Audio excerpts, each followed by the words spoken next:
Mills, makers of kicks, invite you to beat the band. If you can.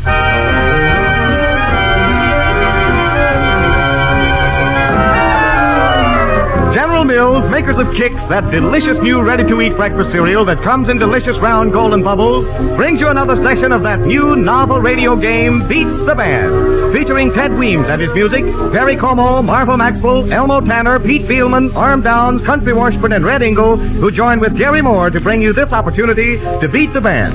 And now, meet the band you have to beat, folks. Ted Weems and the boys in a fast-moving bit of caliente rhythm that goes to town under the name of Cali Conga.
Many programs have masters of ceremonies from New York, known as New Yorkers.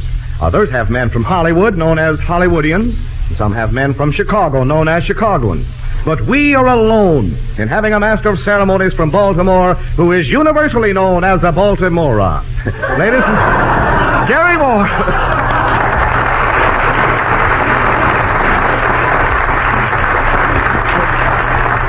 Ain't the way it reads in my script. Baltimore, that's fine. Where, incidentally, where are you from? I'm from Louisiana. Louisiana? A screw Louisiana. Yeah. That it? Thank you, anyhow, for you got a bigger laugh than mine did, anyhow, friends, we do have questions today, and what questions they are. General Mills will gladly pay $10 each for every question we actually use on our program today. And, of course, those extra smart folks who beat this band of Teds will receive a guaranteed minimum of double money, $20, and a full case of delicious, crisp-assured kicks. But remember our $100 bonus. That sum might go to $25, $50, and even $100. Plus, of course, the $10 for the question and that case of kicks. And say, this business of beating the band might be profitable in a great big financial way. And once you try framing one of these funny questions with the song title answer, well, you'll say that beat the band is profitable in a great big have a lot of fun way, too. So right today now, jot down your question and send it to Kicks, K-I-X, Kicks, Minneapolis, Minnesota. We'll be watching for the questions, and now into the unrehearsed portion of the program, and let the $half fall where they may, just as long as the old bass drum booms first, because that's your signal that someone's question has beat the band. The boys do not know the questions I will ask, and I think it fairly safe to say that they don't know the answers either. And here we go. Item number 1 is from H.J. Dane of Iowa City, Iowa, who wants you to tell him what song, published 30 years or so ago, names a well-known shoe manufacturing town in Minnesota. And Joe Hoover had his hand up just a split second before Rosie McCarg. All right, Joe? Red Wing. Red Wing, Minnesota, that's right. They make shoes there. Can you play Red Wing?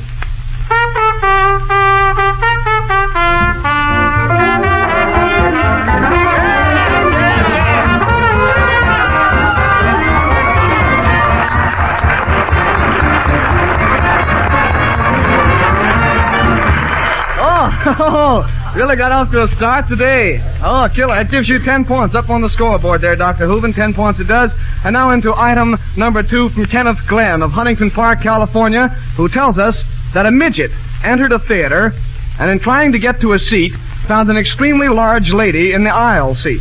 What did he say, using a song title about 14 years old that indicated it was necessary for the lady to move so that he could get past? Long-winded, nothing happened. Here's the thing now. A midget comes into a theater and he's trying to get to a seat. He finds an extremely large lady in the aisle seat. Now, what did he say, using a song titled about 14 years old that indicated it was necessary for the lady to move so that he could get past? Jim. I'm sorry, time's up, and the answer is I can't get over a girl like you. I feel her, huh? Yes, sir, and the whole band in unison has to rise and throw 50 cents on the old bass drum. Everybody. That's the idea. And Kenneth Glenn of Huntington Park, California, who said the second question in today's lineup becomes the first person to beat the band, receive a full case of kicks, a guaranteed minimum of $20, which may turn out to be much more if we keep that $100 bonus in mind. And now Teresa O'Leary of Newton Falls, Ohio, taxes your American history with this question. What currently popular song might be used as a nickname for Thomas Jefferson, the third president of the United States? And Red Ingle's got his hand up in the air. Two-Buck Tim from Timbuktu. What's that again, dear? Well, Two-Buck Tim from Timbuktu? Yeah. Where does Thomas Jefferson come in there? I don't quite get it. Pictures on a $2 bill. I know what. I know, but his name is Tom Jefferson, not Tim Jefferson. All right. Of course, maybe we can have him rechristened just for you. I'll tell you what we'll do, Ray. We'll give you 5 points. The answer is the Nickel Man. Ah, that's Pocahontas and a buffalo. No.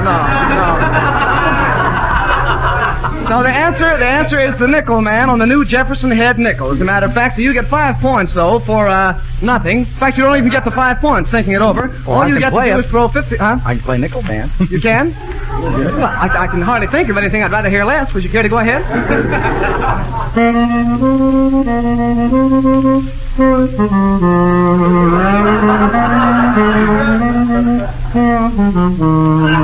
That's a lead nickel if ever I had it. Anyhow, don't applaud.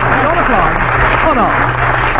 Doesn't deserve it. All he does, he gets 5 points. Still, you have to throw 50 cents on the drum. I'm awfully sorry. And it looks like this gentleman here, or rather a lady, Teresa O'Leary of Newton Falls, Ohio, becomes the second person to beat the band, receive a full case of kicks, a guaranteed minimum of $20, which may turn out to be much more, keeping that bonus in mind.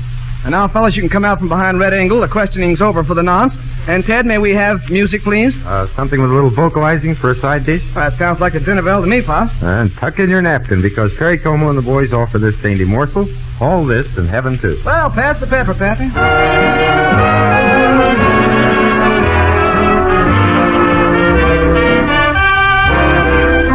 You give me your lips, and your lips are so heavenly. Stars in the sky are all free and they shine for me. So does the moon in the blue. All this is mine and heaven too. You give me your arms, and your arms are like angel wings. Sweet to my ear is the song every bluebird sings. Each rosebud kissed by the dew. All this is mine and heaven too. I own each summer day, each mountain capped with snow, the sentimental tree, the dreamy streams that flow. Every country lane and every street of stone are highways of adventure made for me alone. You give me your love, and your love is a melody. Deep in my heart, I will carry the song with me. You bring a love so divine. All this is mine and heaven too.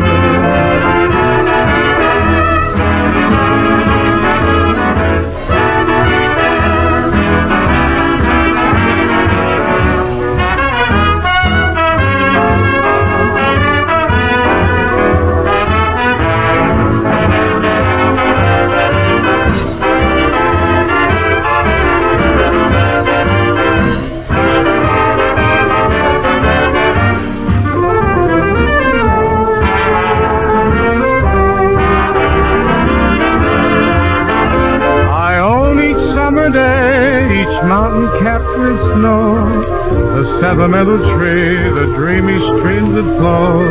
Every country lane and every street of stone are highways of adventure made for me. Oh, you give me your love, and your love is a melody. Deep in my heart, I will carry the song with me. You bring a love so divine. All this is mine, and heaven too.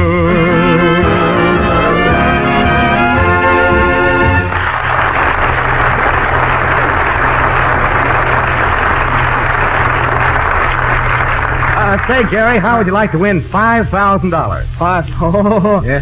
Who do I have to slug? I mean, how do I win it, sir? Well, as a matter of fact, Gary, you're one of the few guys that are not eligible for the prize. Oh, but the other 120 million folks in this country are eligible. Well, gee, thanks, Mr. Pearson. That's a real consolation. Yes, sir, folks. You're all eligible to receive one of the 1,113 prizes to be given in the new Vitalized Kicks $10,000 contest. And say, the first prize alone is $5,000 cash. Don't you think you could use that? You could? Well, I'll tell you how you may win a prize just a little later in the program. Have a pencil and a piece of paper handy. It may be your first step in winning $5,000.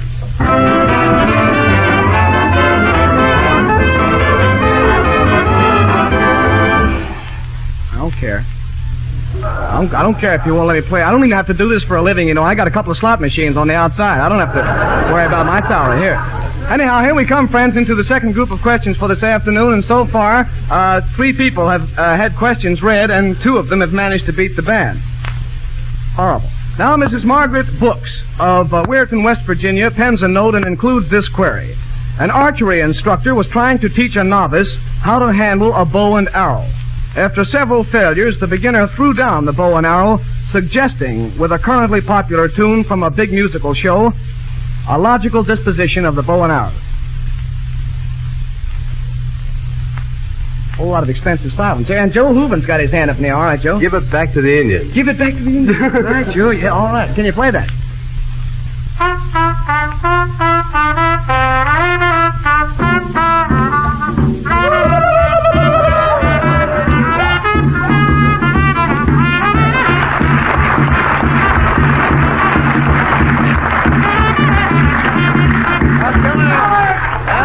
Very fine indeed. Give it back to the Indians, answered by Joe Hooven, whose father was a tough Mohawk and his mother was a sweet Sioux. Oh, Mr. Joseph Miller. Lois Tigg of Greenville, Tennessee writes in to ask, what did the husband say in self-defense when his angry wife accused him of being at Madame Lazonga's? It's another of the currently popular tunes. And Elmo Tanner's got the answer over here. All right, Elmo? I never took a lesson in my life. So help me, that's what he said. I never took a lesson in my life. All right, can you whistle then?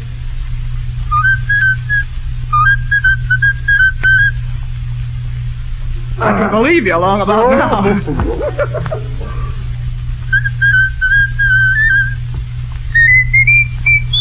That's right. All right.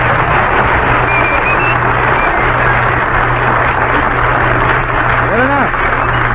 And that gives you, incidentally, you ought to do that tune sometime. It's swell for you. It gives you 10 points up on the scoreboard. And now, Tedrick Keeley of Los Angeles, California, offers a riddle and a tough one at that. A lady, and listen very closely to this one now, a lady visiting a man noticed a picture on the wall. On asking who was the man in the picture, the gentleman with whom she was visiting replied, "Sisters and brothers have I none, but that man's father is my father's son." Now, he could have simply replied with the title of a popular current song. Who is it a picture of? He points to the picture and he says, "Sisters and brothers have I none, but that man's father is my father's son." And Parker Gibbs. Me, myself, and I.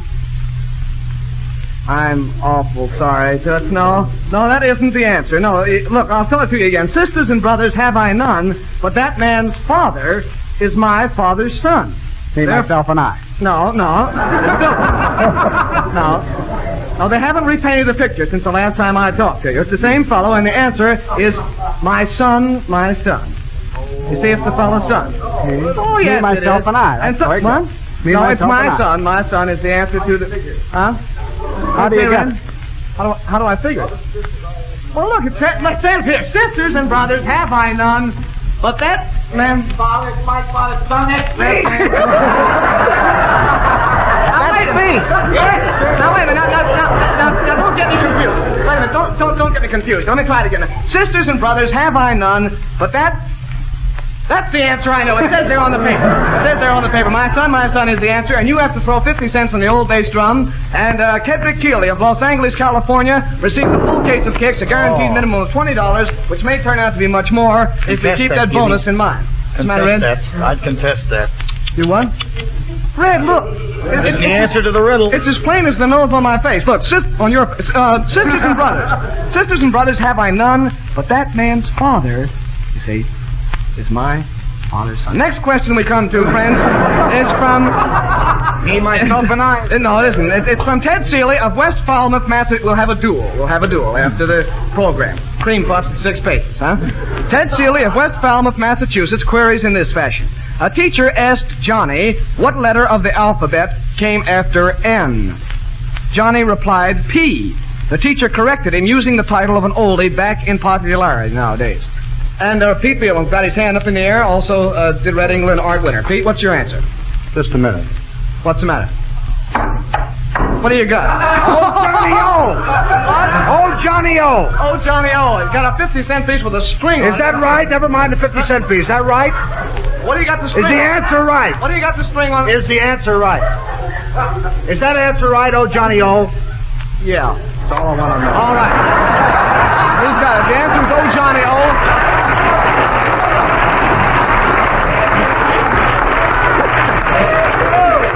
That's the worst thing I've seen yet. Throwing a 50-cent piece with a string on it. When he finds out he's right, he pulls it back. Well, again. that's all right. It's better than the lay out there. Never mind. Let me hear you play Oh, Johnny O on your trombone, if you will, please.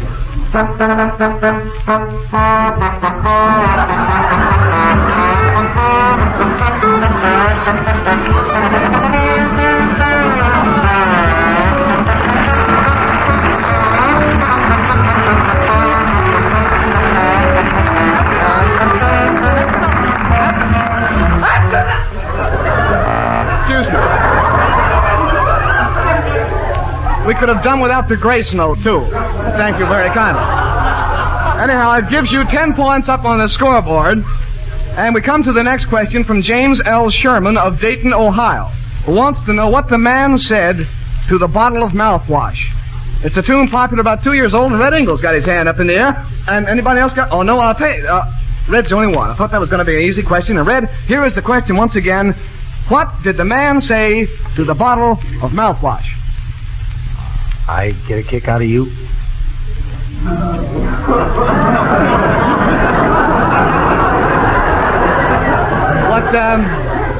What was that again? I get a kick out of you. No. I'm awful sorry. No, the answer is you leave me breathless, is the answer to the question. And it looks like you again have to throw 50 cents in the old... Why don't you just bring your salary down every week and put it in there, and then come take your discount at the end. 50 cents in the old bass drum, and James L. Sherman of Dayton, Ohio, receives a full case of kicks, a guaranteed minimum of $20, which may turn out to be more. Remember that $100 bonus. And now, boys, I guess it's fate. I just looked at my script here, and I find out we're due for a little dance music. Spelled here D-U-N-C-E. Say, Ted, how about that, huh? What is Whatever made you think of me? Better hurry into the music, Gary, and the name of the tune is Mr. Meadowlark. With Elmo Tanner doing the whistling, that's strictly a la move.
Gary, how many folks do you think we could fit in this studio to see Beats Band? Oh, I'd say about 225. Uh-huh. Why, your creditors coming around? No, shucks. I was just thinking, we'll have to get a much bigger studio if we invite the 1,113 people who are going to win prizes in the $10,000 Vitalized Kicks contest. Well, come on now, with it, Ford. How may a fellow enter the contest? It's simple enough, Gary. Just finish this statement in 25 words or less. New Vitalized Kicks appeals to me because. Understand? You start with these words. New Vitalized Kicks appeals to me because.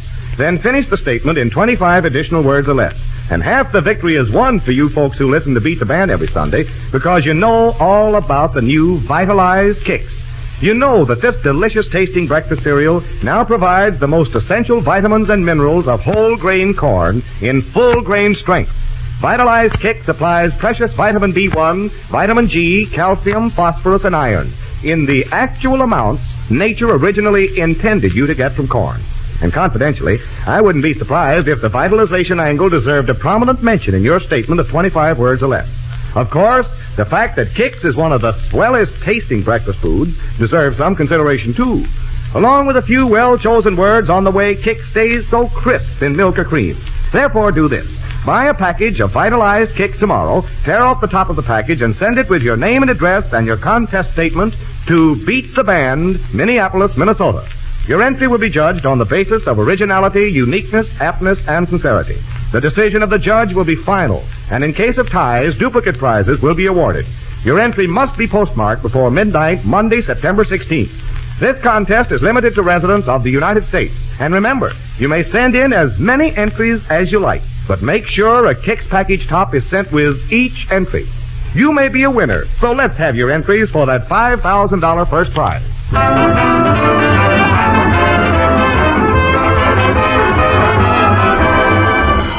Righto, here we go into our final group of questions for this afternoon. 8 questions so far have been asked, and a few unfortunate people didn't manage to beat the band.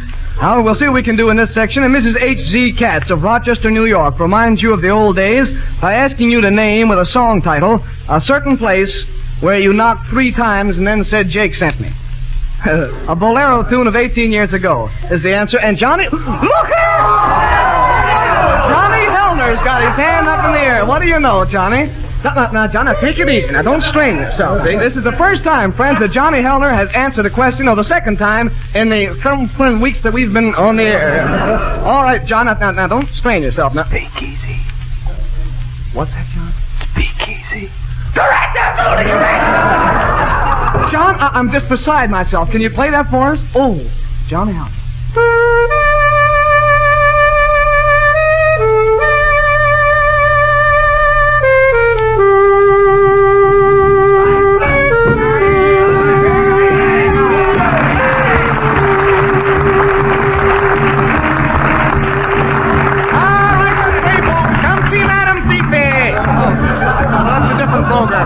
Different one I was thinking about. Johnny, you couldn't have been righter if you'd written the tune yourself. You get 10 points up on the scoreboard, and I want to tell you we're proud of you.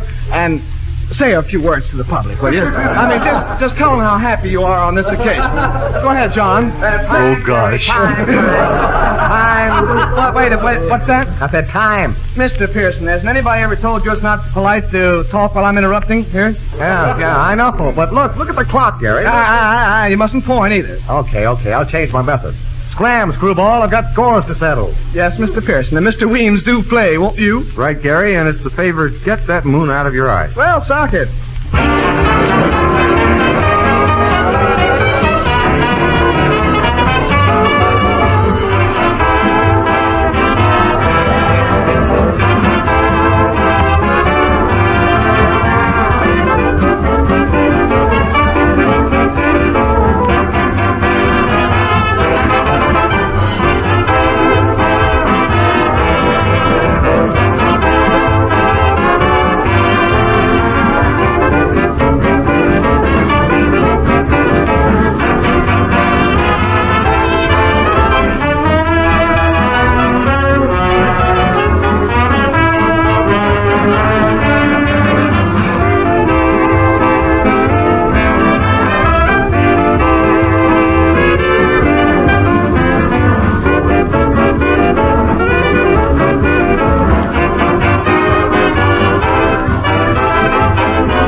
right in close. Get away, boys. You bother me. Get away.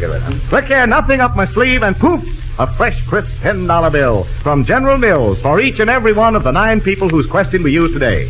That's a total of $90. Now exactly 4 persons beat the band and therefore earn for themselves in round figures $35 each, all of which adds up to a grand total of $190, which General Mills will pay for questions today.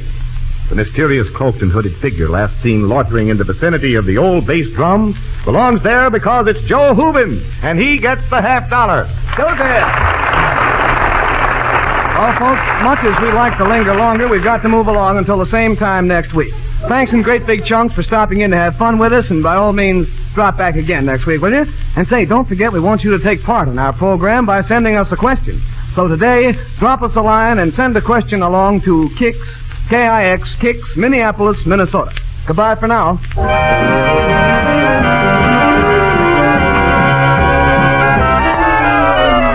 Yes, people, Beat the Band is a game, and we want everyone to participate and have fun.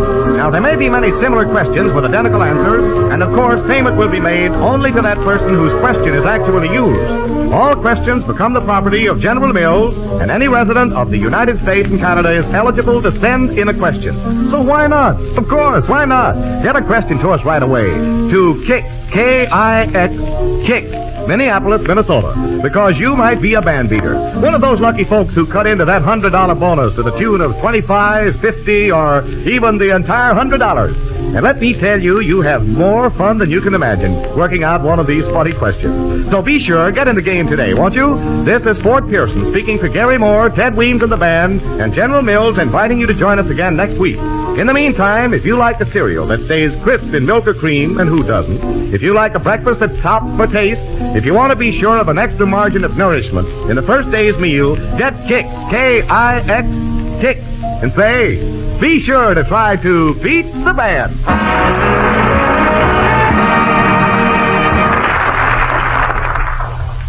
1,113. Yes, ladies and gentlemen, there are 1,113 cash awards on the Vitalized Kix $10,000 contest. Now, here's all you do to enter. Simply finish this statement in 25 additional words or less. New Vitalized Kix appeals to me because. Then mail it with your name and address in the top from a package of Vitalized Kix to Beat the Band, Minneapolis, Minnesota. Give It Back to the Indians is from Too Many Girls. This is the National Broadcasting Company.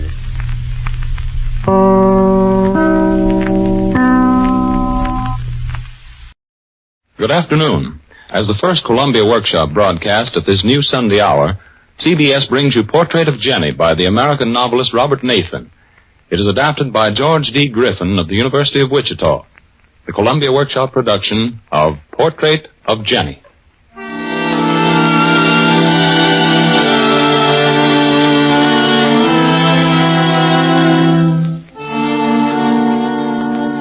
November 15th, 1942. My dear Judy, your letter arrived this morning, and I'm glad to know that you like the locket I sent you. The locket originally belonged to a little girl who sat for me several years ago. And since you ask about her, I think I shall write you something of her story. It is a bit unusual in some ways, because she was not an ordinary little girl. You will see.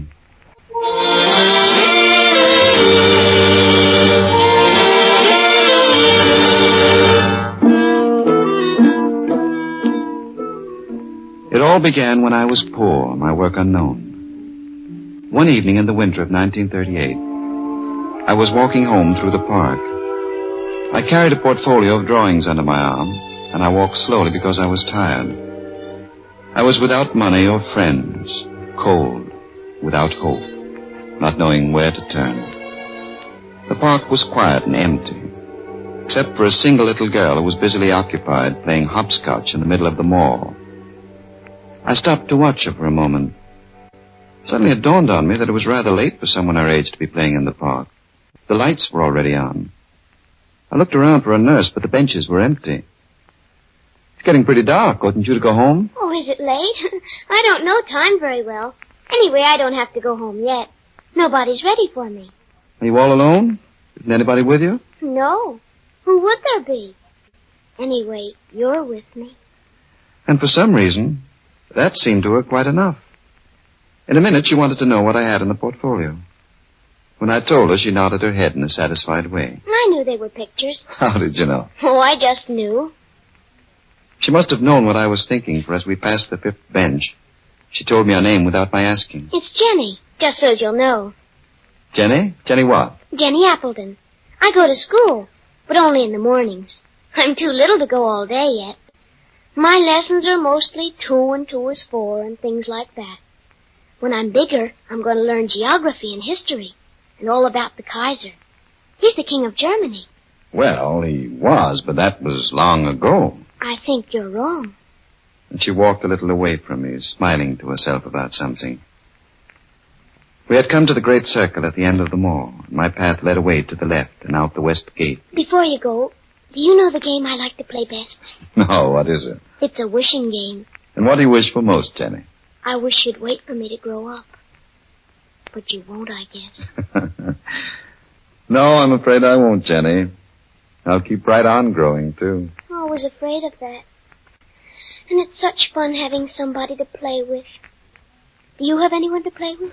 No, I don't, Jenny. But I should think that you'd have fun with lots of little boys and girls. Then you have a father and a mother, haven't you? Oh, yes, I have. But they're not home very much on account of being in the profession. They do juggling on a rope down at the Hammerstein Music Hall. Well, goodbye. Goodbye, Jenny. But something had begun to worry me. Wait a minute. There's something wrong here. And then I remembered. Of course. That was it. The Hammerstein Music Hall had been torn down years ago, when I was a little boy.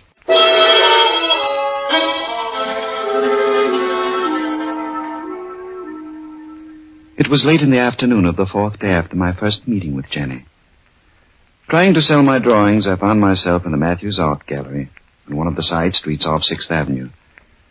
Mr. Matthews smiled at me uncertainly. We buy very little, almost nothing.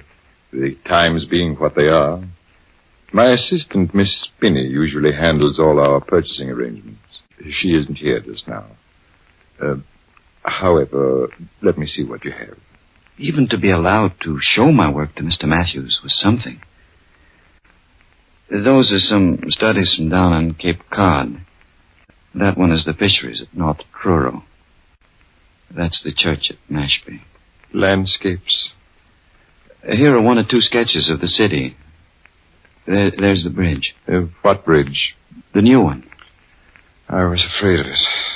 And here's a view from the park, looking south. Well, that's better. All of a sudden, his eyes lighted up, and he reached out for the portfolio. Here, what's that? I looked myself with curiosity at the drawing he had in his hand. Oh, that's not anything. That's only a sketch. It's just a little girl I met in the park. Ah, but this is different. Oh, it's good. It's very good. Do you know why I like it? I can see the past in it. Yes, sir, I've seen that little girl before somewhere. And yet I couldn't tell you where. Yeah? Yes, there's something about the child that reminds me of something. I'll buy it. If Mr. Matthews paid me what it was worth, I should hardly have had enough for one decent meal. I'm sure now, as I look back on it, that he was thinking so, too. Now, young man, what is your name? Adams, sir, Eben Adams.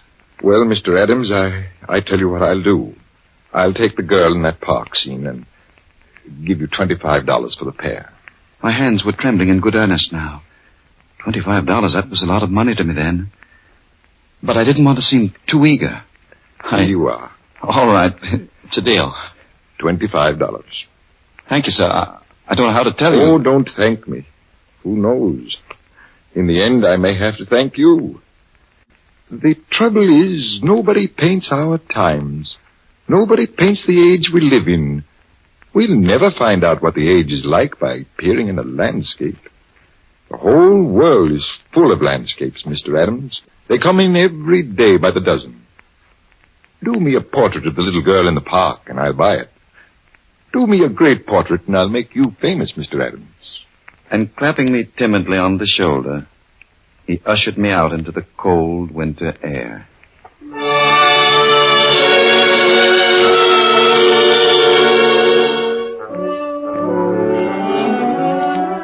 So that night, I had supper at Moore's Alhambra on Amsterdam Avenue.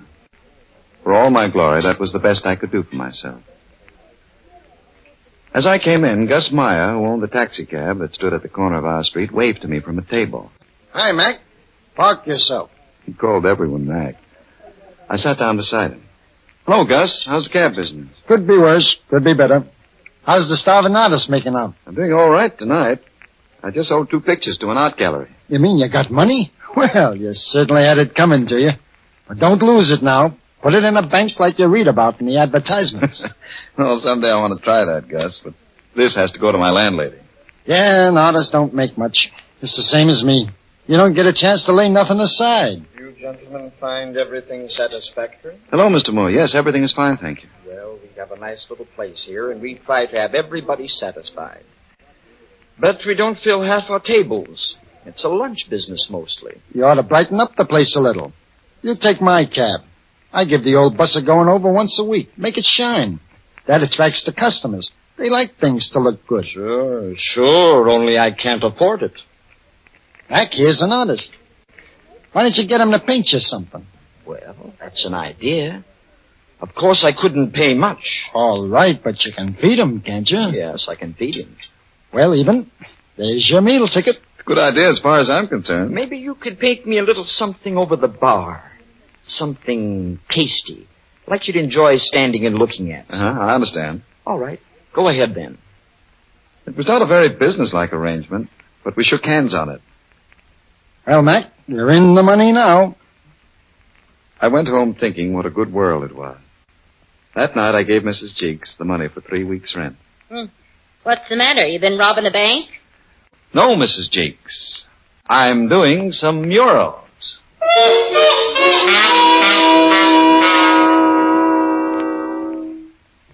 It was on a Sunday morning that I saw Jenny again. There had been 2 or 3 weeks of clear, cold weather. The big lake in the park at 72nd Street was frozen, good for skating. I found Jenny near the bridge between the 2 ponds. She was doing a figure 8 and none too well. But she seemed taller to me than I had remembered her. Older, too. We started off together, arm in arm. How's school, young lady? Oh, it's all right. I'm having French. French? Last time I talked with you, you were just doing your sums. Yes, I guess I was. Now I can do them in French. And I can say colors, too. It was disconcerting to have her grow so rapidly. Almost so fast that you could see her. And I was glad that I wasn't the only one who noticed the sudden growth. I made some sketches of Jenny in her skating costume. And a day or 2 later, I took them over to Mr. Matthews and Miss Spinney. Well, this girl looks older to me than the first one. But I rather like it better on the whole. She was perhaps a little young before. Yes, they aren't bad, are they, Spinney? That's all you can say, that they aren't bad. The thing I like about them is the way you've managed to catch that look of not belonging. How was it you said? Not altogether belonging to today. There ought to be something timeless about a woman. Not about a man, though. We've always been more present-minded. You can have the present, and you know what you can do with it. I don't know what the matter is with women today. In my opinion, they lack some quality which they used to have. Some quality of timelessness which made them seem to belong to all ages at once. Something eternal. You can see it in all the great paintings, from Leonardo to Sargent. By the way, Henry, have you seen Tasker's new portrait of Mrs. Potterly? Yes. I understand he received $3,000 for it. $3,000? Now, Adams, control yourself. You'll be getting that, too, someday. All right, in that case, what do I get for my sketches now? Spinney, you talk too much. They gave me $50. Doesn't seem important now, but it did then. As I went over to Fifth Avenue, I thought to myself, I didn't even know where Jenny lived, or how to find her. And the light went out of everything.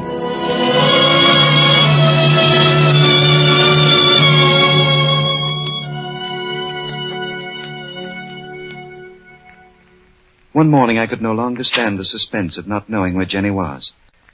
And I sought out Gus at his cab stand on the corner. So what you want is that I should find a girl whose name is Jenny. You don't know where she lives, nor nothing about her. You've got what I'd call a good start. Her parents are jugglers, Gus, on a tightrope. Well, that makes it easier. Are they on the vaudeville circuit? I don't know. Their name is Appleton. Appleton? Appleton? Say, there used to be an act by that name down at the old Hammerstein. That's it. That's where they were. Well, an act, they'd be in the old folks' home by now. This must be some other people. You sure you seen this girl? Yes, I made some sketches of her. That don't signify. I was thinking maybe you made her up. No, Gus. I didn't make her up. Well, I'll take a look around if you want and ask some people I know. See you tonight at the Alhambra.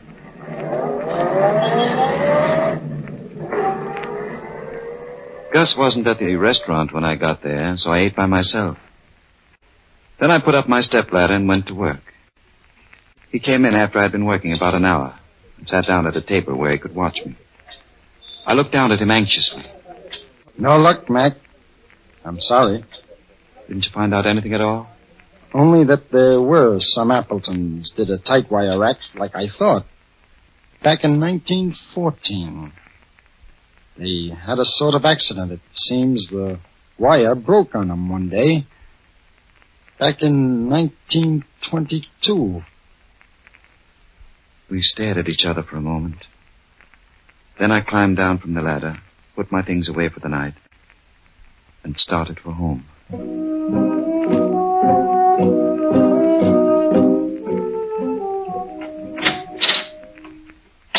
As I went into the hall, Mrs. Cheeks came out of her parlor.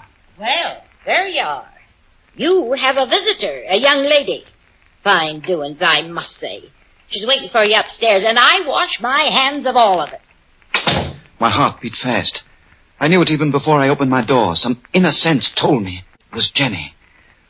I felt almost weak with happiness. I thought maybe you wanted me to come, Eben. She looked pale, I thought. And it was then that I noticed she was dressed all in black, as if in some kind of mourning. She looked at me in a pitiable way. It's Father and Mother. They had an accident. They're dead. I know. I read about it in the paper. Oh. I'm sorry, Jenny. They were so good to me. Especially when I didn't used to see them very much. But the way they died. I know. Oh, Eben. I wanted to comfort her, but I thought it would be better if I let her cry herself out. Turning my back, I walked over to the window, stared at the sky. After a while, I could hear her sit up and blow her nose. Look, Jenny. You don't want to pose, do you? I mean, after this. I wanted to come. I wanted to see you, Eben. Just to be here. I might as well pose. I don't look pretty, though. I thought that if anything, she looked prettier. You're all I have now, except for my aunt. Only I don't know her very well. She's going to take care of me from now on. Well, that's all right then, isn't it? You do want me to come, don't you? To pose, I mean. I couldn't speak. But she must have seen in my face the answer to her doubts. She smiled. I'll come as often as I can. Jenny. Yes, Eben? Jenny, where does your aunt live? What does it matter where I live? You can't come to me. I can only come to you. For a moment, we looked at each other across a gulf of more than air. After a while, she got up and put on a hat and coat. Goodbye, Eben. I'll come back as soon as I can. I'll hurry, truly. She looked up at me with eyes wide and dark and earnest. I didn't want you to know. Try to wait for me.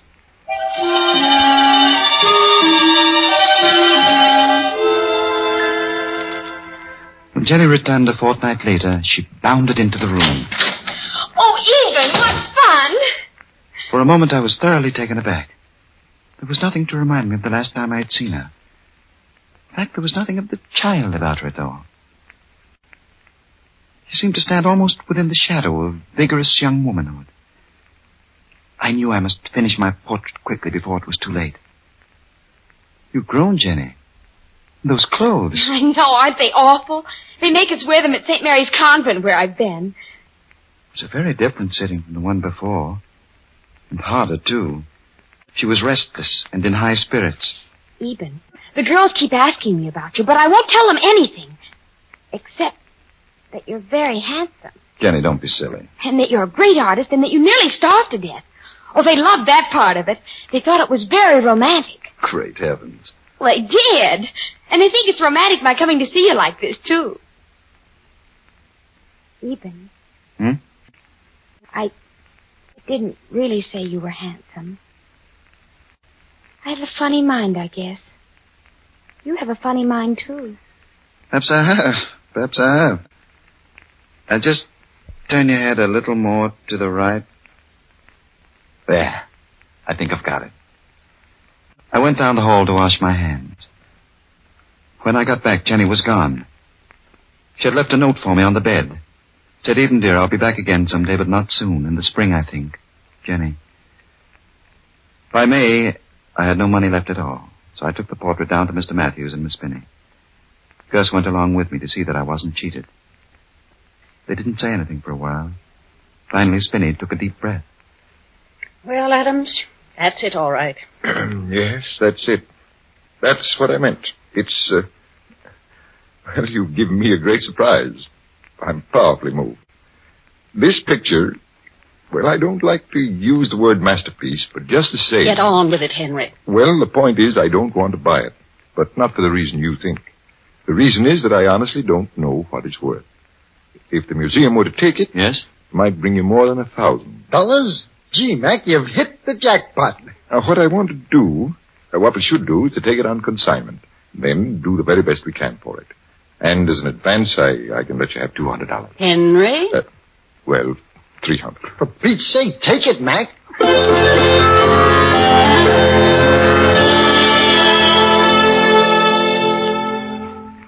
I moved out of Mrs. Cheek's house after that and decided to join an old acquaintance, Arnie Taylor, down on the Cape. Late in September, a hurricane was reported in the Caribbean. But Tuesday's report was that it had turned east and would lose itself at sea.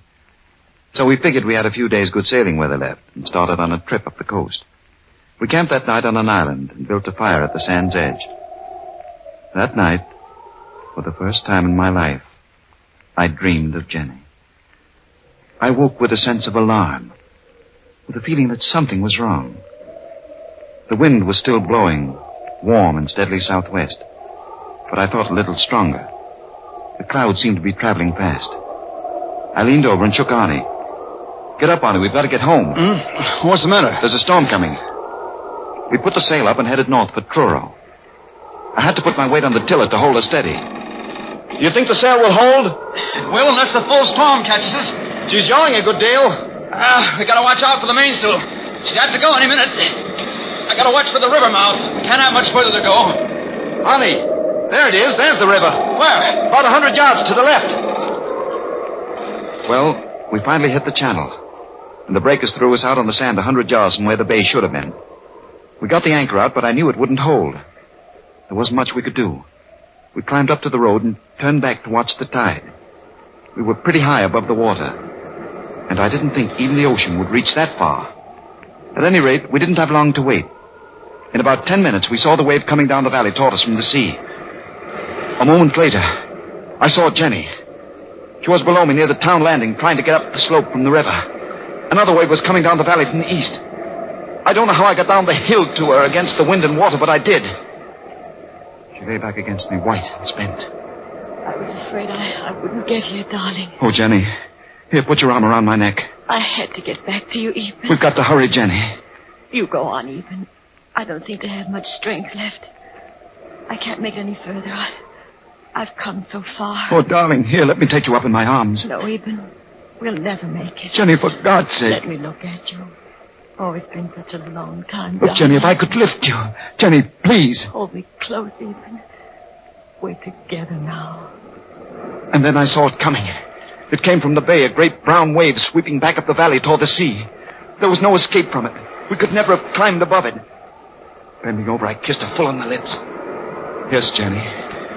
We're together now. Ethan, don't look at it. Look at me. There's only one love, darling, whatever happens. Because we'll always be together. Somewhere. Jenny! Jenny!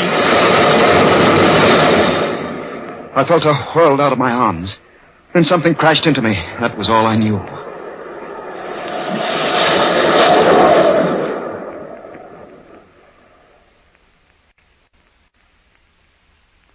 I came back to the city on a bright autumn day.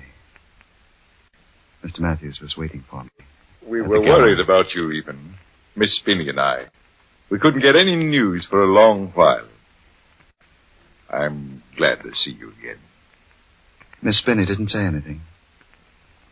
She looked at me as though she had been crying. It was Gus who gave me the little clipping from the newspaper. I thought maybe you hadn't seen it, Mac. It was from the Times of September 22nd. It read, "The steamship Latania reported by wireless today the loss of one of its passengers in the storm. 100 miles off the Nantucket Lightship. Miss Jenny Appleton was returning to America after a stay of 8 years abroad, was swept overboard by a wave which smashed a part of the bridge and injured several of the passengers. Officials of the line are endeavoring to discover the whereabouts of Miss Appleton's relatives in this country."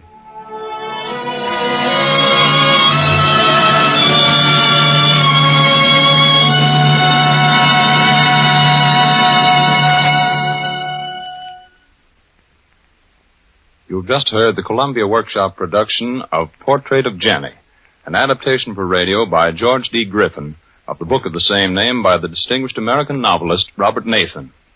Santos Ortega played Eben. Betty Filson, Mary Frances Heflin, and Ruth York were heard as Jenny. Others in the cast included Ed Jerome, Mildred Natwick, Eddie Nugent, William Hanson, Charmay Allen, and Chester Stratton. The special musical score was written and conducted by Lehman Engel. Earl McGill directed.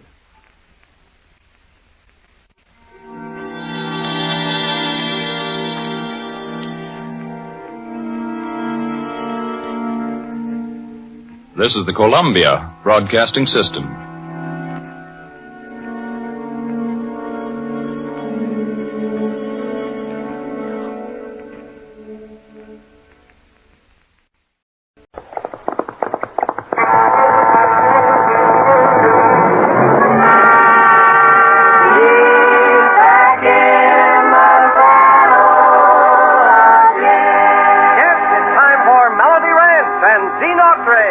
I'm back in the saddle again, out where a friend is a friend, where the longhorns had a feed on the rolling sea.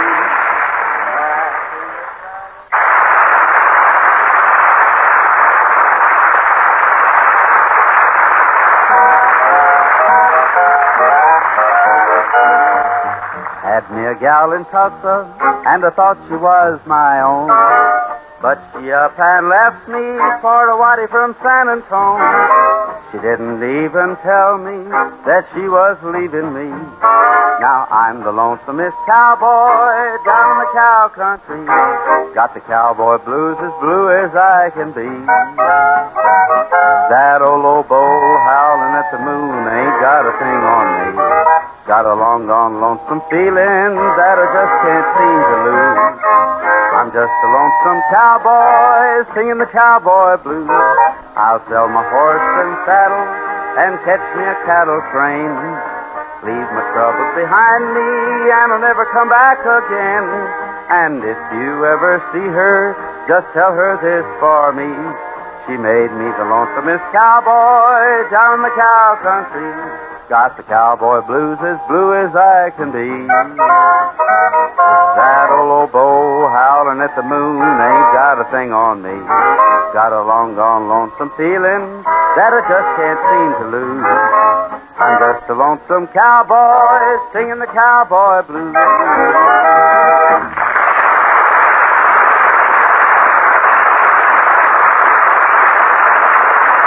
Well, hello there again, friends and neighbors, and thanks for accepting another invitation to our regular get-together.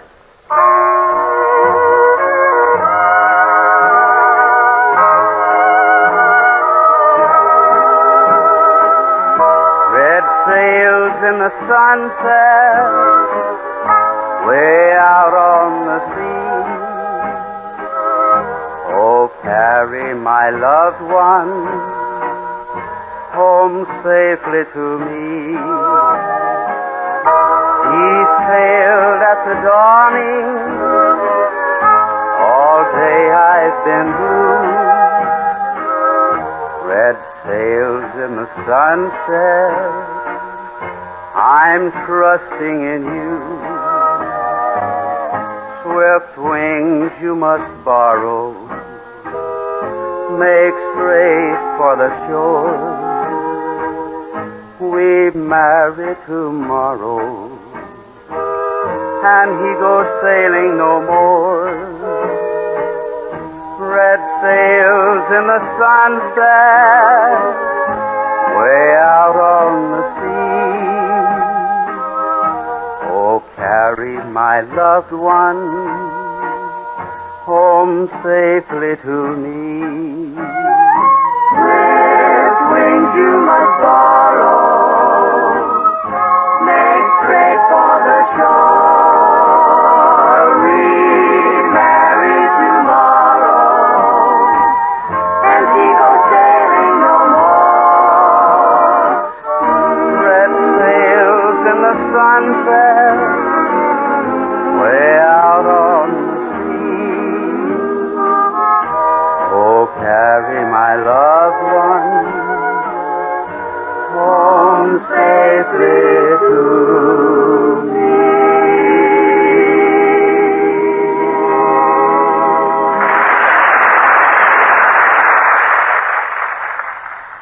You want to hear something funny?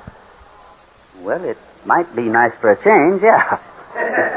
Well, you know them two kids that Muley Pip Jade asked us to keep an eye on for him today? Yeah. What about them? Well, they was out there throwing their football around, and accidental-like, one of them kicked it right smack dab inside the middle of the chicken yard. So? So I just happened to feeding them new leghorns we got at the time, and all of a sudden the football rolls up, and I heard this one rooster turn to about 6 hens there, and he says to the hens, "Now, I ain't complaining none, but this will just give you an idea of what the girls next door are doing." Now, wait a minute, Bub. Sort of reminds me of the time when I was a kid and my pa locked me up in the hen house one day for being bad. Serves you right, too. Yeah, but of course, being the mad, gay, carefree kid that I was, I didn't take it laying down. Oh, you really showed him, did you? I'll say I did. Just as he locked the hen house door, I yelled to him, I said, "You can make me stay here all day if you want to, but I still ain't going to lay no egg." Well, don't look now, Bud, but I think you just did.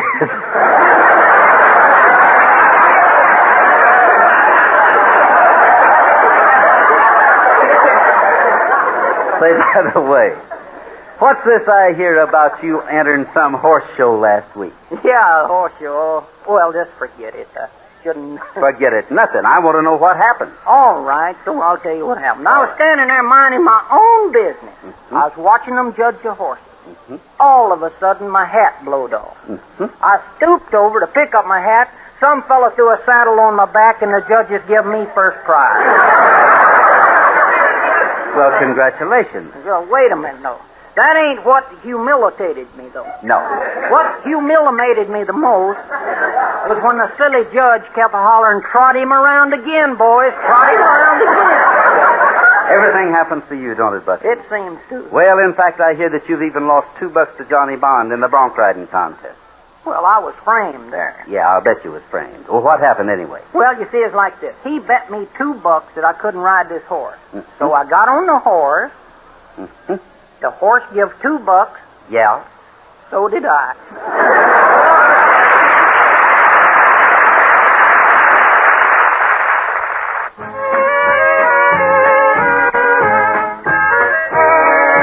Pretty little blue-eyed Sally, better times are coming, wait and see. Every hilly-billy in the valley will hear those church bells ring, that country choir singing, we'll be happy, blue-eyed Sally. in a rustic shack for two. Down on that Ozark Trail there'll be big doings when we uns meet with you and blue-eyed Sally, I love you. Sally dear, it's been a year since I left Arkansas. Lordy, how I miss you, how I long to kiss you. But at last the time has passed and now I'm coming home. So note for note this song I wrote to sing for you alone. Pretty little blue-eyed Sally, better times are coming, wait and see. Every hilly-billy in the valley, hear the church bells ringing, that country choir singing. We'll be happy, blue-eyed Sally, in a rustic shack for two. Down on that Ozark Trail there'll be big doings when we uns meet with you and blue-eyed Sally, I love you.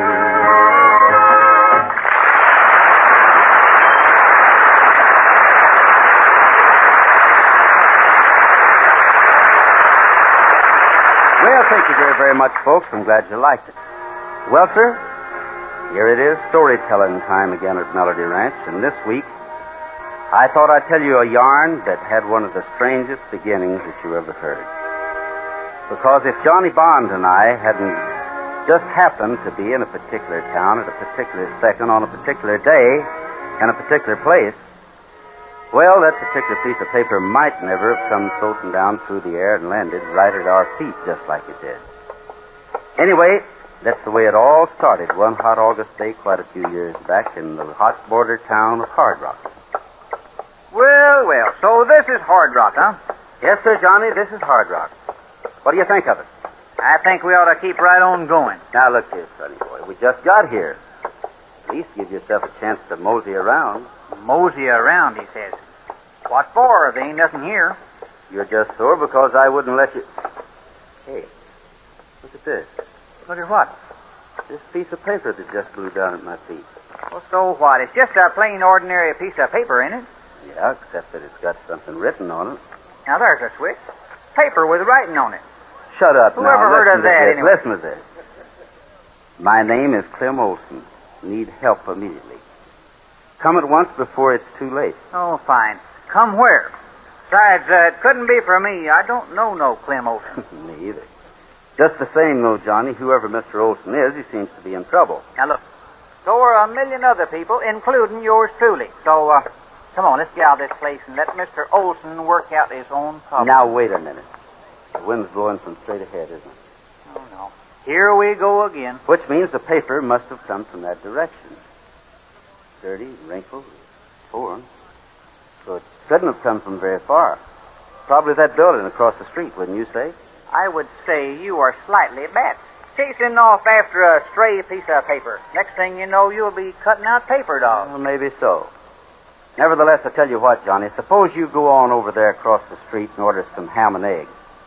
In the meantime, I'll see if I can't find out where Clem Olson is.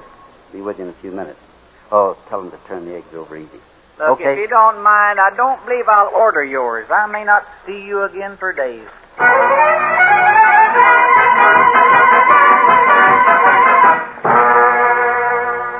Well, sir, little did I realize then how close to being right Johnny was. At any rate, I walked across the street to the building where I thought the note had come from. From the outside, it looked like some sort of a boarding house. So I opened the door and went in. The hallway was dark, and for a second I was blinded from the bright sun. That second was all it took to happen. Something that felt like a 10-pound shot hit me behind the right ear. And I was out like a candle on a birthday cake.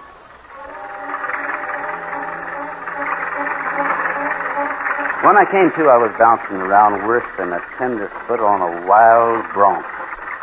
For a minute, I thought it was just my head playing tricks on me. But then I realized I was in the back end of a truck. My hands were tied behind me, and I was blindfolded. But where was I? We were on a gravel road, that much I knew for sure. Then about 20 seconds later, we hit some boards. And I could hear the rattle of the sports as we went over the small bridge. Then back on the gravel road again. What seemed like about 3 minutes later, we made a sharp right turn. We did, I could hear a train whistle in the distance. It got closer and then faded away. The road was getting bumpier now, and I could tell that we were in some woods at some time, because branches from the trees kept brushing up against the side of the truck. A minute or two later, we came to a stop. I heard somebody get out, walk away, open another door, close it, open it again, and then come back. Only now there were 3 of them. That's him, boss. He's still out cold. You fool, Mac. Just as I thought. Some stupid cowhand wanders into the place in town by mistake, and you have to play tough guy. Well, get him out of here, and quick, before you really bungle things up. Okay, but, well, I take it. Anywhere, I don't care. Just dump him on the side of the road somewhere, and then get back here as soon as you can. We've got work to do.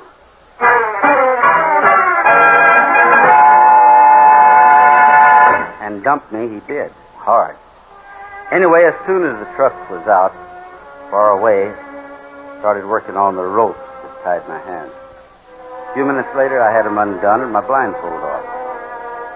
I looked around and saw a gas station about a quarter of a mile ahead, so I started walking toward it.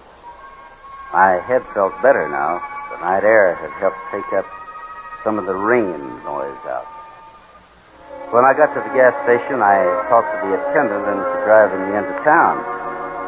An hour later, Johnny Bond and I were in the local sheriff's office. Say, your name is Autry, eh? That's right. You say some fella by the name of Clem Olson wrote you a note, that right? I've already told you 3 times, Sheriff, he didn't write me a note. Just sort of blew up to where Johnny Bond and I were standing. Oh, yes.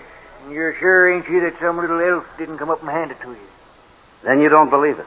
Not even the part about Clem Olson. Mister, I've been sheriff here in Hard Rock for 18 years. I know every man, woman, and child within 50 miles. And I ain't never even heard of no Clem Olson.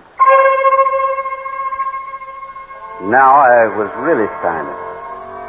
My only chance to find out what this was all about was to find out who Clem Olson was. But if a sheriff who'd been around for 18 years didn't know, who would? And then I got an idea. I went to the local newspaper office. The editor's name was George Watson. And after I told him my story, he leaned back in his chair and said, Well, Mr. Autry, you just told me some things that I've been wondering about for a long, long time. You see, a good while back, I got word from a party in the East telling me that a man named Clem Olson was coming out here on a big mining deal. Seems he'd done some research work years before and found out that there were large deposits of rich ore in this area. But since mining it required a special type of equipment, and since Mr. Olson didn't have sufficient money at the time, he forgot about it. That is, until just about a month ago. What happened then, Mr. Watson? Well, the same party back east advised me he was on his way back out here again, supposedly arriving the first of last month. So far, though, he hasn't shown up. That checks with what I found out. Yes, it would appear so. Evidently, what's happened is that somebody else has found out about Olson's ore findings, and they're trying to get him to give them the location. Looks that way, all right. Well, what do you suggest we do? I was just thinking, do you suppose you could locate this gang's hideout again? Well, yeah, I think I could. Good. In that case, I suggest we do a little private snooping on our own. That is, if you don't mind a nosy newspaper editor tagging along with you. Not at all, Mr. Watson. I'll get my horse and I'll meet you in front of your office in 5 minutes. Which way now, Autry, left or right? I think we turned right. Yeah, I'm sure we did. There's the bridge we'll run over up ahead. Oh, Jeff. Oh, boy. There's the railroad track I think we passed over, right? I remember hearing a whistle. Yes, but which way did you turn after you got over it? There's only one way we could turn. That dirt road into those woods. Let's go. Are you sure this is the right road, Autry? I'm positive. The branches of the trees have been knocked all off here, which means a truck must have been driven through recently. Come on, we're getting close. Oh, boy. That must be it, Mr. Watson, up ahead. We'd better hide our horses here and go the rest of the way on foot. Right. Come on, follow me.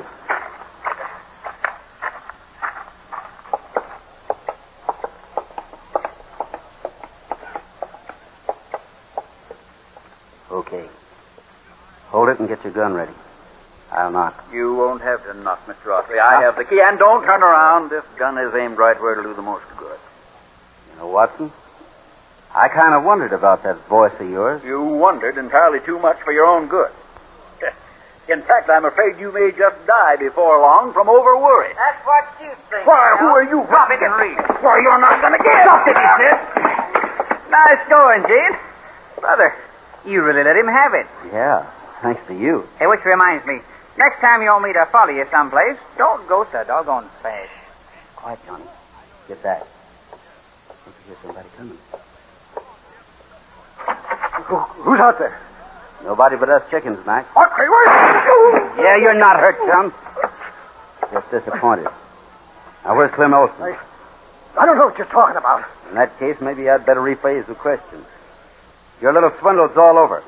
Now, where's Clem Olson? Okay, let go out. All right, that's better. He's tied up in the back room. Kinda thought so. Better check on him, Johnny. Right. I'll watch this guy. What's so funny? Nothing. I was just thinking of what them ham and eggs would look like right now. I was supposed to order for you 10 hours ago.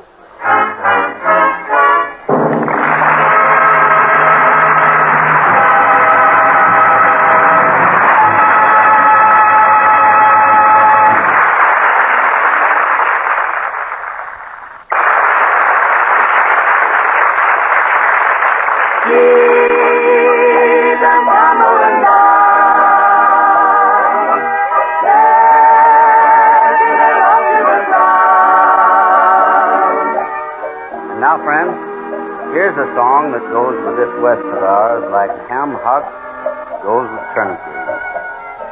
In fact, I'm sure you'd have to go a long way before you could find a living soul who hasn't heard this song at one time or another.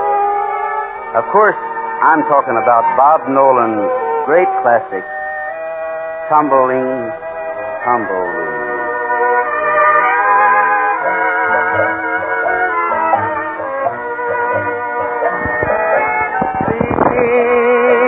Them tumbling down, pledging their love to the ground. Lonely but free I'll be found, drifting along with the tumble and tumbleweed. Cares of the past are behind. Nowhere to go but I'll find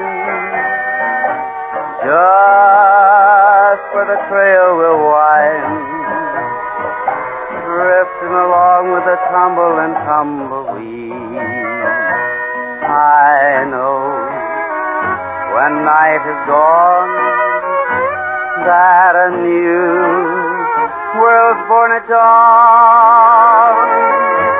I'll keep rolling along. Deep in my heart is a song. Here on the range I belong, drifting along with the tumble and tumbleweed. I know when night has gone that a new born at dawn. I'll keep rolling along. Deep in my heart is a song. Here on the range I belong, drifting along with a tumbling tumbleweed.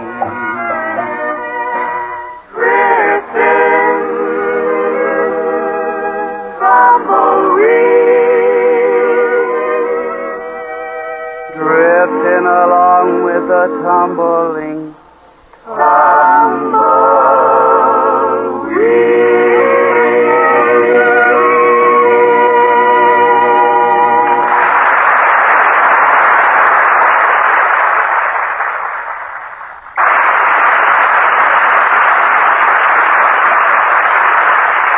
Well, good friends and neighbors, looks like that just about closes up shop for this current business. But we'll all be right back here at this very same stand, same time, same radio station. And now, this is Gene Autry asking you to keep thinking of us until we're back in the saddle again. Out where a friend is a friend, where the longhorn cattle feed on the lowly Jensen weed. I'm back in the saddle again, riding the range once more, holding my old 44, where you sleep out every night and the only law is right. Back in the saddle again.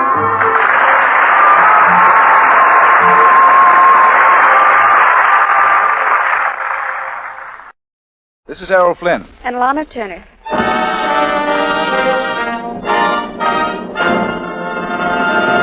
The Gulf Screen Guild Theater.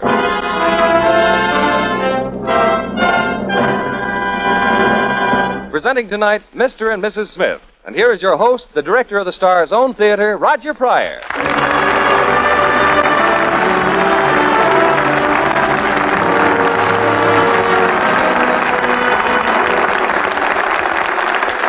Good evening, everyone. The Gulf Oil Companies and your neighborhood good Gulf dealer welcome you to the Gulf Screen Guild Theater production of Mr. and Mrs. Smith.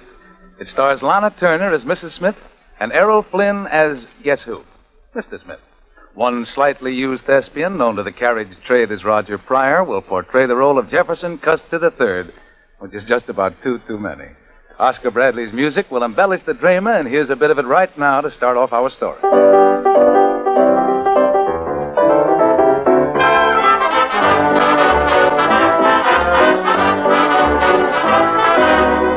On September the 10th, 1938, David Smith married Ann Krausheimer.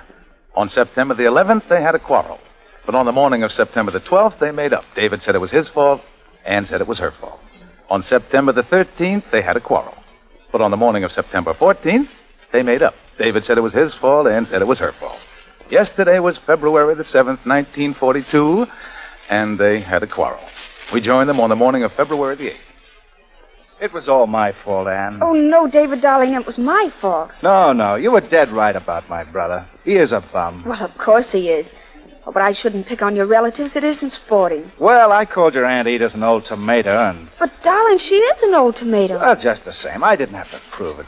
Well, I guess I lost my head when you threw the sugar bowl at me. Oh, I shouldn't have done that, David. My heart leaped up in my throat and just sort of hung there the minute I saw it flying through the air. Oh, well, it was nothing to be frightened about. I ducked in plenty of time. Oh, well, that's what frightened me. It really was a cowardly thing to do, David. You knew very well you were standing right in front of the potted palm that Mother gave us for Christmas. Now, I know you've never liked my mother, but there's no... No. Let's not bring your mother into this, darling. Oh, this is a free country. My mother has a perfect right to come into this conversation. No, she hasn't. Not into my conversation. Well, it's my conversation, too. Oh, yeah? Well, let me tell you something. Oh, no, I'm going to tell you something. Well, that gives you an idea of how Mr. and Mrs. Smith start and finish any day of any year in their married life together. But before we hear more about them, let's first talk about us, huh? You know, friends, as we here in America watch the war coming closer and closer to our shores, all of us learn to fear the phrase, too little and too late. So now that we're in it, we want to make our future secure by having too much for our enemies, too soon for them. Along with all of you Gulfers contributing to this great effort. For instance, within the last year, Gulf research scientists developed a new chemical which is being used in the manufacture of synthetic rubber. And all of you know how much the nation will rely on the synthetic rubber we're getting ready to produce. There are certainly thousands of ways American individuals and institutions are contributing to our country's wartime production job. Gulf is proud to do its share in as many ways as it can, just as you are. Because Gulf planned ahead, kept persistently at its peacetime work of developing more and finer petroleum products, Gulf was ready to do its wartime job and its regular one as well. That's why, subject only to the nation's first call, you folks who depend on your cars for regular transportation can buy the finest available petroleum products from your neighborhood good Gulf dealer at the sign of the Gulf Orange Disc.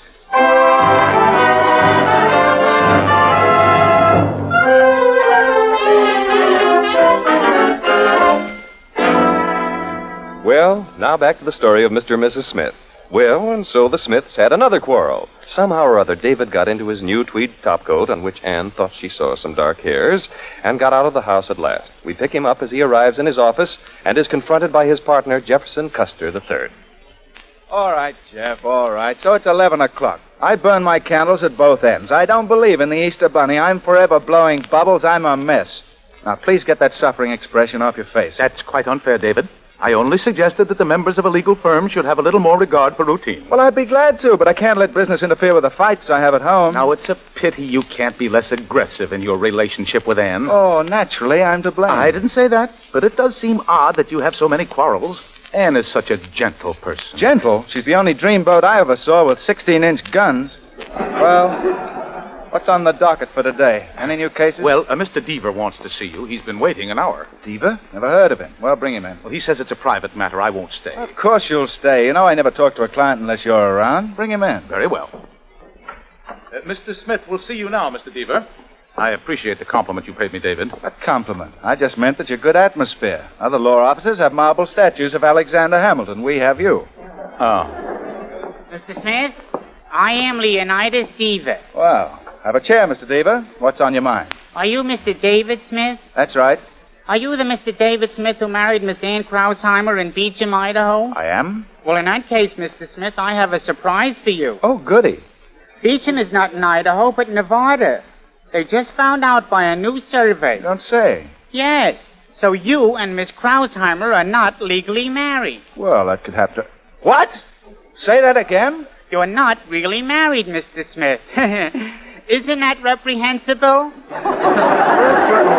David, that's terrible. Well, I see no reason for amusement, David. This is quite a serious matter. Serious? It's hilarious. For 3 years, now get this, for 3 years, I've been pounding on the bathroom door and saying, hurry up, darling, get out of that tub. And who was in the tub? Miss Krausheimer. Oh, David.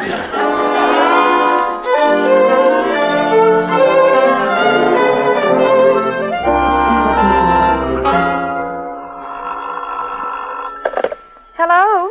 Hello, Anne. Now, David, if you've just called me up to start another argument... Argument, darling? Why, nothing was further from my mind. Look, I got a great idea. Let's call off that bridge date for tonight and just stay home and be romantic, huh? David, are you feeling all right? Well, sure, I never felt better in my whole life. I just happen to feel romantic, that's all. Now, let's have an intimate little dinner, and you can wear that black lacy. Oh, just a minute, David. Who is it? Your dear mother, darling. Oh, well, sit down and I'll be right there. It was Mother, David. Oh, that old pest. What? I said, give her my best. Darling, you better get rid of her before I come home, don't you? Get rid of her? Well, I mean, we don't want anyone around tonight, darling. Let's have candles on the table. Oh, yes, put on some of that perfume I like. You know, the kind that makes my nostrils twitch. Why, David, what on earth's come over you? Oh, just wait and see. Will you be ready? Well, yes, darling. Goodbye. Goodbye, sweet. Anne, dear, I'm so worried. Oh, hello, Mother. I suppose you dropped in for lunch. Oh, my poor little girl. There's nothing wrong with me. What are you talking about? You're not married. You're crazy. Oh, no, I'm not. I met Leonidas Deaver from Beecham this morning, and he explained that Beecham is rarely in Nevada, and you had an Idaho license. Is that bad? It means you're not legally married. Oh, my poor baby. To think that such a disgrace should come to the Krausheimer. Oh, calm down, Mother. All David has to do is marry me again. As soon as I tell him. Oh, but he knows by now. Mr. Deaver was going to see him this morning. Oh, of course he knows. I see the whole thing now. Did he mention it when he was talking to you on the phone? No, but he will. You see, he wants to be romantic about it. Oh. We're having dinner at home tonight with candles, and he'll propose all over again. My poor child, I hope you're right. I've never trusted David Smith. Now, you listen to me, Anne. If he doesn't propose tonight... Oh, Mother, don't be ridiculous. Of course he'll propose. I won't say yes right away, of course. I think I'll make him coax me like I did the first time. But don't you worry, Mother. As soon as dinner's over, David and I will make you an honest mother-in-law.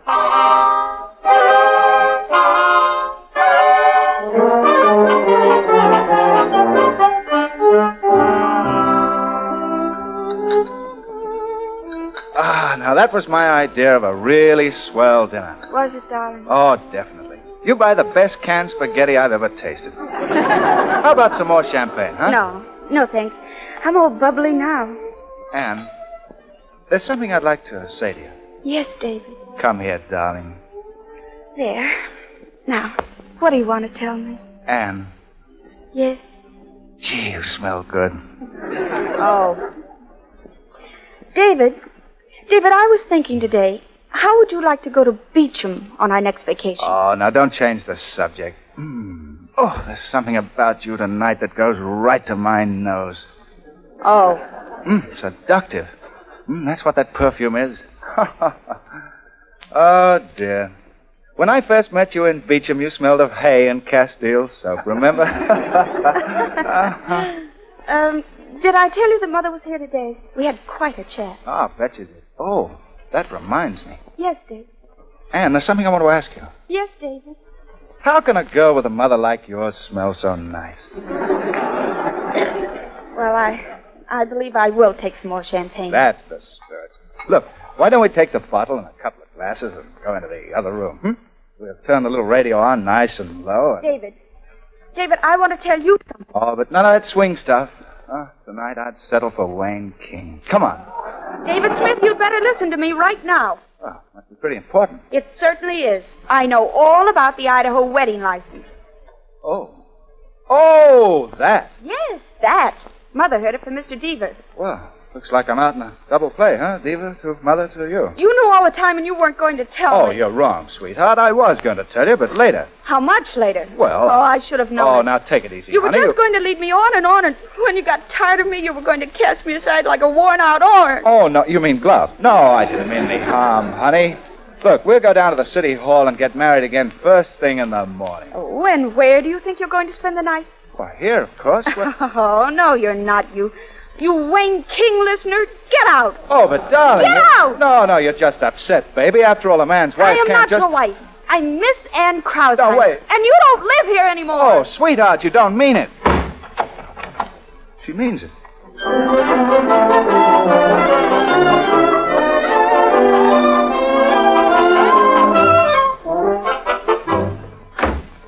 Good morning, Miss Lanning. Good morning, Mr. Smith. Mr. Custer's waiting for you in your office. Thanks.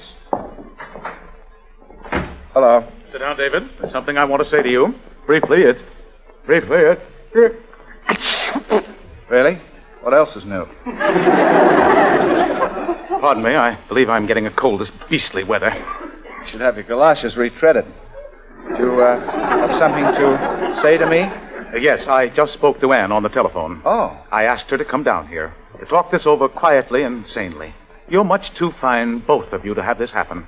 Oh, gosh, Jeff, this is awfully decent of you. I'm going to take matters in my own hands, David. After all, you and Anne, you mean a good deal to me. Oh, Jeff, I don't... Shake hands with me, Jeff. Glad to, old man. Jeff, you're the best pal a guy ever had. We're partners, old man. And you're the best law partner a guy ever had. We were school chums, old man. I'll say we were. Why, you were the best fullback Michigan ever had. Oh, come now, old Oh, man. I always said Harmon was a greater back, but I was wrong, Jeff. Why, that Harmon, he couldn't even touch her. Thanks, old man. Mrs. Smith is here. Send her in, old man. Send her in. This way, Mrs. Smith. Hello, Jeff. Well, glad to see you, Anne. Talk to my lawyer. Your lawyer? What lawyer? Anne has asked me to represent her in this matter, David. What? Anne doesn't need a lawyer? You're right, David, she doesn't, because according to the facts, you two aren't married at all. Why, you sniveling shyster. No. Call yourself a lawyer. Someday an ambulance is going to back up and knock all your teeth out. Now, let's not lose our tempers. We must face facts. You two simply are not married and never have been. What do you mean? Oh, I admit a certain relationship has existed between you. Let's not go into that. The law states clearly that should the woman care to halt this relationship and marry someone else, she has a legal right to do so. Really? Are you sure, Jeff? Oh, absolutely. Peterson versus Peterson, Huber versus Huber, Casey versus Casey, and Horowitz versus the state of Pennsylvania. My, Horowitz sounds like a bigamist. You're supposed to be a friend of mine, Custer, huh? And you tell her things like that. I have never taken advantage of our friendship, David. It's only because you're standing here that I'm able to say to Anne decently and honestly, Anne, would you care to have dinner with me tomorrow night? Why, of course, Jeff. Where? Now, Anne, I warn you, if you have dinner with him tomorrow night, we're through. Good. What time, Jeff? Now, we're through, Anne. From now on, we're just friends. The store club all right, Jeff? Anywhere you say. Very well. Goodbye, Anne. And as for you, Custer... Yes, David? Why, you couldn't even carry Harmon's water bucket.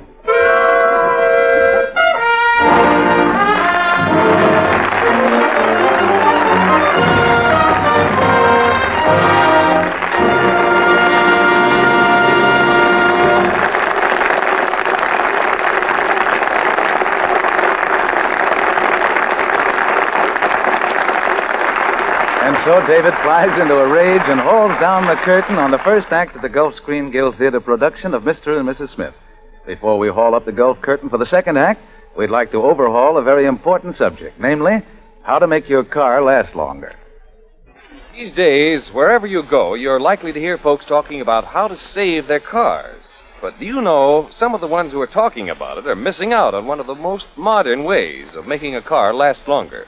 You see, in many cases, harmful dirt or abrasive grit may have worked into the very grease that's supposed to be protecting your car's chassis, bearings, and other friction surfaces.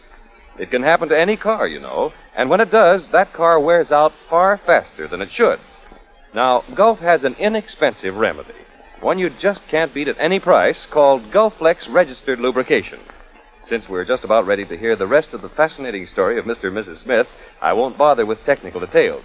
But just you go to the good Gulf dealer in your neighborhood and tell him to Gulflex your car. When he gets through, that dirt and grit will be forced right out of there, and your bearings and other vital friction points will be packed with a proper Gulflex lubricant. Then your car will ride smoother, handle easier, and last longer. Now, one other thing. Gulflexing costs no more than ordinary greasing. But don't let this modest cost fool you. You can't get a better lubrication job at any price than the Gulflex job you can get from your own neighborhood Good Gulf dealer. And that's a tip worth following, ladies and gentlemen. And now for the second act of that RKO comedy, Mr. and Mrs. Smith, adapted by Keith Fowler and Frank Galen. Errol Flynn plays Mr. Smith, Lana Turner plays Mrs. Smith, and yours truly is heard as Jefferson Custer III.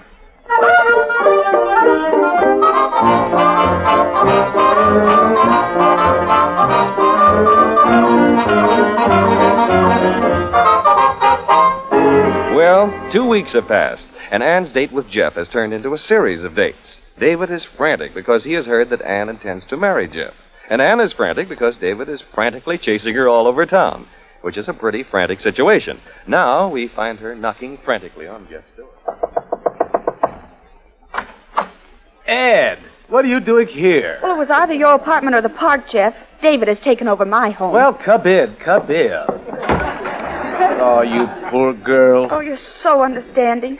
Say, how's the cold? Oh, fine. I think it's nearly gone. Well, think again. I'm so glad you decided to come to me with your troubles, Ed. You can count on me always. Oh, thanks, Jeff, and gesundheit a million. Say, young man, what you need is a little medical attention. Where's your liquor cabinet? Oh, I feel fine, Ed. You sit right down. I'll have you fixed up in a jiffy. Ah, here we are. Ed, that's whiskey. Well, of course. David always takes this for a cold or anything else. Is that all for me? 2 big swallows now, and there'll be 1 less pneumonia case tomorrow. But I don't drink liquor. I just keep that here for for friends. You mean you never drink? Well, I haven't anything against other people drinking it, mind you, but I just never seem to getting around to breaking training. From my football days, you know, I eat 4 different vegetables a day. But this isn't alcohol, Jeff. It's medicine. Well, if you think I ought to take it. I certainly do. Now, 1 big gulp. All right. There we are. My goodness, didn't you feel it? Didn't it burn or anything? No, I've tried this before as an experiment, of course. Liquor simply does not affect me. My metabolism, I believe. Well, I've never seen anyone hold it like that. Oh, I don't think 1 is going to do you any good. Oh, now, Ed, well, it's all medicine, kills the germs. Come on, drink up now. Very well. Your health. What a constitution. Do you know, I believe my cold is gone. Well, I never saw anyone in my life who could swallow whiskey like that. Oh, I imagine it's common among cases of high tamabolism. I know. High what? Tamabolism. Uh-oh. My, it's Harmon word, don't you think? Maybe that second one was too much. Oh, nonsense, my dear. Miss Ann, may I leave your bag for a moment? Well, certainly. I find a cold shower counteracts the effects of alcohol, so if you'll... Jeff, speak to me. Jeff, wake up. Oh, dear. Jeff. Coming. Is this Mr. Jefferson Custer III's apartment? Yes, that's here on the floor. Won't you come in? May I ask just what is going on in here? Oh, too much whiskey. Here, help me get his clothes off. Very well. I beg your pardon. Oh, now, really, don't be stuffy. Say, who are you anyway? I am his mother. His mother? Oh, please, Mrs. Custer, let me explain. You see, As a matter of fact, I insist that you do. Yes, well, I'm a friend of his, and we... Oh, look, I think he's coming too. Jeff, are you all right, Jeff? Yes, I think so. Oh, my mother, where did you come from? From Newport, and rather opportunely, it seems. Jefferson, who is this woman? Well, she... now, wait a minute. Don't get the wrong impression, Mother. Anne is a very dear, sweet girl, and none of this is her fault at all. She was only trying to help. Indeed? Miss Krausheimer happens to be a very good friend of mine. More than a friend, I might add. Oh, I'm sorry. As a matter of fact, Anne and I are going to be married. Married? Oh, well, that's different, my dear. I am so sorry for what I've said. I know that if my son wants you to be his wife, you're everything you should be. Thank you. Oh, my, this is our busy day, isn't it? Would you answer the door, Anne? Of course. So, I thought you'd be here. David, don't you dare make a scene because Jeff's mother is here. Oh, now, she is? Please, David. Who is it, Anne? Oh, hello, David. Hello. Mother, come here. This is my partner, David Smith. Oh, how do you do, Mrs. Smith? Jeff's written me so much about you. I presume you know Miss Krausheimer? Yes, we met some time ago. Oh, I've just heard the news, Mr. Smith. Isn't it thrilling? But I suppose it's an old story to you. Oh, yes. Older than you think, Mrs. Custer. Hey, Krause? Well, where are you going on your honeymoon, Jeff? Bermuda? Bermuda? Oh, I wouldn't advise that. Anne's an awful sailor. Say, Krause, remember the trip we took on the Albany night boat, huh? The Albany night boat? Yeah. Now, if you do take a boat trip, Jeff, you'll have to put her to bed and hold a hot water bottle on her stomach. Oh! I know, brother. Believe me, why, all night long. You see, he considers himself a medical authority, Mrs. Custer. Really? David, don't you think you ought to be leaving? Oh, sure. Yeah, I just dropped in to ask Krause if my shorts were back from the laundry yet. Your shorts? Krause, Anne sort of took care of his things around the house. Yes, little household things. Yeah, best little housekeeper you ever saw. Jeff's a lucky man, Mrs. Custer. I wish you were going to marry me. You do, Mr. Smith? Why, you bet. Oh, Krause's quite a girl. Believe me, I ought to know. After all, I've been sitting across a breakfast table from her for 3 solid years. Oh, Jefferson, it's time that I was running along. I'd like to see you later, if you don't mind, in private. Goodbye. David Smith, I hate you. That was downright mean, David. However, it will do you no good. I intend to marry Anne before this month is out. Before this week is out. Well, what's the matter with tonight, right now? By gad, that's a good idea. It certainly is. We'll be married tonight. You mean tonight? Why, sure. Jeff and I know a justice of the peace who lives right in this neighborhood. He can be over here in 5 minutes with a special license. Oh, but this is so sudden. Yes, but it will settle things once and for all. I'll go inside and phone him. In 5 minutes, we'll be man and wife. Well, Anne, I hear you're getting married. Congratulations. You That's engineered this, you sneak. Marrying me off to that man. Well, I thought you loved him. I do love him. I love him madly.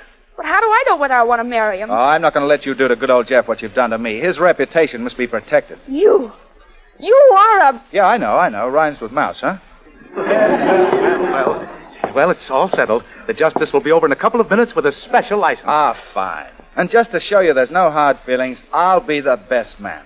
Well, let's have a little drink to your happiness, huh? You know I never drink. Oh, come on. Now a man only gets married now and then. Jeff doesn't drink, David. Liquor does things to him. Why, Anne, you know liquor doesn't affect me. If you're referring to what happened before, well, it must have been something I ate. Oh, sure. That's all it was. Why, old Jeff can handle any amount of liquor. It's the food that throws him every time. Absolutely. Remember the night after we won that Harrington case, Jeff? Oh. We thought we ought to celebrate, so we sent out for a salami sandwich and 5 bottles of vodka. And what happened? Poor old Jeff passed out cold. The salami went right to his head. You know, I haven't touched a salami sandwich since. Well, but this is nothing but a harmless bottle of whiskey. Come on, let's have a drink. Jeff, you better not. Nonsense. It couldn't possibly hurt me. That's right. We men know what we're doing. Pour a shot for all of us, Jeff, old man. You bet. One for you. One for you. And one for me. Is this your idea of a shot, Jeff? Certainly. Looks more like a barrage. Well, my friends, here's to... Pardon me, I'll answer it. It's probably just a slip-in. Well, Anne, in a few minutes you'll be Mrs. Jefferson Custer III, which is quite a bunch of Custers. Yes, I guess I will. Great old name, Custer, but it's not what it used to be. The best you can say for old Jeff is that he might die with his spats on. How do you feel, honey? Me? I feel wonderful. I've never been happier. Here. Do you want to be happy into my handkerchief? Oh, David, I'm scared. Oh, there's nothing to be scared about, honey. Well, I mean, I'm not sure. Well, here's Justice Flippin. You know Mr. Smith, of course, Justice, and this is the bride, Miss Ann Krausheimer. Delighted. Ah, having a drink, I see. Yeah. Yes, won't you join? Oh, delighted. All right. You say when.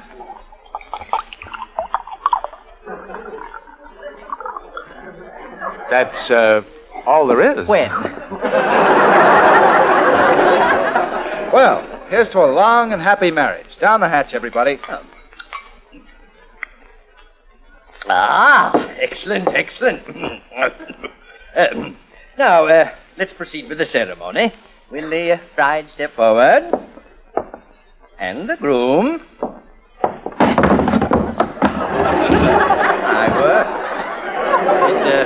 Did somebody push him? Oh, I knew it.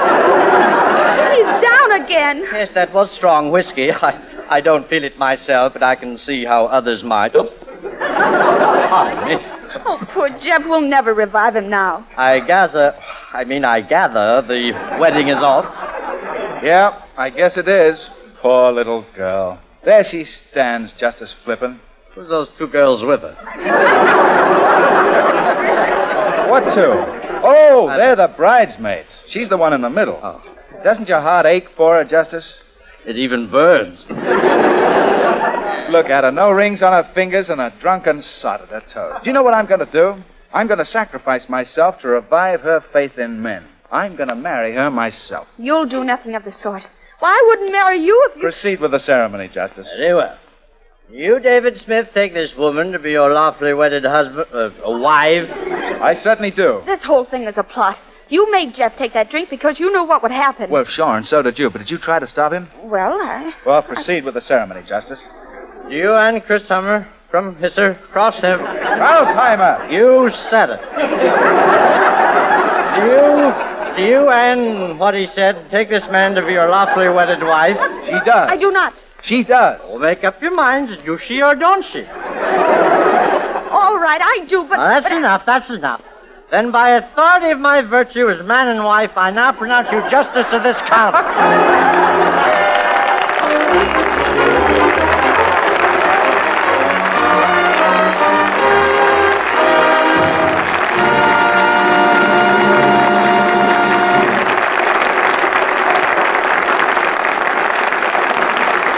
Errol and Lana, you did a great job. And for a splendid cause, too. We're very grateful to you for donating your time tonight so Gulf could give the money you would ordinarily receive to the Motion Picture Relief Fund. Thank you, Roger, and we're grateful for the opportunity. Yes, it's always a pleasure to appear on the Gulf program, Roger. Incidentally, I understand you've got one of the outstanding radio shows of the year scheduled for next week. Is that right? That's putting it gently, Errol. Next week, the Gulf Screen Guild Theater will present Charles Tazewell's great script, Liberty's a Lady. One of the most thrilling, unusual, and timely stories ever heard on the air.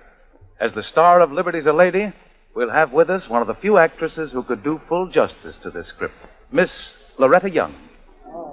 Oscar Bradley's already at work on a great score, and it'll be a much-talked-of show. So make a date right now to be with us at this time next Sunday, when we present Loretta Young in Liberty's a Lady. Until then, this is Roger Pryor speaking for your neighborhood good Gulf dealer and saying, how about a date for dinner, Lana? You're on. We're off. Good night, everyone.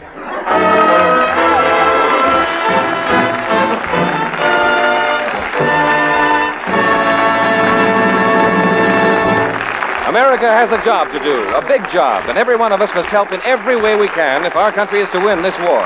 You may not be able to fly a plane or handle a gun on the front lines, but you can help do your part by backing up Uncle Sam with money. Buy defense bonds and stamps. Every dime, every dollar you put into defense bonds and stamps strengthens your country, makes it easier to defeat Hitler and the Japs. So buy bonds at your bank, post office, or savings and loan association. Get defense stamps at the store or from your newspaper carrier boy and help win the war. Bud Easton speaking. This is the Columbia Broadcasting System.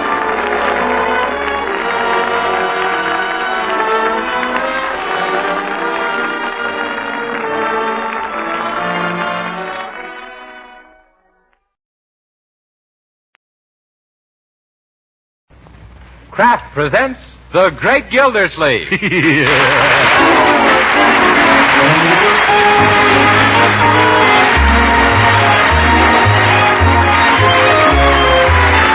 The Kraft Cheese Company, who also bring you Bing Crosby every Thursday night, present each week at this time Harold Perry as The Great Gildersleeve, written by Leonard L. Levinson.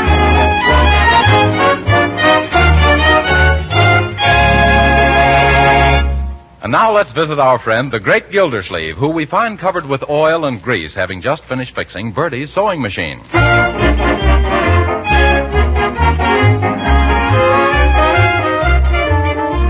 Well, your sewing machine's all fixed now, Bertie. You should hear that singer hum. Oh, thank you, Mr. Gildersleeve. Is it all right to use now? Oh, yes, indeed, Bertie. Go right ahead. No reason now why you can't sew on the little so-and-so. That's fine. Now I can run up my new summer uniform for the mysterious and bewildering order of the Daughters of Cleopatra. Oh, yes. What kind of a summer uniform? Oh, we just switch from the heavy to the lightweight veils. Hi, Uncle Mort. Hi. Hello, Bertie. Hello. Say, Unc, how'd you get all that oil on your hands and face? You look like you've been playing post office in a grease pit. Post office in a grease pit? Well, I never played post office there, though I never mind the frantic antics of my youth. I look this way because I just finished fixing Bertie's machine.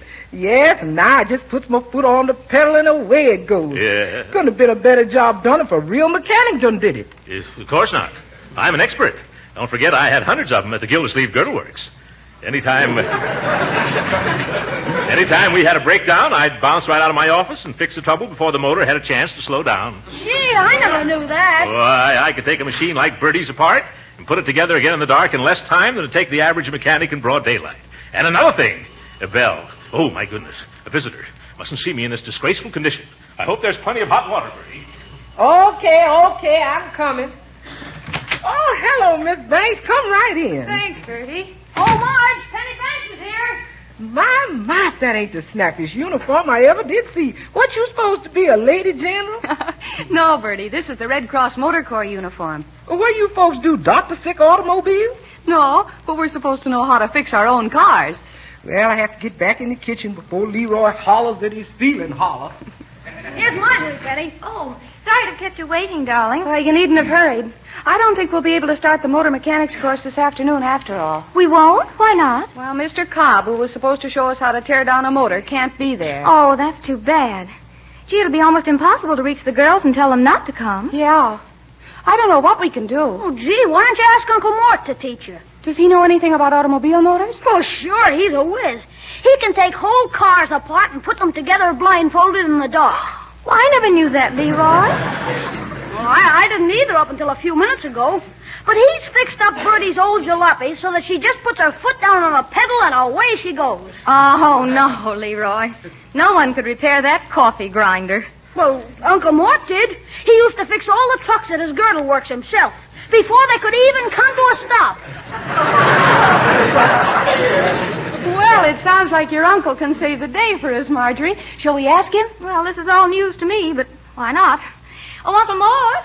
Yes, Marjorie? Can you come here for a moment? Why, certainly. What is it, my dear? Hello there, Penny. Hello. Well, my, you look attractive in that outfit. By the way, what outfit is that outfit for? Well, it's the Red Cross, and we need your help. Why, certainly. How much, my dear? Just a couple of your hours of your time, Uncle. We'd like to have you come over to headquarters and show us how to take apart and put together a motor. Like you did for Bertie, Unc. Oh, yes, birdies, of course. The Red Cross used a lot of them. When do you want me? Oh, this afternoon, Mr. Gildersleeve. Come, Penny. Don't be formal. Just call me Uncle Mort. Well, will you, Uncle Mort? Oh, well, I'm sure you could get somebody better qualified. Oh, Oh, now don't be modest, Uncle. You'd be I'm wonderful for this. Besides, the man we wanted couldn't show up. Oh, well, I don't know. Oh, you wouldn't want to disappoint all those pretty girls. Oh, pretty girls. Well, of course, if you put it that way, I'll come. Oh, fine. Huh? And you'd better make your talk fairly simple. Some of our girls don't know the difference between a hose connection and a garter. Oh, they don't, eh? Well, I'd have a hard time telling them apart myself. Of course, that's stretching it a little bit. Oh, Uncle Mort, always joking. Oh, Tell the truth, I'm not so sure about several things myself. Now, take the differential. no, thank you. If I did, I wouldn't know what to do with it. Oh, now be serious, Uncle Mort. Huh? You sound as if you didn't know a thing about cars. I don't. But I know sewing machines from bobbin to shuttle. Oh, sewing machine. Oh, Uncle. Really, Marjorie, your uncle says the most amusing thing. Well, I don't see why you have to go into stitches about sewing machines. Oh, he's just no kidder. Glad you liked it. Well, let's get going now. Oh, come on. Oh, be down at headquarters at 2, please, Uncle Mort. Goodbye, Leroy. Bye. Don't be late, Uncle. Goodbye, girls. Leroy, what's so funny about sewing machines? Were they giving me the needle? I don't know. You were the one who brought them up. Well, I did not. They asked me to come to Red Cross headquarters and show the girls how to take care of them, didn't they? Oh, no, not sewing machines. Automobiles, Unc. What? Oh, but I never... Oh, what have I gotten myself into? Gee, what's wrong, Unc? I don't know anything about auto motors, Leroy. Why, on half of the new cars, I don't even know how to raise the hood.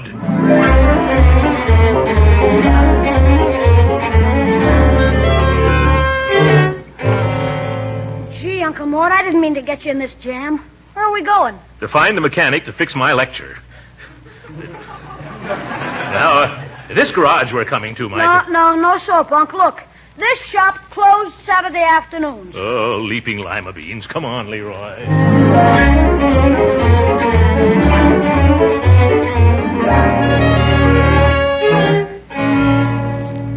What a town this is. So far, only one mechanic who works on Saturday afternoons, and he can't speak English. Well, cheer up, Unc. Maybe there's one here. I hope so. I'm getting corns on my bunions.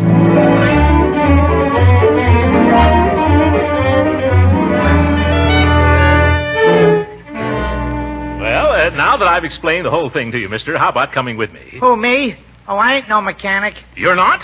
Then what are you doing in this garage wearing overalls and carrying a wrench? Oh, I'm the plumber.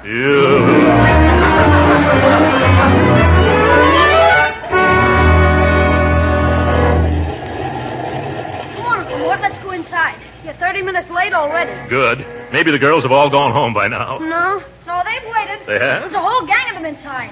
Boy, are they keen lookers. They look like a bunch of magazine covers. Yeah, well, this is the first time I'd rather be looking at popular mechanics. Oh, come on now, Uncle Mort. Give me the old line. Yeah, and they'll take the old line and hang me with it. Well, there's Marge, and she sees us. We Yeah. can't back out now. No. Oh, come in, Uncle Mort. Oh, thank you, Marjorie.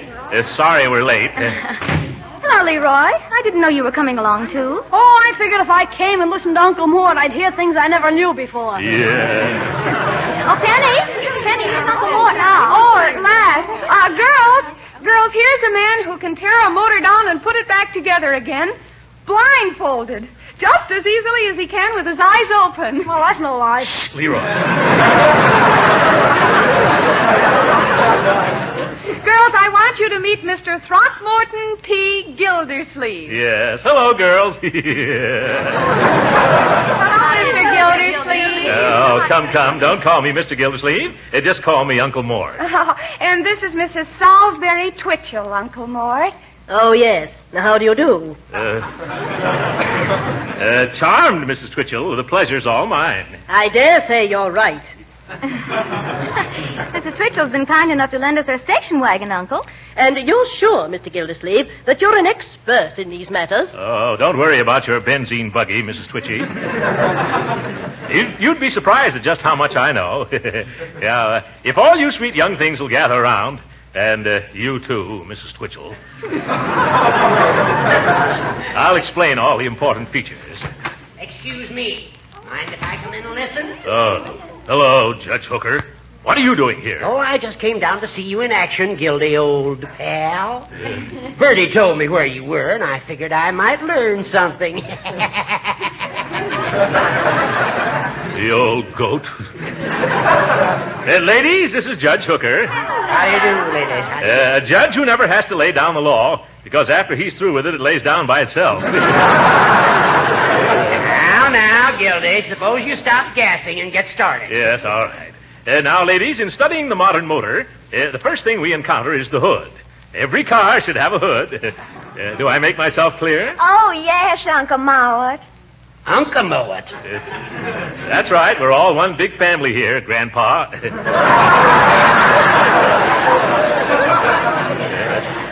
hood covers the motor, as I said. Well, now that we've covered the motor... Oh, wait a minute, Uncle. Yes. Suppose you tell us what goes on under the hood when you start the motor. Oh, yes. Maybe you'd like to tell the girls, Judge? No. I wouldn't rob you of the pleasure for anything. You just go right ahead. Yes, all right. Now, first you touch the starter. That starts the car. Unless, of course, you forget to turn on the ignition key. Well, suppose you turn the key and step on the starter, but the battery is dead. Who is that? Oh, yes, I see you now, my dear. Well, I'm glad you brought that up. That brings us down to dead batteries. Now, a dead battery... Wait a minute. Yes. You aren't finished with the motor yet. In fact, you haven't started it. Well, how can I with a dead battery? Yes. Now, to get back to the motor, or as we experts call it, the engine. The strange thing about an engine is that it might be missing and still be right there. Yes. This happens when the spark plugs fail.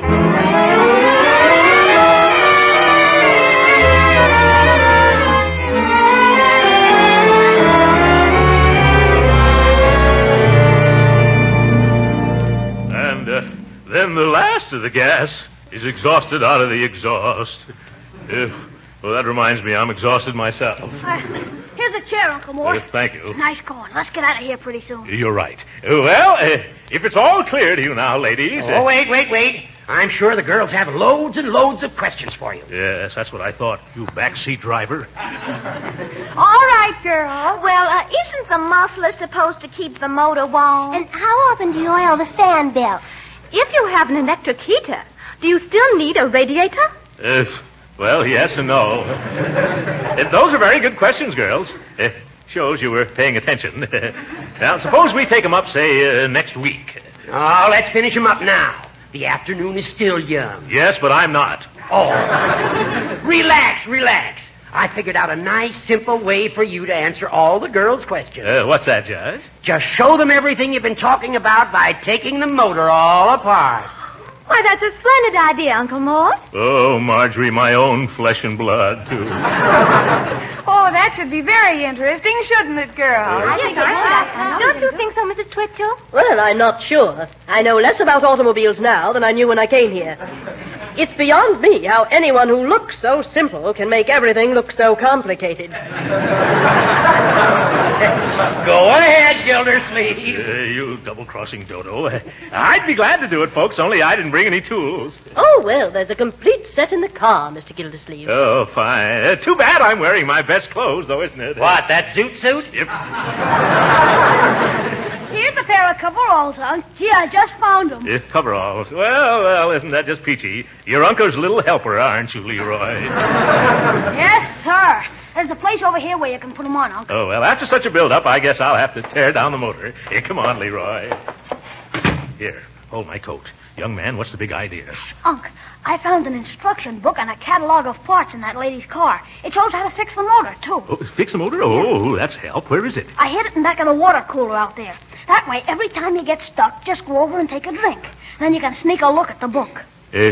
Sneak back and... You're a bright boy, Leroy. You ready now, Uncle Mort? Ready? Not from a mechanical standpoint, Leroy, but let's go. Well, here we are again. Well, shall we begin? Oh, I see you've removed the hood, Judge Hooker. Yes, and here are your tools, Gildy. Now, quiet, girls, quiet. Yeah, quiet. Pay attention to Uncle Mort. As a mechanic, I'll bet he's a panic. Yes.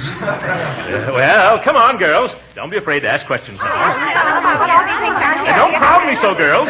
Oh, what am I saying? I don't mind the crowding a bit. Oh, Uncle Mort, what's that little round piece of machinery? Where? Right there. That. Well, that's the, let me see now. Well, that's funny. I'm a bit thirsty. Excuse me while I go get a drink of water. Oh, isn't he fascinating? I'm going to ask him what I should do about my clutch. Just trim your nails, honey.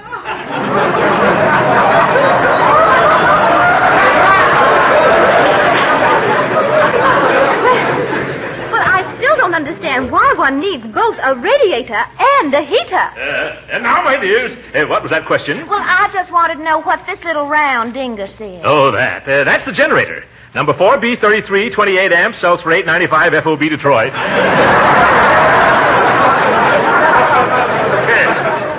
Thinks he's smart. Yeah. You have to take it off before you can get the motor out, Gildy. Yeah, I knew that. Hand me the wrench, Leroy. Thanks. Now, all I have to do is... Oh! Uncle, are you all right? Just a little shock, my dear. I'll be all right just as soon as I get another drink of water. I'll get it for you, Uncle. Never mind. I'll feel better if I get it myself. I don't know why I should be so thirsty. Something I had for lunch, no doubt. I'll be right back and dismantle the motor.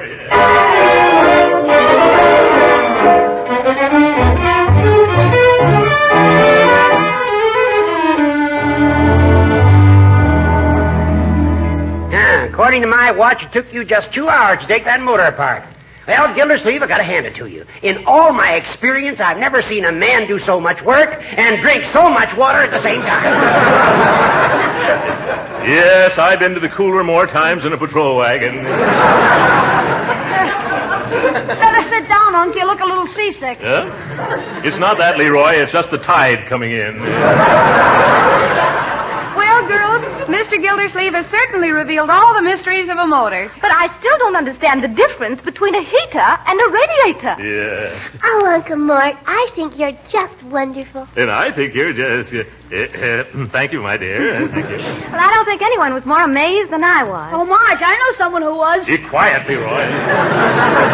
Say, girls, I've got an idea. How about you being my guest for tea and sandwiches? Now, there's a nice little place right around the corner. Oh, Daddy. Oh, that's very kind of you, Judge Hooker. Come on, everybody. All right, but I'll have to wash up first. Oh, no, you mustn't waste any time going to tea, Mr. Gildersleeve. Why not, Mrs. Twitchell? Because you'll have to put my motor back together again. Oh. I'll need it to drive out to my country place later on. Oh, yes. I forgot all about your motor.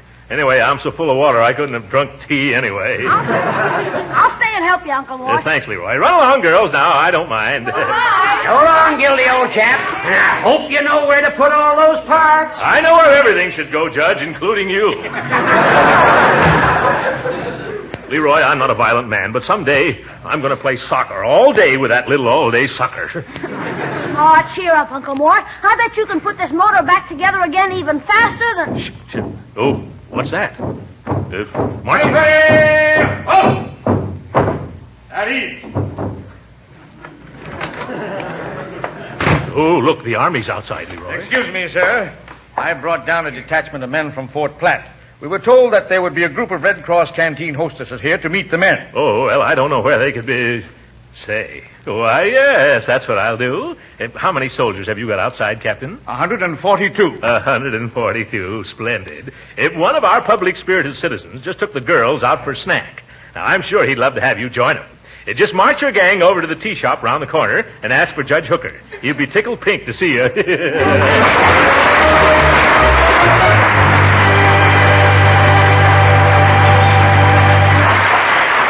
We'll hear from the Great Gildersleeve again in just a moment. But right now, I guess most men will agree that nothing starts the day off right like a good hearty breakfast. Yes, give me sizzling hot eggs with plenty of toast, or maybe some pancakes or waffles, and man alive, I'm about ready to lick the world.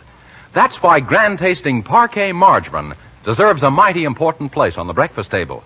Yes, spread wholesome parquet margarine on waffles or pancakes or breakfast toast. You're sure to love its delicate, appetizing flavor. And as for those breakfast eggs, try pan-frying them in parquet.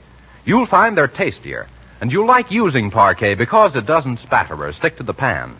Yes, and Parquet margarine is grand for baking, too, because unlike bland, tasteless fats, Parquet is a real flavor shortening.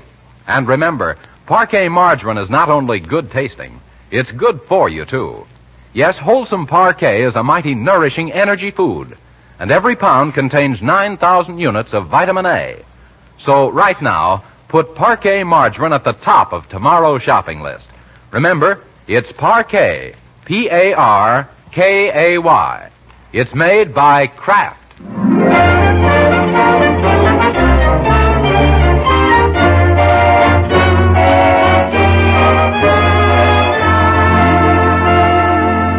And now back to Gildersleeve and Leroy, who have succeeded in putting the motor back together again and have returned home.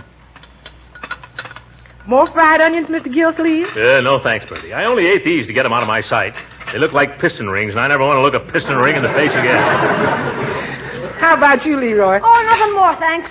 Well, I think I'll go to an early movie now. Maybe I'll go with you. Is there a Hop-Along Cassidy playing around here anyplace? No, you've seen all the new hop-alongs. How about going to see an Eastern picture for a change? No, Leroy. When I go to a picture show, I want to hear a lot of shooting. It keeps me awake. Well, I'll run along now. I'll be back early. All right. Careful, a little dessert, Mr. Gildersleeve? Well, that depends on what you have to offer. Well, there's some custard and a slice of devil's food cake and some pie left over from yesterday. Or you can have some stewed fruit and icebox cookies.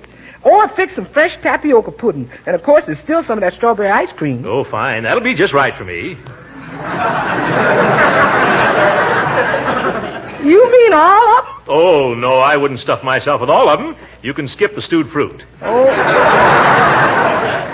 Okay. My, it takes a wide variety of desserts to make a wide variety of gentlemen. Yeah. Oh, never mind. I'll get that doorbell, Bertie. Hello, Gildersleeve. Can I see you a minute? Sure. Take a good look. No, I want to talk to you, Throckmorton. What do you want, you little snake in the bush? I'm a snake. Say you just stuck me with 142 soldiers. Oh, yes, the Army. I'd forgotten about that. Well, what do you want, Judge? I seem to have lost my watch. Huh? The last I remember, I took it out and set it down to time you when we were at Red Cross headquarters. Oh, did you go back there and look for it? Yes, I was there just now, but I couldn't find hide nor hairspring of it. Yes, hairspring. Sure you didn't happen to pick it up? I'm not accustomed to picking up other people's watches, Hooker. It's a nasty habit that gets you into bad company. You start associating with judges and people like that. Cut the comedy, you big clown. Yeah. Now, let's try to figure out what's happened to that watch. Was it valuable? I should say. Given to me by the grand jury after we indicted that fake jewelry racket mob. Oh, left over from the investigation, no doubt. It was not. This watch cost a couple of $100. Oh, my goodness. What's worrying you, Hooker? I just remembered. I set the watch down on the engine block. Well, that's funny. I didn't see it when we were putting the motor back together. Oh, maybe it's in one of the cylinders. Yeah, well, that could have happened very easily, couldn't it? Yes, it could. Well, don't stand there. Do something. Help me. Why should I help you, you misguided little nincompoop? That's no way to talk to your pal, Throcky. Hey, pal. Oh, come on. We've got to rush down there and tear that motor apart again and rescue that watch before that woman drives it away. Oh, you mean Mrs. Salisbury Twitchell, eh? Sounds like a nervous hamburger. Yeah. The minute she starts that motor, my beautiful watch will be ground up into junk. Please, Gildersleeve, please. I'm sorry I was mean to you this afternoon. Well, all right. I'll come down and help you, baby. But first, I'm going to have a bit of dessert. You care to join me in a dish of custard, Judge? No, come on. There isn't a moment to lose. No, all in good time. She won't start that car. Your watch is safe. What makes you think so? Because after Leroy and I had the motor all put together again, we found 6 or 7 parts we forgot to put in.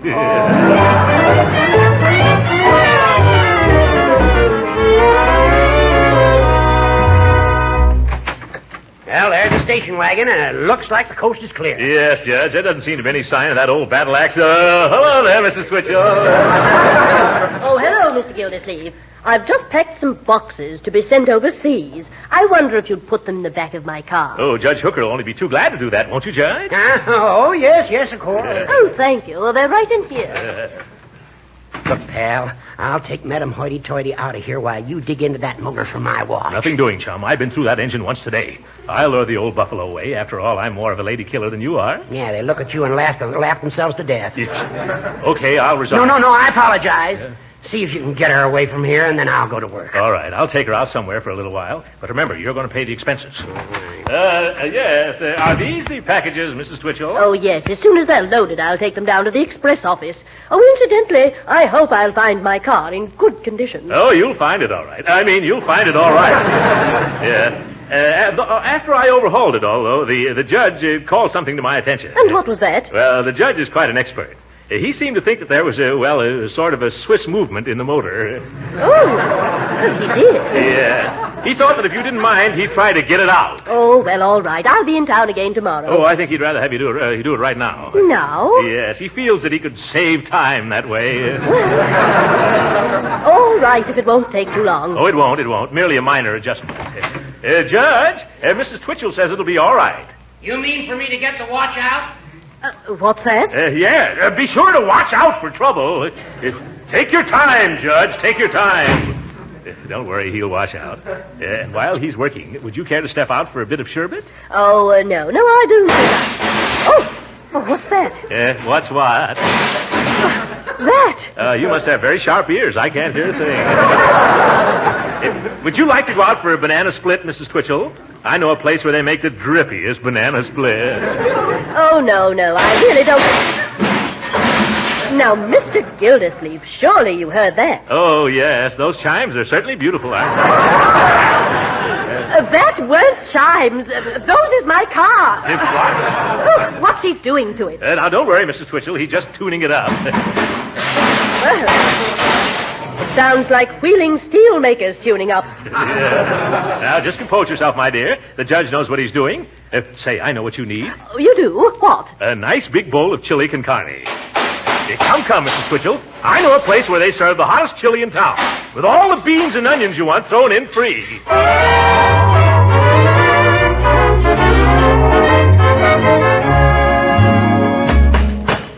All the consarn ding-dang fool pieces of machinery I ever had the misfortune to get up. Well, hello, Judgy.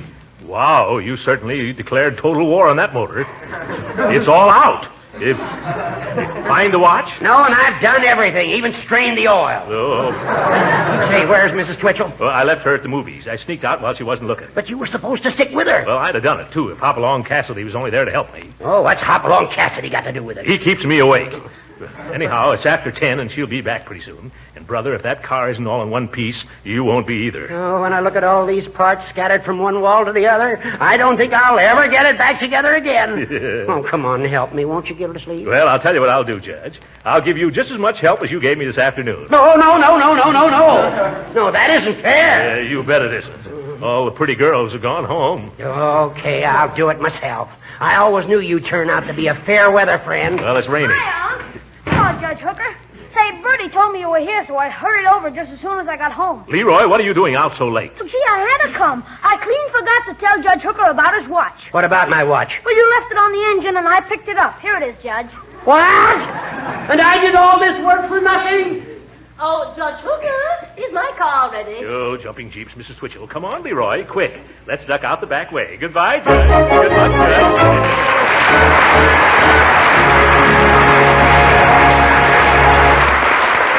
The Great Gildersleeve will be with us again in a few minutes.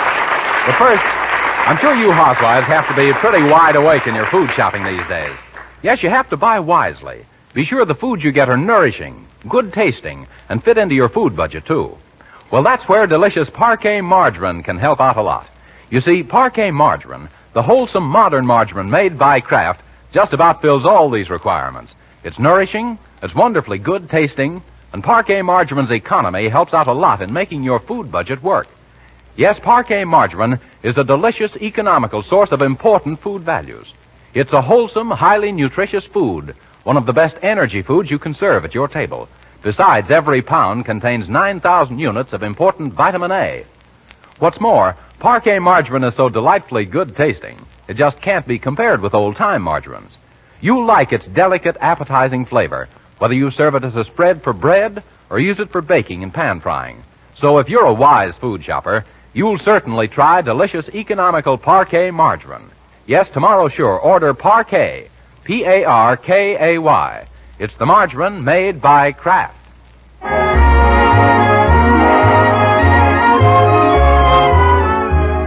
Ladies and gentlemen, from now on, we're going to be on wartime. And if time means money, wartime means that our country needs all the money we can spare. And when you invest in defense bonds and saving stamps, you all join in saying, "You're a hard man, MacArthur." Good night.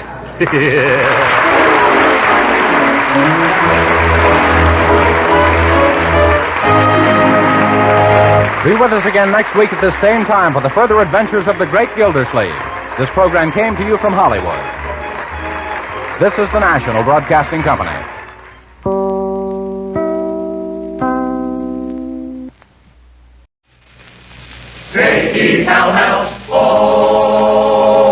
The Jell-O program, brought to you by Jell-O and Jell-O Pudding, starring Jack Benny, with Barry Livingston, Phil Harris, Dennis Day, Rochester, and yours truly, Don Wilson. The orchestra opens the program with Free for All.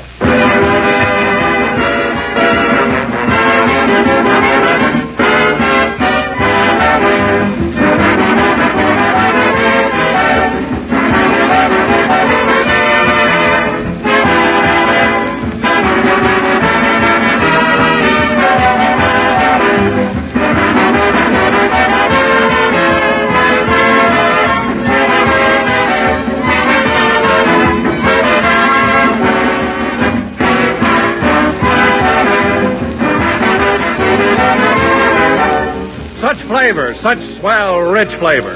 That's what you're going to say, friends, the very first time you taste the new Jell-O. Because Jell-O today is extra rich thanks to a new and exclusive Jell-O process. By means of this amazing process, Jell-O's glorious goodness is locked in, protected for your pleasure. And never before has Jell-O tasted so downright grand. Never before has it been a more perfect dessert, a more delicious treat. You'll enjoy it more than ever now that Jell-O's famous flavor is locked right into the tiny Jell-O particles. Just try it and see. Prove for yourself that Jell-O's flavor really is locked in. Open a package of Jell-O. Notice that there's no telltale odor, no sweet, fruity aroma to warn of escaping flavor. But the instant you dissolve the Jell-O into a grand Jell-O dessert, out pours its captive flavor to make that dessert a wonderfully rich, tempting treat. So order several packages of Jell-O tomorrow. Remember, Jell-O's new locked-in flavor makes Jell-O more than ever the dessert for you.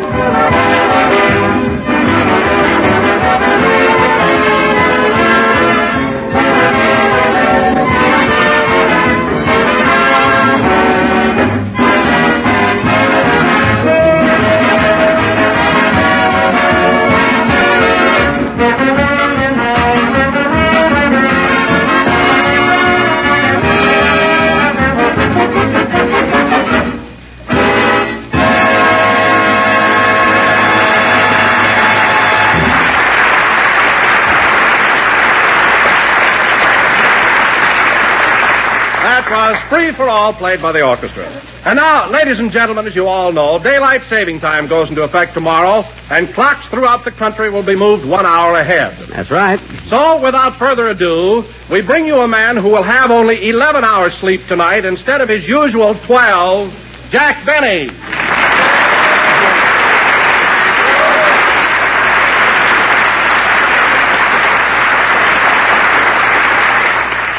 Thank you. Hello again. This is Jack Benny talking. And, Don, I don't know where you got the impression that I sleep 12 hours a night. I'm up bright and early in the morning, the same as everybody else. Yes, Jack, but look at the time you go to bed. By 9 o'clock every night, you're in dreamland. And not on Wednesday nights. They don't raffle off the Plymouth at the Oriental until 9:30. By the time I get through arguing with the manager, it's usually 2 in the morning. Well, what's the idea of arguing with the manager? Listen, Don, I've been going to that theater for years now. It's about time I won a slab of bacon or something.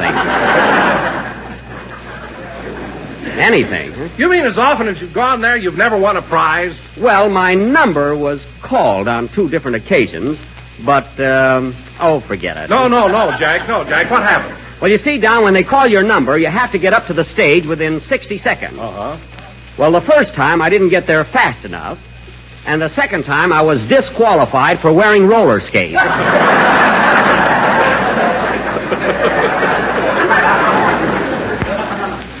I missed out on a case of minute tapioca.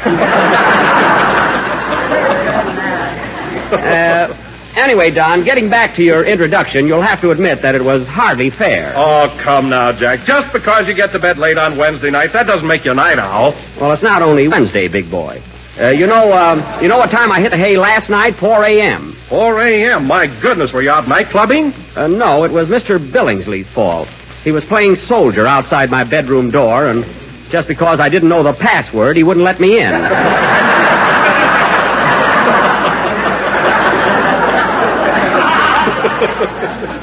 I'll know it tonight, believe me. What is the password, Jack? Well, it's not exactly a word, Don. I just have to go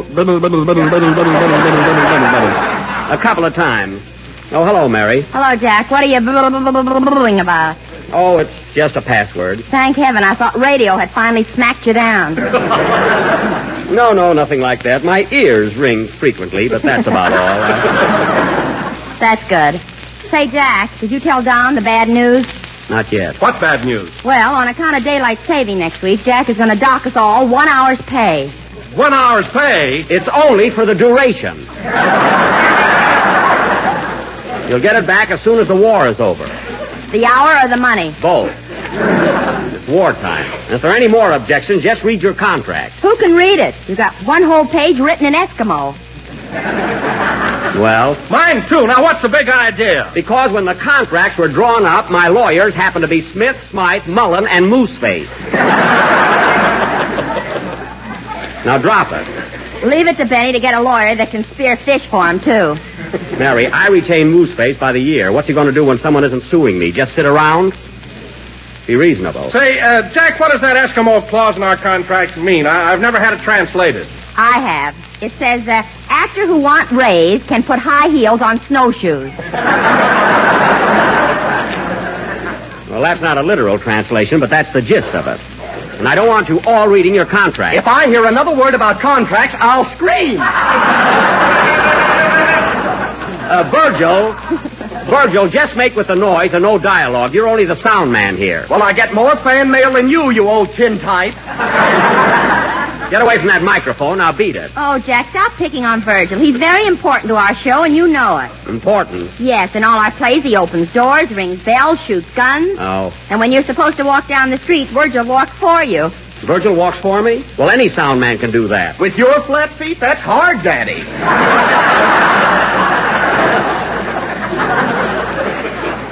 Virgil, I told you to get away from that mic. I never saw a guy with such Hey, Jack, here comes night school Joe. Oh, yes, our French student.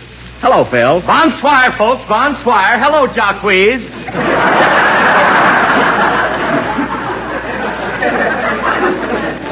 Jacques. And Marie and Dune. Dune? Phil, a dune is a great big pile of sand. But I guess you're right. Anyway, why don't you cut out that French? The stuff you say doesn't even make sense. Well, I learned a new one this week. Get a load of this, Jackson. Ma orchestre travaille dans Dune soupier. What does that mean? My orchestra works in the soup tureen.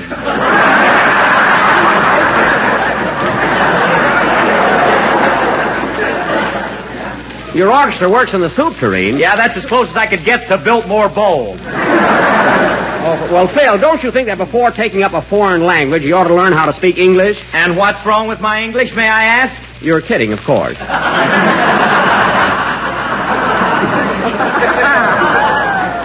And now, folks... No, I ain't. What's wrong with my English?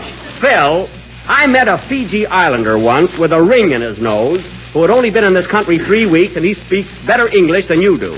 Much better. Well, then I got to get one of them rings.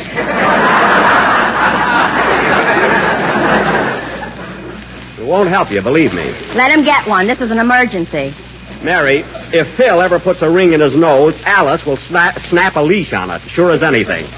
And now, folks, Phil Harris and his 18 dreamboats will entertain us with a band number. Hit it, Phil. Oui, oui, amigo. Phil, amigo is Spanish. You're talking Spanish now. Then I want more money. Oh, play. Play, go ahead. Hold it a minute. Come in. Mr. Benny? Yes? Do you recognize me? No, I don't. Well, that's my fault. I should never have taken that ring out of my nose. guy here. He's a Fiji Islander, all right. Look at that bushy head of hair.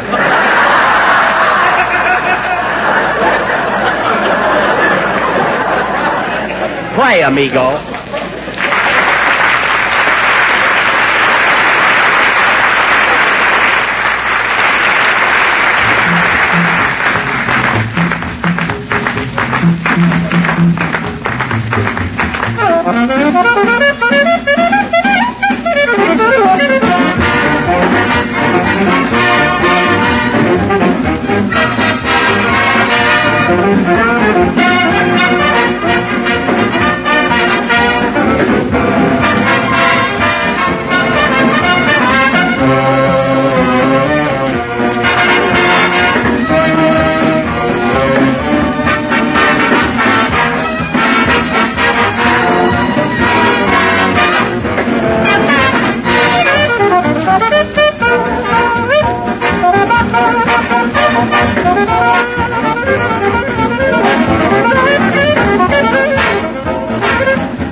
That was a medley of Deep in the Heart of Texas and The Eyes of Texas Are Upon You, played by Phil Harris and his orchestra, who may be heard nightly except Sunday in the soup tureen of the Biltmore Bowl.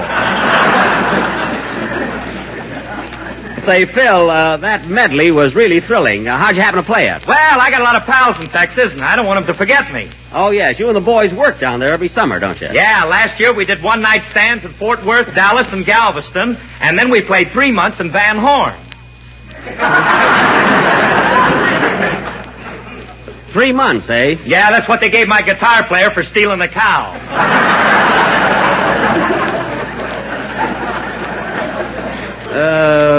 Stealing a cow? Well, he didn't exactly steal it. He tried to elope with it. You know how frank he is when he drinks.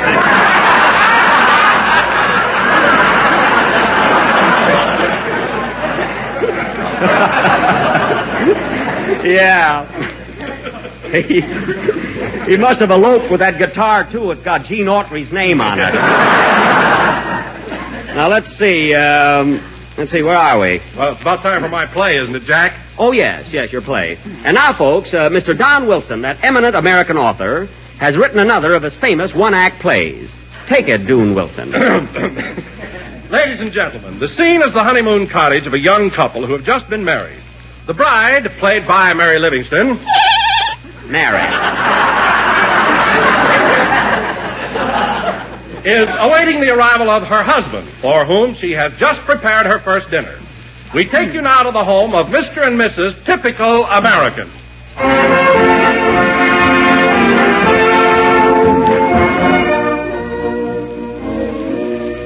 Oh, dear, it's 7 o'clock and my husband isn't home yet. Ah, here he comes now. Hello, sweetheart. Hello. Did you have a busy day at the office, Typical?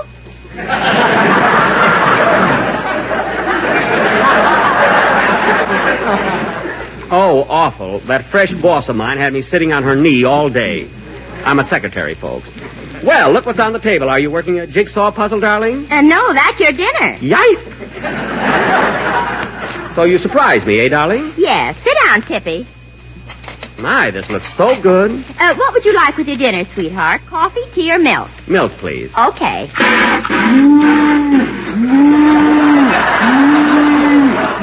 Virgil, the cow is milked already.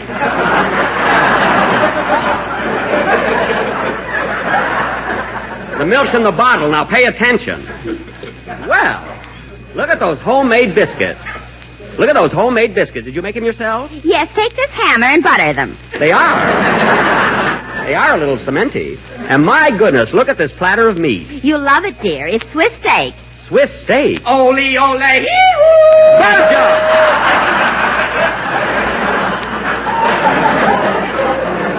Virgil, what's the matter with you? You're spoiling the illusion. Now sit down and take that alpine hat off your head. The cheese, too? Yes.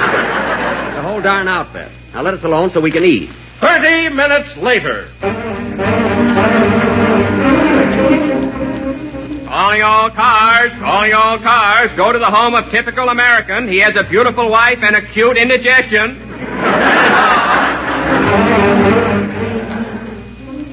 Ooh. Darling, what's the matter? Typical, speak to me. Ooh. Poor boy. Well, it looks like I'll have to eat this bowl of tempting and economical Jell-O all by myself. Oh, no, you don't. Give me some of that, too.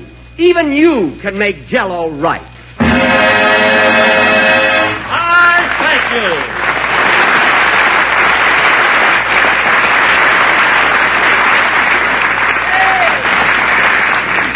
Don, that was really marvelous. How did you ever think of such a clever commercial? Well, I was sleeping on my back last night and I dreamt it.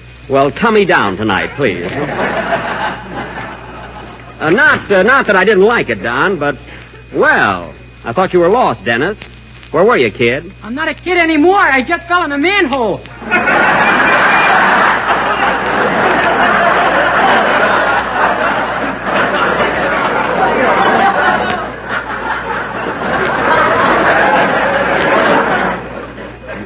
Oh, fine. He fell in a manhole.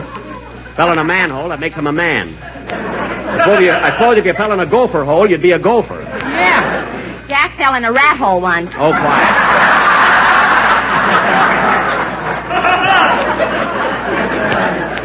Anyway, I'm glad you got here, Dennis. And now, ladies and gentlemen... Oh, say, Mr. Benny, have I got a surprise for you? Have I got a surprise? Later, kid. For our feature attraction, this... What do you mean, surprise? Here, read this. I cut it out of a radio column. Let's see it. Well, I'll be darned. Get a load of this, fellas. It is reported officially from New York that starting March 8th, Fred Allen will switch the time of his broadcast from Wednesday to Sunday night. Imagine. Well, I knew that. He's replacing the Sunday evening symphony hour. Allen's replacing the symphony hour? Well, they better tell everybody in advance, or when they hear Allen's voice, they'll think it's an old bassoon left over. Anyway, if Allen goes on the air Sundays, I'm going off. I can make a darn good living out of pictures. Oh, how many postcards of your house do you sell a week? Plenty, sister. Anyway, I don't want Allen on the air the same day as I am. But, Jack, there are a lot of comedians besides you on Sunday night. One more won't hurt. A lot of comedians. Name one. Edgar Bergen and Charlie McCarthy. That's two. Name one.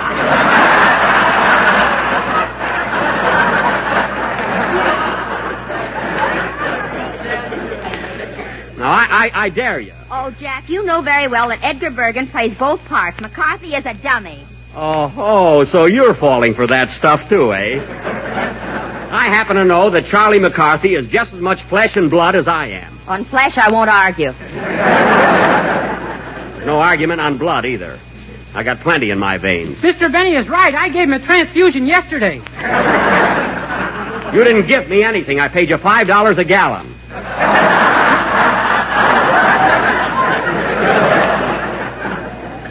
Now be quiet. Gee, I'm so weak I can hardly stand up.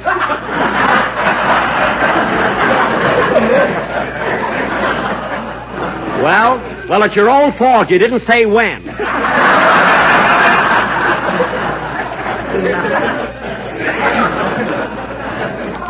Anyway,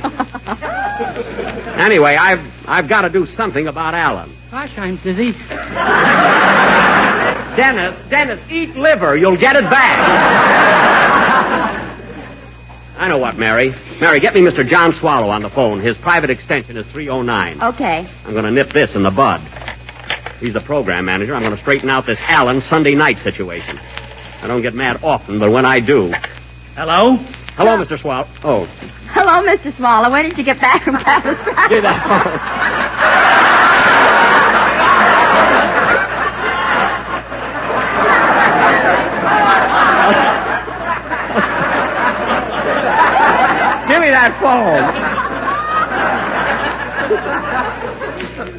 Mr. Swallow. This is Jack Benny. Say, I just found out something, and I'd like to talk to you about it. Now, I'm not going to stand for any... I'm glad you called, Jack. What? Mr. Williams, the censor, tells me he's been having a little trouble with you. Trouble with the censor? Who, me? Yes. Now, Jack, when he tells you to take a joke out of your program, don't argue about it. Take it out. What? Wait a minute, Mr. Swallow. Are you referring to the gag we were going to do about cooking flapjacks on a griddle? I certainly am, and you ought to be ashamed of yourself. Well, for heaven's sake, what's wrong with cooking flapjacks on a griddle? The word griddle sounds exactly like girdle.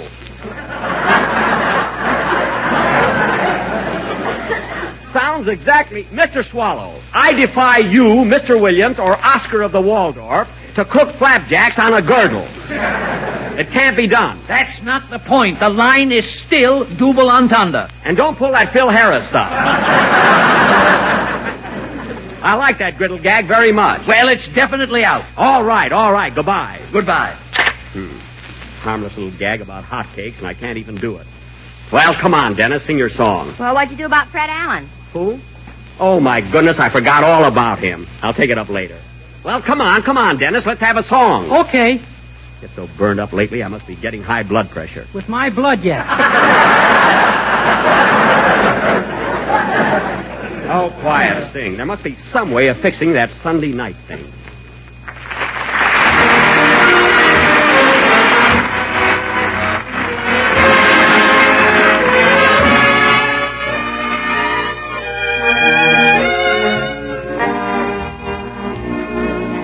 This love of mine goes on and on. All life is empty since you have gone. You're always on my mind, so out of sight. It's lonesome through the day and all of night. I cry my heart out, it's bound to break. Since nothing matters, let it break. I ask the sun and the moon, the stars that shine, what's to become of it, this love of mine? I cry my heart out, it's bound to break, since nothing matters, let it break. I ask the sun and the moon, the stars that shine, what's to become of it, this love of mine?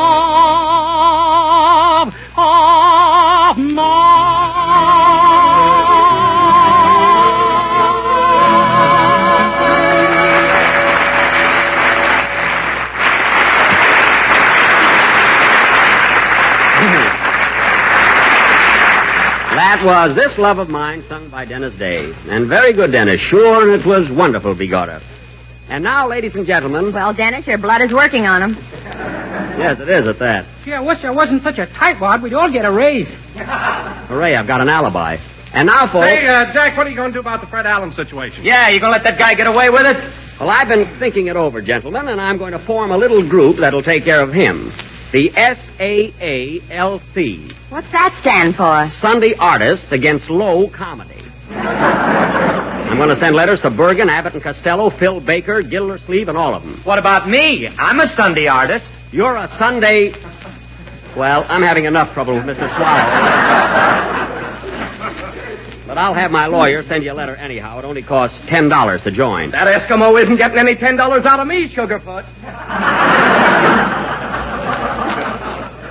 Who asked you? Now get this straight, Virgil. You're not a comedian. You're a sound man and not a very good one at that. I don't know why I don't yank that wig right off your head. You lay one hand on me and you'll... Oh, Jack, stop pointing at your glasses. He won't hit you. Never mind. I got more important things to do than argue with this guy. Until March 8th, I'll be working day and night. You mean to say that you're going to all this trouble just to keep Alan off the air Sundays? I owe it to the public. It's a crusade. That's what it is. Well, gee, I don't know what all this fuss is about. Personally, I think Mr. Allen is wonderful. Dennis, you're fired. Anyway, Don, get out, scram, kid. Anyway, Don, I think I'll send you... Leave the music here, Dennis. It's not yours.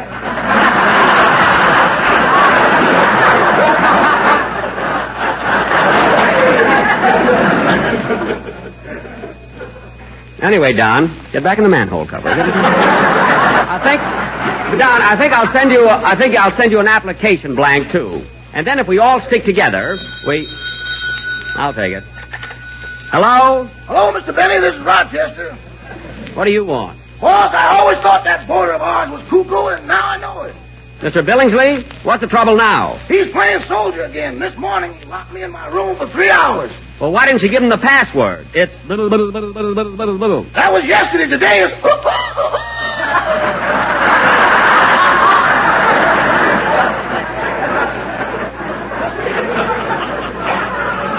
Oh, so he changed it, eh? Well, I'm glad you told me. I don't want to have to go to a hotel tonight. Now, Rochester, you just humor Mr. Billingsley and let him play soldier. He's perfectly harmless. What about that shotgun he carries around? That shotgun isn't loaded. It ain't, eh? No. You know that big picture we got in the library of George Washington crossing the Delaware? Yes. Well, he'll never make it in that boat. It's full of holes.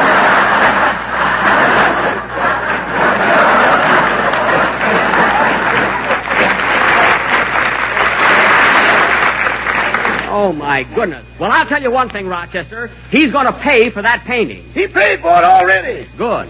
You ought to see his new $5 bills. He's got my picture on them. Oh, for heaven's sake. And you know what else, boss? What? You're Secretary of the Treasury. Oh, well, he's just having fun. He prints them on Kleenex. He can't be a counterfeiter.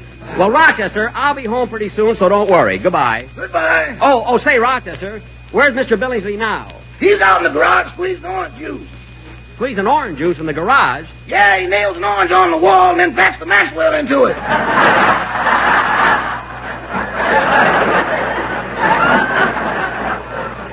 Oh, well, I'll see you in a little while. So long. So long. I was wondering where those yellow spots on my garage wall came from. I thought there was something wrong with my eyes. Play, Phil. If you have a family that loves rich, tempting desserts, then don't wait another day to serve this one. It's a delightful Jell-O treat called Imperial Peach Mold, a grand-looking, good-looking dessert that's not only delicious, but easy to make. Here's all there is to it. Simply dissolve 1 package of orange Jell-O in a pint of hot water and peach juice and chill until slightly thickened. Next, fold in 1 cup of canned sliced peaches drained. Or, if you wish, use 1 box of quick frozen sliced peaches, freshly thawed. Then mold and chill until firm. And there's a really special treat, a rich, shimmering combination of juicy sliced peaches and sunny orange Jell-O. So get a can of sliced peaches or a box of quick frozen sliced peaches from your grocer tomorrow and treat yourself to this swell dessert. When you make it, be sure to use genuine Jell-O, because Jell-O is extra delicious, thanks to its new locked-in flavor. We're a little late, so good night, folks.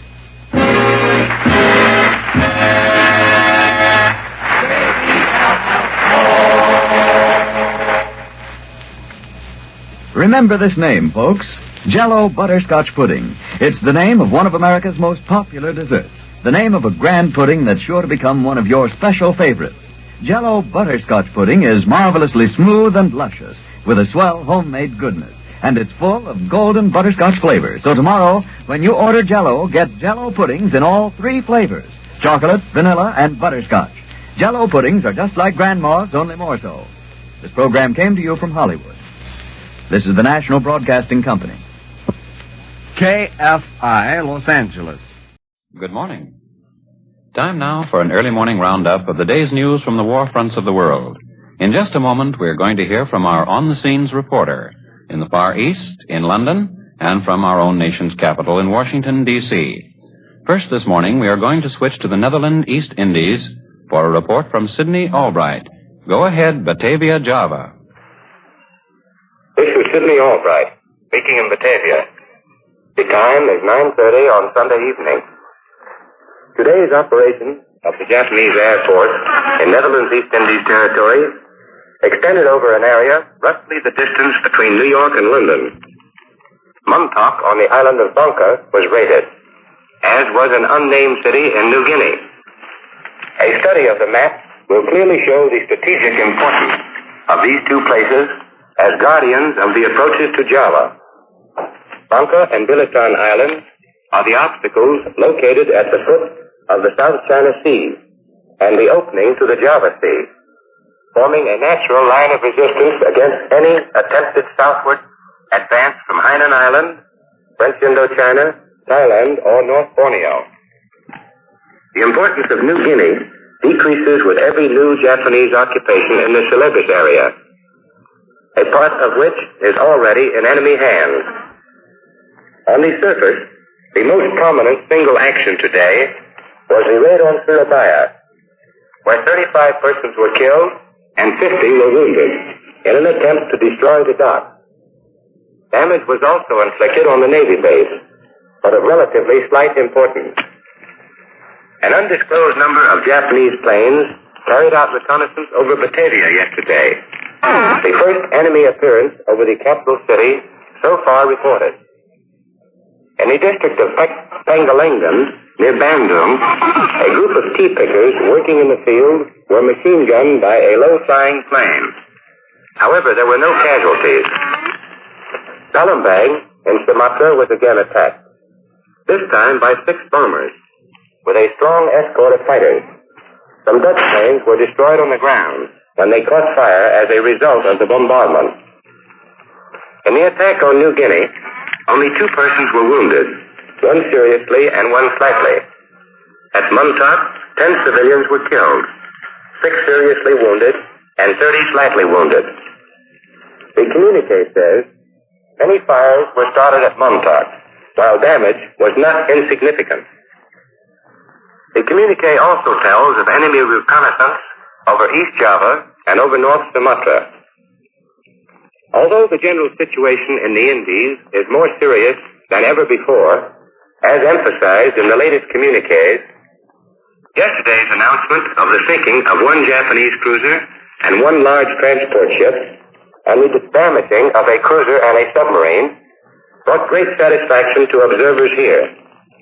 It is fully realized that although the Indies' vital need at the moment is mainly air power in order to stem the Japanese advance, it's the Japanese sea power that is responsible for most of the previous successes. Therefore, it is considered most important that the Japanese must realize the danger of their gradually increasing losses. The Dutch East Indies have been at war for 63 days, during which time 56 enemy ships have been put out of action. This includes warships of all types, numerous large transport ships, also some tankers carrying precious aviation gasoline, which is irreplaceable. On the other hand, the Dutch Naval Commander-in-Chief stated yesterday, quote, "The Netherlands Indies fleet is intact, at sea, and ready for action," unquote.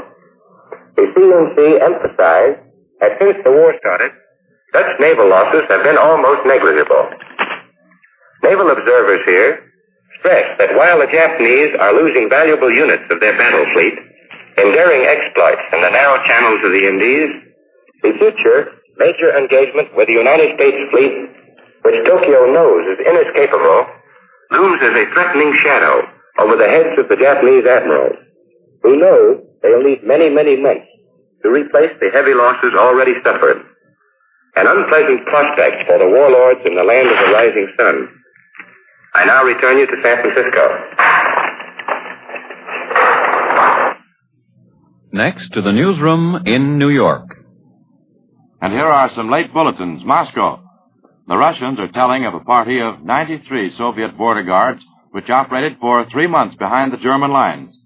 The guards now have reached Russian-held territory again, and they say they killed more than 1,400 German officers and men during their jaunt. They also mined roads blew up enemy supply columns, and destroyed 10 bridges. And according to the government newspaper, Izvestia, they wrecked 15 miles of railway track as well as giving many signals to Soviet aircraft, allowing them to bomb German troops and cars. Several times the guerrilla band attacked villages where Germans were quartered. Once they killed or wounded 180 out of 200 Finnish troops sleeping in a schoolhouse. And now once again we take you overseas. We switch you now to London. This is London. John McVane speaking. London heard from Singapore today that the Japanese have stepped up their air and artillery bombardment of the island. The scale of the air raids and the shelling is said to have been considerably increased.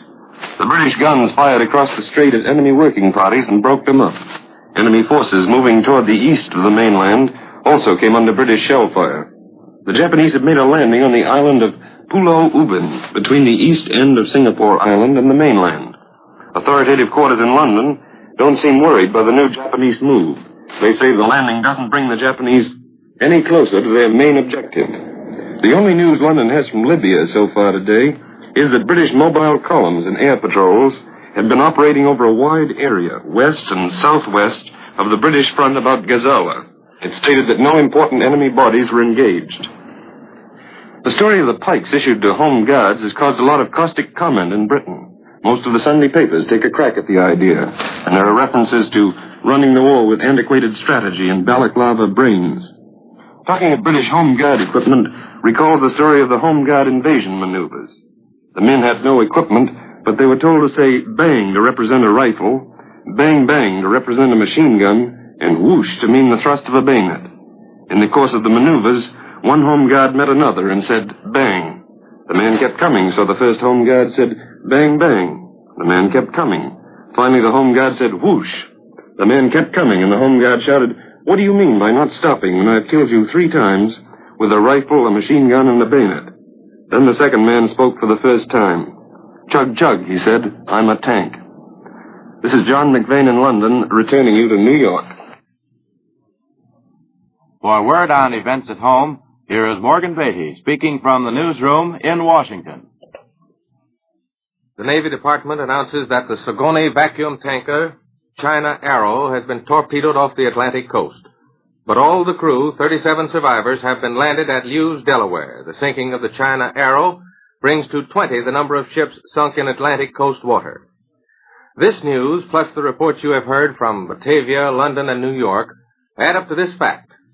The armed forces of the Allied nations are bracing today to receive new Axis blows, certainly in the Far East and in the Atlantic and possibly in the Mediterranean.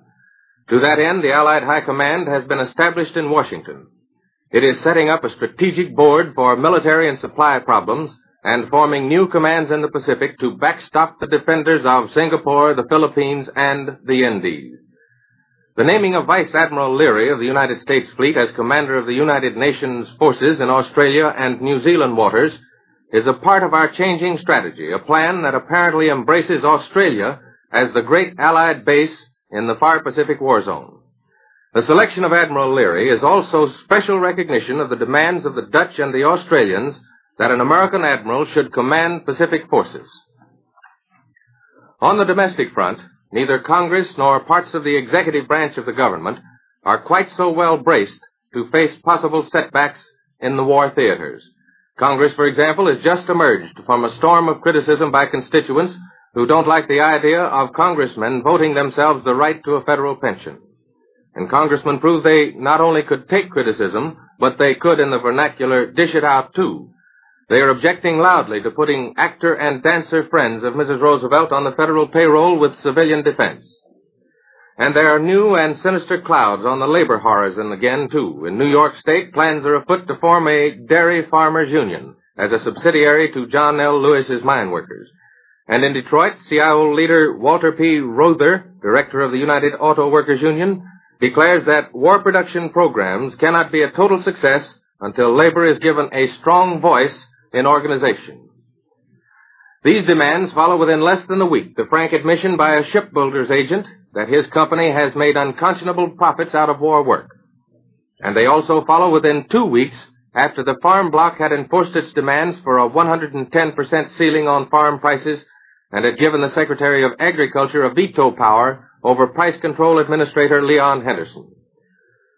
Taken together, all of this is plain evidence that group interests in the United States have not been completely subordinated as yet to the national interest.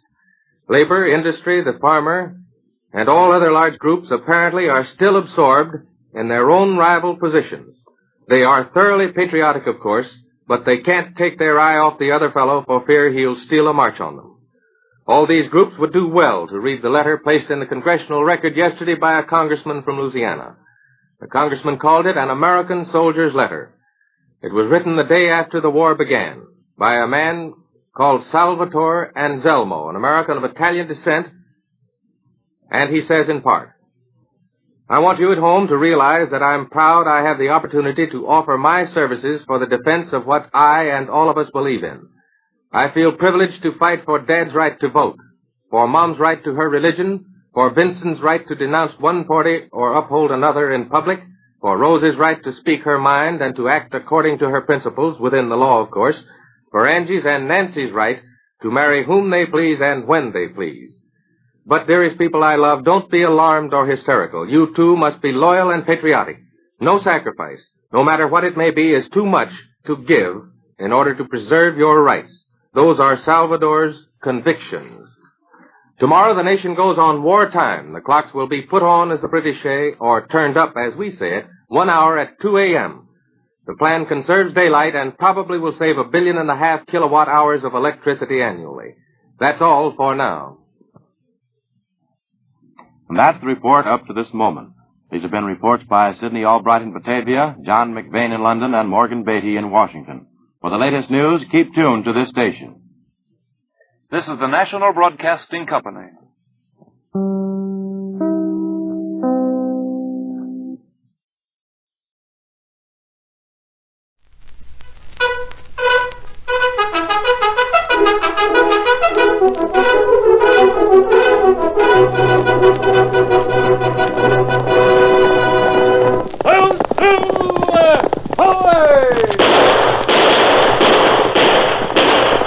Fiery horse with the speed of light, a cloud of dust, and a hearty hi-yo, Silver, the Lone Ranger.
During the years of unrest that followed the Civil War, a powerful secret organization called the Legion of the Black Arrow sprang up in the western United States. Its members were to be found everywhere, defying the law, or using the law for their own purposes, working toward the ultimate goal of revolt and the foundation of a despotic empire. It was the masked rider of the plains who led the fight against this band of outlaws and traitors, and for once his great strength and courage, his daring and resourcefulness were taxed to the utmost in the cause of democracy. Return with us now to those thrilling days when the West was young. From out of the past come the thundering hoofbeats of a great horse, Silver. The Lone Ranger rides again. Come on, Silver! Roll the tail of the Black Arrow! Ho, Silver! Away!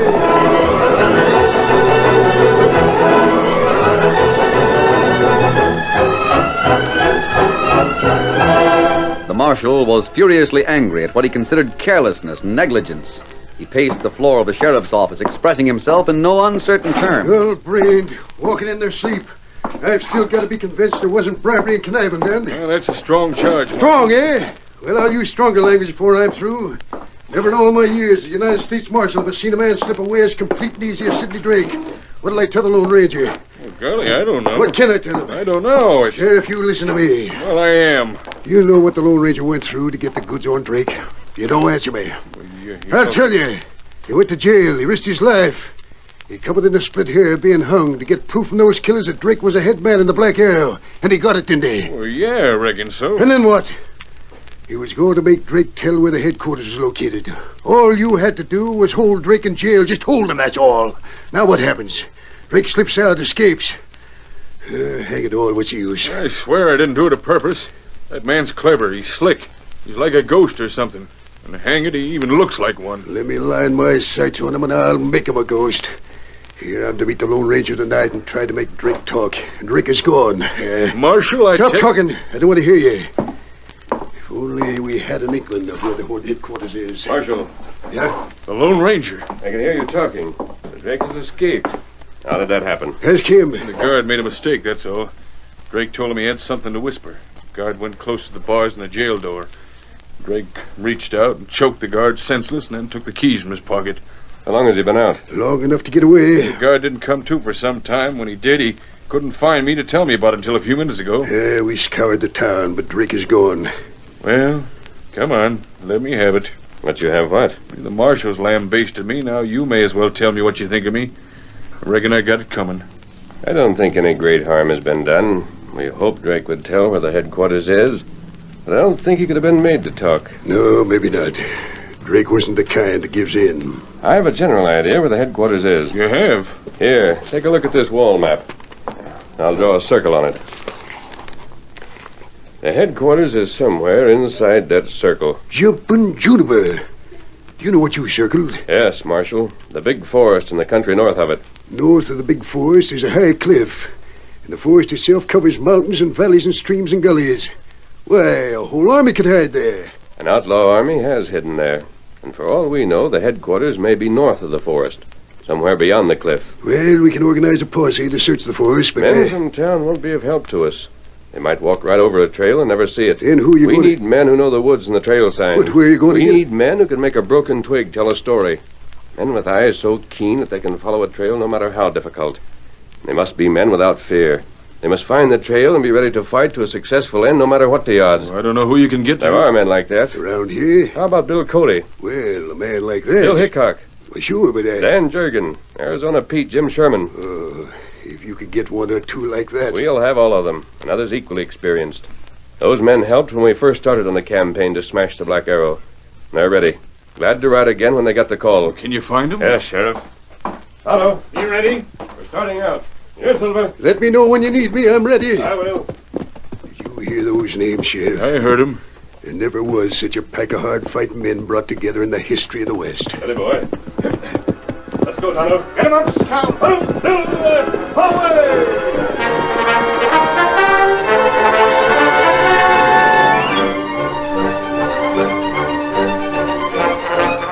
For the first few miles, the Lone Ranger and Tonto rode together. Then they took different directions, each knowing where he headed and whom he sought. Get him up, Scout. Get him up.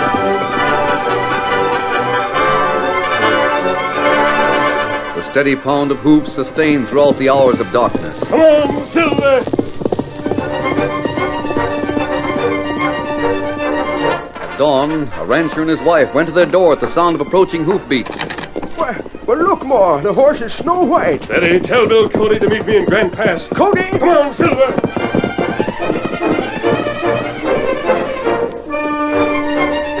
The morning activity of an Indian village was halted by the sudden arrival of Tonto on his strong paint horse. Chief Thundercloud, Uncle Go Hoy, Grand Pass. Get him up, Scout.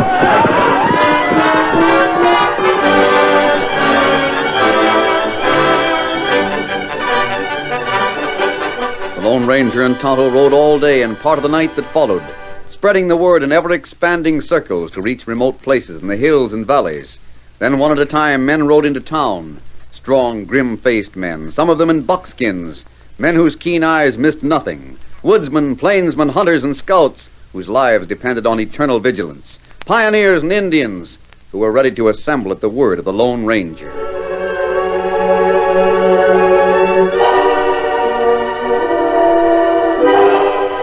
Meanwhile, Sidney Drake had gone through the big forest to the cliff that bounded on the north. He passed through a narrow cleft in the sheer wall of rock to a hidden valley, a sort of basin which was surrounded by cliffs. At the far end of this, Drake entered a vast cave. He identified himself to the men in the cave, and then... Which of you is named Carver? My name's Carver. And who are you? Me? I'm called Strangler Grimes.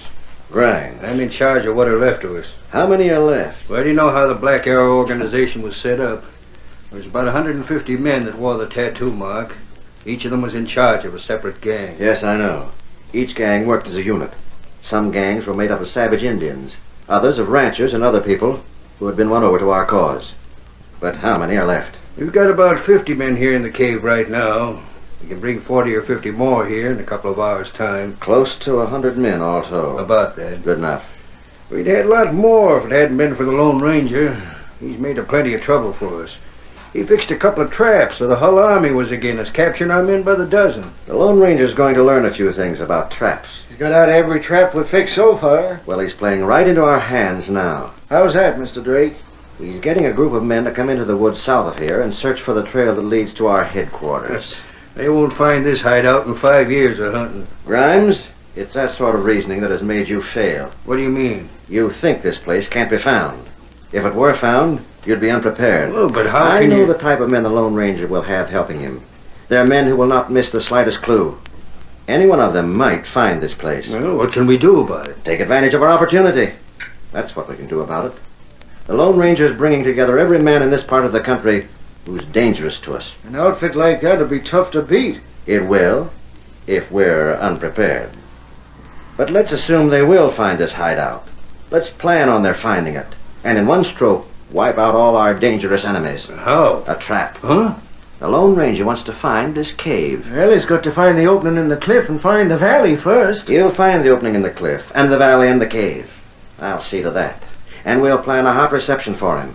Not only for the Lone Ranger, but also for every man he has chosen to help him fight us. Golly, if we could clean them all out, we'd have clear sailing. We could repair the damage the Lone Ranger has done to our organization. Then nothing would stop our march to success. But if he finds our valley and the cave, he'll figure on fighting a lot of us, won't he? That's where the planning comes in. I'll make the Lone Ranger think he has only a few men to face. We'll let him capture those few and think we're conquered. Then overwhelm him.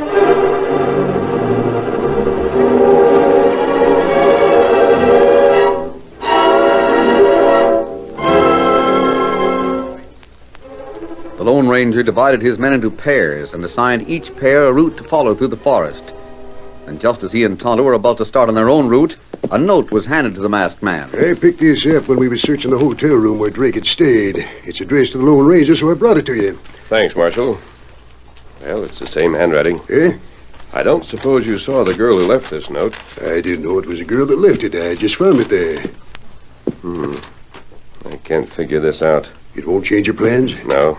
Come along, Tonto. Goodbye, Marshal. Goodbye, and luck to you.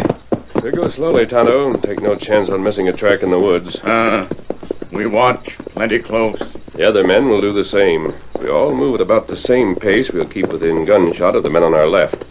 When we or anyone else finds a trail, 3 shots will signal the others. The signal will be relayed all the way through the woods. Your note come from same girl? Yes, Kimosabe, the same girl. I wonder what she means. Why did she send me this message?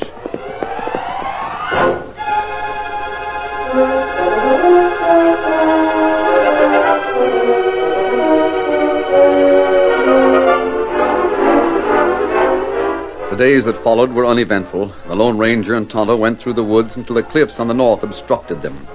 Then they recrossed the forest at a slight angle, constantly alert for the slightest sign of a trail. Maybe Drake not go through woods at all. I'm sure he did, Tonto. I'm also sure that Drake wouldn't have the ability to hide his tracks the way the other members of the Black Arrow do. We keep on hunt. I can't help wondering why the mysterious girl sent me that message when we started out. Where message now? Here, in the secret compartment of my ring. You keep it there? Yes. I don't want to lose it. It must have some significance. I'll read this to you, Tonto. In Sidney Drake's room, there were makeup materials such as actors use. Drake may be skilled in the use of disguise. That all? That's all the message says.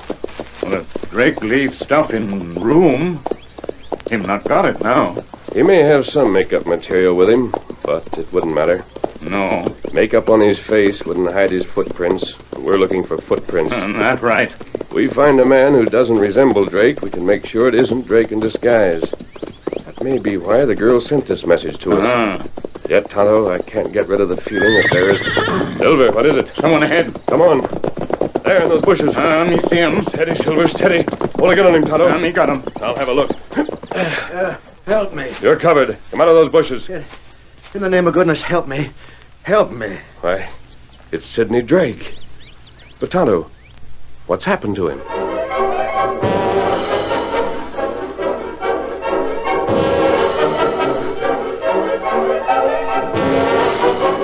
The Lone Ranger will find Drake all right, Grimes. You needn't worry about that. I guess you're right at that, Carver. Drake will fix it so the Lone Ranger will find him. And when that masked man does find him, it'll be the beginning of the end for the Lone Ranger.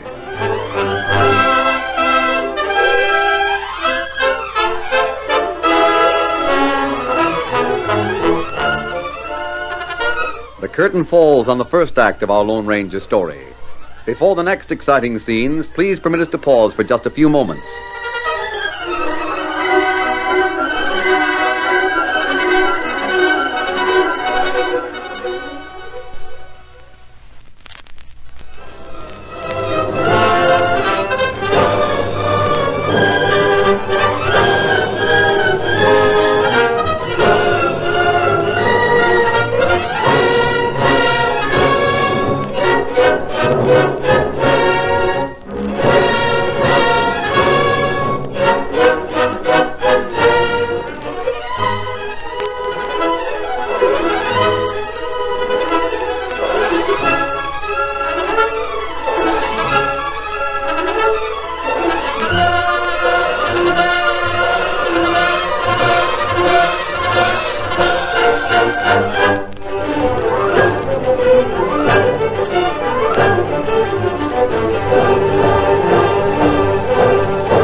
Now to continue our story.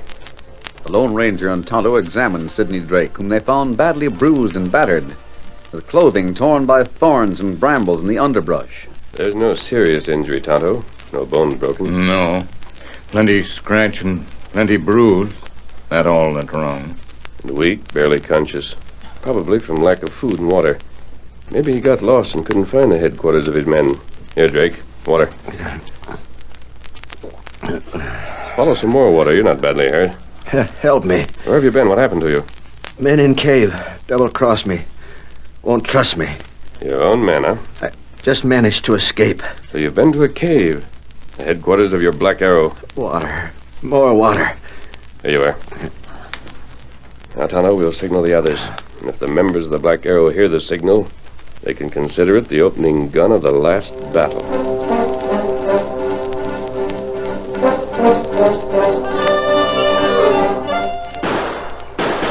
Three shots. The signal. East of us. That means the Lone Ranger's found the trail. Relay the signal.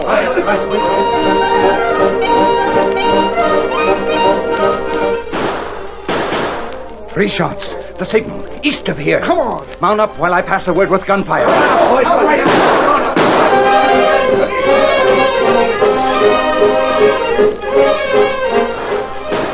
Shots rang through the woods as each band of hunters heard the signal and then fired. The end of the long search at hand, hard-riding men broke through the woods, heading for the meeting with the Lone Ranger.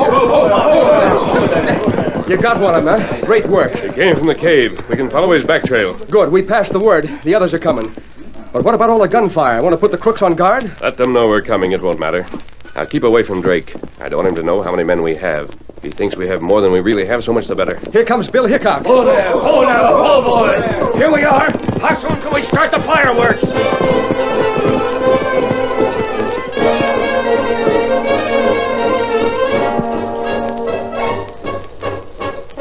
before sunset, the men were assembled apart from the place where Drake had been tied. Tonto returned from a survey of the trail and reported to the Lone Ranger. Kimasabi, trail plenty clear. Good. You think we'll be able to follow it all the way? Tonto thinks so. We still have about 2 hours before darkness. Maybe we can finish this job tonight. You can finish it. What? I know when I'm beaten. You might as well know all I can tell you. We don't need your help, Drake. But if you're conquered by the men in the headquarters, in the cave, I'll die too. I'd sooner take my chance in court. I want to help you. Maybe the law will be lenient with me. I'd like to untie your hands and call on you to shoot it out. But I expect you'd be too yellow for that. Bill, I want you and Tonto to keep Drake between you. I'll go first. You follow right behind me. The others will come after you. It'll be just as well if Drake doesn't know the size of our group. He might yell a warning to the others. Right. In fact, that might be the reason he's here. You got the right idea, Lone Ranger. Don't take any chances at all with a polecat. But You shut up. What you want doesn't count. Get going.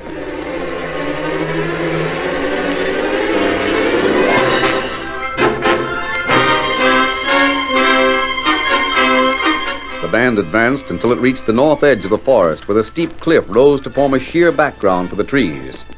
To everyone's surprise, there was a narrow cleft in this wall of rock. Beyond the cleft, there was a valley, a regular basin walled by cliffs with trees at the base. Never knew such a thing as this was here. I always thought that this was tableland. A regular lost valley. It's like a basin guards right out of the cliffs.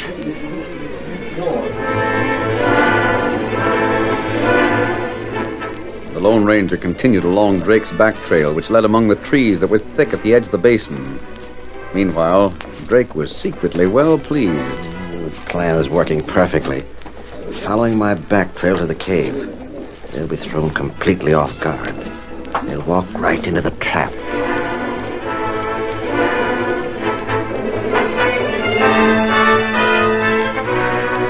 The cave of the Black Arrow opened in the far end of the basin-like valley. Nearly 100 men were there listening to Grimes. Now we've got to check up and make dead sure everyone understands the plans. Drake will bring those men here just as he said. He'll get the Lone Ranger to listen to him, and he'll make believe to squeal. He'll tell the Lone Ranger about men lying in wait in the brushwood near the mouth of this cave. And the Lone Ranger's men will capture those men. That's it. They'll think they got all of us, then come in here to search the cave. When they're all inside, we open fire. Keep back against the wall. I'll give you the word to open fire. 100 rifles blasting at one time will sure make the lead fly thick. Get ready now. Right.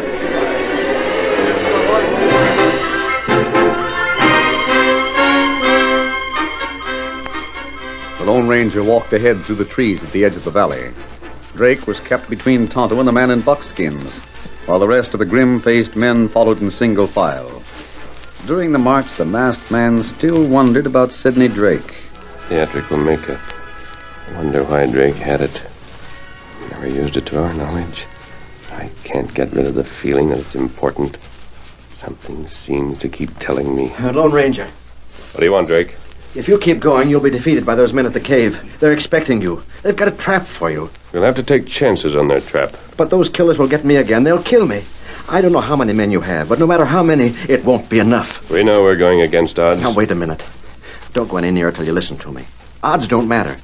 The fact is, you only have to face 5 or 6 men. But they're ready. They're Drake, ready. I wouldn't believe anything you said. But you must see that my life is at stake. Would I lie to you now? Signal a halt, Tonto. Wait up. Now, let me tell you. You can easily find out if I tell the truth. Let me tell how the 5 men plan to get all of you. Go ahead, Drake, but talk fast. You say there are just 5 men at the cave? 5 or 6 at the most. The Black Arrow has been all over the West. There must be hundreds of members with that tattoo mark on their wrists. There are only 5 or 6 in the cave. Where are the rest? Maybe I can explain that. Go ahead, Cody. Each of these divisional leaders of the Black Arrow had his own gang. Now, lots of the men that worked with the leaders weren't really bad. They were just plain folks who were misled by what the Black Arrow meant. Others were forced to help by threats against their families. Yes, I know that. Most of the people who helped the leaders will go back to their farms and ranches, as they should. But we want all the divisional leaders. You overestimated the number. Listen to me. Those men count on you rushing the cave at the trail's end. They're not in the cave. They're waiting in ambush near the entrance. They are? You can prove this. You can come up behind them and catch them. That will prove I'm telling the truth. Did the 5 men think they could get all of us? Yes. They figured on setting off a blast when you were at the entrance of the cave. I wonder if the polecat is telling the truth this time. You've nothing to lose by checking what I said. Very well. There's water there. You men stay and let the horses drink. Cody. Yes? You and Hickok come with Tonto and me. We'll find out about those men in ambush.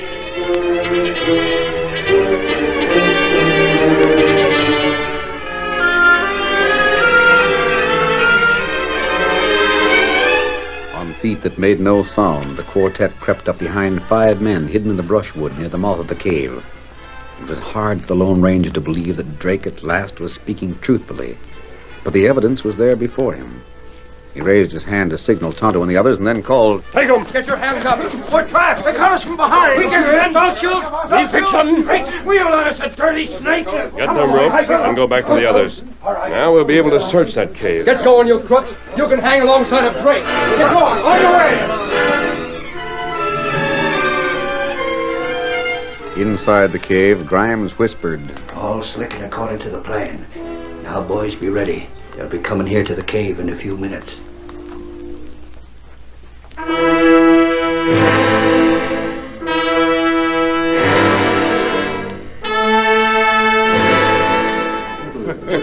Got all 5 of them without firing a shot. Great work. Now we can see what that cave holds and learn all about the Black Arrow. That's right, that's right.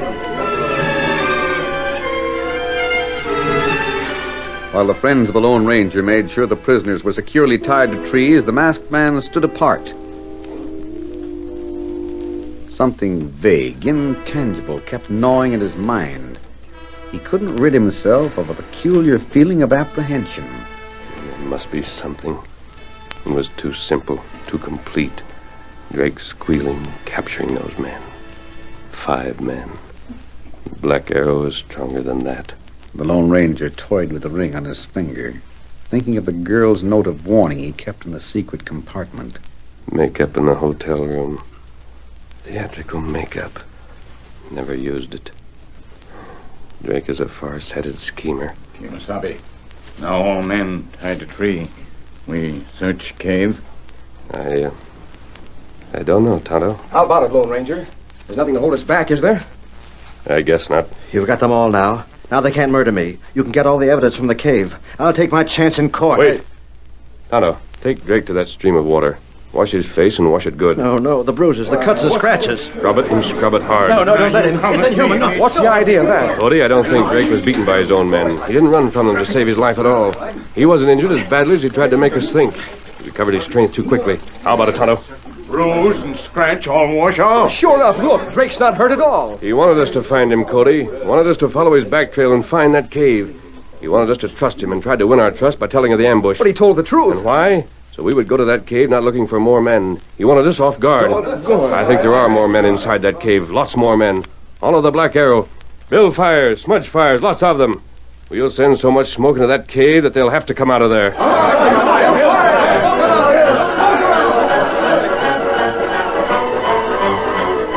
In no time, great fires were built. Huge clouds of smoke rolled into the cavern, choking and strangling the outlaws. I can't stand it. Come on, have air. Let me out. Boys, we gotta make a rush. It's our only chance. Get your guns and rush that bunch. Let him have it, boys. There's the Black Arrow.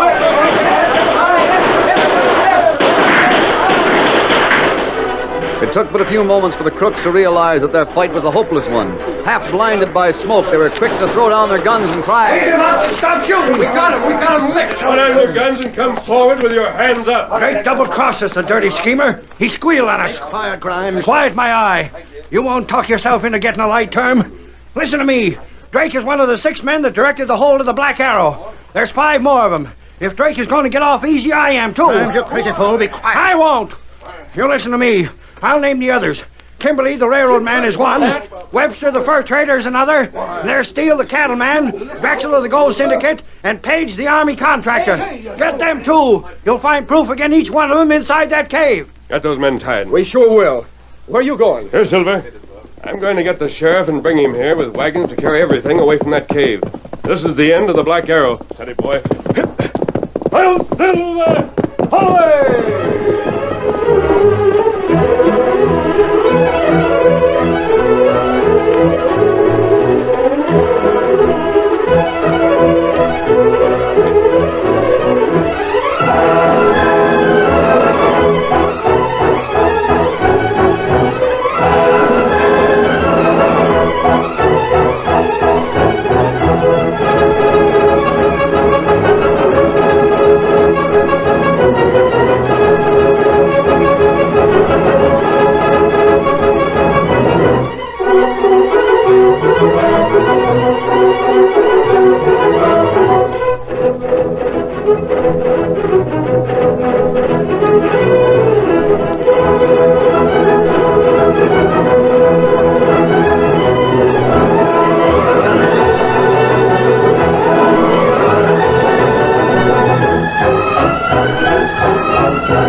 The story you have just heard is a copyrighted feature of the Lone Ranger Incorporated.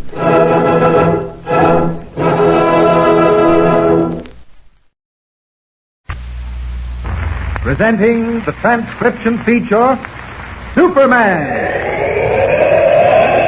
Look, up in the sky. It's a bird. It's a plane. It's Superman. Yes, it's Superman, strange visitor from the planet Krypton, who came to Earth with powers and abilities far beyond those of mortal men. Superman, who can leap tall buildings at a single bound, race a speeding bullet to its target, bend steel in his bare hands, and who, disguised as Clark Kent, mild-mannered reporter for a great metropolitan newspaper, fights a never-ending battle for truth and justice. But before we join Superman, listen. And now to our story. As you remember, young Jimmy Olsen, copy boy on the Daily Planet, was sent to the Bar O' Dude Ranch to regain his health. Situated high in the hills, the rolling acres of the ranch can be reached only by way of a dirt road that winds tortuously up the mountain. It is on this road that 3 strange, mysterious accidents have taken place. Accidents that defy explanation. One after the other, on 3 successive nights, cars have rounded the horseshoe curve leading to a tunnel carved through the solid rock. And on 3 successive nights, blinding headlights have knifed out of the mouth of the tunnel, and an onrushing automobile forced each of the cars off the road to crash into bordering trees. But each time, when the driver of the wrecked car stumbled to the road, the automobile was gone, vanished as if into thin air. As our story continues today, Jimmy Olsen is calling Clark Kent long distance to report the mystery. Listen. Operator. I'm trying to get your party, sir. One moment, please. Oh, gosh, I'd think I was calling Europe instead of Metropolis. It takes us so long. Here's your party, sir. Hello, Mr. Kent? Hello, Jimmy. How are you? Oh, I'm fine, Mr. Kent. But something terrible has happened up here. What? I said something terrible has happened up here. What is it? A lot of accidents. Automobile accidents. Great Scott, were you hurt? I can't hear you. There's a clicking in the phone. Are you all right? Were you hurt? Oh, no. I wasn't in any of the accidents. Then why are you calling long distance? Because there's a big story behind the accident. I want you to come up here and cover it. What's it all about? Well, there were 2 smash-ups earlier this week and another one about an hour ago. Something funny's going on. Now, look, Jimmy, you were sent to the Bar O' Ranch to rest, not to play detective. I know, but these aren't just ordinary accidents. There's a ghost car. A what? A ghost car. They've been trying to keep it quiet, but I found out about it. Did you say ghost car? Yeah, it disappears after every accident. That's why I want you to... Hello? Hello? Mr. Kent, are you still there? Hello? Operator? Oh, we were cut off. Operator! Hello, operator! Hello, operator. Number, please. Operator, I was talking to the Bar O' Ranch at Rocky Point. We were cut off. I will try to connect you. One moment, please. Okay. And hurry it up, will you, please? What's all the excitement, Clark? Oh, hello. You were certainly giving that telephone hook a terrific beating. Jimmy called me from the Dude Ranch. We were cut off. Oh, he's all right, isn't he? Well, from what I could gather, he was excited about some strange accidents that have been happening up there. But I couldn't quite understand what he was talking about. Hello? Oh, yes, operator. On your call to Rocky Point, sir, Yeah. that line is out of order. But I was speaking with the party just a moment ago. I'm sorry, sir, that line is out of order. All right, thank you. Craziest thing. What's the matter? Since the line's out of order, I don't understand it. What did Jimmy call for? Or to tell me about a series of automobile accidents. He wanted me to come up and cover the story. What story? Search me. Oh, yes, he mentioned a ghost car. At least that's what it sounded like. Oh, I'm worried about him. Something may have happened. I think I'll take a run up there. Oh, I see. Anything to get away for a few days. Now, look, Lois, you know I don't need excuses to get away. Now, Jimmy's a pretty level-headed kid. He wouldn't have called me for nothing. If something's happened to him, I want to be there. You don't have to make apologies, Mr. Kent. A couple of days at the Barrow Ranch might be very pleasant. But, matter of fact, I think I'll go with you. Well, no, it doesn't really need both of us, Lois. Actually, maybe nothing at all. Then why waste time? Well, it's just that Jimmy sounded strange over the phone. I don't understand what he meant by a ghost car.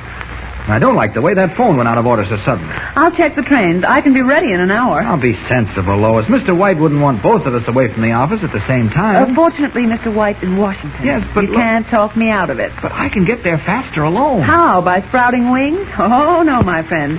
If Jimmy's uncovered a story up there, I'm going to be in on it. I'll be ready in an hour. You better wire ahead for reservations.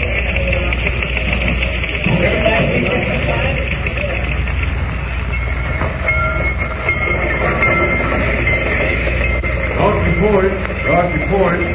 Thank goodness we're here at last. I've never been on such a dirty train. You were the one who insisted on coming. Don't complain to me. I'm not complaining. I just don't like dirty trains. You better go ahead. I'll take the bag. Okay. Watch for steps.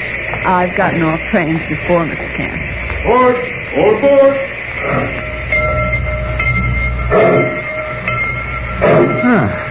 So this is Rocky Point, huh? Not much of a town, is it? I can't hear a word you're saying. Now, what did you say? Just that it isn't much of a town. No. Well, now let's see what we can do about getting some transportation to the ranch. Isn't that man wearing a cap the station agent? Yeah, I guess so. Let's go over and talk to him. Right. Excuse me, can you tell me if there's a bus or taxi around? Well, we ain't got no regular taxi, but I got a car and I give folks a lift sometime. Private like. Oh, good. Have you time to drive us now? I reckon so. Just closing up the station. Oh. Where's the car? I'll put the bags in. That's it. Parked right over there. Thank you. Come along. I thought you said you had to close up the station. Well, that's only a manner of speaking, miss. There really ain't nothing to close. There you are, mister. Stow bags right in the back and hop in. All right. All right, Lois, get in. Okay. That's it. Good thing don't turn over. There we are.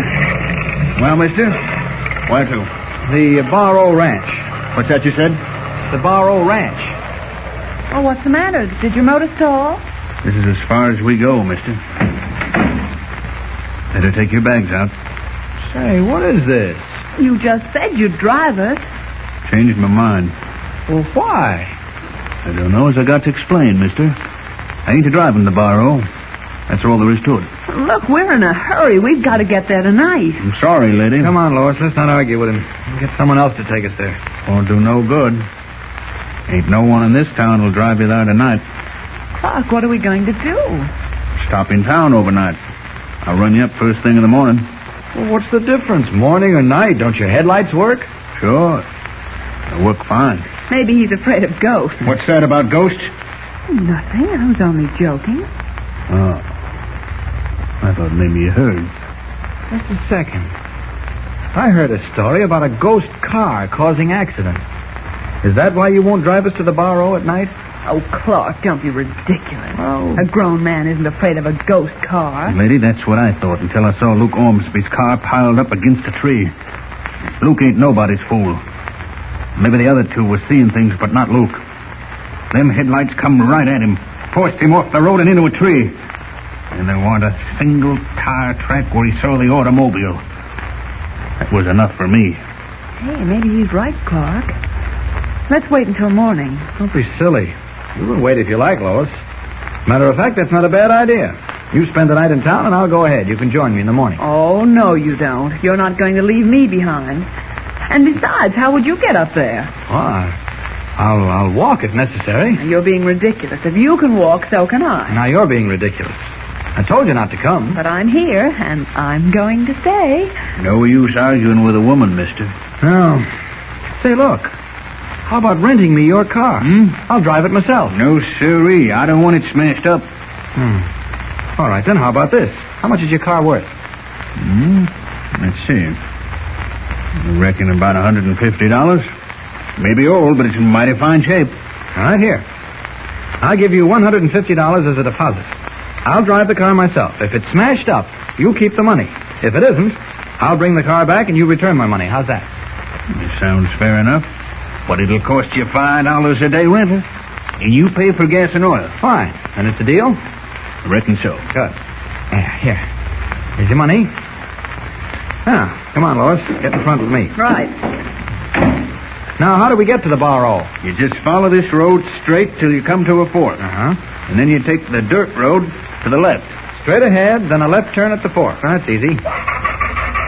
Just a minute, mister. Yes? I warned you against driving up there at night. If you ain't listening to me, that's your business. But there's something I got to tell you. What's that? About half a mile from the ranch, there's a bad turn in the road. Just before you get to a tunnel. Watch that. That's the dangerous part. Thanks, I will. Goodbye.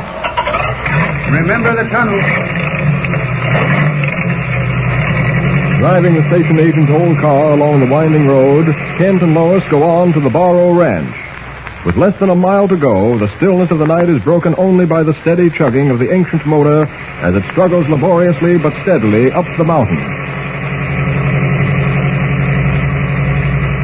I'll be glad when we get there. You're not worried, are you? No, not exactly. But I can't help feeling a bit nervous in talking with that station agent. Well, I can't help reminding you that coming along was your idea. Oh, Kent, if you mention that once more, Oh, now, wait a minute, Lois. Wait, I'm sorry. Let's change the subject, huh? I hope Jimmy's all right. So do I. Well, we'll know soon. Look, Clark, there's a sharp turn in up ahead. Oh, yeah. The tunnel must be just around the bend. Be careful, please. Don't worry. I'll blow the horn to warn our ghost friend. See, there is a tunnel. Please, look out, Clark! Look out! It's a car coming right at us. I've got to turn off the road. Hang on, Lois. We're going to crash. Swerving sharply to avoid a head-on collision with the onrushing car, Kent and Lois crash into the mountainside. 2 more victims of the mysterious ghost car. Was Kent able to save Lois from serious injury? Will he be able to solve the mystery? And meanwhile, what has happened to Jimmy Olsen while Kent and Lois were on their way? Be sure to listen to the next exciting episode of this strange adventure with the Superman.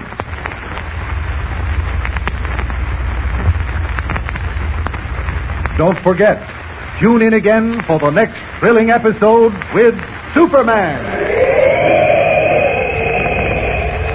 Look, up in the sky. The bird. It's a plane. It's Superman. Superman is a copyrighted feature appearing in Action Comics magazine.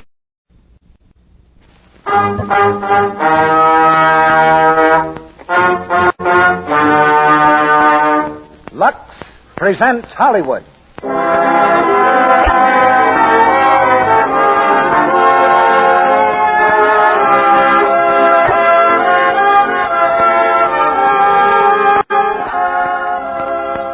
The Lux Radio Theater brings you Alice Faye and Robert Preston in City of Conquest.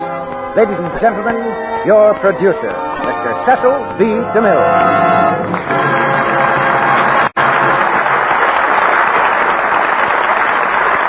Greetings from Hollywood, ladies and gentlemen. To the traveler coming up the bay, New York is an etching of towers against the sky. To the subway motorman, it's a network of tunnels and caves. To the blind man on the corner, it's a mysterious symphony of mysterious sounds. To the playwright, it's a theater of 1,000,001 dramas, of love and hate and triumph and heartbreak. But to the young and the valiant, it's a city for conquest.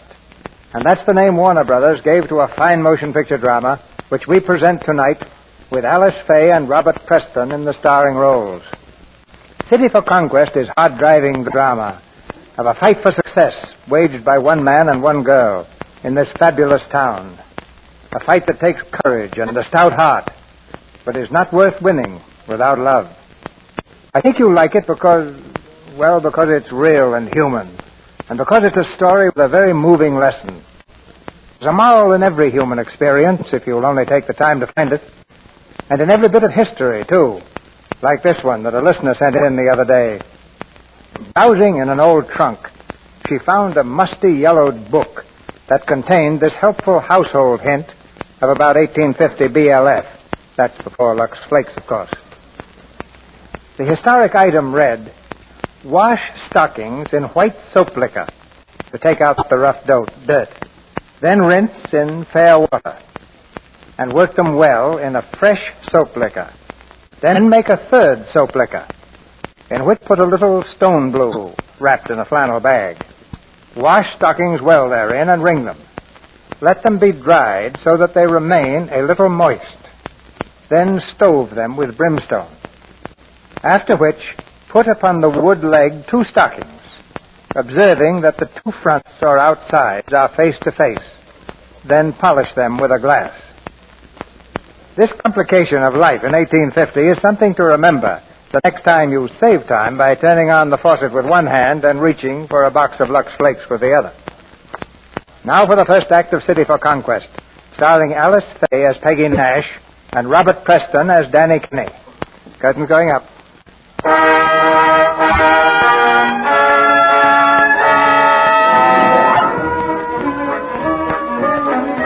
The air of New York smells of ambition. 7 million people fighting, struggling for existence. 7 million people climbing over the backs of others, clawing for a hold on a ladder that take them from the grimy pavements to a penthouse in the sky. And yet, if you look close, there's love in the city, and there's hope in the city. There are people like Peggy Nash and Danny Kinney who walk home together after the day's work, never seeing the squalor of the tenement district, seeing only each other. You're getting home late today. Yeah, I had to take some letters. What's the matter? You tired, Peggy? Oh, sort of. Didn't have any lunch either. Yeah, I know. I bet you were dancing again during your lunch when you should have been eating. It's the only time I can work in a lesson, Danny. But I learned some new steps. I'll show them to you next time we go dancing. You sure got the dancing bug, ain't you? Well, what are you laughing at? Well, I'm thinking the first time I ever seen you dance. Down the block when the merry-go-round came around one day. Everybody else was riding and you were dancing. And I made you dance with me. After that, you had to fight every kid on the block. Sure. You were my girl. Hey, Danny. Danny, can I speak to you a minute? Hey, take it easy, Mud. I'm walking Peggy home. Okay. Hiya, Peggy. Hiya, Mutt. What's he so excited about? Oh, I don't know. We laid the truck up early today and went over to the gym for work, so Mutt's getting ideas again. About you fighting in the ring? Yeah, he's screwy. I'm a truck driver and I like it. I ain't no fighter. Well, I better get in the house. Hey, will I see you after dinner? Sure. Listen, Danny, there's your brother playing. Yeah. He's good, huh? You know who wrote that piece? That's Beethoven. Yeah? Yeah, sure. I know them all just from listening to him play. That one's Beethoven. Well, see you later, Danny. Yeah, okay. Always whispering, you two. Carrying on, sneaking in the hallway. Oh, Ma, what's the matter now? Evening, Mrs. Nash. I won't stand for it, Danny Kenny. We're a respectable family, we are. If you want to marry my Peggy, you come into the parlor like a gentleman. Who's talking about marriage, Ma? Don't give me none of that sass now. Oh, look, Mrs. Nash, we're just standing here talking like always. Talking. Whispering behind my back. Afraid I'll hear you in the parlor. There is no parlor, Ma. There's just a kitchen and a bedroom, if you want to call them that. I always dreamed of a real fine church wedding for my only daughter. And I won't have you running off with Danny Kenny or the likes of him. Oh, what's the use? So long, Danny. Yeah, see you, Peg. I swore my daughter'd never have to go through what I went through. Was skimping and saving penny by penny. Losing it all and starving ever since. Oh, Ma, stop it, please.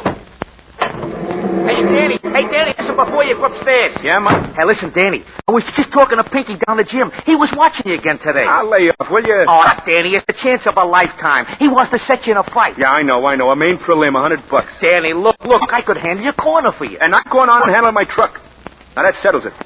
I'm going upstairs, Mutt. Oh, you don't know what you're passing up. It ain't $100. Danny, do you know what some of those big shots get for one fight? 100,000. So let him. What are you belly aching about? Well, you think I want to be a truck driver's helper all my life?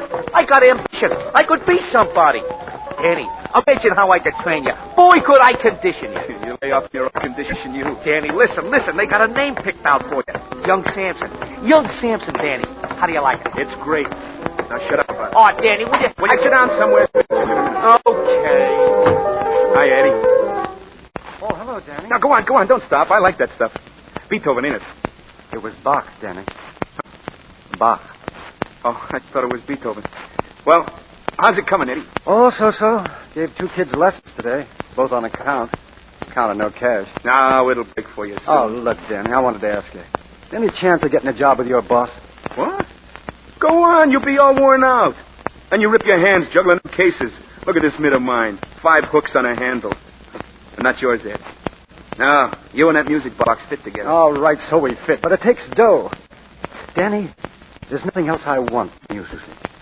I want to pound the city like a big drum and make it boom for the world. City for conquest. Millions shoulder to shoulder, and yet millions alone. I want to get that into my music, Danny. Yeah, but I gotta eat, too. I want to write a symphony of New York. All the beauty of it, all its ugliness, and all its wealth and power, and all its noise and dirt. I'd start with that part you like, Danny. That part I called East River, with the rumbling of the L over Allen Street. Because that's where the city begins, down near the streets. And I'd tell the story of the skyscrapers, and the people who try to scale them, and the few who reach the top, and only find that above them are still the stars. Eddie, you got ideas like that and you want to quit to drive a truck? I gotta do something, Danny. Yeah. Hey, Eddie, play that first part you made up, the part I like. Go ahead.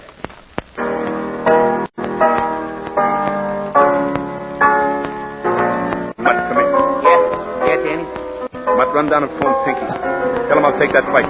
No kidding. Quiet, ain't you got no ear for music? Okay, now scram. Oh, boy.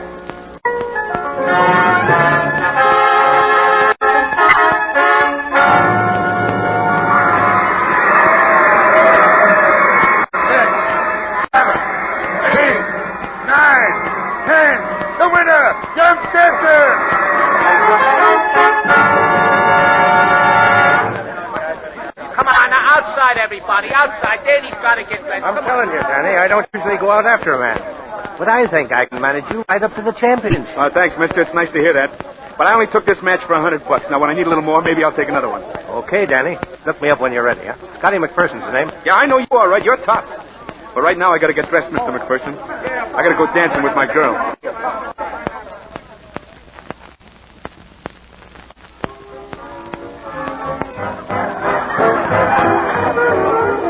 Good music, huh, Peg? Oh, it's beautiful.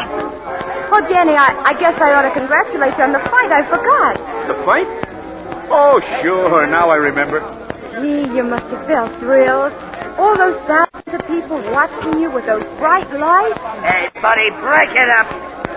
No dancing so close in this joint. Well, it's okay. She's my girl. We're together. No, don't be so much together. Break it up. Okay. Hello, Peggy. Hi, Lily.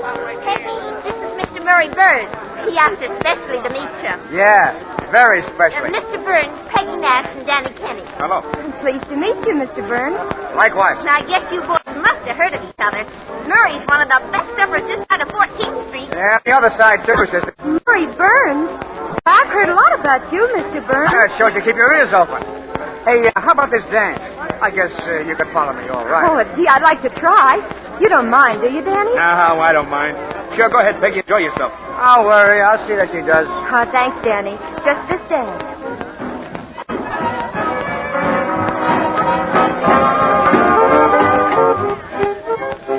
Hey, I don't mind saying, kid, you're unnatural. Believe me, I trip the light fantastic with only the best. Oh, thanks. Because I'm a little nervous right now. I've never had a partner before like me? Sure, but that's okay. You'll get over that nervous feeling. I say I dare you to follow me like a shadow. Oh, thanks.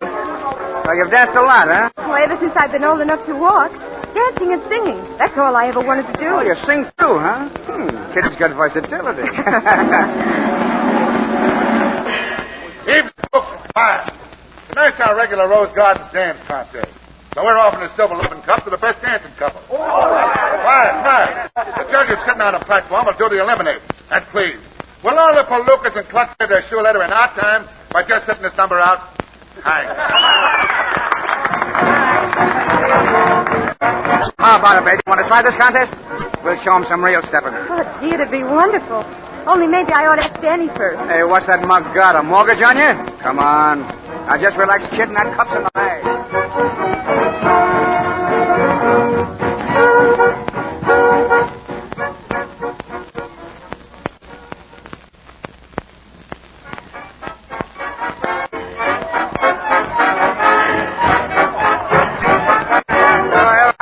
stepping.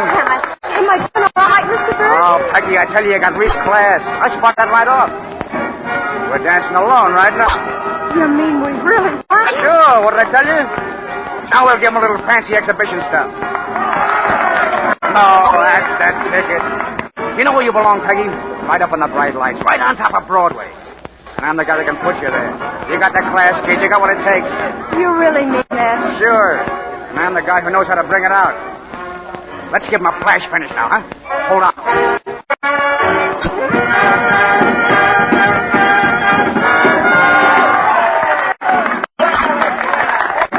There they are, folks. And here's the loving cup. Nice stepping, lady. That was swell, Peggy. You were great. Oh, isn't the cup beautiful, Danny? I can hardly believe it. Are you sure you want me to keep this, Mr. Burns? Oh, sure. I got a flock of them. I win one every other night. Hey, sit down, Peggy. I ordered a sandwich. Oh, gee, I don't think I could eat a thing, Danny. I guess I'm too excited. Danny, you know what Mr. Burns told me? That I could be a real professional. There's no reason why not. A little exploit training, I might be able to break her in after I polish off the rough spots.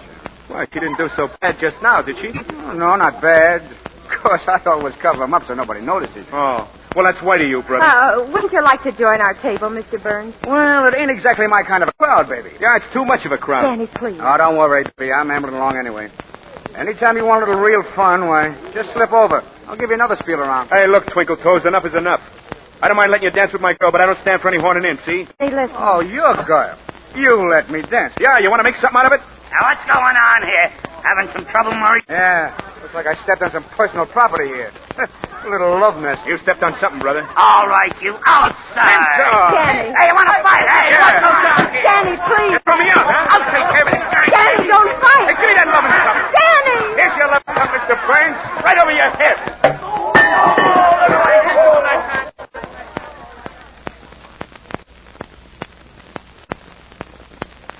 Hey, look, honey, I wasn't sore about you dancing with him, but when that Sharpie tried to make you look like 2 cents. Oh, I guess he was pretty fresh. But, Danny, the cup, it's all busted. Look. Yeah, he's got a hard hit. Well, gee, I had a swell time anyway, Danny. Hey, look, let's not go inside yet, huh? Oh, I got to. It's late. Peggy, sure you ain't sore at me? No, of course not, Danny. Then what about a kiss? All right, sure. Yeah, that's better. Well, I'll get upstairs. See you tomorrow, honey. See you tomorrow, Danny.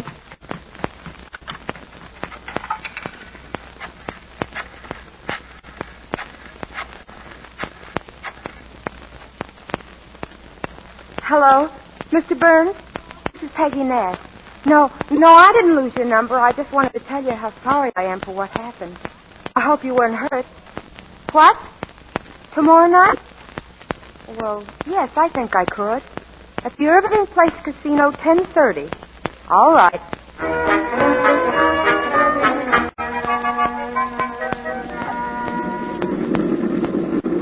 Hey, Kenny, your truck loaded up? Yeah, all set. Yeah, we're leaving now, Mr. Mark. Well, get going. Get going. You better step on it this trip, Kenny. You lost 20 minutes on the last one. So what? You're holding up the work. So sue me. Go on. Get moving. Holy Mike. Take it easy, kid. Well, a man says to hurry, dude. I don't know. I don't know what's the matter with you lately. You're so nervous. Yeah, I'm nervous. Yeah. Just 'cause Peggy stands you up, I ain't got to take the grief. Why do you take it from her? I wouldn't even take it from the Queen of Sheba. Yeah, well, who asked you? Oh, Buddy. Hey, Danny, how long is it since you seen Peggy, huh? I've seen her for a week. And shut up about it.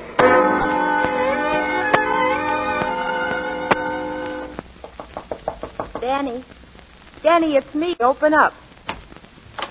Hi. Hello. I was just shaving. Oh, I see. I've been waiting on the stoop all morning. You didn't show up, so I thought I'd see what was the matter.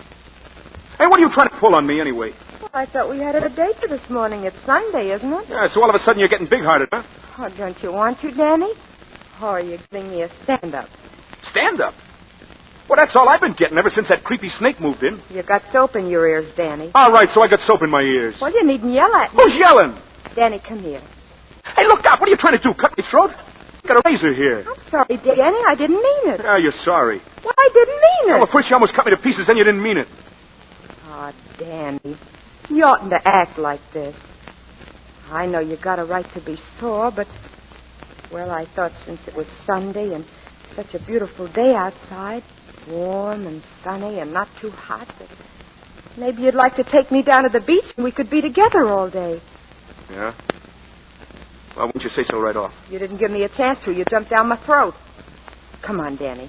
We'll take the bus down to Coney, and maybe tonight we can come home on the boat, huh? Okay, I'll be right with you.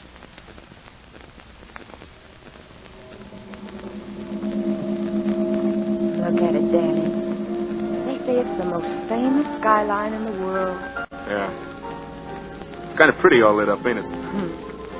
You know, Daddy, someday I'd love to take a long ocean trip. Well, sure. Hey, we could do that on our honeymoon. We could take a cruise down Atlantic City. No, I meant far away. Traveling deluxe, first class on big ships with trunks full of new clothes. Hey, come off that express and get on a local. You still dreaming of becoming a star? Why not, Danny? I just know I could. I can dance and I can sing. You'll see. I'll be on Broadway someday. Maybe even in a big show with my name in bright lights. Yeah, but look, Peggy, what do you need all that for? We could be happy together without all that noise and fancy stuff. Together? Sure, together. Married. Why not? Well, I wasn't thinking of anything like that yet, Danny. No? Don't you see, Danny? We're only hurting each other if we let ourselves in for the same kind of life our folks have. Always struggling and always worrying how to make a dime do for $1. Danny, I want to climb out of Forsyth Street. Yeah, well, we don't have to live down there. We can move up to the Bronx. Danny, you know, sometimes I don't understand you. Everybody in New York wants to do something big. Be somebody. Except you. Not me. I just want to be happy. Oh, I know, but you got to have some ambition. You can't drag one foot in this town. You got to run like the rest. Otherwise, you'll be left behind. Oh, well, sure, Peggy, but I didn't know you wanted me to. Gee, if I thought you only wanted, I'd do anything. Well, I don't know. I guess we're both talking different things. What do you say we just skip it and remember all the fun we had today, huh? Yeah, all right. How about chop suey feet down in Chinatown? Then maybe we could wind up at the settlement dance. Oh, Danny, I'd love to, but I wanted to tell you before, only I didn't know how. You see, I can't tonight. I promised to be at the Sunset Gardens. There's a contest there. Oh. Yeah, I suppose you're right. We are talking different things. I wouldn't go. Honest, I wouldn't, but it's one of the biggest city contests, and there's going to be a booking agent there, and I might even be able to get a job. And what about that sharpshooter? He going to be there? I don't know, Danny. I don't care about him. Oh, look, Danny, we're getting into the dock. Hey, just a minute, Peggy. Supposing I stop dragging one foot. Supposing I get in there with the pack and run. You know, I don't have to juggle cases all my life. I got 2 fists that can beat away for you and me. Just say the word, Peggy, and I'll pull away. Danny, you don't have to do it for me. I want you to become somebody for yourself. Well, any way you want it, Peggy. But at least tell me this so I won't be worrying about you. Promise me you'll always be my girl. No matter what. Always, Danny. No matter what.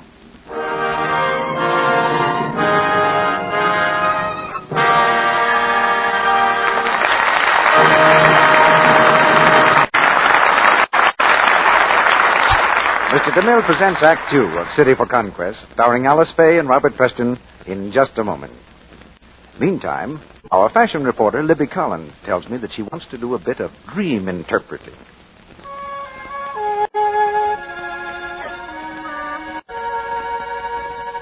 Appropriate music, Libby. Beautiful dreamer. But what is all this about dreams? Well, Mr. Ruick, along about this time of year, most women start dreaming about the wonderful clothes they'd like to have for spring. Now, I'd like to tell the women in our audience about an exciting, different kind of a fashion show that will help them make that dream wardrobe come true. It's called Luxable Fashions on Parade, and you can see it very soon at leading stores all over the country. There are dresses for daytime, for evening, for sport, for office and defense work, too, all worn by living models. Every dress is beautifully designed and thrifty to care for because it's Luxable. And you can make the very same dresses yourself. These dresses are made from easy-to-follow McCall's patterns. You can buy these patterns and the lovely Luxable fabrics in the store when the fashion show is over. Not only that, you can consult the Lux fashion expert who will be at each store about any style, color, or washing problems you may have. Now, how's that for a practical fashion show, Mr. Ruiz? It sounds practically perfect, particularly for these days when every woman wants to look her best and keep her spirits up, and wants to save money and make her clothes last longer at the same time. Mm-hmm. It costs less than a penny to Lux a dress. And gentle Lux Care keeps pretty things new-looking much longer. There's no harmful alkali, no cake soap rubbing to injure fabrics or fade colors. New Quick Lux is safe for anything safe in plain water. Why, more makers of fine washables advise Lux Flakes and advise all other soaps put together. Leading stores everywhere advise it, too, from New York to San Francisco. Be sure to see Luxable Fashions on parade when it comes your way. You'll get loads of bright ideas, learn how you can be one of the best-dressed women in town, and still keep the budget balanced. Watch for the announcement of Luxable Fashions on parade in your local newspapers. It will come to leading stores in 80 cities within the next few months. Now, our producer, Mr. DeMille. Act 2 of City for Conquest, starring Alice Faye as Peggy Nash and Robert Preston as Danny Kenny.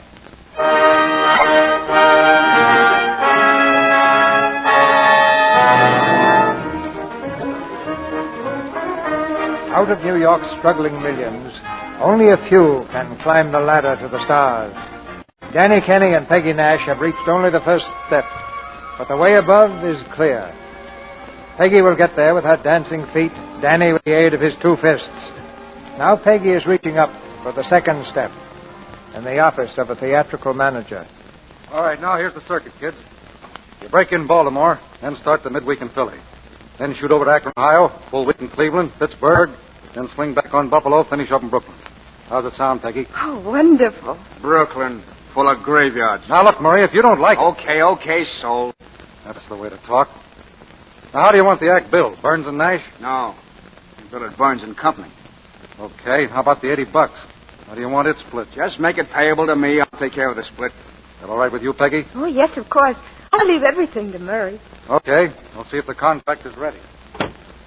Murray, am I dreaming? Now, what did I tell you, baby? Did I sell him a bill of goods? Did I take a bow, huh? Oh, I can't believe it. I won't believe it's true until we really open in Baltimore.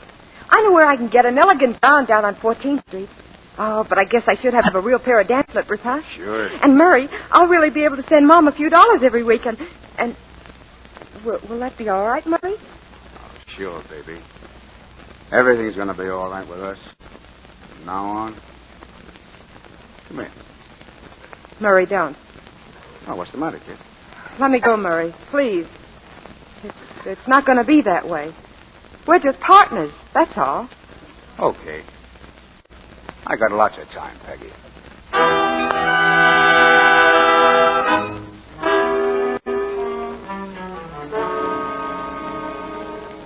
Sit down, Danny. Hi, Mutt.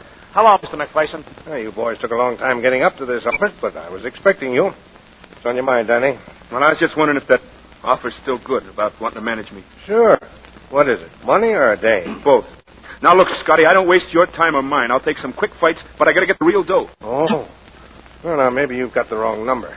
Danny, I don't know what reasons you've got, but I've only got one reason to back you. I want a champion. And if you're going to fight with me, you have to fight my way. Okay. When do I start? Right now. If you're all muscle-bound, you'll have to start working out those truck driver bumps over in Stillwell's. Meantime, I'll line up a card out of town. There's one thing with me you might as well know right now. You won't get any setups out there because I don't like surprises. Now, if my boys don't have what it takes, I'm not interested. I don't want any setups, Scotty. Fine. We'll probably start you in Detroit, then Cleveland, and maybe a semifinal in Toledo on a big parade, and that'll draw us a main goal in Chicago. Hey, huh? Scotty, I was just wondering if there might be a chance to fight in Pittsburgh around Christmas time. Why? What's in Pittsburgh? Who is she? Now, look, Scotty, the way I figure it, you're just handling the business end. I only asked you if you could arrange Pittsburgh. Okay, I'll see if I can work it out. Need money? No, not yet. Well, I'll see you over at Stillwell's at 3 o'clock today. Oh, and remind me to pick you up a second. I got one right here. Never could shake him loose. Oh, boy, I'll second him, Mr. McPherson. I'll even be third and fourth and fifth Come and on, sixth. So long, Mr. McPherson. Oh, boy. So long. Hello, Molly. We're lining up an out-of-town card on young Sampson, but remember, no fights near Pittsburgh. That's one town we detour. Young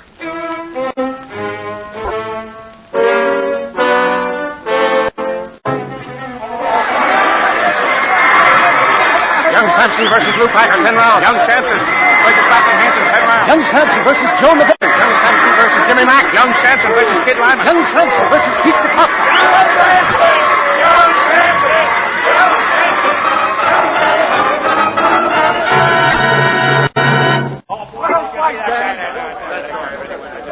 Gee, Danny, you were terrific. He didn't even hit you once. I think I hit him too often. What's the matter, Danny? Didn't break your hand, did you? No, he just sprained his thumb. Now, stand back, fellas. Hey, fellas, I want you to meet my kid brother, Eddie. And let me tell you, he can write all kinds of music. Oh, cut it, Danny, cut it. Great family, Danny. Eddie tickles the ivories and you knock him out. Hey, Danny, there's somebody here to meet you. Says you might remember him. Hiya, Danny. Remember me? I'm under these swell duds. Well, for the love of... Hey, it's Googie. That's it. Hey, where'd you come from? Same place you did. Forsyth in Essex. I ain't seen you in years. I've been on the can mostly, but I'm doing okay. Yeah, you sure look it. Sure. I want me 10 grand on you tonight, Danny. 10 grand? The big dough, huh, Googie? It's all in the know, kid. Say, how's Peggy? I don't know. I don't see her anymore. You don't? Well, she's dancing right across the street. The top hat. Since when? A couple of weeks. It ain't much of a joint, though, and she looks kind of tired. Oh, thanks, Googie. Maybe I'll drop over. Tonight. Just a second. It isn't my number yet. Danny. Hello, Peggy. Oh, Danny, come in. Gee, sure look beautiful. Danny, after all this time, let me look at you. You know something? Feels good just to see you. That's the way I feel. Danny, why didn't you write me? Why didn't you call me? I don't know. I figured you were doing all right, what you wanted to do. Well, let's go, Peggy. We're on soon. Oh, in a minute, Murray. Oh. Excuse me for butting in. Danny, you remember my partner, Murray Burns? Yeah. So how's the little champ? Hey, look, Peggy, I'd like to see you alone. Alone, huh? Give me a powder. Hey, how'd you bust in here anyway? This ain't no third-rate gym for broken-down palookas. Hey, listen, you... Danny, I read about your fights in the papers every once in a while. Yeah? Well, I try to keep track of you, too. Sometimes I'd see something in Variety. And you'll see a lot more in Variety one of these days. Stop up and see us in our own show sometime, if I'll let you in. Murray, please don't talk that way. Danny and me, we're old friends. Go on. You got no time fooling around with pugs. Go on. You're asking for it, Murray. Oh, sure. Come on and sock me. It's the only thing I got a head for. Now, listen. I'm seeing Peggy now and whenever I want. Get wise to yourself. Three's a crowd, and she's better off without you. Murray, you can't talk like that to Danny. It's one of you giving orders. Shut your trap. You lay a hand on her and I'll brain you. Danny. Oh, strong-arm stuff, huh? Why don't you do it in the ring? In the ring and right here. No, Danny. Don't hit him. Don't... Oh, Danny. Now, you see what you did? You hit her. You probably broke her shoulder, you dummy. Hey, Peggy, what's the matter? Did I hurt you? No, it doesn't matter. Oh, please leave me alone. Why did you have to come up here now? Well, I only wanted to see you, Peggy. I was crazy to see you. Gee, I didn't mean to hurt you. I'd cut my arm off. Oh, don't talk like that. I can't see you. You've got to go, don't you see? You've got to leave me alone. Peggy, you heard what she said. Now get out.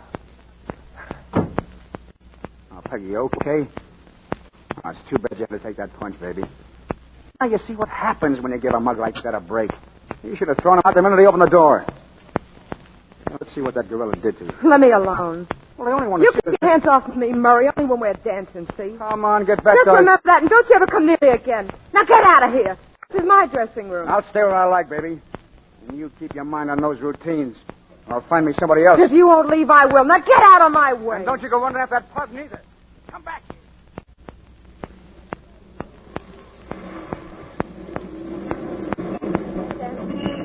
Danny, wait. I want to talk to you. Sure, Peggy. Danny, I didn't want to be so mean to you. Please try to understand. I was afraid they might cancel the act if you cut his face or something. Oh, well, that's okay, Peggy. Don't worry about that. Hey, how's his shoulder? Hurt? No, Danny. I know I hurt you a lot worse than that. Oh, Danny, I wanted to write you so many times on the road. But I was always afraid you'd be angry. No. I couldn't get a sore at you, Peggy. You know that. I missed you every single minute you was away.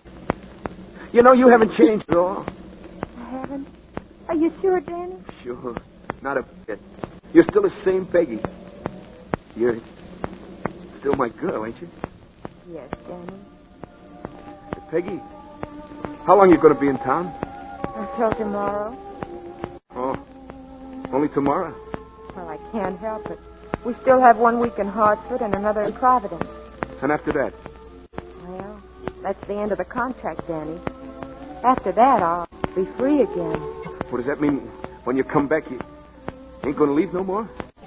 That's what you want, Danny. You mean that? You really mean it? Yes. 2 weeks? Why, that ain't nothing.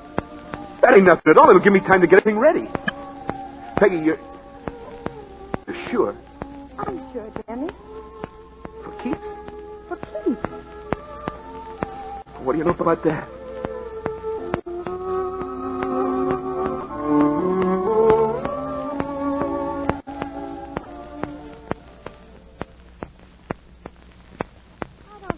Murray, I thought we were going to Hartford for a week. Well, Hartford's out. Tell her, Al. Look, Peggy, your troubles are all over. You're in. I landed you in the big club circuit. Here's the contract. Read it and collapse. The real big time and the real big money. But, Al, when did... You mean you've really got this? Sure I got it. $850 a week. 40 weeks guaranteed. Start 2 weeks from Monday. Try. Yeah. We got to do some tall tussling in them 2 weeks to get those new routines down, Pat. Got your tongue tied, huh, Peggy? Well, a little. You see, I was thinking I'd quit. Quit? Are you crazy? Oh, Peggy, you can't quit now. What have you been working for anyway? I know it's been tough, but you're in now. You're there. It's the thing you've wanted. Let her alone. We don't have to talk her into it. Our train leaves tonight at 12:10, Peggy. Going to be on it or not? I guess I'll be on it. What's the matter, Peggy?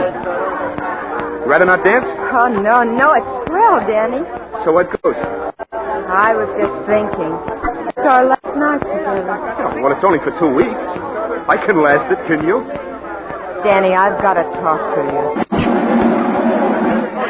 Hold everything, folks. Hold everything. We got a couple of celebrities here tonight, and I want you to meet them. First, the coming champ from Forsyth Street, young Sampson. Take a bow, Danny. Thanks. And with him, his fair partner, none other than the scintillating toast of the nightclub, Miss Peggy Nash.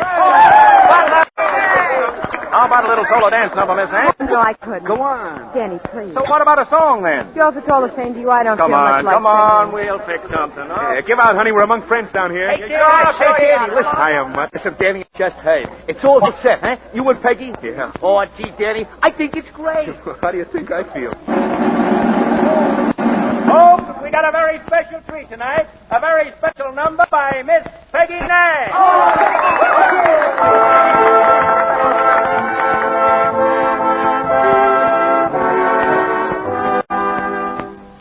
All our friends keep knocking at the door. They've asked me out 100 times or more. But all I say is leave me in the gloom. And here I stay within my lonely room. 'Cause I don't want to walk without you, baby. Walk without my arm about you, baby. I thought the day you left me behind, I'd take a stroll and get you right off my mind. But now I find that I don't want to walk without the sunshine. Why'd you have to turn off all that sunshine? Oh, baby, please come back or you break my heart for me. 'Cause I don't want to walk without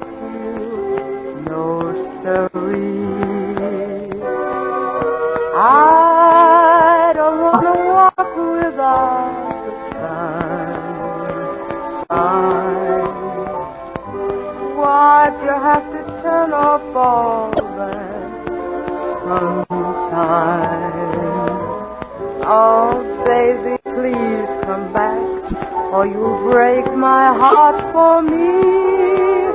'Cause I don't wanna walk without no love.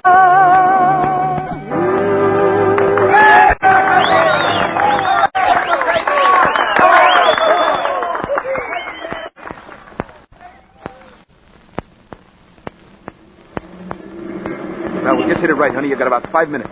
Danny, please don't come down to the train. You'll be there. Well, I think it'd be better. Yeah. Okay. 2 weeks from tonight, then, huh? And you'll wire me what train to meet? Yes, Danny. Tell me, were you really happy tonight? Biggest night in my life.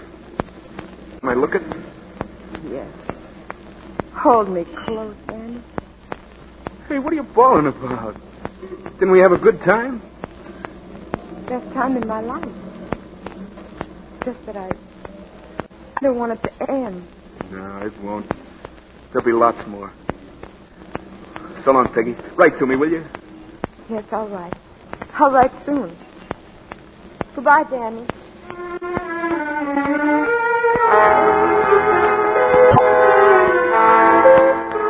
I wanted to tell you, Danny, but I couldn't. I'm not coming back, Danny. At least not for a while. Please try to understand. I'm not coming back. Not coming back. Oh, why don't you stop it, Danny? You're not ready to meet the champ yet. He'll murder you. You said you could do it, Scotty, so don't stall me. Give me that title match with Cannonball Wales. I can lick him. I'm not so sure about that. Why don't you meet McGraw first? We can take Wales later. I want the crown, Scotty. I want it now. Well, suppose Wales beats the tar out of you. There's no return go, Danny. I won't need a return, and I want that fight. It's no use, Scotty. You might as well give in. Okay, Danny. You've got yourself a match.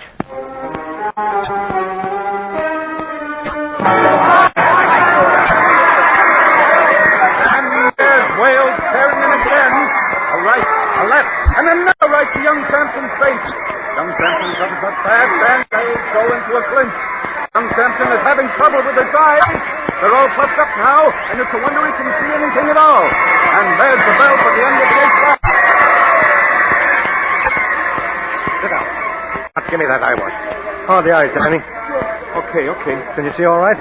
No, it's so good right now. What's he doing, rubbing rosin in them? I don't know, but he's working on them. They sting like anything. Danny, maybe I better toss in the towel, huh? No, Scotty. Well, if there's rosin in the eyes, it's No, bad. they'll be okay. Just give me a few more rounds. And again now for the ninth round.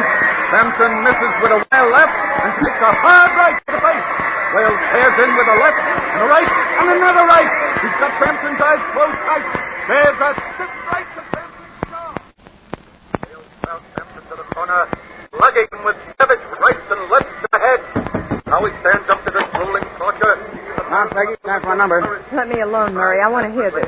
Your boyfriend's taking a shellac me. Get out, Murray. Hey, listen, you can't pull this on me. They're waiting for us. Then let him wait. I can't go now. I just can't. He's being hurt. What am I supposed to tell the manager? Tell him anything you like. Only leave me alone. Leave me alone.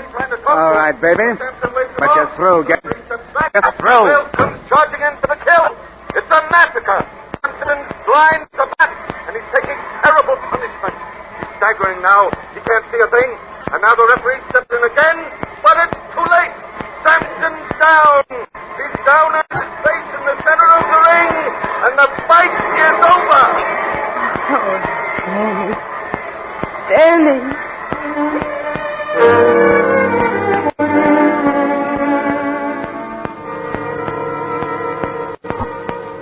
I should have known better. I shouldn't have let him. Is he going to be all right, Doc?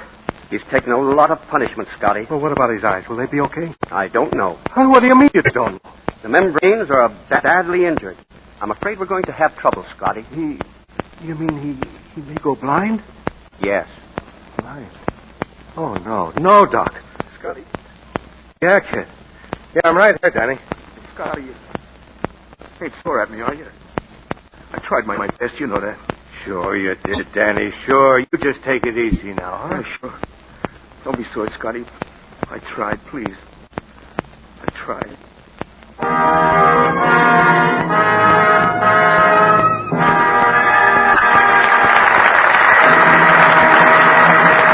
We pause now for station identification. This is the Columbia Broadcasting System.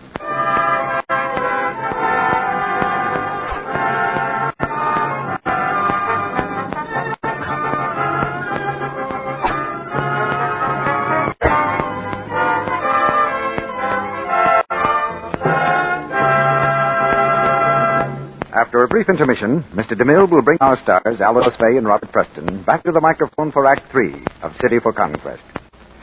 Remember that old saying, there's nothing new under the sun? Well, tonight I have something new to tell you about dishwashing. Oh, Mr. Ruick, say it's been abolished. Well, hardly, Sally. But something else has been abolished, dishpan hands. Yes, a new kind of test was recently made, and scientists watched an almost magic performance. Scores of red, rough hands grew lovelier after one simple change. I know. They stopped washing dishes. Now, Sally, the world would be a sad place if no dishes were ever washed. No, I'll tell you what these women did by describing what happened to Mrs. T.W. Watson. Like scores of other women, she spent 20 minutes 3 times a day dipping her right hand in suds from a well-known dishwashing soap under conditions similar to home dishwashing. Gradually, the hand grew red and rough until it was very unattractive to look at. Then, she began dipping the same hand in new quick Lux suds for exactly the same time each day. By the 4th day, her hand looked better. At the end of the test, it was back to normal, soft and smooth and lovely. She didn't use lotions or creams. Just changing to Lux made the difference. That's really good news, Mr. Ruick.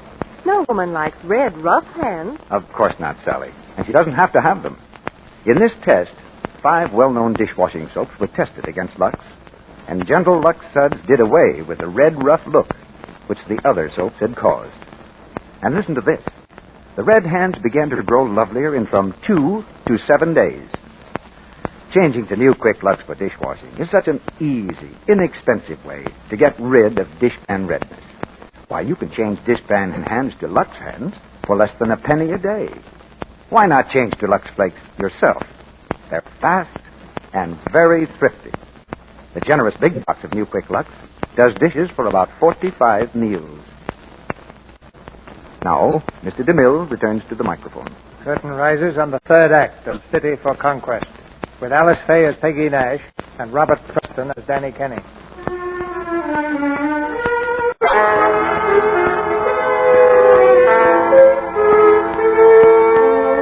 Danny Kenny has lost his hold on the ladder. Blinded by the beating he took in the ring, he slipped off into the darkness. Peggy has come to see him at the hospital, but Scotty bars the way to his room. You've got to let me see him. You can't stop me. I've got to see him. Listen to me, Peggy. I'm not going to pull any punches either. I've seen you give that boy in there the rawest deal a woman ever gave a man. And I'm not going to let you pull it again.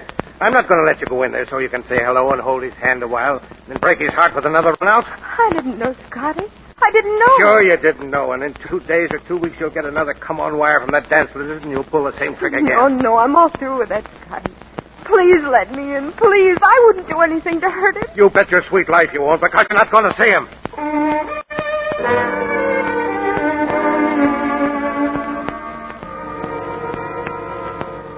Hey, Eddie. Yeah, Danny?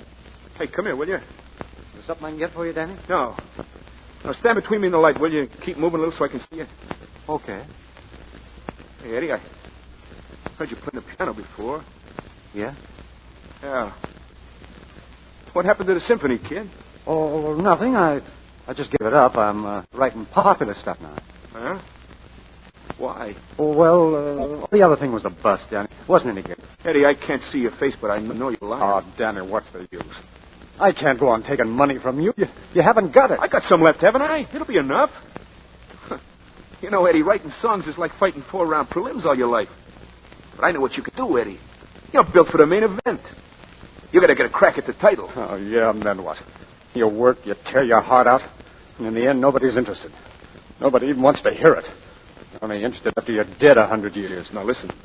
A lot of guys say that just to alibi themselves. Now, if it's good, they'll listen to it. They'll have to listen to it. It's funny, Danny.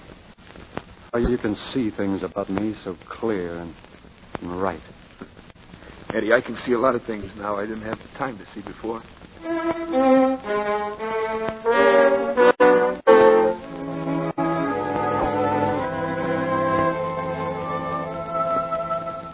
Sit down, Danny. You didn't have to come all the way down here. I had to come up to the house. No, it was okay. Mud brought me. Hey, Scotty, I got a favor to ask you. Well, just name it, Danny. You need some cash? No. Scotty, I just can't sit around anymore in that room. I Can't hardly stand it anymore. Well, that ought to be easy. We'll just find you a better place. No, you don't get me. The place is all right, but I want to be doing something. I just can't sit still anymore. It's driving me crazy. I feel like I'm in a coffin, buried alive. No morning, no sun, no nothing. I can't even listen to the radio. I get too sore. Oh, the whole world doing things on their feet. And me stumbling around in a 2x4 grave. I can't take it anymore, Scotty. I start talking to myself for hours, and then I start thinking. See, Scotty, I keep thinking too much. About Peggy? Scotty, get me something to do. Anything at all where there's people and things moving. Where I can feel life going on around me. Anything at all, Scotty. Now, look. Coming up here, I passed a newsboy running around and yelling. Well, I remembered I used to do that once, too. I'd even do that, Scotty. Well, I guess that could be worked out all right. Why not? Yeah, sure. You see, I don't care what it is, Scotty, as long as I get something to do.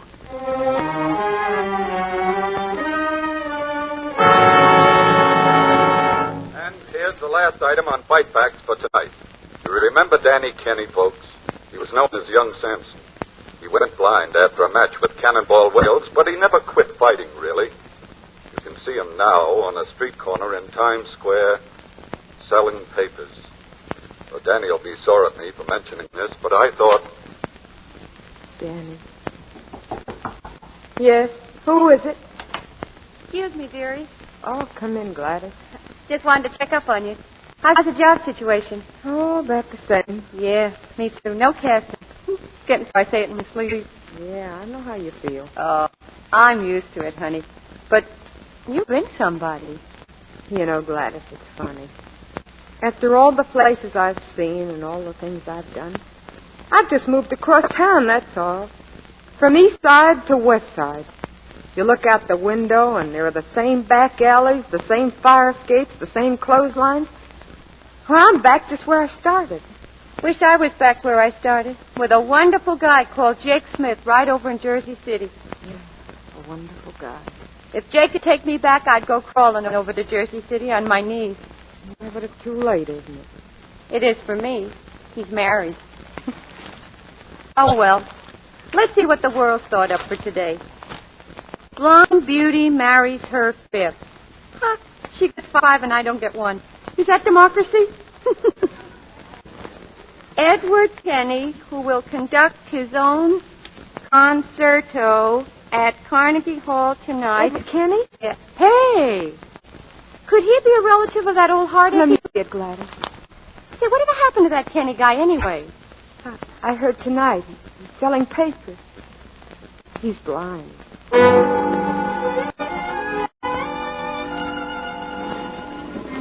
you go, Danny. Here's your Herald. 50 of them tonight. Okay. Hello, Danny. Hey, Eddie. Say, what you doing down here? You ought to be up at Carnegie Hall. What's the matter? Nothing, me. I just skipped out a minute to see you. Feeling jumpy, kid? Well, the nearer it gets to 9 o'clock, the faster my heart goes. You better slow it down. It'll mix up your timing. Well, here's luck, Eddie, and don't worry. Because we know it's good, don't we? So long, kid. So long, Danny. Thanks for everything. Shut up. Danny, you sure you won't come? Nah. I gotta hold down my job here. But I'll be listening in on the radio, kid. Good luck.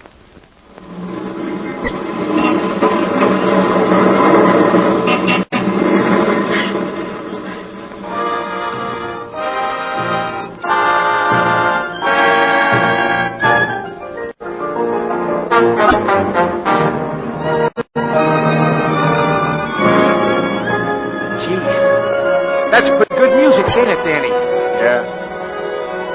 That's great. Yeah. The kid's got something, huh? Yeah, but he's got everything. Yeah. You done it, Grum. You know that. Quiet, will you? I'm listening.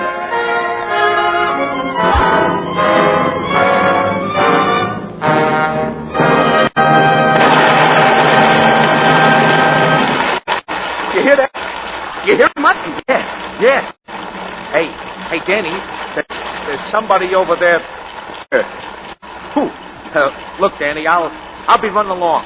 So long, Danny. I'll be back later. Hey, Mutt, come back here, will you? What's the matter with you? Hello, Danny. Huh? Who is it? It's me, Danny. It's Peggy. Yeah. Yeah, I knew, but I was afraid to say it. Danny, I just found out tonight where you were. Oh, don't cry, Peggy. What are you crying for? There's nothing to cry about. We ought to laugh. We ought to celebrate. We will celebrate, Danny. This time we really will. You mean that, Peggy? You want me even the way I am? Want you, Danny? You're asking me that? Yeah, sure, because if it don't matter to you, I mean about my eyes. Well, the doctor said it may be in a year. Danny, I don't want to know what the doctor said. I want you any way you are. I need you, Danny. Gee, Peggy. You know, I never told it to nobody, but I always knew you'd pass by here someday and see me. And I was always sure that... Yes, Danny? Oh, because I knew that you were always my girl. Ain't that right? Always, Danny. Always.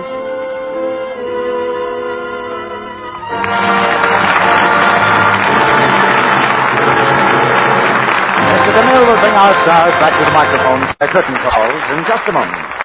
Meantime, Sally and I have some tips for you about the new kinds of stockings that many of you have been buying. That will help you to save them, to get better wear, and to keep them fresh and lovely longer. First, remember that the new rayons, the new nylon and cotton combinations, sheer lisles and lacy meshes are knit of fine, delicate threads, just as silk stockings are. And they need the same gentle care you give to silks. Use lukewarm New Quick Lux studs. Just squeeze the stud gently through the stockings. Never wring or twist them. Second, Lux stockings after every wearing, so perspiration doesn't remain in the threads to injure them.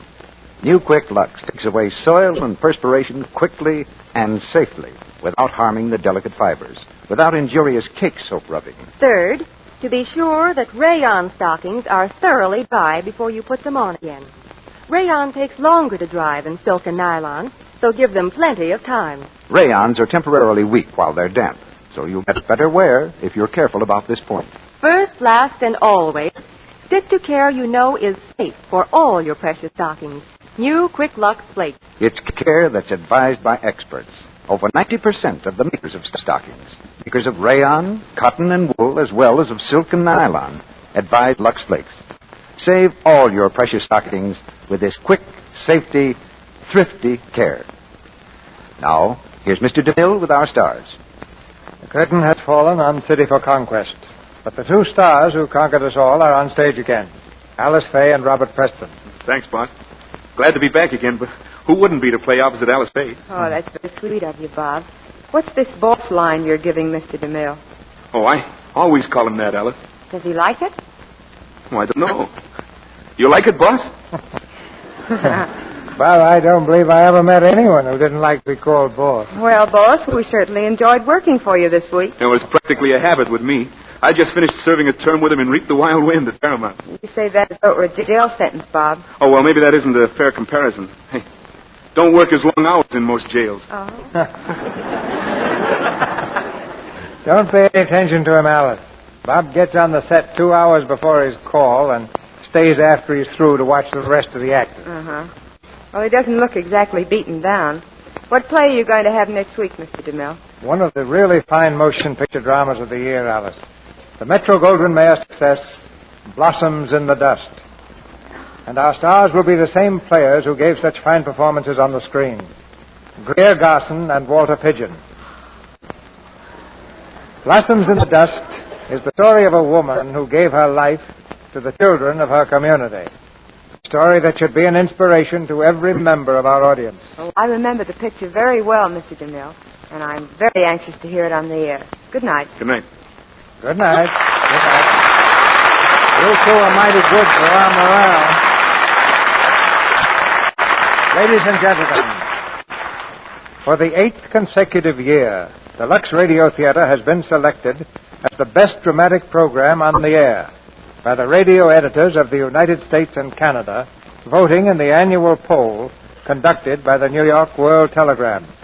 Naturally, we're proud of the achievement, but above all, we consider it a challenge for the future. We thank all the editors who voted in the poll, and you, our audience, who helped us win the honor. And we pledge our continued efforts to deserve it.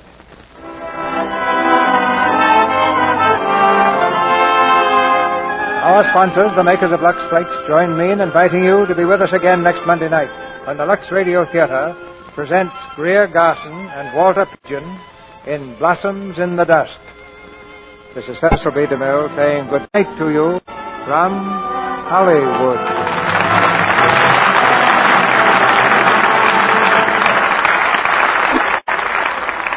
This is Boy Scout Week, and we are happy to offer our congratulations to this great organization of American boys whose first thought is their country. More than 1.5 million scouts are now serving the nation. We salute them all. Alice Faye appeared tonight through the courtesy of 20th Century Fox Studio. Robert Preston is currently seen in the Paramount picture Pacific Blackout.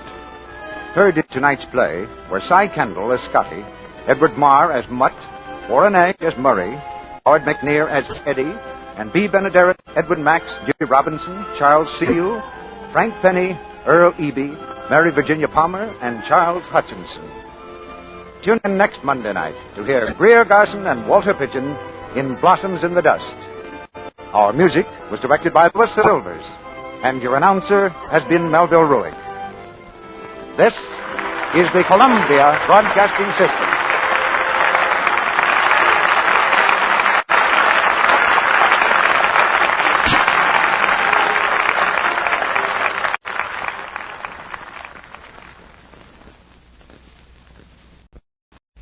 This is Colonel Britton.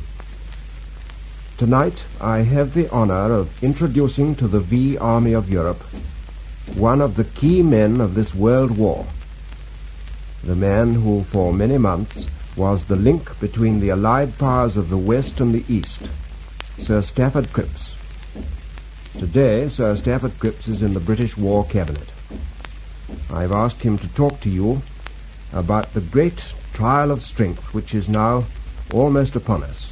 Now here is Sir Stafford Cripps. In the war of liberation, which is proceeding today the world over, there are great forces arrayed on the two sides.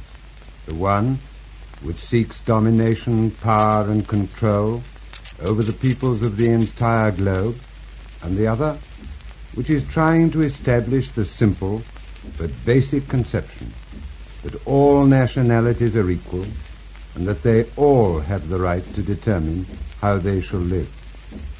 On the one side is the idea of slave peoples and a chosen race that will make all others work for its benefit by every means of cruelty and starvation. On the other is a conception of free people cooperating together for the good of all. I've spent over 1.5 years in Russia, and during the latter part of my stay, I was able to witness the self-sacrificing heroism with which the workers of that enormous country were giving their lives and their labor because they had determined to keep their country free and to help to free the oppressed peoples of other countries. Their effort is the stronger because they know that the world will be a better and a happier place if they and their allies win the war. We in this country and our allies in America are doing our utmost to help the Russians to victory because we are convinced that they are fighting for what is good against what is evil. We have sent them large quantities of materials and of war supplies of all kinds. We've helped them, too, by drawing off large German forces which otherwise might have been used against them. We are true allies with them, and against us and all we are fighting for are the forces of the Nazi regime, with its great resources in manpower and in industrial production. Those resources in manpower have now been increased by the recruitment of hundreds of thousands of unwilling workers from the occupied territories who are being forced to work against their own freedom and against the interests of their families, who are left to suffer every privation in the conquered territories. Today, the need of arms and every kind of manufactured equipment is pressingly urgent in Germany. The Nazis still hope, with the help of the workers, to enslave the rest of the workers of the world. But they are opposed by two forces: the free workers of England, America, and Russia, and the fettered workers of the conquered territories, who are being used to forge still tighter their own fetters. The free workers will fight with all their strength, as they are doing now, and they seek the help of their comrades in Germany to end this struggle and to restore freedom to the whole of Europe. The fettered workers, too, can play their part in this struggle for liberty. Less spectacular, perhaps, but nonetheless of the greatest value. With the urgency of need for supplies in Germany, the strength of these workers grows each day. They it is who must keep the wheels of industry turning. And all of us know how a small defect may stop a great machine. What great opportunities for ingenuity in devising the way to slow down or stop production for an hour, a day, or a month. What an opportunity for courage and for help to the cause of right and justice in putting that scheme, whatever it may be, into operation. In the sorrow and tragedy of your fetters, you may free your spirit and your heart by skill and boldness in your work. You may feel yourself one of a great band of unknown warrior workers fighting in the only way that now you can for the freedom of your people.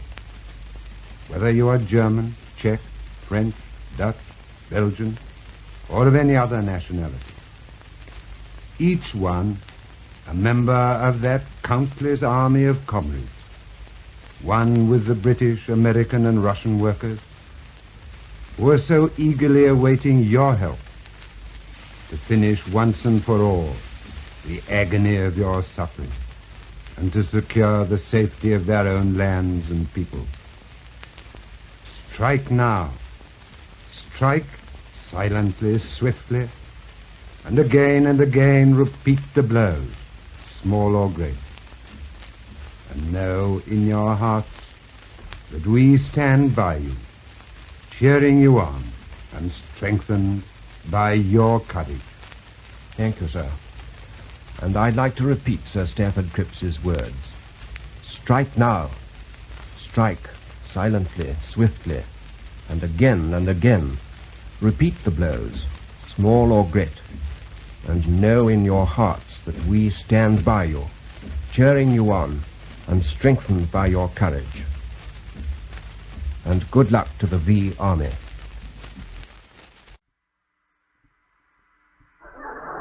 We're doing this show for you, Lee. Pleasure. Yeah, now wait just a second. If you don't, hey, oh boy. I wouldn't talk on your lines if it was your show.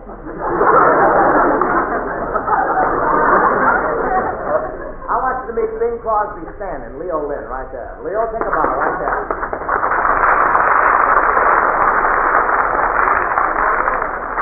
Get up. Come on.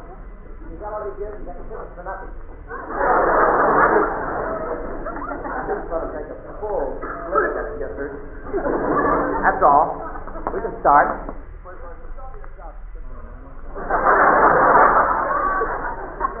Don't worry about it.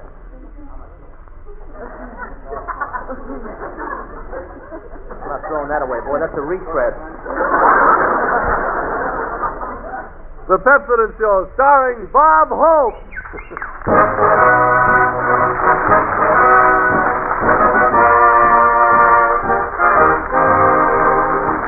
Every favorite son who stands behind a gun and every fan comes hope, that man who stands behind the fun. Oh, thank you so much. How do you do, ladies and gentlemen? This is Bob, Army Officer's Hope, telling all you people in general, if I've made you use Pepsodent, you'll never have to take out your teeth in private.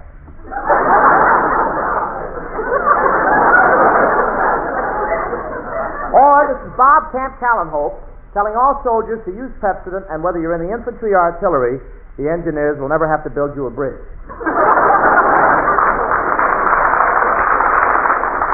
Or, this is Bob broadcasting from Camp Callan Hope, telling you soldiers to use Pepsodent on your teeth, and they'll never be bucked private.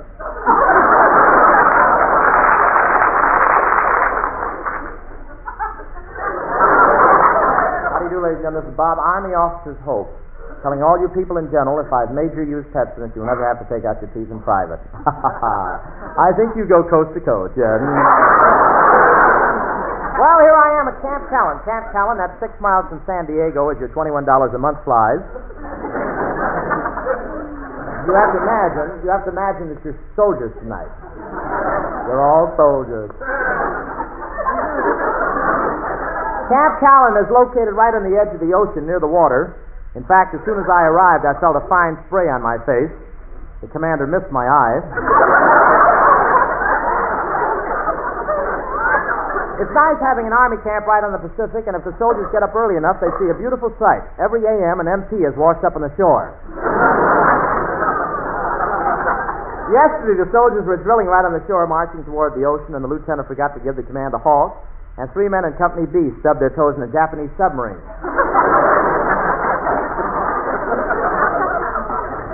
Remember, we're at Camp Callan. You're all soldiers. It's a wonderful place here. When I arrived at camp, a stream went up. I backed into a bayonet. You know how they spread a carpet for an admiral or a general to walk on? Well, you should have seen me walking on broken glass. It was wonderful down here on the edge of the ocean. Skinny Anna stood on the shore and took a deep breath of that powerful sea air, and he had a blackout for 45 minutes.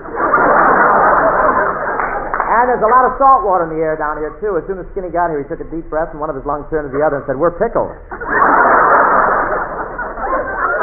I've had fun here. I played some new game with the soldiers here, and I made 23 sevens in a row. Wonder how much I can get for 2 16-inch guns. I got $10 a head, then they began rolling the bones all over the place. Mine. But the soldiers here are leading an ideal life. If a soldier wants to, he can get up around 10 in the morning, slip into a bathing suit, then off to the beach for a delightful swim in the blue Pacific. Then back to camp for a long rest of 22 days in the guardhouse. And just relax. Don't knock yourself out. And at night, it gets very foggy around here. Last night, one of the men stopped and offered someone a lift, and it's really foggy. In fact, that's the first time a private ever kissed a second lieutenant. Oh, that'll be a yak down there, brother. Are you listening, Dad? That fog really gets heavy. In fact, this is the only place I ever saw where you can fall down and never hit the ground. Don't relax too much, for God's sake.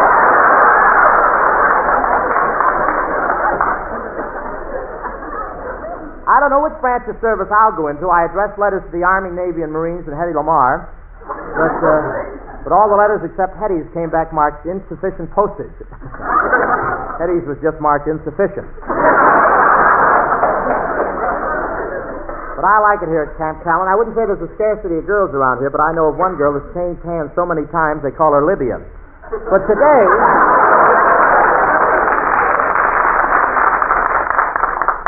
some soldiers took me for a ride in a Jeep. You know what a Jeep is? That's Hellzapoppin' in Technicolor. What a ride. Now I'm wearing a zoot suit with a heat seat. That Jeep could go almost anywhere. You can drive it over a steep cliff, the driver told me just before he leaps out. So many of the soldiers here ride around in Jeeps, they're thinking of changing the name from Camp Callan to Camp Callus. And I want to tell you, they're not giving any information out down here. If you ask any questions, they throw you right out. I said to one of the officers, "How many men are at this field?" And a minute later, there was one less. And they're very strict. I spent the first 2 days in the guardhouse because my yo-yo was stamped made in Japan.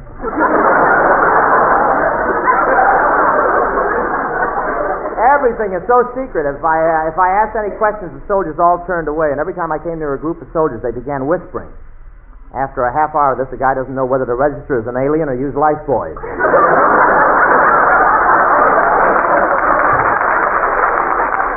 One fellow I know had a map of the United States tattooed on his chest, and they arrested him. They claimed that one of his dimples showed the location of an airfield.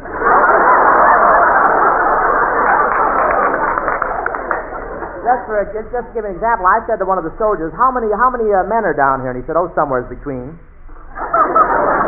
I said, well, how far is the nearest city? He said, about. I said, well, how many airplanes have you got? He said, quite. He said, now I got to put you in the guardhouse. You know too much. Everything's a military secret. This camp is right on the ocean, but I'm not allowed to tell what ocean it is. I can hint at the name, but I can't be specific. And everything's a secret. I had a special pass from the commander. I knew 2 lieutenants personally, and it still took me 3 hours to find out where the washroom was.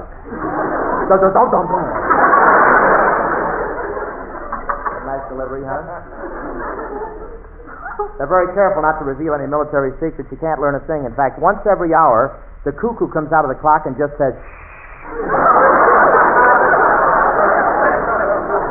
I didn't believe they were really so strict, though, and I went over to take a picture of one of the big guns, and the guard there was very nice to me. He helped to pick up all my teeth. Once I stepped up close to examine a big howitzer, and the artilleryman fired. I wouldn't say he fired right at me, but ever since then I've had a swell place to carry my bowling ball.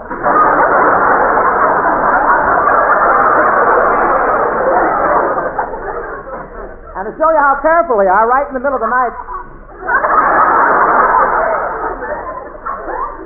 Are you getting them later or enjoying them longer?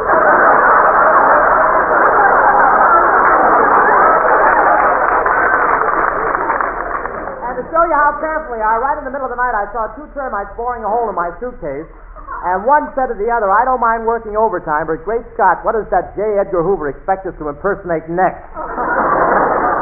That's a big egg, isn't it? I did it so big, too. I'm born. Wound up with a big omelet on my upper lip. I love it. I was telling you, what does that J. Edgar Hoover expect us to impersonate next?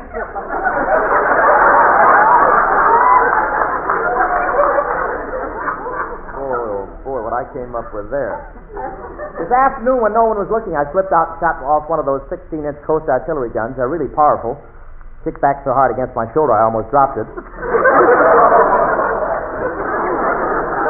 And as you all know, we have daylight saving time here now, and all the soldiers are happy about it. We have daylight saving. When does it start? Today, tonight? Huh? Well, let's just whip it out. Let's I say 2 a.m. Wait, let's listen to Mr. Bolton. When does it start? 2 a.m. This Monday morning? 2 a.m.? Yeah. He looks like he knows. He looks like an agent. I think you know. 2 a.m., huh? Well, anyway, we know it's here. And as you all know, we have daylight saving time here now, and all the soldiers are happy about it because they can get up an hour earlier. What if my policy covers me for this kind of talk? You know, you can tell daylight savings time is here. All during the night you could hear the wail of baby wristwatches crying to be changed.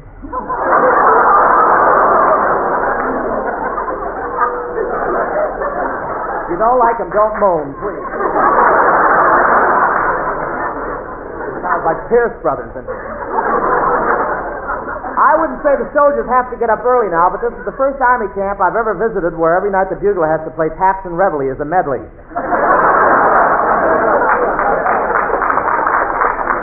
God bless you three. But all soldiers should like daylight saving because now, to do your training, you'll have to get up before daybreak, and that's the only way to beat the rising sun.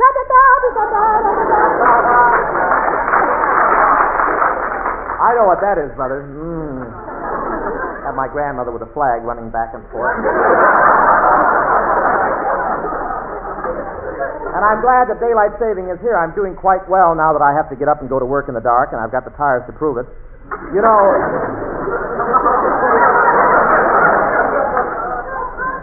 daylight saving time has confused everybody. One farmer started milking his cow while she was still sleeping. After the second quart, the cow opened her eyes, looked back, and said, "Egad, a swing shift here, too?"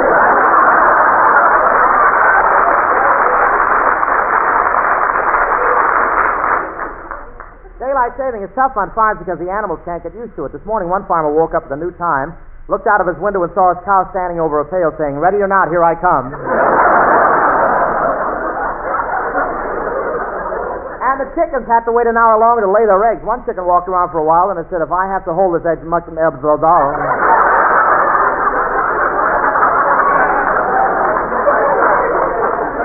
got two in my mouth right now.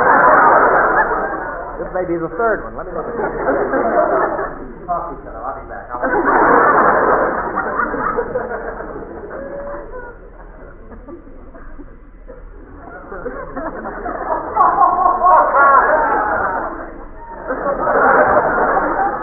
And the chickens had to wait an hour longer to lay their eggs. One chicken walked around for a while and it said, "If I have to hold this egg much longer, it'll fly out." That's what I walked back for. One chicken was sitting on a nest hatching out some eggs. Another old hen came up and said, "Agnes, wouldn't it be better if those eggs were used for food?" And the first chicken said, "Nothing doing. My motto is keep them flying." And this change of time has certainly confused things on the radio. I turned on my radio the other night and H.V. Kaltenborn was analyzing the news with baby Snooks in his arms. Everything was mixed up. I listened for a few minutes. It was the first time Fibber McGee ever waxed the Lone Ranger's horse. Of course, you can't really save daylight, but you can pretend you do. It's like saving money all year round and pretending there isn't any Henry Morgenthau. Just a second. Turn the lights up. Don't ever turn the lights up on a neg like that. I'm too much of a target, old boy. Of course, you can't really save daylight, but you can pretend you do. It's like saving money all year round and pretending there isn't any Henry Morgenthau. Turn all the lights out. I'd like to get the hell out of here. Turn them all lights. But there's one man on this program, hello, boy. There's one man on this program who knows all about daylight saving time. One man who's always right down here at the studio on the dot, despite the changes that might confuse others less intelligent, Professor Corona. Yay!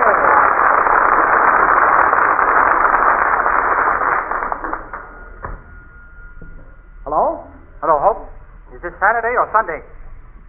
Corona, it is now 9:20 Sunday evening. Yeah, I better get up.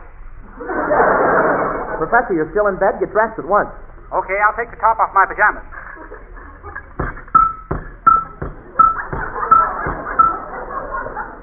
Zipper stuck.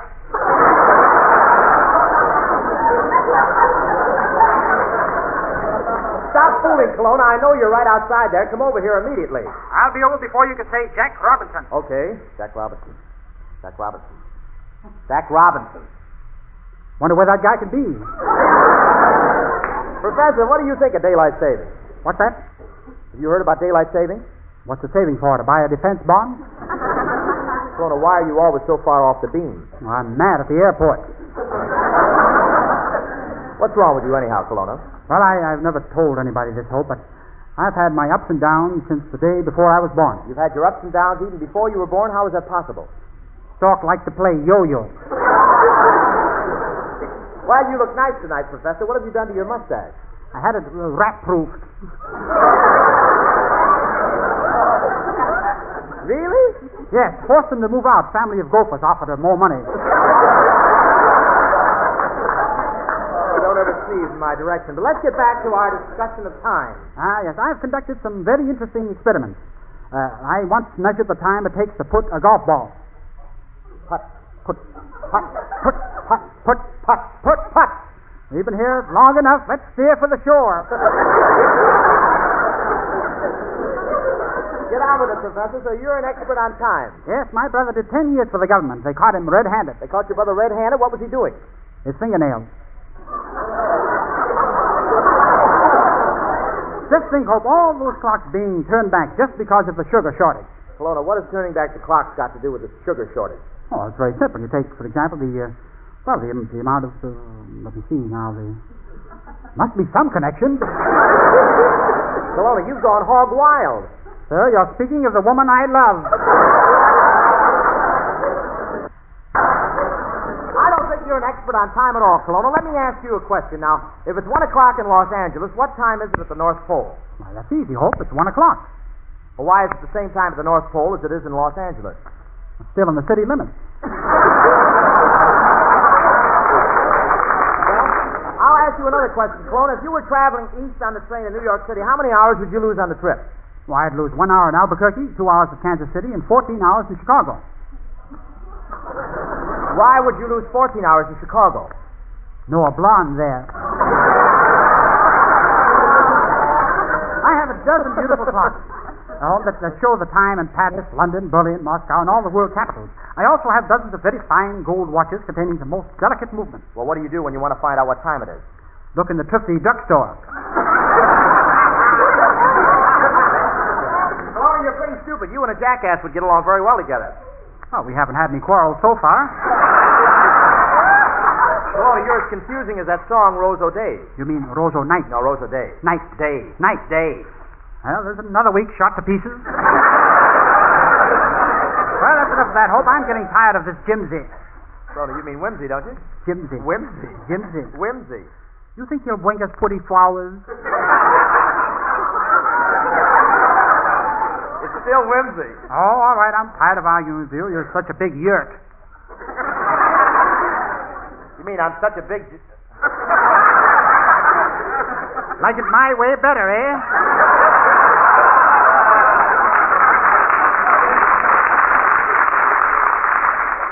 Look, Foxtail Lip, explain daylight savings to our listeners. Okay. Listeners to the Bob Hope program. Monotonous, isn't it? Listeners, do you know why we're turning our clocks ahead? Do you know how many clocks are being turned ahead? Do you know when daylight savings was first started? You don't, eh? Well, that shows what an ignorant bunch of dopes listen to this program. Maloney, you can't call my listeners names. Why not? You should hear what they're calling you. Well, tell me, Professor, how should people prepare for daylight saving time? Well, we should all set our watches an hour ahead. Give me your watch, Hope, and I'll set it ahead for you. There. Now I'll wind it up. Oh, be careful, Clona. Don't wind it too tight. That's an expensive watch. In fact, I wear it in one special pocket. Oh, don't worry, Hope.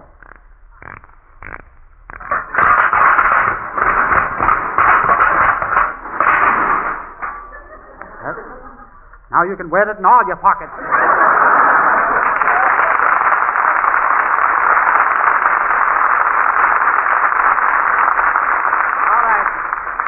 Benjamin, tell some stuff. The new improved Pepsodent toothpaste is one of the smoothest, one of the best tasting toothpastes you've ever known. Oh, it sounds good. It's snowy white, creamy, with a flavor that tastes like springtime. And it's more active. I don't think you'll ever Works sell anything faster. because you don't mean it. That's because it's more Irium active. You're just and that getting the delightful, money, I fresh know. flavor cools your mouth, wakes Just up your job taste, to you. Your makes you heart's feel not in it, good I know. all over. But don't wait another day to try this delightful new Pepsodent toothpaste. Go to your favorite dealers tonight. Ask for Pepsodent toothpaste. Get a tube tonight.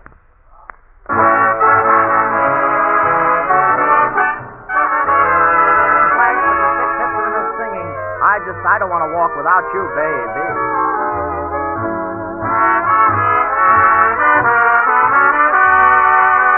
I don't want to walk without you, baby.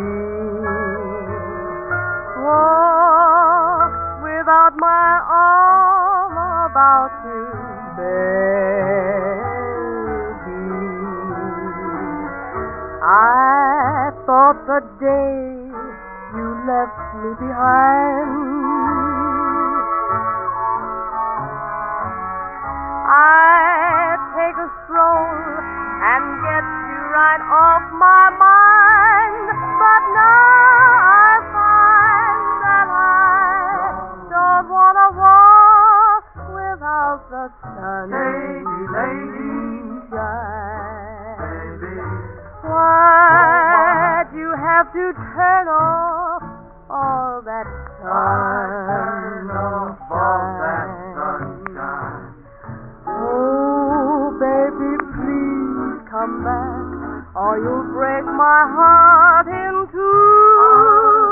'Cause I don't want to walk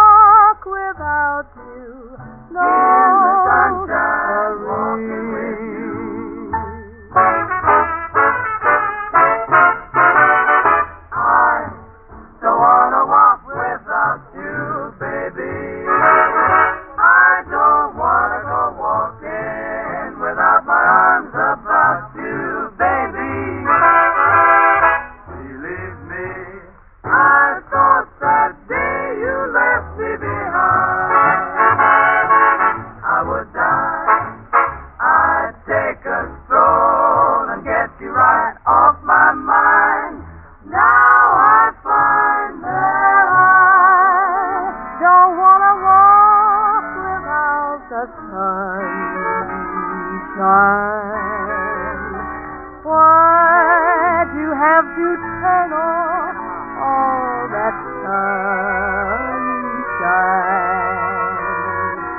Oh, baby, please come back, or you'll break my heart in two. 'Cause I don't want to walk without you. No, sorry. Don't wanna walk till I'm walking with you.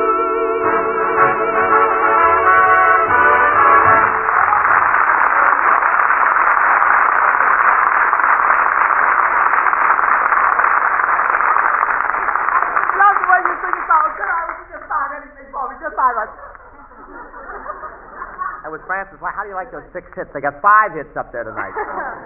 They're drafting them every day, you know. First thing you know, we'll have Pauline. When does Pauline get drafted?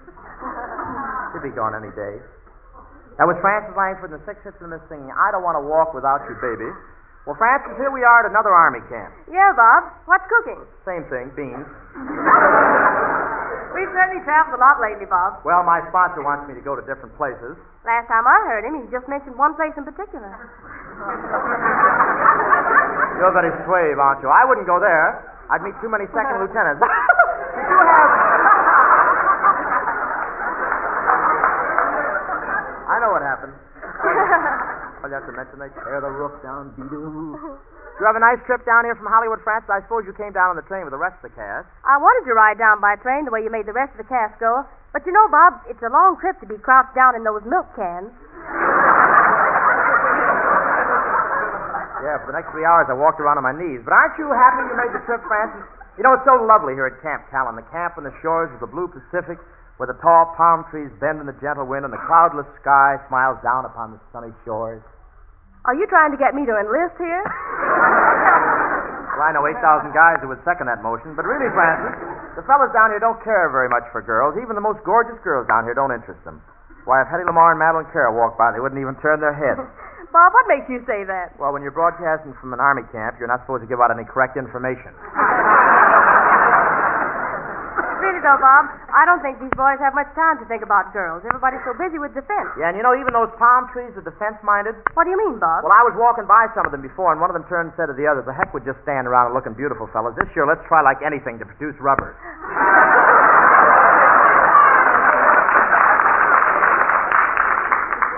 See, it's hard to get into these army camps, isn't it? They certainly mean business. When we arrived, you hear the sentry say, "Halt, who goes there?" Yeah, did you see what happened when I said Bob Hope? Yes. Did it hurt much when the doctor pulled the bullet out? Last time I was down here in Camp Callan, I didn't pay any attention to the sentry at all. I just walked right by. Did he shoot at you that time, too? Shoot at me. Francis, I was so full of lead, Leon Henderson flew in from Washington and put a price ceiling on the seat of my pants.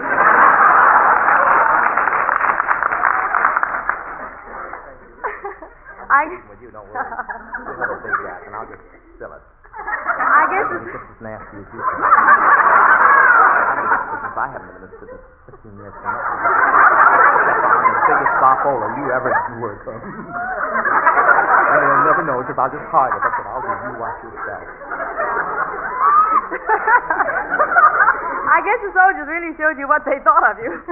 Where's that? Yes, they did, yes. Wait a minute, Francis. Why, they tell me I'm the most popular man at Camp Callan next to the bugler. Bob, I didn't think the bugler was a very popular man. I thought the soldiers hated him. Oh, nonsense. The men at Camp Callan love the bugler because he wakes them up at 5:30 a.m. so they can watch the beautiful sunrise. Why, if it weren't for him, they might oversleep and miss that invigorating morning air. And you know how terrible they'd feel if that happened. Think anybody believes this? The bugler was certainly surprised when he saw you, Bob. Why was the bugler surprised when he saw me, Francis? Well, he took one look at your nose. Then he turned to the rest of the soldiers and said, "And I thought they gave me the bugle." Francis, my nose is no different from anyone else's. I don't know, Bob. When you were looking around the place today and your nose appeared above a trench, the general turned to his men and said, "Watch that. If it sees its shadow and goes back, it means 6 more weeks of winter."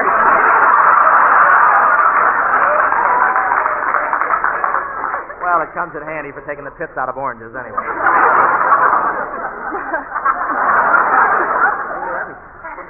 Bob, you must feel a little out of your element down here among these healthy-looking men. Francis, I admit I'm not an athlete, but I must look a little like these soldiers. You might if you'd only throw out your chest.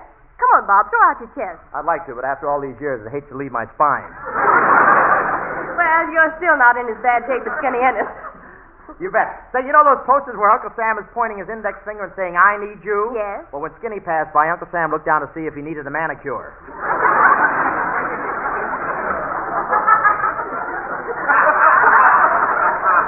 Not even my relatives are laughing. Have you seen Skinny since we were here, Bob? When do you leave, old boy? When? There's one A, George. He thought of you, isn't it awful? He thought that was an ulcer. I told him it was a big stomach. Where are you? Have you seen Skinny since we're down here, Bob? He's walking around the camp with 2 big medals on his chest. Oh, those aren't medals, Francis. During this rubber shortage, Skinny took the heels off his shoes, and he's wearing them where he can keep an eye on them. This is a lovely visit, isn't it? How long do you intend staying here at San Diego, Bob? Oh, about 3 spare tires. And now, Francis, and ladies and gentlemen, it is my privilege to present one of the foremost ladies of the screen who again returns to our show by popular demand, Miss Billy Burke.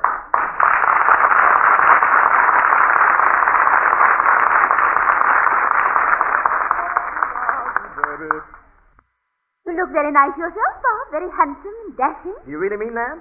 No, but with so many wars going on, why start another one? Dear me, I seem to be the only woman here. There are so many men. Oh, it's perfectly all right, Miss Burke. These men are all soldiers. See, they don't allow women at these army camps. Oh, is this an army camp? Look, when you find thousands and thousands of men in one place without any girls, they aren't doing it just to get on We the People. Oh, dear. Well, really, I am thrilled. So all you boys are soldiers. Well, I just know you're going to beat the pants off the Kaiser.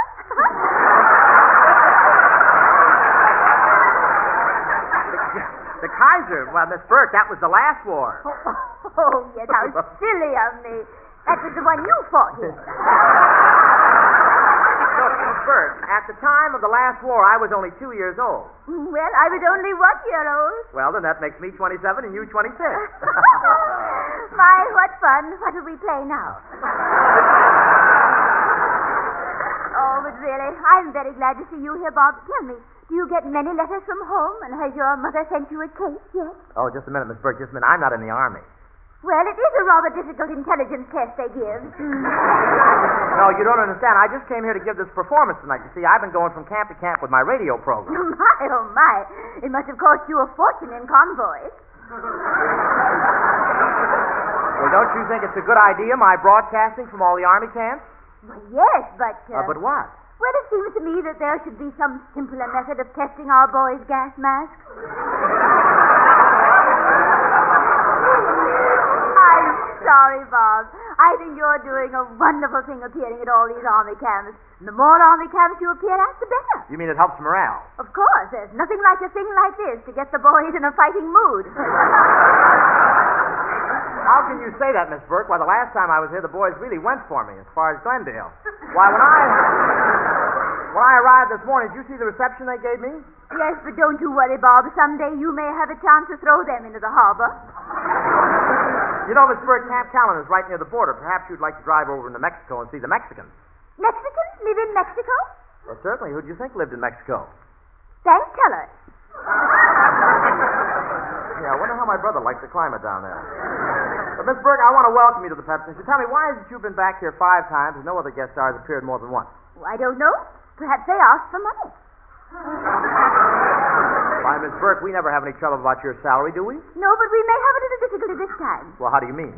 Well, what are we going to do? I've got your autograph. But, Bob, really, salary doesn't make any difference to me. I just came down here to get a few good laughs. You did? Yes, but I see you've changed your haircut. Don't you know, Bob, there's quite a sermon in my appearing on your show so often. Really, what is it?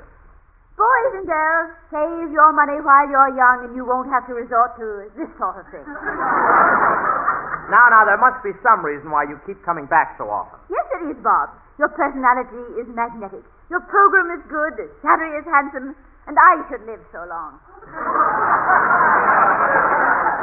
Well, anyway, it's certainly nice to have you back in the program. Well, it's nice to be back. You're so comical, you're so witty, you're so charming. Why, Billy, you shouldn't have said that. Oh, dear. Did I read my script wrong? No, tell me, Miss Burke, what have you been doing in the 3 weeks since you were on this program last? I've just been sitting home, studying that script we did. And you know, Bob, I'm beginning to understand some of the jokes. Really? Yes, this program must be a great favorite with the kiddies. Say, did you tell your friends you were coming back on my show? Yes, I told everyone I knew that I'd be on your program again soon. They all wanted to chip in and buy you a little gift. They all wanted to chip in and buy me a little something. Mm-hmm. Mr. Hope, what's a Mickey Flynn? Here, I think. That could be our own brother. Right now, did you have any trouble getting time off to get down here, Miss Burke? No, Bob. They were very nice about it at Lockheed. Miss Burke, you're working at Lockheed? Yes, days. Days? Yes, the Douglas people thought it would be unfair to give up my job there nights. Well, they're certainly turning things out fast at Lockheed's, aren't they? Oh, have you been over there? Yes, I was in there the other day. I stretched out my arms to yawn, and the next thing I knew, I had landing wheels under me, and 2 guys were loading bombs on my back.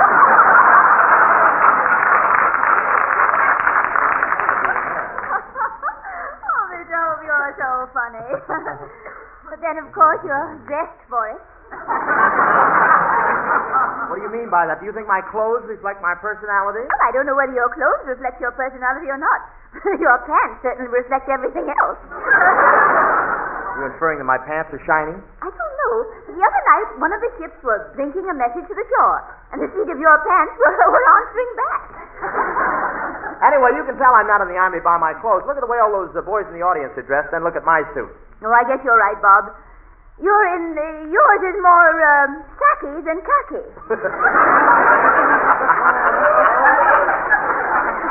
All right. Before long, I'm going to join up and wear one of those khaki uniforms. How can you? You don't have a bicycle. Well, what do I need one of those for? Well, I understand they're required for all Western Union messengers.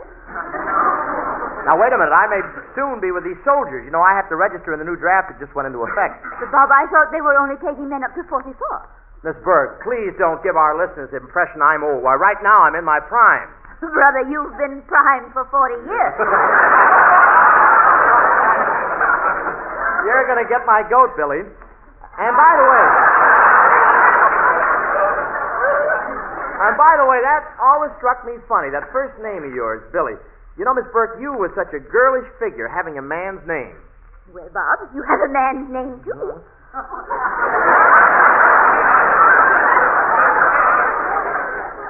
I'm only joking. You remind me of my youth. I used to go out with a young man just like you. I used to call on him 2 or 3 times a week. Miss Burke, when a young lady is going with a gentleman, he should call for her, no matter how far away her home may be. I know, but the warden couldn't see it his way. I'd like to learn more about the men stationed here, Bob. Aren't all the men here in the artillery? Yes, except if a girl passes, then they're all in the signal corps. Do they have a lot of fun in San Diego? Yes, if there aren't too many MPs around. MPs? Yeah, you know, a sort of happy-go-lucky Gestapo. Miss Burke, did you see some of those big coast artillery guns they have here? Do you know that some of those guns can throw a weight of 500 pounds 20 miles out to sea? Really? Isn't that an awful lot of trouble to go to just to get rid of the garbage? I give up. This is the announcement America has been waiting for. Tell me, Miss Burke, have you talked to many of the soldiers here? Yes, Bob. And they are thrilled when they found out that I was a movie actress and knew a lot of people in Hollywood. They all crowded round me and asked for Hedy Lamar's phone number. One soldier must have asked me 10 times. Imagine a soldier asking for Hedy Lamar's phone number 10 times. Isn't that silly? Yes. Where did you ever get that uniform? Oh, that's the one I wear to go to the movies in. You know, Skinny Ennis brought his thin brother down here, and the 2 of them got into a dice game with the soldiers. Oh, did they lose much? No, they were the dice. Dice is quite a fascinating game, isn't it? Well, how do you know? Well, Crossing the barracks today, I bent over to tie my shoelace, and when I stood up again, I was ahead $28, 2 rifles, and a 4-hour pass to San Diego. Why, Miss Burke, you don't know anything about playing dice. Oh, no, I don't know a single thing about it. Then why did you stay in the game? Well, I was fading a tall sergeant, and he kept rolling boxcars and snake eyes. How are you with marked cards? Say, what have you been doing lately, Miss Burke? Well, I joined the Red Cross, Bob. I'm learning first aid work. You are? Yes, I can fix a broken arm, or set a broken leg, or mend a deep wound in the scalp. Stick around. I may need you before this program is over. Has Skinny Ennis given any of his blood to the Red Cross yet? Him give them? Miss Burke, they give him. You know, everybody who can should give some blood to the Red Cross. They have a blood bank. A blood bank? Yes, Mr. Ennis was down there the other day trying to open an account. Well, Skinny wanted to donate some of his blood, but when he went in, he had a pretty rough time of it. Really? What happened? Well, he gave them a sample, then a few minutes later, the doctor came back, slapped Skinny's face, and said, "When we want hot water, we'll ask for it."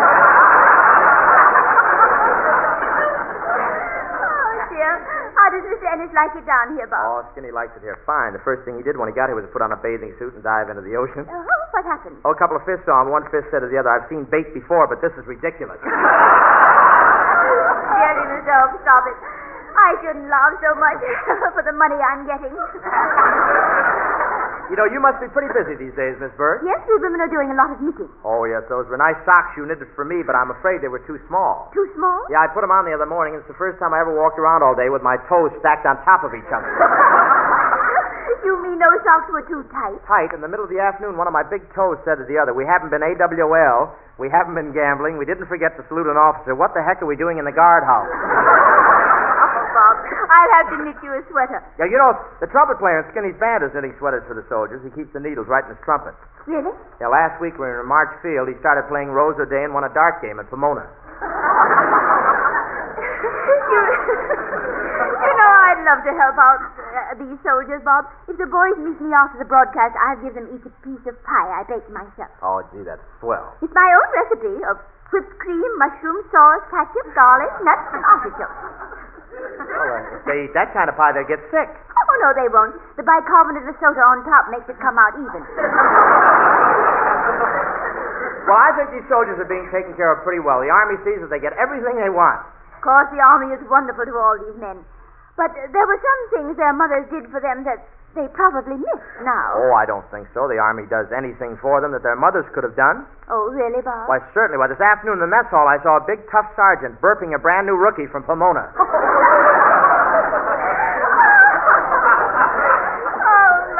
my, what a funny joke was needed right there.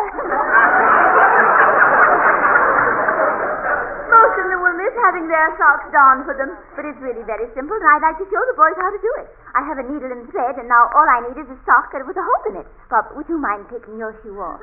Oh, Miss Burke, I have a sock here that needs mending. My big toe keeps coming through. Oh, certainly, Skin. Let me have it there.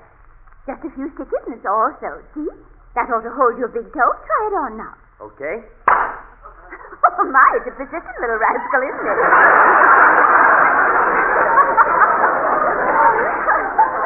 And another thing I can't understand, Bob. These soldiers who don't have their mothers here, who sews on their buttons? Who sews on their buttons? Why, Miss Burke, you certainly don't know much about Army life. Every morning the top sergeant comes in, takes each soldier on his knee, and says, "Now tell me, who has a button missing?" How nice of you. Yes, when they show him the place where there isn't any button, he takes a needle. And he sews on the button. No, he takes the needle and tattoos the United States Army regulations on his forehead. Goodness, how can the top sergeant do a thing like that? What is a top sergeant? Well, did you ever see a picture of Simon Legree with that big whip? Yes. Well, a top sergeant would pour cream on him and eat him for breakfast. There's just one thing more I wanted to show the boys. It's very easy to sew a button on a shirt when it falls off, so there's no need to worry when it happens. You just take a needle and thread and sew the button on. Push the needle in and then pull it tight. See? Like this. Well, you can always get a new shirt. But really, these soldiers are so wonderful, Bob. I'd like to have them all for my sons, and I'd like to take them all in my arms. The same goes for me with the daughters. Before you leave, Miss Burke, is there anything else you have to say to the soldiers? Yes, one final word. Soldiers, remember, we girls want to help you in every way. And if you're ever in Hollywood, just call me up and I'll get dates for you boys. And if any of you older officers happen to be around, well, never mind, because I'll be busy with the boys. Billy, please remember, you're not a young girl anymore, and you can't make people believe you are young. I know, but I'll keep on trying as long as you do.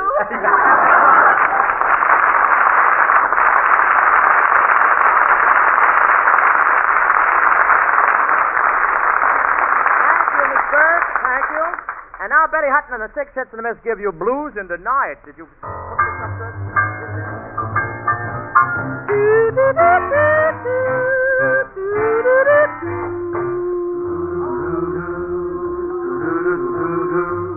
My mama done told me when I was a pigtail.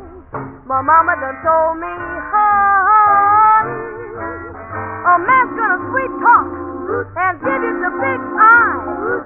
For when the sweet talking's done, a man is a two-faced, a worrisome thing who leave you to sing the blues in the night.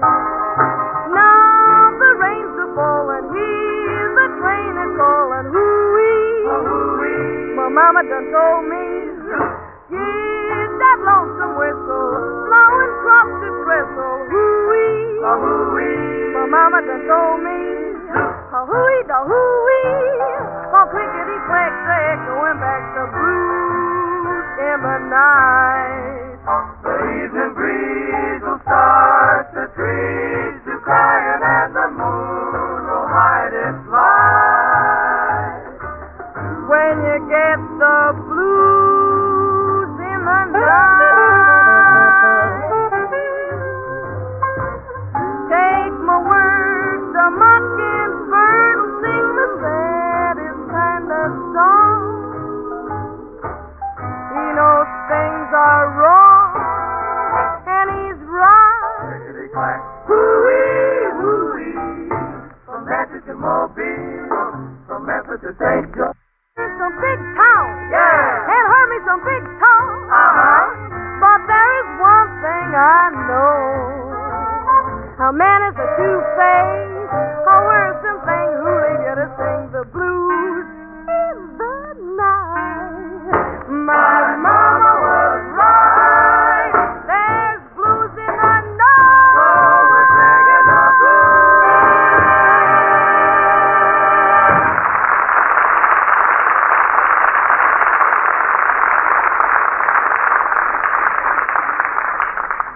At this season of the year, there are more work hours lost because of cold.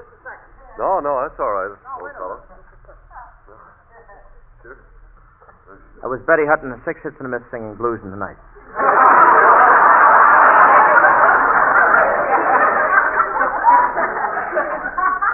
Get too much money saved up, old boy?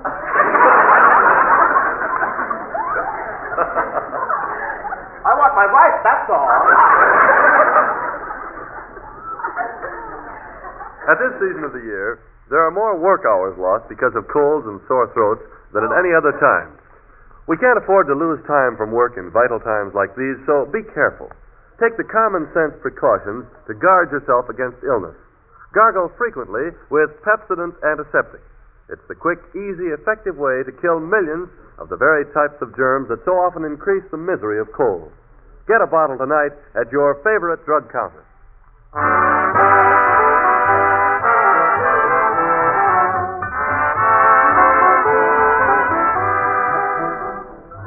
And now, let us continue the life of Bob Hope from the day the stork delivers him to his parents. Just before the stork places little Robert on the doorstep, he says, I have been a stork for 23 years. I have delivered all kinds of babies. Good-looking babies, ugly babies, skinny ones, and fat ones. Yes, sir, for 23 years I have been a stork and proud of it. But after this delivery, just cut off my legs and call me Ducky.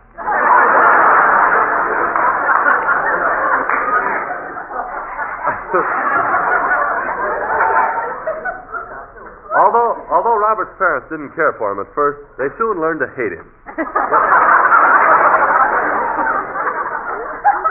But when Robert was 3 years old, his mother had grown quite fond of him. And one tragic night, she comes home to find her home on fire. She calls for help. Fireman, save my child. But first, how about a good game of gin rummy? Huh? Once as a child, Robert got in trouble. Oh, you know how boys love to go down to the corner fruit store and steal apples. Well, once Robert was caught, and he just couldn't explain why he was wearing the cash register as a bustle. Now we find Robert at the age of 14, attending his first mixed party. And even at that early age, his romantic way with women is noticeable. Oh, come on, Francie. Give me another one.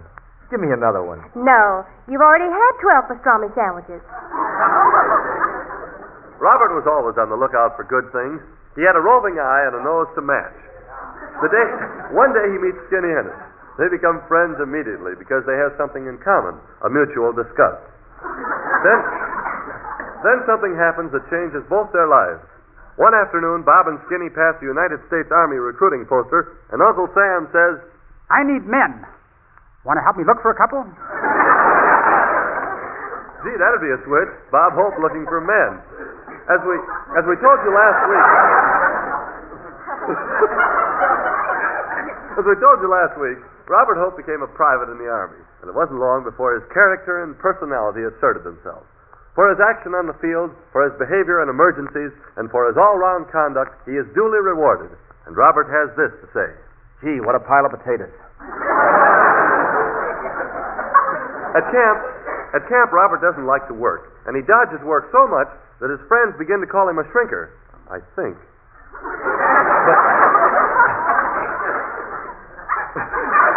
But Robert likes it in the Army and determines to stick it out. But the captain sees his tongue, and he is once again in the guardhouse.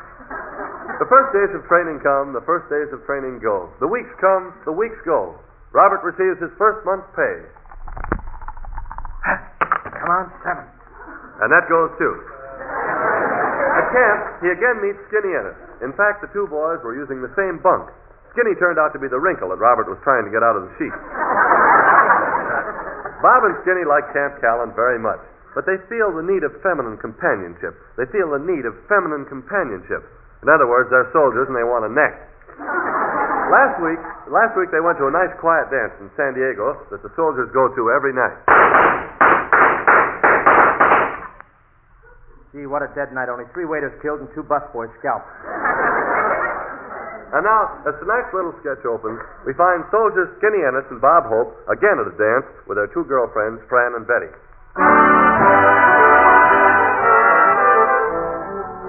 Gee, Bob, wasn't it fun here at the dance? Weren't our girls the 2 prettiest girls here? Uh-huh. Wasn't it an exciting evening? Uh-huh. Oh, Bob, take that lollipop out of your mouth and talk to me. Okay, there, I've taken the lollipop out of my mouth. Good. Now stop playing with your yo-yo. Okay, I don't like the idea of us 2 just standing here while our girls dance with those 2 sailors. Oh, here comes the girls now. Oh, boys, we're back again. See, you look nice in your uniform, Bob. Except, don't you think the pants bag a little too much in the back? Oh, my pants are supposed to bag out and hang down in the back like this. Really? What for? Well, Fibber, McGee, and I have the contract here. He waxes the dance floor, and I keep it polished. See, Jim, you're my idea of a real soldier. You think so? Sure. You carry that uniform beautifully. Yeah, and you can see me when I wear it. Is it tough in the Army, Bob? Sure, me and Skinny had to peel potatoes all day. That doesn't sound like so much work. Did they give you a sharp knife? Sharp. You see this thumb? No. Must have been sharper than I thought. Gosh, Betty, we didn't really enjoy ourselves at the dance. Yeah, I'm disgusted. I fell through the rumba and the tango and the conga and everything. Well, what's wrong, Betty? Gosh, with Skinny, it's always the same. Piggyback. Well, say, Betty, how about you and me having one last dance? Well, Bob, I'm brave enough to dance with you, but my toes are waving the white flag. Well, Fran, you just gave me one dance, but how about dancing with me again? Are you going to tell me your toes are waving a white flag, too? I don't know, Bob. Let's go out on the floor and look for them. Say, let's all do the rumba. Hey, what is the rumba? Oh, you go 1, 2, 3, then you tilt the machine. Come on, let's dance. Okay, Bob, I'll dance with you.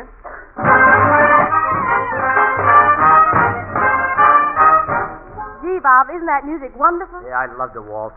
You know, Bob...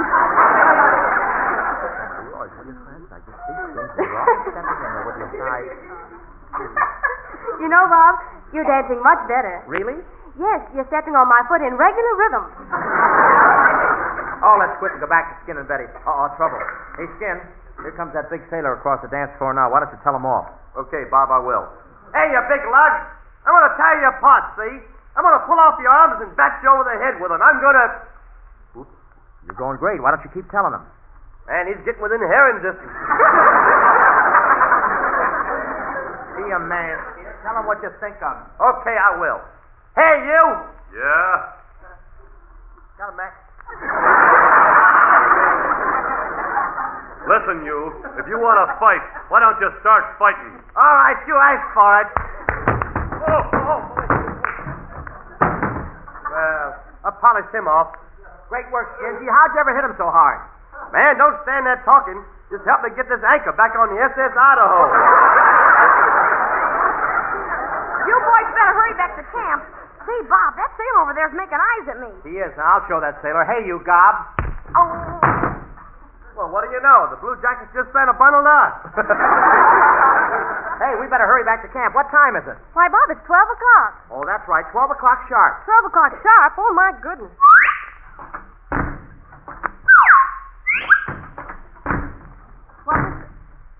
What was that? Cinderella forgot her hat. Hey, Bob, we better hurry back to the car. We'll never get back to camp before lights out. We only got 2 minutes to make it. 2 minutes? How far is it back to camp? 20 miles. Well, we better let one of the women drive. Gee, it's late. Skin, will you go to the check room and get my mink coat? And will you get my silver fox jacket? And will you get my Mickey Mouse sweatshirt?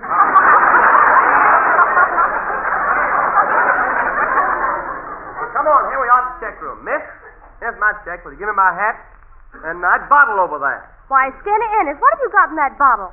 Blood. When I go out dancing, I carry a spare. Oh, Miss, will you give us our things? Yes, sir. Here's Miss Langford's cape. Here's Miss Hutton's jacket. And here's your sweater. Here's Mr. Ennis's pull-over hot water bottle. Thank you. And now, Miss, instead of a cash tip, I'm going to give you something patriotic. You save defense stamps, don't you? Oh, yes, sir. Good. Well, here's a book to keep them in. Now, come on, gang. Let's go outside for my car. Oh, parking attendant, parking attendant. Could you bring my car around? No, I couldn't bring it around. I even tried adrenaline. Well, Bob, there's your car, such as it is. Quit teasing. It's a beautiful auto. Yeah, Bob. Don't you think it looked better if it had fenders? I'm not going to drive any car that has fenders. You want Californians to think I'm a tourist? Come on, here's the car. Let's get back to camp. I'm glad we're riding back. Skinny has to march all day. He's known as the droop of the troop. And you riding around in an army car? Yeah, he's known as the creep of the Jeep. Hey, Bob, let's tune in the Army radio and see if they know we're missing. Okay. Calling all cars, calling all cars. Not many of you kids left, are there? Gee, that's Sergeant Cologne on the Army radio. Calling all Army cars, calling all Army cars. All soldiers out on wild parties who are not back by the time I count 3 will be sentenced to 10 days in the guardhouse. 1, 2. 1, 2. Well, why don't you count 3? We'd like it back in camp. Why, Captain Cologne, aren't you at your post? Certainly, I'm on sentry duty, walking my post with my faithful old dog, Rover. Come on, Captain, hug me again.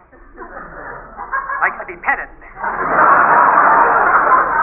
Now, Private Hope, I've been looking up your record, and you're a little stupid. In fact, your head is as solid as Boulder Darn. Captain, you mean Boulder Dam. Darn. Dam. Darn. Dam. You should control your temper. But, Captain Cologne, Now, if you leave me alone, you make me so angry you make me see green. You mean I make you see red? No, the lights just changed. Oh, Professor, you're beyond saving. I am? Yes. Well, I'll turn my watch back an hour. Goodbye for now and hurry back to camp. See, we better hurry back to camp. I hope we got enough gas because I can't go into a gas station. You can't get into a gas station. Why not? Well, every time the attendant wants to check the oil, he wipes off Skinny's head and sticks him into the tank. Hey, Bob, watch out. Get back on the street. You're driving on the lawn. Yeah, what's the art of driving over these beautiful lawns? Oh, I always drive this way. Last week I got 3 gophers and a Japanese gardener. Hey, Fran, turn on the two-way radio again. And now, we have a broadcast of importance to all soldiers who are away from camp on leave. Captain Colonna, who has been marching in the Army for 50 years, has a request to make to soldiers returning to camp. What is your request, Captain? Somebody please bring me a corn plaster. Now I have a special announcement calling all members of the Red Army on maneuvers. Calling all members of the Red Army on maneuvers. Be on your guard this evening. Why, what's wrong, General? Mama done told me there's blues in the night.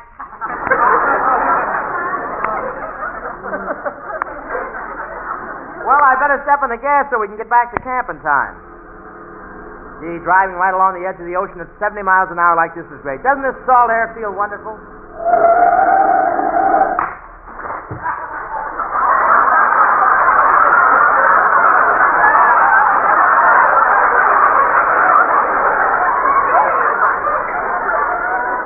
Doesn't this salt water feel wonderful?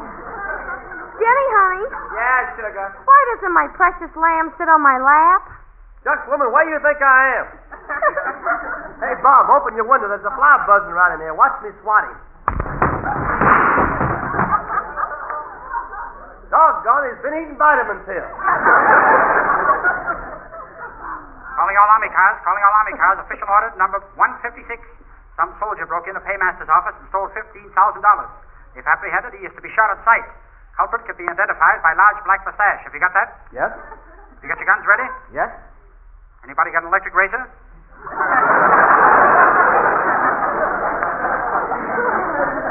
Say, Pope, I wish you'd hurry back and watch me conduct this experiment. I put my eye to the muzzle of this rifle, and I try to duck before I get hit, like this. Kelowna. Just call me Popeye. Now a special announcement. Calling all the soldiers of Company B. Report immediately to the mess hall. Boy, what a crap game. Gee, Bob, I'm scared. I think Betty and I ought to get out before we get to camp. I heard a girl's voice coming over my radio. Oh, no, Professor, that was me. You always talk that way? Oh, yes, Professor. How are we going to keep this from the Navy?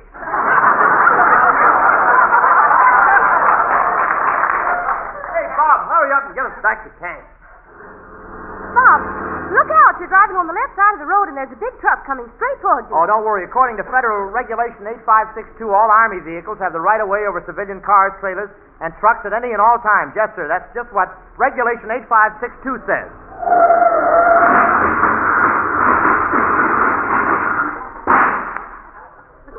Of course, it isn't generally known yet. Calling Red Cross ambulance. Army car is smashed up at entrance at Camp Callan. Proceed there at once. I have a customer for the tires.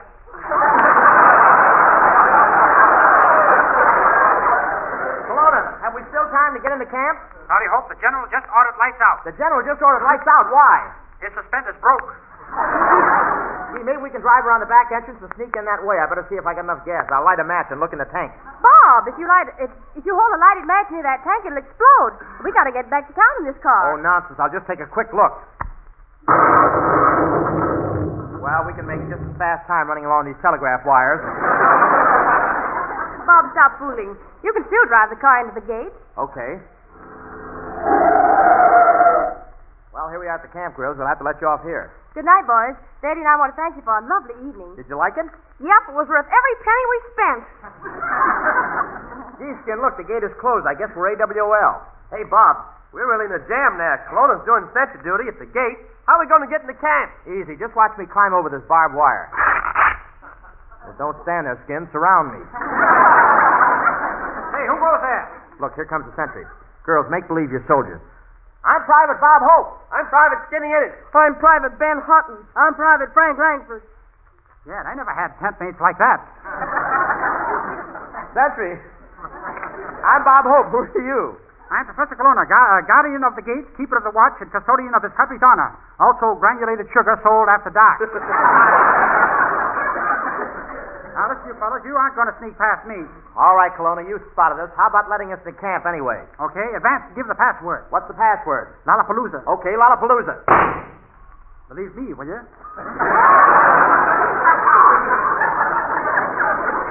Well, what is the password? It's very simple, Hope. It's just... Let's hear a Jap pronounce that. Kelowna, stop being such a tough sentry and let me into camp. If I'm late, I'll be put on guard duty.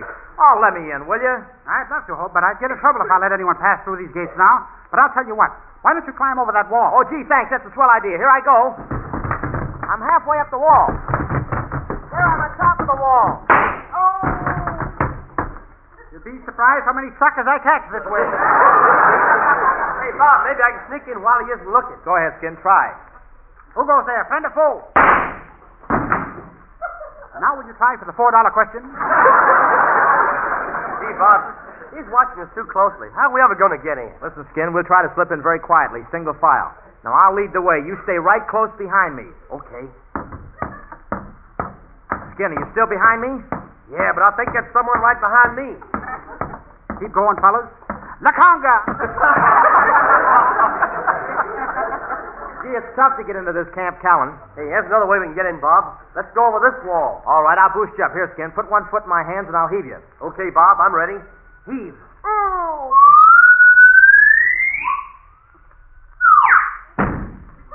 Skinny, are you in the camp?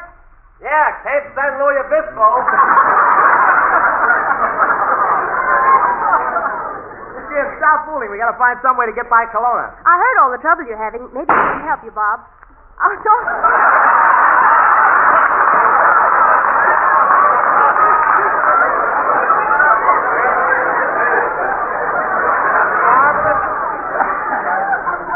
What'd you do, pick up the Chase and Sanborn script by mistake?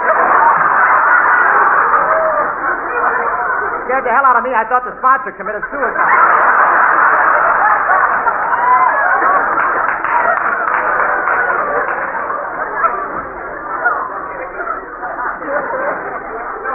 Tonight. Where are we? Camp San Luis Obispo. I heard all the trouble. Fellas, you're straightened out, aren't you? Why'd you pay the man, Walter? Go ahead. I heard all the trouble you're having. Maybe I can help you, Bob. I'll talk to Kelowna while you sneak around in back of him. Okay, Francis, go to it. I'll sneak around him.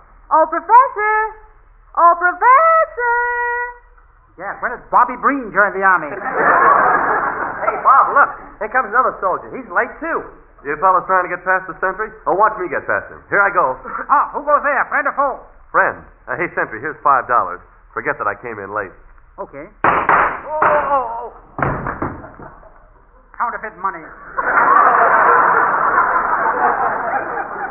Kelowna, I'm going to report you to the general. Can't report me to the general. The general isn't here anymore. Did you guys hear about it? Just when he was making a name for himself. Everybody liked him here, too. Well, what happened to him, Kelowna? He was drafted.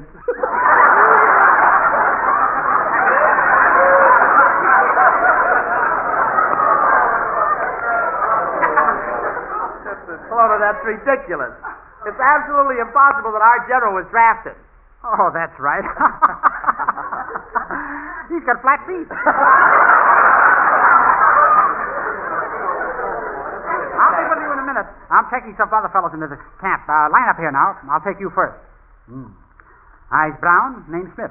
Go right in. Next. Eyes blue, name Jones. Go right in. Next. Kelowna, why did you shoot that one? Eyes slanty, name unpronounceable. Hey, gosh, Bob. Here comes an important-looking officer. Let's see if he gets by Kelowna.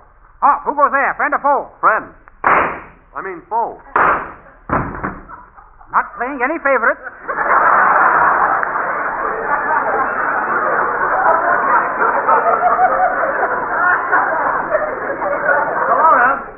Know who you just shot? Why, no, but I'll turn him over and see. Well, look who it is. Well, what are you laughing at, Kelowna? Who said the general died at dawn? Kelowna, you don't even know how to handle a gun. Listen, I can do anything with a gun. I can shoot a bullet out, make it stop 5 feet away, and then go back in. Well, that's impossible, Kelowna. Let's see you do it. All right, watch.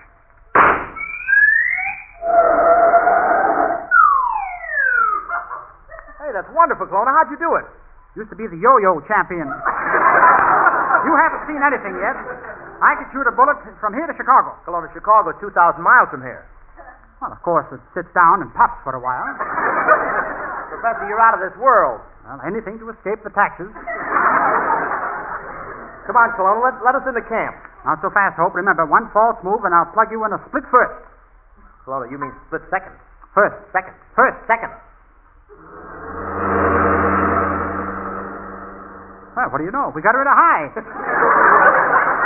Kelowna, you're a very...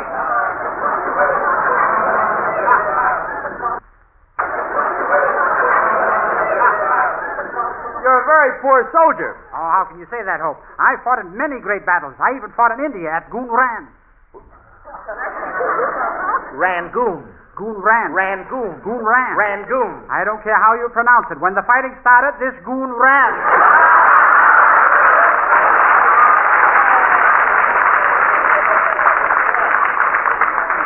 If I could only grow a mustache before Tuesday, I'd play that part, you know.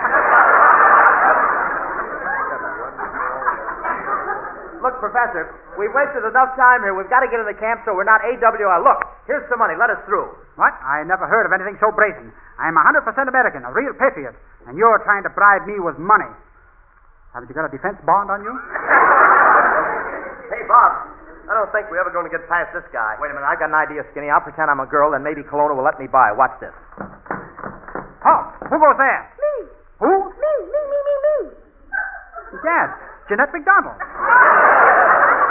Advance, Jeanette. Is Nelson with you? Yes, sir. Right along with us. Short and bread. All men are children love short and bread. Oh! Shorten him pretty quick tonight.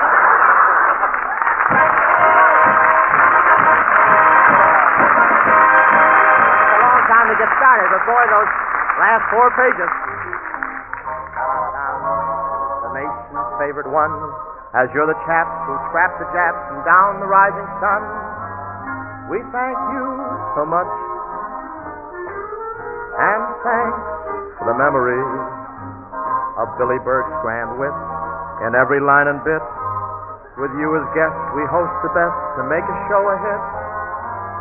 And thank you so much, folks at Bonn will buy shell, shot, and powder, keep our planes and our guns roaring louder, and a duty well done makes one prouder. With confidence in our defense, more than 1.5 million Boy Scouts have undertaken jobs in national defense work, and by their help have released others for service in the armed forces and in industry. Their motto, "Be prepared," has made them practice in many things, from first aid to forest firefighting.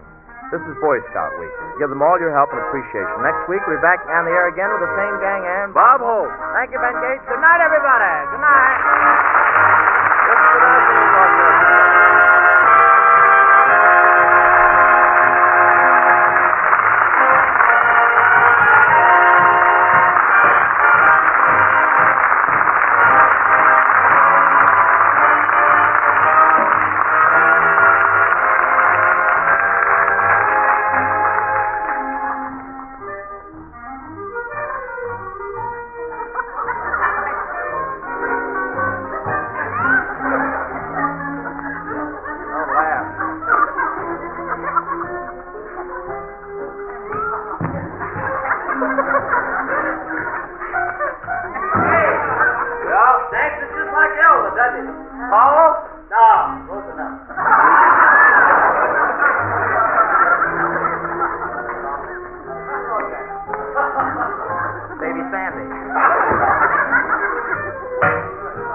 The Johnson Wax Program with Fibber, McGee, and Molly.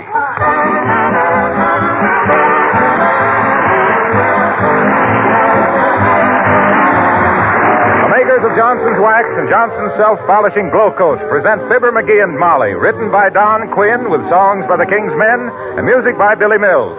The show opens with Hallelujah.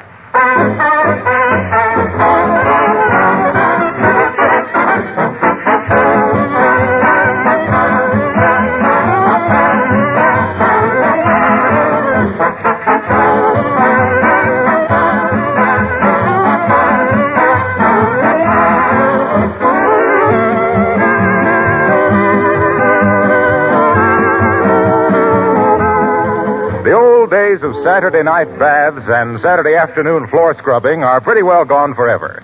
We now know that weekly scrubbing of linoleum floors was very harmful and eventually ruined the linoleum. It's so much safer, so much easier to protect floors with the modern floor polish, Johnson's Self-Polishing Glow Coat. You not only save your linoleum and make it last longer, but you save yourself lots of work, because Glow Coat needs no rubbing or buffing. You simply apply and let dry. Glow Coat is self-polishing. Glow Coat is no ordinary polish. When you use it, you'll notice its lasting luster. You'll see how it wears evenly and smoothly without chipping. That's because Glow Coat has a flexible, not a brittle film. One trial will also convince you that Glow Coat is economical, because a little goes so far. Make a note to remind yourself to buy some Johnson Self-Polishing Glow Coat this week.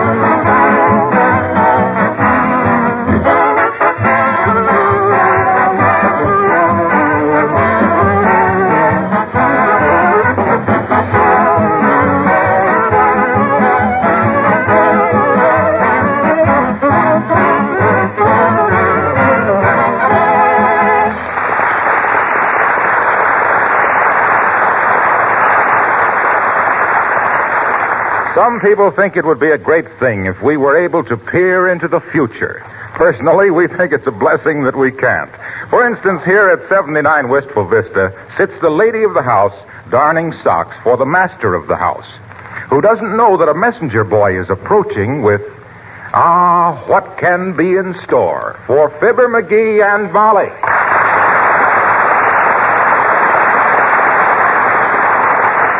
Well, McGee, you'll have to buy some new socks. Huh? I've darned these so many times they're practically handmade.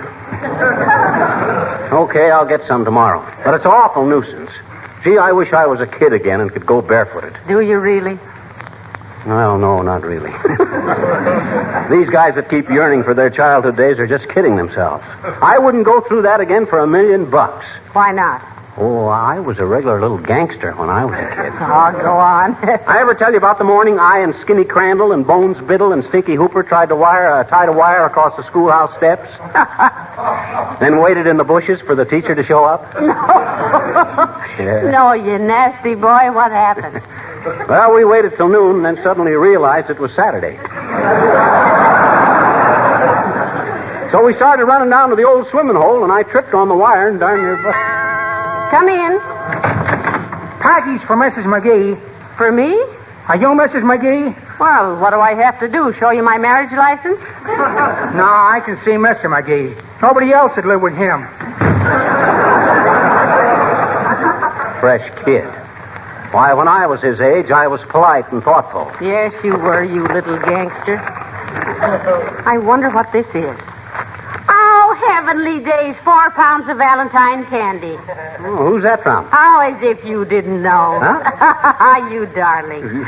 You did remember, didn't you? Well, ain't there a note in it or something? Well, why should there be? Who'd be sending me Valentine candy but you? Valentine? And my favorite kind, too. Well, I'm glad you like it, Molly. What kind is it? Now, listen, don't be so coy, McGee. Huh? You can't fool me. No? Well, Valentine's Day comes but once a year, they say. Or is that Christmas? No, it's Valentine's Day, too, I guess. Isn't there any... didn't I put a note in it? Well, I don't see any, but you didn't have to. If a man can't send a Valentine to his wife without a lot of explanations, I'd like to know who... Hello there, Johnny. Hello, daughter.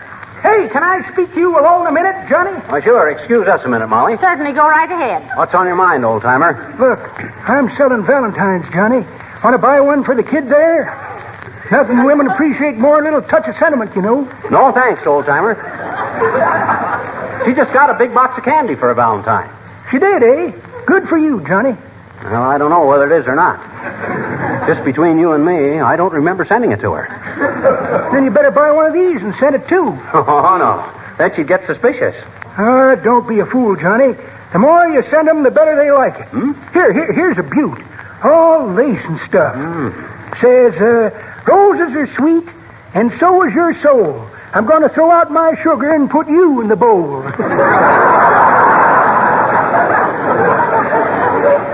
No, thanks. I don't want any Valentines, old-timer. I don't mind wearing my heart on my sleeve, but I hate the idea of a mailman dragging it all around town in the rain. Thanks, anyway. Okay, Johnny. Sorry to keep you waiting, daughter. Just wanted to talk a little business with Johnny here. Oh, that's all right, Mr. Oldtimer. I was busy darning his socks anyway. Just look how he tears holes in them. Yes, he's a holy terror, ain't he? Well, I got to get back to my job, kids. Be seeing you. What do you mean, your job? What you doing? Oh, I'm caretaker down at the Wistful Vista Recreation Center. Oh. Keep the tennis courts in condition. Oh, must be quite a chore. Oh, no.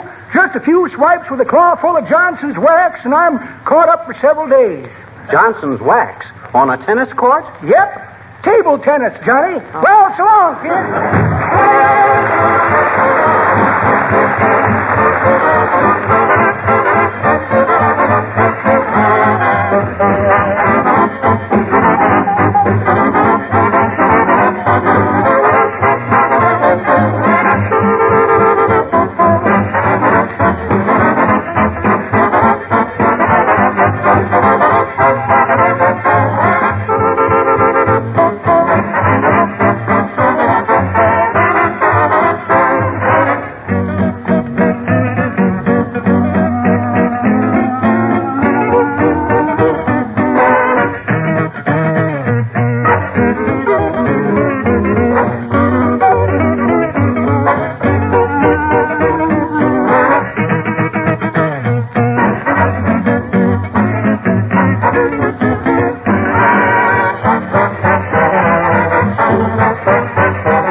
wish you'd never sent me this candy. I just can't keep my hands out of it. It's so good.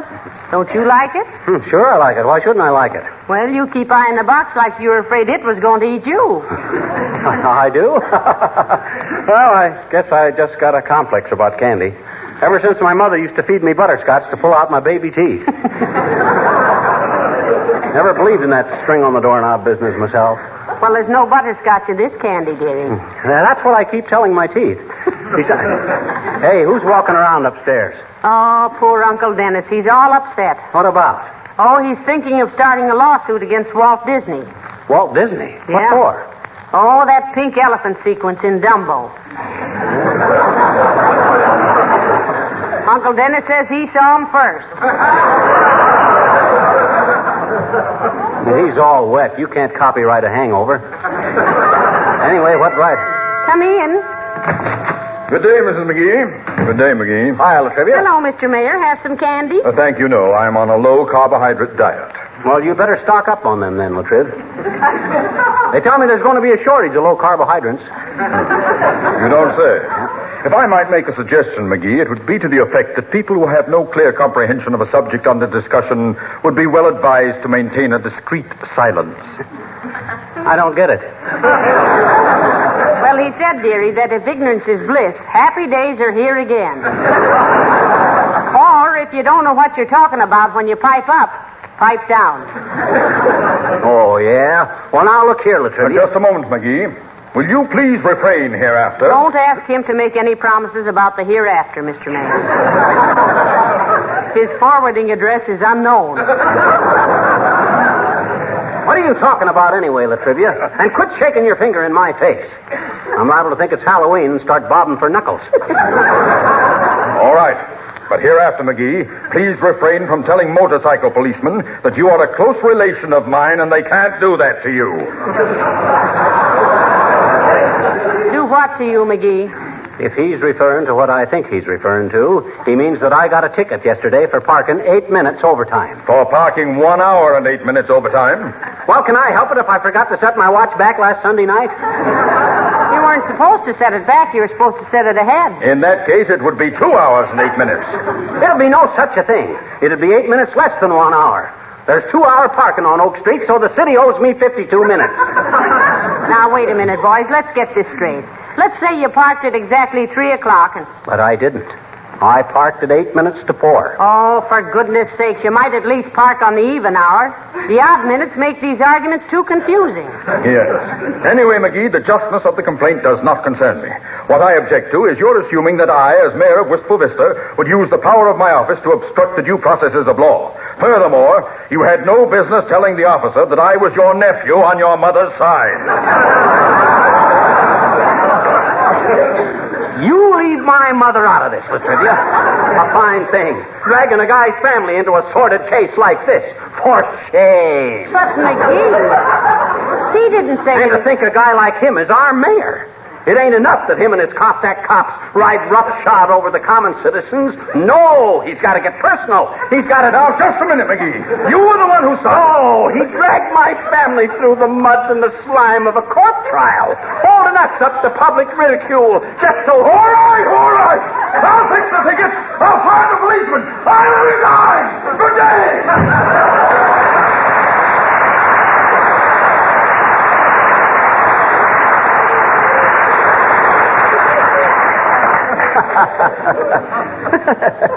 Boy, I should have been a lawyer.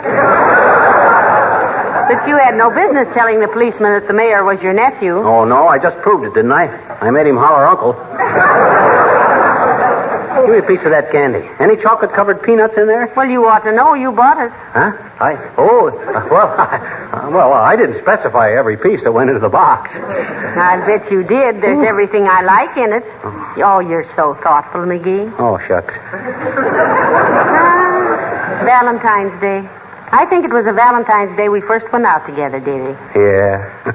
I carved our initials inside of a big heart on that old oak tree in back of the brewery. The schoolhouse. The brewery. Schoolhouse, McGee. I remember it was the brewery because the only grove of trees where you could hitch a horse to McGee! For 20 years and more, I've been telling people it was back at the schoolhouse, and I can't change it now. Heavenly days, what's romantic about a brewery? Well, if it had been back at the schoolhouse, I'd have ruined my jackknife. The only tree back there was a big steel flagpole. Well, just the same, I insist. Hello, folks. Oh, hi, Harlow. Have a piece of candy. It's wonderful. Stop bragging, McGee. I ain't bragging. I don't even know. Here, have a nugget, Harlow. No, thanks. Say, do you people ever see Life magazine? Yes, we do, Mr. Wilcox. McGee always gets Life, Collier's, the American Magazine, and Disturbing Detective. And anybody who'd read Disturbing Detective ought to get Life. Hanging is too good. But, Molly, I gotta get Disturbing Detective on account of the back cover. Why for the back cover? I'm trying to see how long Charles Atlas can keep his chest expanded like that. Why did you ask, Mr. Wilcox? Well, the Johnson Wax people have got a double-page ad in Life next Friday, and I didn't want you to miss it. We're featuring the Consumer's Pledge for Total Defense. What you mean, pledge? Well, look. Look, here's one of the cards for Molly to sign. Read it, Molly. All right.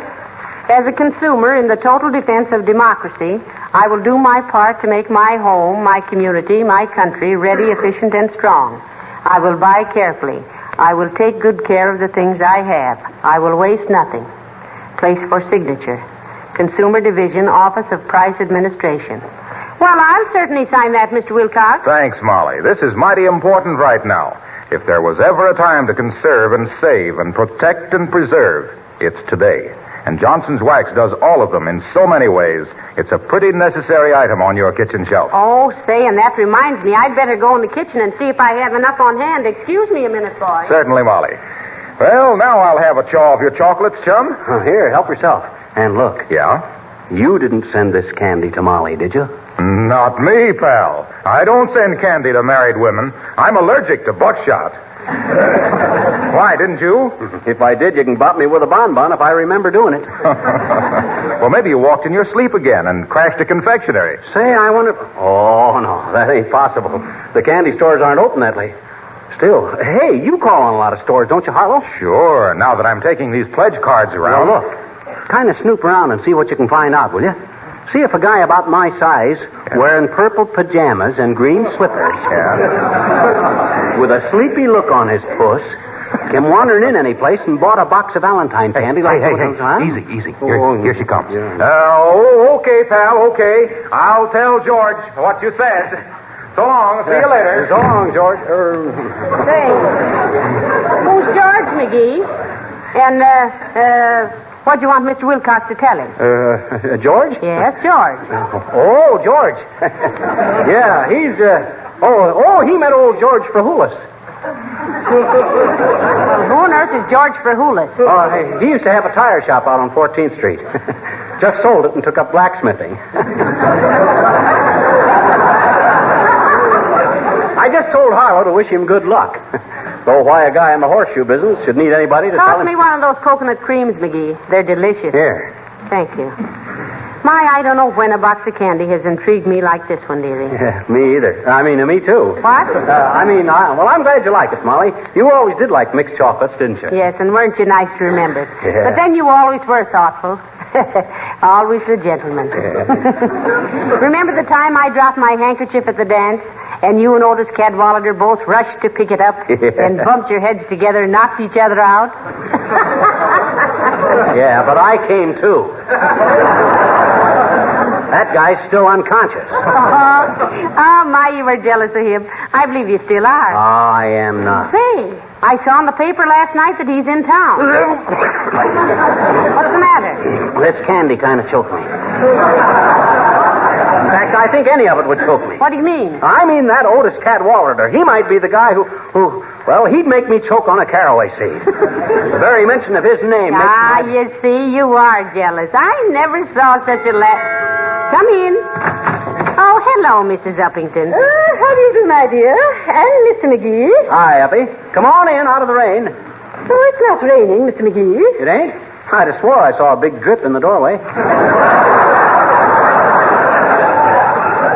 Well, come on in anyway. Have a hunk of candy, Abigail. Sweets to the sweet, you know. In this case, a chocolate-covered dill pickle might be more McGee. appropriate. Have one, Abigail? Oh, thank you, no, my dear. No candy for me. I must keep my weight down, you know. And you're doing swell at it, too, Uppy. Oh, do you think so, Mr. McGee? I sure do. What did I just tell you just this morning, Molly? Well, he said, isn't it wonderful how Mrs. Uppington keeps her figure? Oh, now, really? And I said, it certainly is. Well, I flatter myself. And then I said yes. But why anyone would want to keep a figure like that is beyond... Mr. McGee. Please. I prefer not to speak of my dimensions. Okay, Uppy, if you say so, they're unspeakable. What? He just means that if you prefer not to mention your weight, it's unmentionable. Oh, I see. Well, I just stopped by, Mrs. McGee, to show you my new bracelet. See? Heavenly days, Abigail, is this really yours? Oh, boy, oh, boy, oh, boy, oh, boy. Don't tell me that's genuine, Uppy. Indeed it is, Mr. McGee. Wow. Oh, I spent more for it than I should possibly.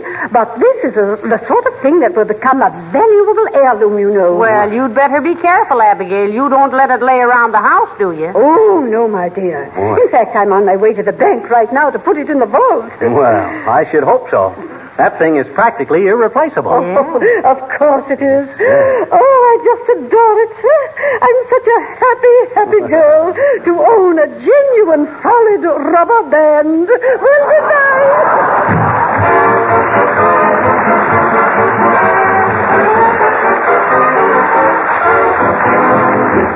The King's Men sing Don't Touch It. When I was just a tiny tot down in Tennessee, I kept my mammy on the spot looking after me. I'd fool with this and fool with that, messing round about. And when I'd grab my pappy's hat, Mammy dear would shout, don't touch it, better leave it alone, don't touch it, hey, hey, you'll catch it when Pappy gets home, if you don't mind what I say. When Pappy missed his Sunday hat down in Tennessee, he'd fuss and cuss and start to look for me. Then pretty soon I'd have a date in the old woodshed, and with remorse I'd meditate on what my mammy said. Don't touch it, can't you leave it alone? Don't touch it, nay, nay, you'll catch it, as sure as you're born, if you don't mind what I say. One day I went with Pappy downtown to buy a shoe. He said it was good for any man to have a sip of brew. But when he went to take a nip, we heard an awful roar. We turned around, there was Mammy shouting through the door. Don't touch it, can't you leave it alone? Don't touch it, nay, nay, you'll catch it, as sure as you're born, if you don't mind what I say. How happy were my childhood days down in Tennessee. The dear old-fashioned country ways still appeal to me. I'd gladly be a boy again to mess around about. I'd step on Pappy's derby just to hear my mammy shout, don't touch it, better leave it alone. Don't touch it, hey, hey, you'll catch it when Pappy gets home, if you don't mind what I say.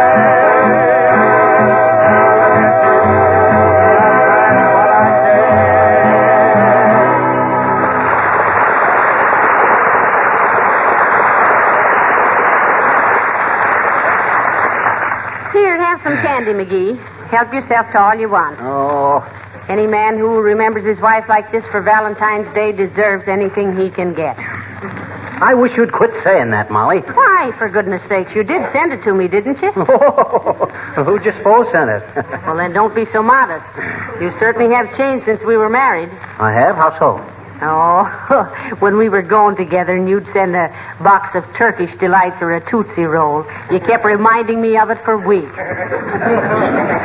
You'd say, how about a kiss, baby? And I'd say, no, not now. And then you'd pout and say, okay, no more saltwater taffy for you. And then I'd say, oh, now, come in. Hello, folks. Oh, hello. Hi, Wimp, old man. How's everything? Oh, just peachy, Mr. McGee.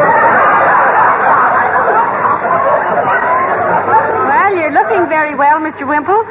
Is your wife away? No, but Sweetie Face has been very busy with the new women's ambulance unit, Mrs. McGee. Well, the ambulance unit, eh? Yes. She a nurse or a driver, Wimple? Neither one, Mr. McGee. She holds up the ambulance while the other girls crawl under it and make repairs.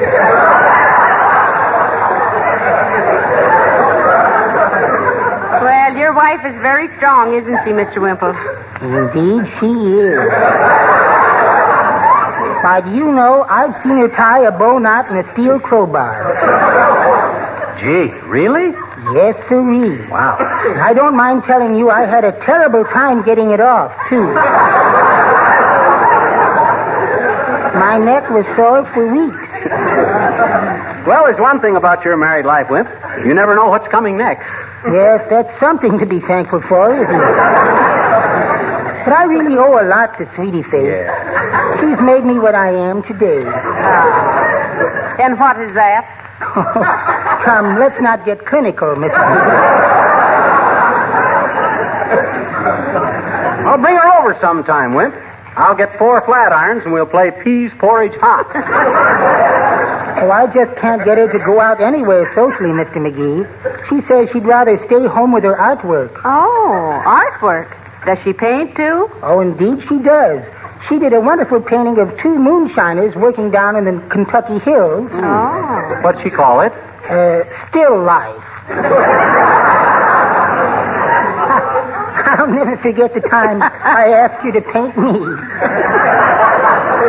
And did she do it? In a way, she did, Mrs. McGee. She gave me a beautiful shellacking.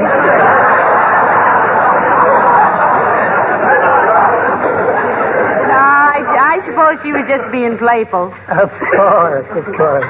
She has a grand sense of humor. One day I said to her, Sweetie Face, let's not play so rough. And she said, all right, Wallace, let's play beanbag. And I said, oh, dandy. And then everything went black. My goodness, I never knew beans came in 500-pound bags. Well, good night.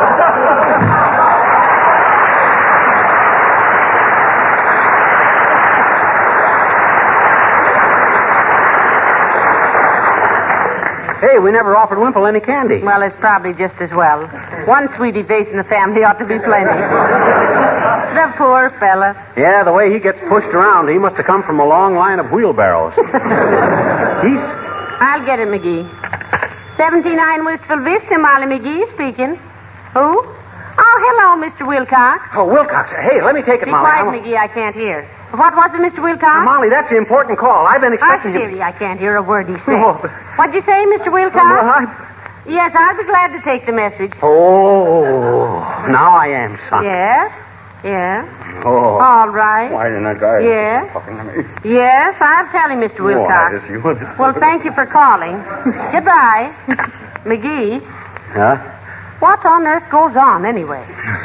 Well, I might as well admit the whole thing, Molly. I never felt right about it anyway. About what? About the... Hey, wait a minute. What did Wilcox say? Well, he said to give you this message and you'd understand. Yeah? He said, Elks Club, punch board, 2 weeks ago, deliver this week. Elks Club.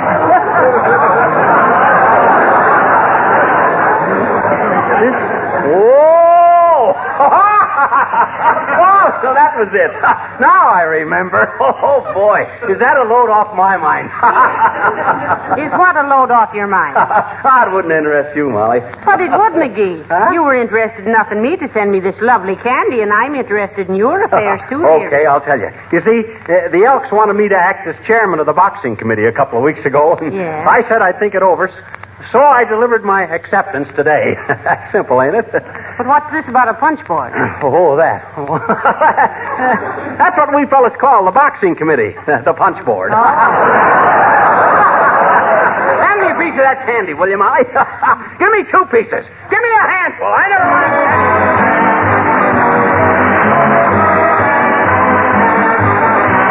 Most of us today have our weather eye out for worthwhile economies, places where we can make $1 do the work of 2.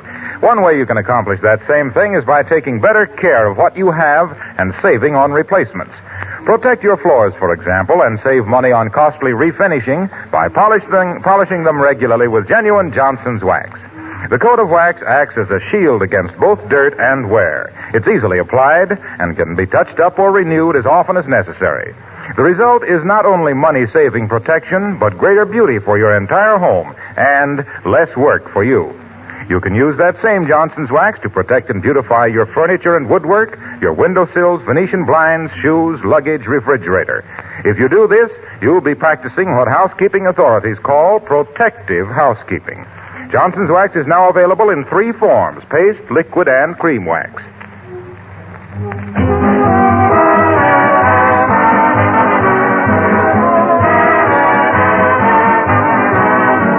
Sorry, folks, our time's up. Good night. Good night, all.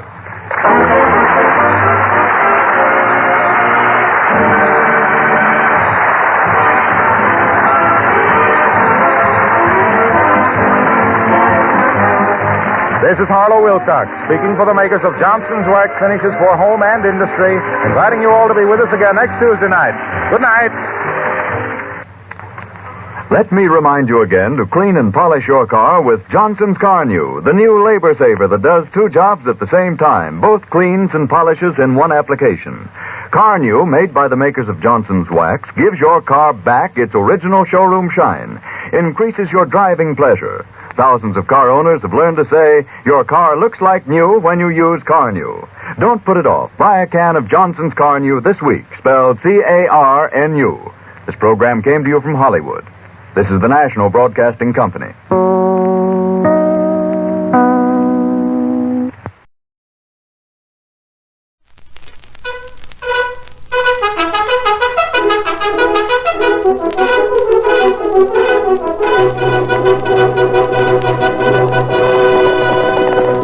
Oh, Silver!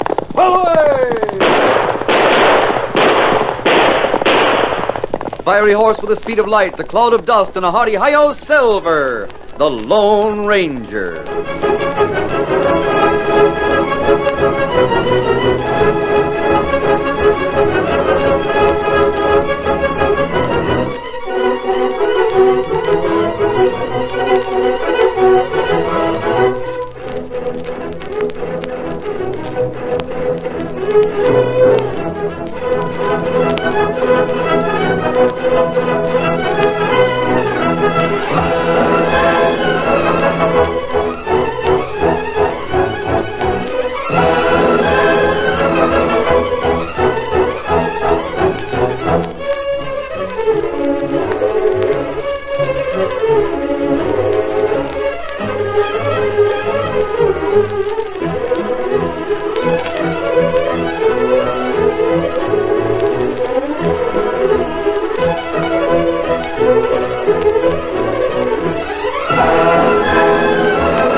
During the years of unrest that followed the Civil War, a powerful secret organization called the Legion of the Black Arrow sprang up in the western United States. Its members were to be found everywhere, defying the law or using the law for their own purposes, working toward the ultimate goal of revolt and the foundation of a despotic empire. It was the masked rider of the plains who led the fight against this band of outlaws and traitors, and for once his great strength and courage, his daring and resourcefulness were taxed to the utmost in the cause of democracy. Return with us now to those thrilling days when the West was young. From out of the past come the thundering hoofbeats of a great horse, Silver. The Lone Ranger rides again. Come on, Silver! Run the tail of the Black Arrow! Oh, Silver!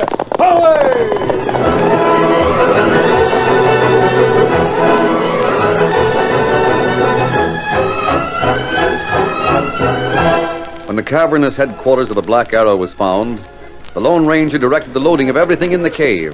Guns and powder, supplies of every sort, were piled on wagons by men from the sheriff's office. The masked man examined everything as it was loaded. Some of this stuff can be returned to the ones it was stolen from. Some of it you can use as evidence when Sidney Drake and the others go on trial, Sheriff. We'll have plenty of evidence against those crooks. We don't want to be too sure of anything. Take nothing for granted. We won't. Drake will never stop trying to salvage that organization. The Black Arrow is smashed for keeps. Not yet, Sheriff. Why not?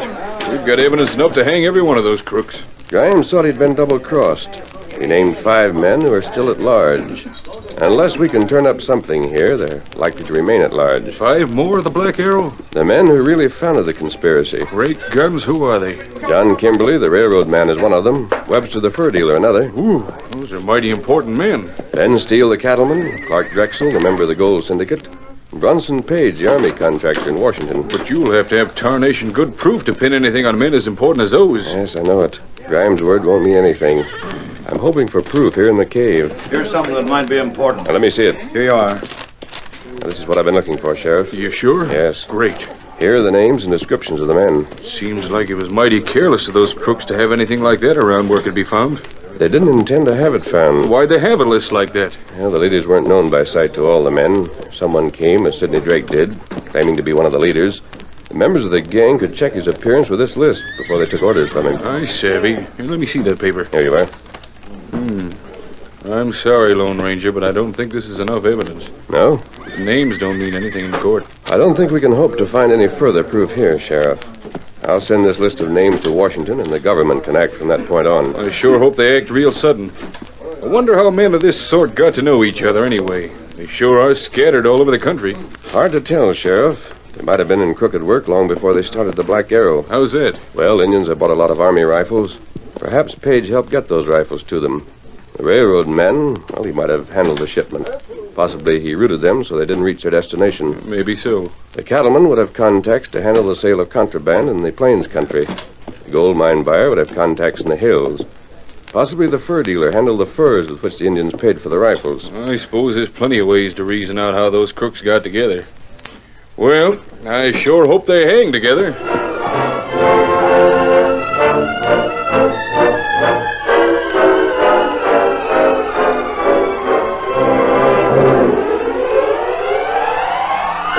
In the jail, Sidney Drake and Grimes shared the small cell adjoining the sheriff's office.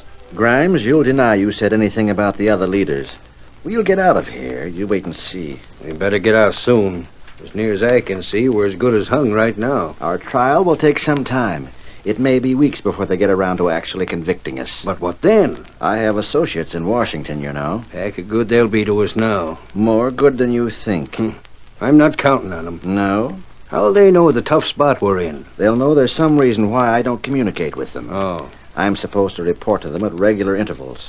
When they don't hear from me, they'll know I'm in genuine trouble and can't help myself. Then they'll do something about it. You really mean that? Of course I mean it. Make believe you're sleeping. It's the sheriff. Sit down, Deputy. I'll have a look at the prisoners in the cell back here. Right. Too bad this special cell isn't bigger. I'd like to have all the crooks here under my nose instead of just these 2. The others will be just as well guarded, though, Sheriff. Drake. Sleeping, huh? Sleep? Yep. As long as they're still in jail, I'm satisfied. That Easterner's so doggone slick, I almost expect him to go through the stone walls like a ghost. He won't get out now. There's no one outside to help him. What's the Lone Ranger's next move? Well, I reckon he's about finished with the Black Arrow gang. Yep. It sure has been a hard trail for him. You know, I expect he'll try to find the girl that owns the ring now that he's got the time. I've wondered about that ring, Sheriff. Did you see it up close? Sure. What's it like? Most unusual ring I ever saw. Mighty pretty to look at. Yeah? But that's the least of it. Oh. Mm-hmm. It's got a secret compartment in it. It opens and there's a place inside for a couple of pictures or a secret message or something like that. Girl, as I understand it, had a message there when she gave it to the Lone Ranger. The girl did, huh? Yep. She was sent here to help the Lone Ranger. Sort of a special messenger. You know, I understand that the President of the United States is the one that sent her. Doggone. Yeah. But she never let the Lone Ranger see her unless she was disguised in some way. Well, I'd be mighty curious if I was him. Oh, reckon he is. Well, he's been too busy smashing a Black Arrow to take time for anything personal. And the Black Arrow is really done for. Well, you might say it is. You mean you're not counting it done till Drake and the others hang? Oh, that's about what I mean. About? Well, there's a few more ringleaders, but Lone Ranger has the names of them. He sent the list of names to the capital of Washington. That's all the government will need to get those men there. Sure. I expect he'll use the Pony Express, huh? No. Sometimes Indians waylay pony riders, you know. He's just sending the list on the train. Mail train. I see. Well, I'm tired, Sheriff. Yeah, I was going to do a little desk work here, but I reckon I'll wait till morning. You got me yawning, too. Well, man. Lock up and go home, I guess. Good idea. We'll make sure the guards are on the job before we leave here.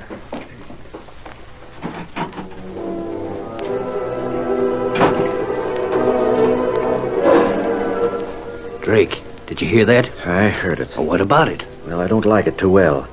I rather thought what happened, though. I tried to hide that list where it wouldn't be found. I expect they gave the place a pretty close search. If the government learns the identity of my friends, it may be hard for them to help us. That's the first thing that I thought of. Let me think. I do know men on the outside. You do? Not members of the Black Arrow. Outlaws we have had under observation for some time. Oh.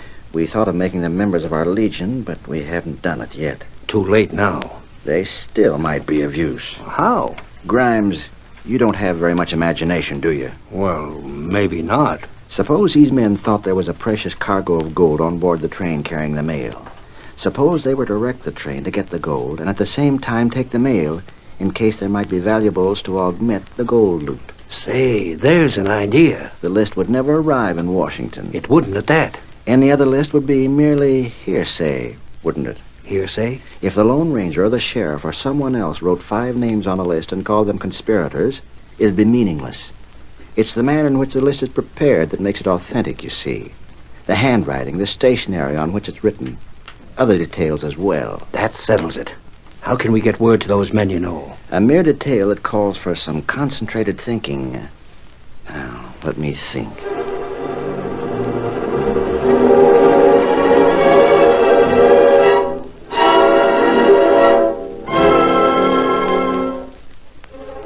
Later in the evening, when his plans had been carefully thought out, Sidney Drake called one of the guards outside the barred window. I want to speak to you. We've got orders. I know, but this is something even the sheriff would want you to do for me. I'll send for the sheriff. Here, take this note to him. It explains everything. Sure. I come close to reach for the note so he can grab me around the neck and take my gun. Not a chance. We're keeping you there. But wait, I'm sincere. I'll toss a note out to you.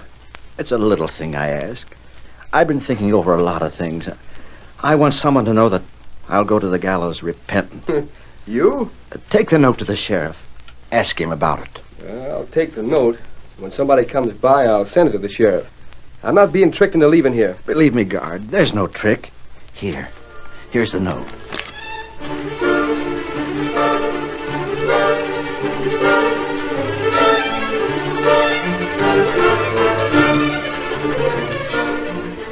It don't seem possible that Drake has repented. I can't see any reason why this woman shouldn't have the message. If he wants her to think he's turned over a new leaf and is going to die regretting his crimes, we might as well let her think so. Here, take this note to Mrs. Sparrow out near Eagle Pass.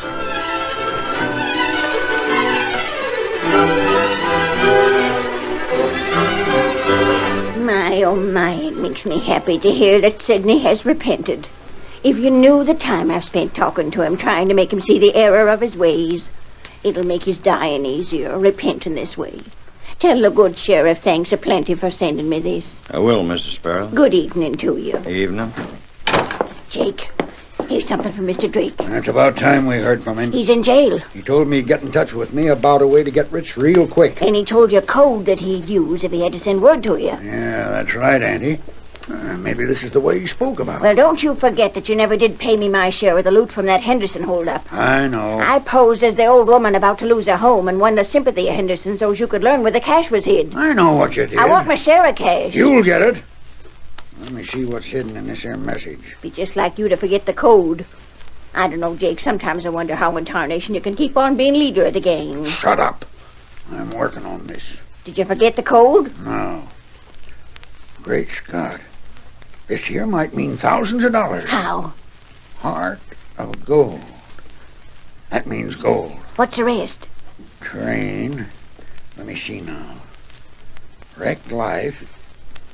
That means wrecked. Sounds to me like you're aiming at something pretty big. Uh-huh.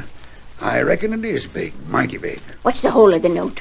If we can put the eastbound off the tracks, we can all be rich. Can you put the eastbound off the track? That won't be one bit hard. No, sirree. With my bunch of men, it won't be one bit hard. What's that? Something going on. I'll find out. Bring her inside. What's the matter? Jake, we found a girl listening at the window. Get in there where we can see you. Well, spying, huh? All right, what if I was?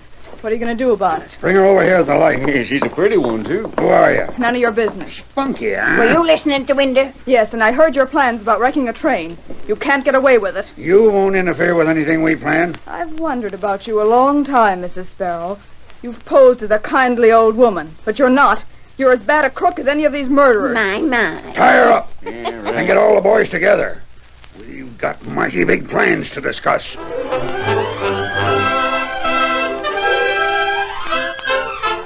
The curtain falls on the first act of our Lone Ranger story. Before the next exciting scenes, please permit us to pause for just a few moments.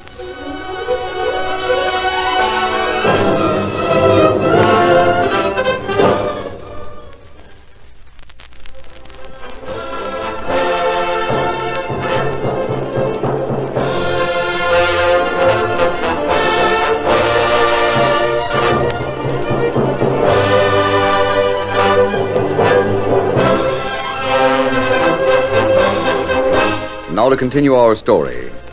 The Lone Ranger sat in camp with Tonto, who had ridden in at daybreak. He asked plenty question about girl, Kemosabe. Find 2-3 feller who know what girl look like. Yes, but where is the girl now, Tonto? I want to see her. I want to thank her for everything she's done. And I want to ask her if she wants this ring back. Where is she, Kemosabe? Oh, me not know that. Girl right way last night, ride to east. She did? And that plenty strange, too. Girl not come back yet. Well, is she expected back? The sheriff say maybe girl catch train this morning. Go east on train. She not come back. She catch train. Maybe we ride now, huh? Ride? Where, Kemosabe? Follow trail. All right, come on then. Let's ride.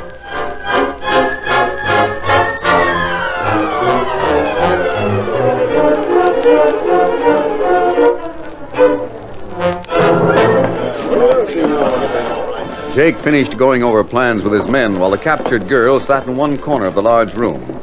Then the men made ready to leave. In case we get separated, we'll meet at Twin Rocks. That's the best place to stop the train. Why'd you pick Twin Rocks, Jake? For several reasons. The train will have lots of speed when it gets there, so it can make the grade beyond. Yeah. There'll be plenty of big trees near the tracks, so we won't have trouble dropping a couple of them over the rails. I suppose we'll have to kill off everyone on the train. Oh, there won't be many. Not more than 5 or 6 people all told. We'll get rid of them so there won't be witnesses. And we can take our own time about unloading everything we want. You better get started if you want to get the train blocked in time. Train's due in a little while. We'll get started right away. Can you watch the girl? Of course I can. I'd like to see her get away. The horse she came on here is in the corral. All right. You let her get away and you won't live to regret it for very long. Remember that. Never mind your big mouth warnings. You tend to your work, I'll tend to mine. Come on, boys.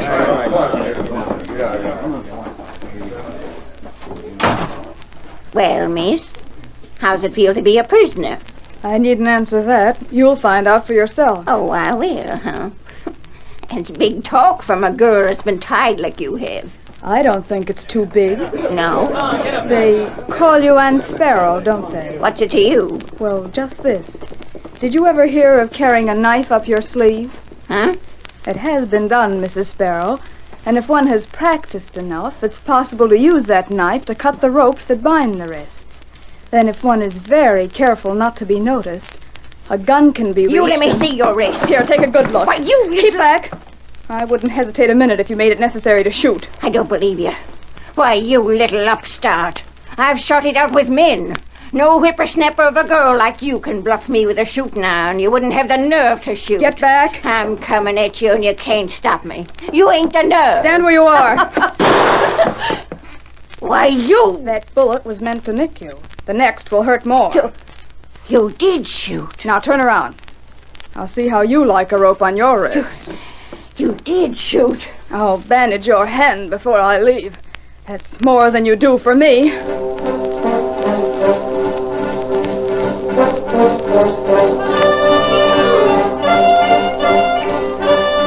In town, the railroad had taken on the mail, and with everyone gathered at the tiny station, the iron horse got underway.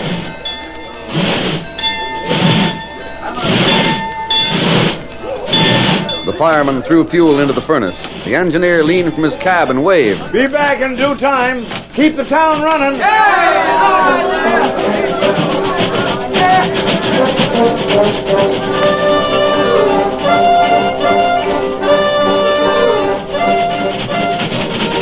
The man at the controls had no suspicion of a death that was waiting miles ahead. He grinned proudly at his partner in the cab and opened the throttle wider. Here we go. We'll try for a record on this trip.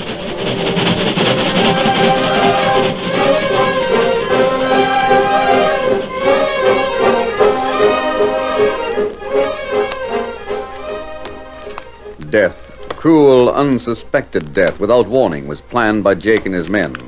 Inspired by the man in prison, Sidney Drake. Hurry up with that tree!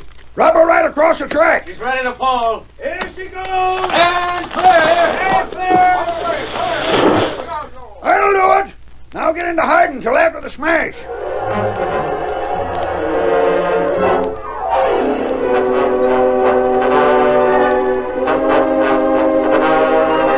Meanwhile, the Lone Ranger and Tonto rode east slowly, following the trail the girl had made the day before. Girl ride long way. Maybe ride all the way to Washington. She planned to get back for the train. She's too late, Tonto. The train must have left by this time. That right. Wait. Tonto, look ahead. Ah, rider come this way and come fast. Right up. That girl. It is. It is the girl. And look what girl do. To put something on face. She's riding too hard for safety on ground as broken as this. Ah, plenty trouble, maybe. Why, she's wearing a mask, Tonto. A mask like mine. Girl see us same time we see her. Hi! You. Wait, it's urgent. Jake and gang at Twin Rocks. Logs over track, direct train. Wrecked the train? Drake sent message, coded message. Do you understand? Yes. I followed messenger, but was captured. You stop the train. Yes, but you. I'll get the sheriff's men. Take them to Twin Rocks. You don't need to ride with them. The sheriff knows where that is. I'll send them to make the capture, but if that train isn't stopped, it'll be wrecked. Your message, the list of the Black Arrow leaders, is in the mail. That's why Drake wants the train wrecked. I know. You hear that, Kimasabi? The train is coming now. We'll slant southwest and try to hail it. Hurry, Lone Ranger, ride. Come on, Tonto. Get him off the scout. Hail Silver!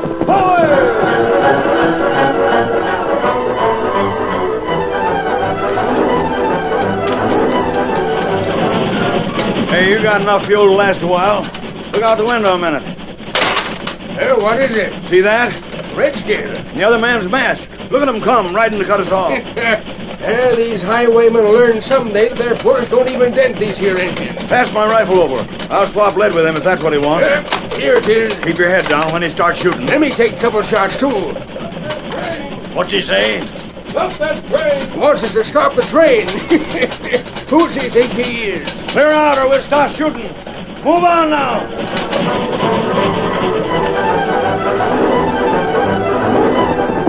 Come on, Silver. Come on, boy. Stop that train. Block the racket. Stop the train, I tell you. Don't shoot. Listen to me. Come on, Silver.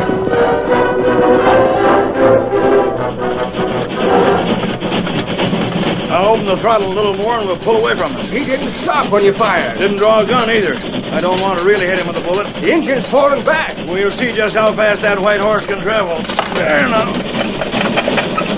He sure is traveling. Yeah. Well, we'll open the throttle a little more. Give me more steam. Fire up.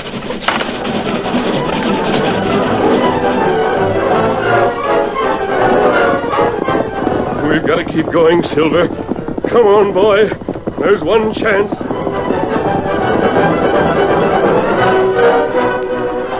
While the speed of the train steadily increased, the mighty Silver raced on, struggling bravely to keep abreast. The Lone Ranger realized it could not be heard by the men in the cab. He drew the ring from his finger, the ring that had once been worn by his friend, and more recently worn by the girl of mystery. He slid the military emblem off the ring to expose the hidden compartment, and then... Hey, what's that rider holding up there? Something that shines like gold. Looks to be a ring. Take this ring. Look, he's going to toss it in here. Sure enough. Here it comes. Yeah, I'll get it. It's here on the floor. It is a ring. Yeah, look. There's something in it. Paper of some sort. That don't seem to me to be the trick of a man that wanted to stage a holdup.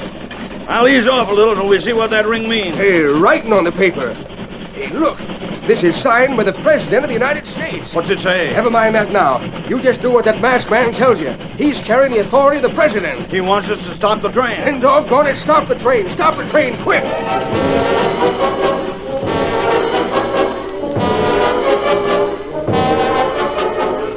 Jake and his men were waiting behind the rocks, not far from where they had dropped trees across the rails. Seems to me the train's a long time getting here. It's coming now. I hear it around the bend. Late. Yeah, coming slow, too. Hang it all, if it's coming that slow, it won't get thrown off the tracks by those logs. It'll just bump them and stop. Look, there it is. That engineer must be loco. We've got to have more speed than that to make the hill. Hey, Jake, that train won't be derailed at that speed. Get your guns ready. We're going to have some shooting. My guns are always ready. I wonder if that engineer knew there was something up. Look, you seen the trees on the rails. He's stopping the doggone train. Wait. We better go out. Wait. Men are getting off the train now. They've got axes to cut the trees so they can move them. Yeah, fine thing. It's all right. We can let them get at the logs and charge them. Well, what are we waiting for? Come on! Let's clean them out! At him, you fellas! Come on! Shoot! Follow me, men. Come on, Silver.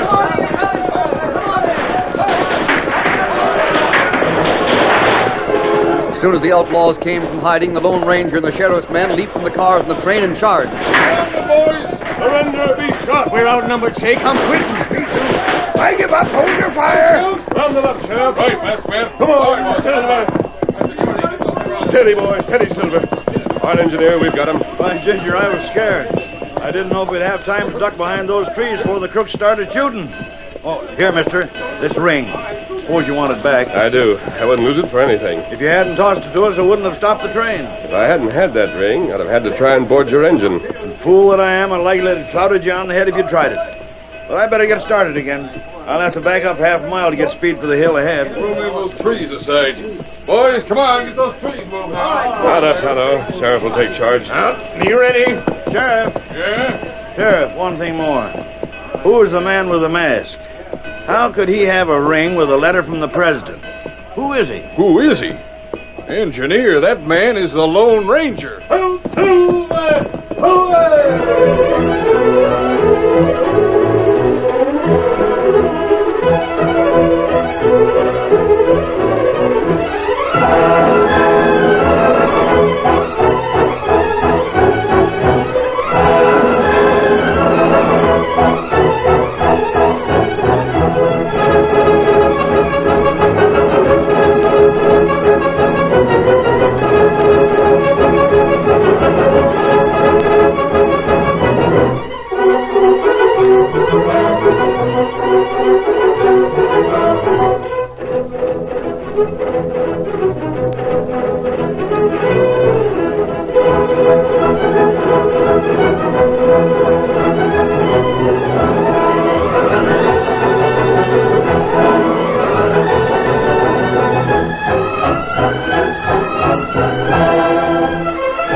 you have just heard is a copyrighted feature of the Lone Ranger Incorporated.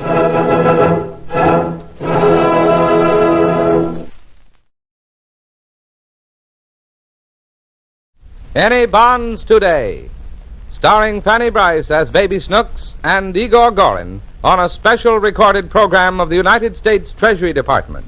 By the way, have you bought any bonds today? Any bonds today? Bonds of freedom, that's what I'm selling. Any bonds today? Scrape up the most you can. Here comes the freedom man asking you to buy a share of freedom today. Any stamps today? We'll be blessed if we all invest in the USA. Here comes the freedom man. Can't make tomorrow's plan, not unless you buy a share of freedom today. Any bonds today? Well, no, it's defense stamps that Daddy Hanley Stafford wants Fanny Bryce, in her role of Baby Snooks, to buy. Daddy's giving her her first lesson in thrift. Here they are in a sketch written by Phil Rapp. All right, Snooks, here's the post office. Have you got your money ready? Yes, Daddy. Where is it? I got it in my shoe. In your shoe? No wonder you've been hobbling along like a stilt walker. When? All the way over here. Your left foot's 4 inches higher than your right foot. My money's Take off that left shoe. My money's in the other shoe, Daddy. Well, why is your left shoe like that? That's where I got my candy. Good heavens. You're not going to eat that stuff after walking on it, are you? Why? Oh, take off both your shoes and let's empty them out. Come in. Well, don't run, Daddy. I'll sit down here. Now, take off those shoes. The socks, too? No, just the shoes. Well, how will I get my chewing gum? Snooks, you didn't put chewing gum in your socks. Didn't I? Oh, look at that mess. The money's all in pennies, too. Chewing gum, chocolates, and a piece of apple. Where's my lollipop? Here it is. Whatever possessed you to conceal all this stuff in your shoes? I was afraid we'd be held up. Oh, what a ridiculous notion. Why should you be held up? Well, you was held up last night when you came back from the lodge. Who told you that? Mommy did. She said 2 men held you up all the way home. Now, that's a malicious slander. I walk every bit of the way myself. Oh, Daddy. Now, don't smirk. It's enough I have to suffer those indignities from your mother without you repeating them. I didn't tell nobody. Well, make sure you don't. Why? Because a false rumor will spread that I came home inebriated. And you know I'm a man of regular habits. Is that one of your regular habits, Daddy? No! And I forbid you ever to mention the incident again. Why? Don't be aggravating, Snooks. I brought you to this post office to teach you the virtue of thrift, and you're already trying my patience. Is this all the money you had? 30 cents? No. Where's the rest of it? I sewed it on the back of my pants. Now, what for? You said to do it, Daddy. I told you to sew money on your pants? Yeah. You said I should always have a little money in the back of me. Oh, that's a wonderful interpretation. Take off your... Oh, no, you can't do it. Why? Because it doesn't look nice to come to a post office and remove your clothes. Maybe you can go in the mailroom. Ain't they got a female room? I'm talking about the room where they keep the letters. Can we read the letters, Daddy? Of course not. Why? Because it's against the law to open letters that don't belong to you. They can put a person in jail for reading other people's mail. Mommy opens all your letters. Yeah, I know it. But it's different with a man and wife. Can we put her in jail? No. Why? Don't worry, I'm working on it. Now, put your shoes and stockings on. I want to go barefoot. Snooks? I want to go barefoot. Oh, stop making me sick, or I'll tan your hide. I want to play hide and seek. Now, that's enough. Put your shoes on, quick. On. Now, the other one. Now, come on. We're going to invest this 30 cents of yours. Now, come on, Snooks. What's this picture on the wall, Daddy? Oh, it's a reward poster put there by the Federal Bureau to aid in the search for mail bandits. What does it say? It says murderer wanted. Let's see. Are you going to ask for the job? It's not a job. No. Come on. Well, here's the window I want. Give me your 30 cents. Why? To buy defense stamps. What's defense stamps? They're little tokens issued at various prices from 10 cents to $5. And when you get enough of them, you can get a defense bond. What for? What for? To help Uncle Sam, of course. Why don't we help Uncle Louie? This is not a real uncle. Uncle Sam is the guiding spirit of America. You've seen those pictures of that colorful old man with the beard, haven't you? Santa Claus? Not Santa Claus. Uncle Sam. Who's he? I told you. He's the patriotic symbol of this country. Just like John Bull is the symbol of Great Britain. We've had him with us since America was founded. John Bull? No, Uncle Sam. He's always portrayed as a sort of Yankee character, and he wears stars and stripes. Has he got a beard? Yes. Does he wear a high hat? That's it. And he gets his name from the initials U.S. Who does? Uncle Sam. Who's he? The man I'm telling you about. He represents our government and everything that's American. And his name is Uncle Sam. Does he know Aunt Sophie? No. Why? I don't know. The important thing is he wants your 30 cents. Who does? Uncle Sam! Now, what are you yelling about? I ain't going to give him my money. Now, look. It's for your own benefit, Snooks. If you buy defense stamps for that 30 cents, you'll always have it. I got it now, ain't I? Yes, but you might spend it. If you buy stamps, Uncle Sam will get the money and return it to you. Will he spend it? Certainly. No, he won't. Why not? Because he ain't going to get it. Snooks, this is not only a saving proposition. Every real American should buy these defense stamps and bonds, apart from the interest involved. What's interest, Daddy? Well, it's a premium paid for the use of the money, usually reckoned as a percentage. Like interest at 5% per annum of $5,000. That means you get back $250 at the end of a year. $250? That's right. How can they afford it for 30 cents? Oh, give me that money. Now keep quiet. No. Give me 3 10-cent defense stamps, please. Thank you very much. Stop crying, Snooks. Here are your stamps. I'm glad I stowed the other money in my pants. Now listen to me. You've just done a very noble thing, Snooks. You're too young to understand now, but America today is facing a grave emergency. The president has called upon the financial aid of the entire nation. And you want to help, don't you? Now. Listen, the few cents you've exchanged for those stamps will be put to work instantly. Defense workers are slaving night and day at different projects, helping to make an impregnable fortress of this country, to keep our strength so that we may help others. Battleships will be built, airplanes will roll into production, tanks, guns, and even food for the army will be bought. All with my 30 cents? Don't you think it doesn't help? Now just imagine if every person in America did the same thing. Snooks, strange as this may sound, your 30 cents may save half of the world. Yeah? Yes. Turn me over, Daddy. I'm not going to spank you. I know. I want to get the rest of the money and save the other half of the world. Well, Baby Snooks has a great idea there. And our next guest agrees with her. A brilliant young artist, noted for his operatic and concert successes here and abroad. His name is familiar to all, Igor Gorin. He's going to sing for you a song born from his own great love for America. But he wants to tell you about it himself.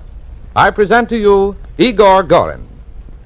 Ladies and gentlemen, when I first came to this country 6 years ago, I applied immediately for my citizenship papers to achieve the great dream of my life, the right to say, I am an American. Finally, the day came for me to stand before a judge and recite the creed of faith and the principles of our nation, the pledge to the flag. Among those present in the courtroom was the well-known composer Albert Heimelat. He was so moved by the solemnity of the occasion that he was inspired to set the pledge of allegiance to music, to let the world know how it felt to witness the making of an American. Tonight, I should like to sing the song born of this inspiration, the pledge to the flag.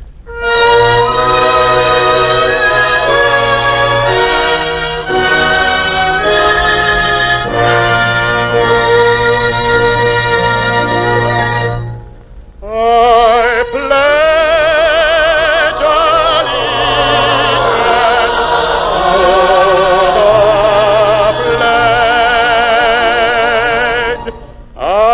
to the flag of the United States of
And justice for all.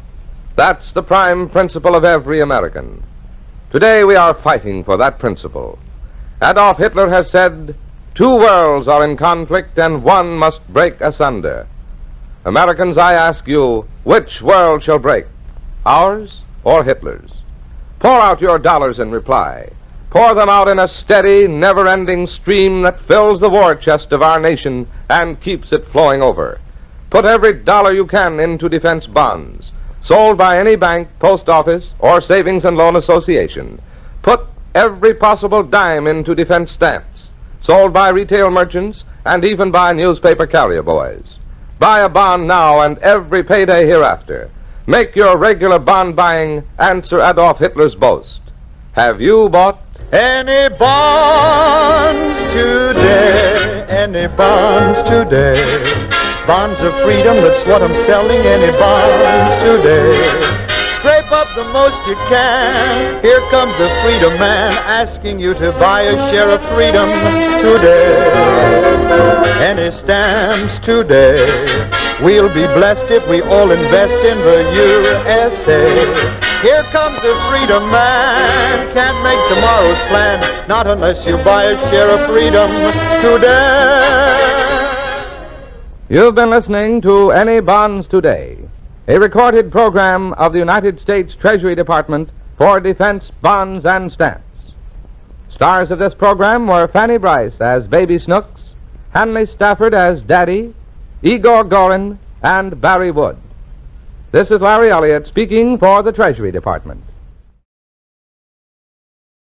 Mr. District Attorney, starring David Bryan. Mr. District Attorney, champion of the people, defender of truth, guardian of our fundamental rights to life, liberty, and the pursuit of happiness.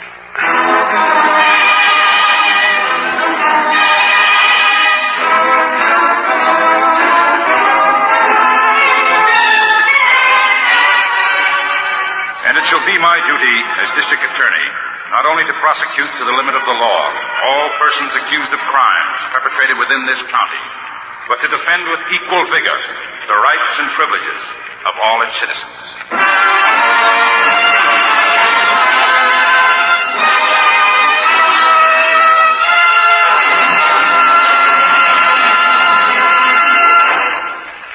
This is David Bryan. In a moment, we'll bring you another case from the files of Mr. District Attorney. But first, a word from our sponsor.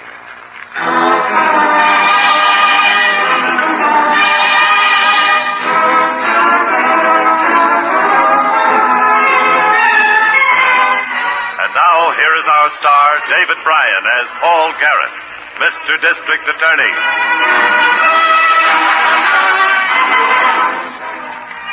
A district attorney and a criminal have only one thing in common. They both know the value of time.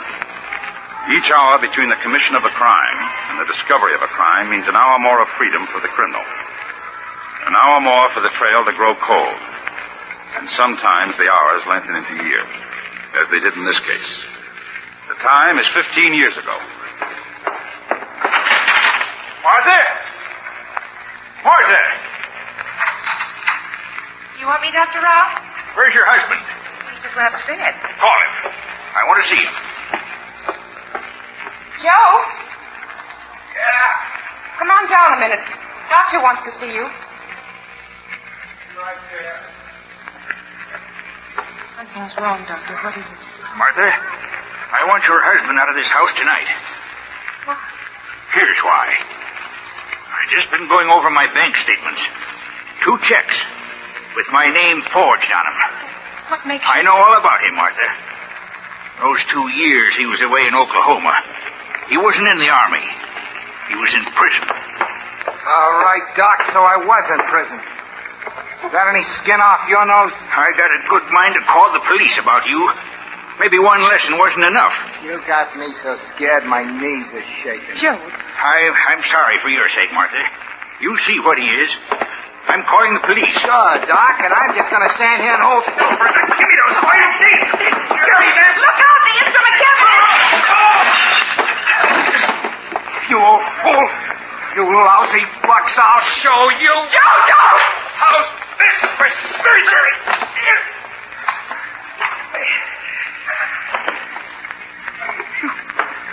Stabbed him. Killed him, Joe. I'll send you to the electric chair. Shut up.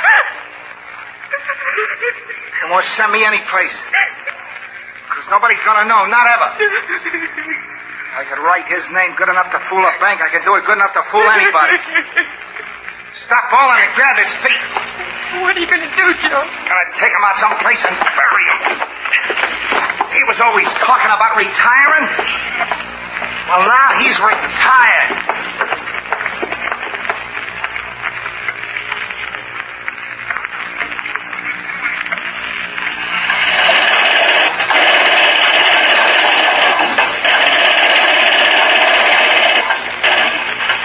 The city grows a lot in 15 years.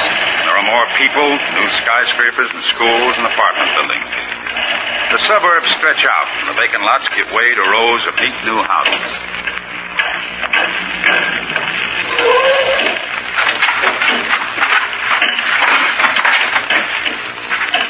I'll have to walk the rest of the way, Chief. Where? Over by those pipes. Ditch they were digging for the sewer main. Wakeman hit the box while they were excavating. Box looks like a coffin. More like a crate of some kind. Big, funny shape. Almost fell apart when they dug it up. You'll see. It's right behind that pile of dirt. Who's that on guard? Malone, 53rd Precinct. This is B. Oh, why don't you give him a break? Yeah. Take 5, Malone. Get yourself some chow. Yep, there it is. Watch the mud here. Yeah. You've had a long time, Harrington. Yeah, maybe too long, Chief. Chances are we'll never even find out who he was, no less who killed him, if he was killed. It's a homicide, all right. You get the medical examiner's report already? No, but look at this. Yeah, broken scalpel blade. He wouldn't have been buried with that, unless it happened to be in his body. Yeah, that figures. With what? The medical examiner said there were 2 vertebrae chips in the spine. Might have been made by the scalpel if he was stabbed. That'd mean he was stabbed in the back. That all the examiner noticed? That's all I heard him mention. Nothing to help us with the identification. No dental work. Yeah, not even a filling. Teeth must have been perfect. What about the box? It'll be taken into the crime lab. Badly rotted, though. Yes. But it must have been pretty solid and expensive freight when it was new. Probably used for shipping a piece of machinery. We can find out what kind of machinery. Might tell us where the crate came from. Maybe. We already know one thing it was used for. Coffee. Yes, but that isn't what it was made for. There comes the pickup wagon now. Whoever buried this, I guess they never expected it to be found, had she? I guess not, Hank. Let's hope we're going to have one more surprise for them, huh? They never expected to be caught, either.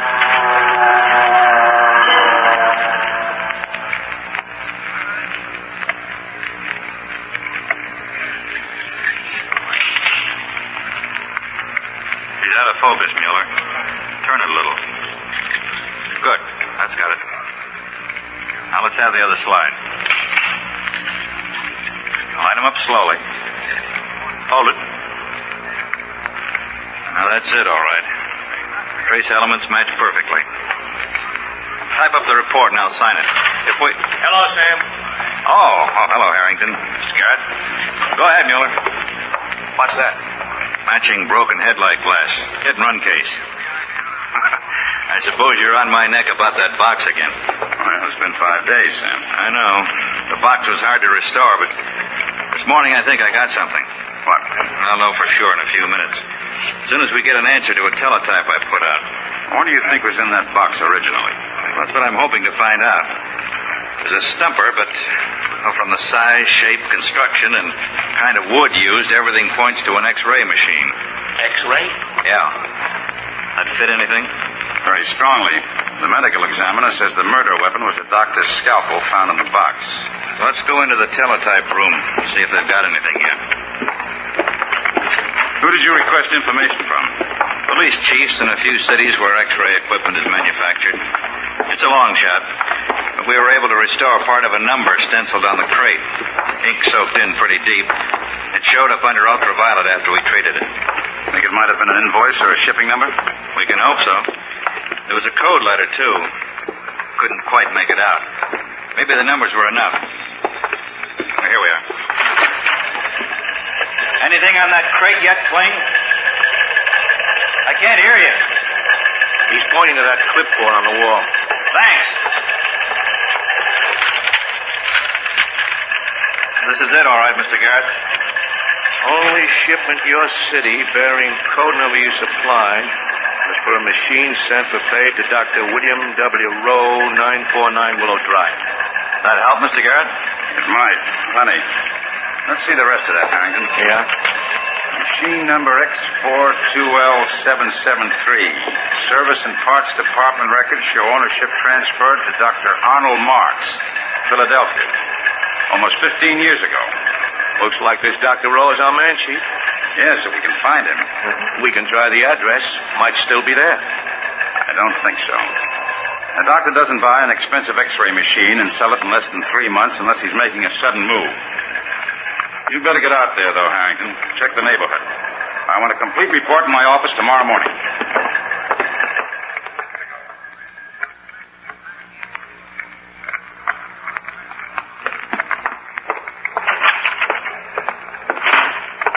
Is that you, Joe? Yeah. Come in here quick. Is there something else in the papers? No, nothing since that thing last week about them finding the body. What is it? Somebody was around the neighborhood all day yesterday asking questions. About Dr. Rowe? Yeah. Who could it be? That's a pretty dumb question, isn't it? Cops, who else could it be? Then they must have identified the body, Joe. Oh, how could they? 15 years? They must know something or they wouldn't be coming around, Joe. We better get out of here. That's all we have to do, run. We're going to sit tight. They can suspect all they want, but if they want to prove anything, they got a long way to go. What are you looking for? A gun. Where I put it. Joe, no, please. Let go of me.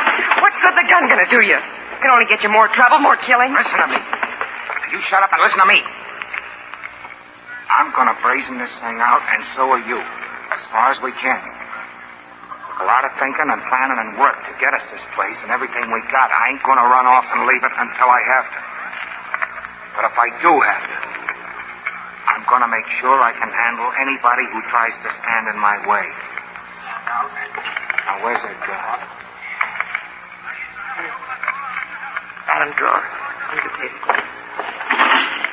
A box of bullets down in the basement. Get them. Bring some oil and a cleaning lamp. Did you hear me? Martha. If they come here, baby, you better watch your nerves. Because if you give me away, I'm going to have to use this. And I may use it on you first. You understand? Yeah. I understand.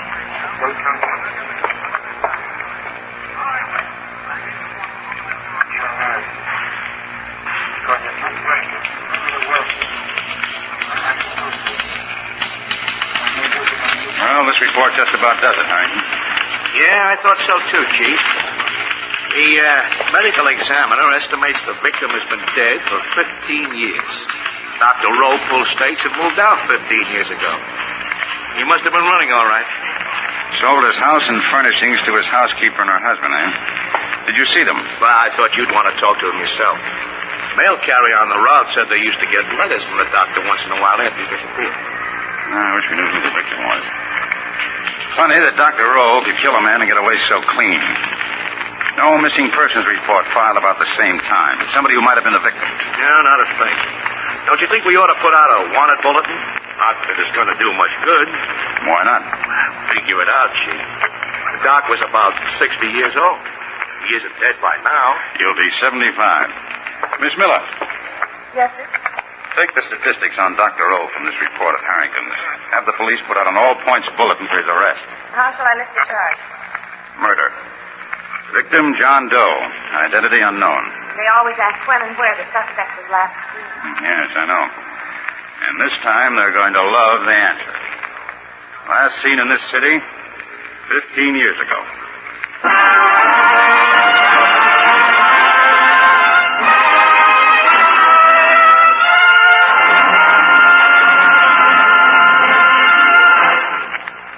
This is David Bryan. Before we continue with Mr. District Attorney, here's an important message I'd like you to hear.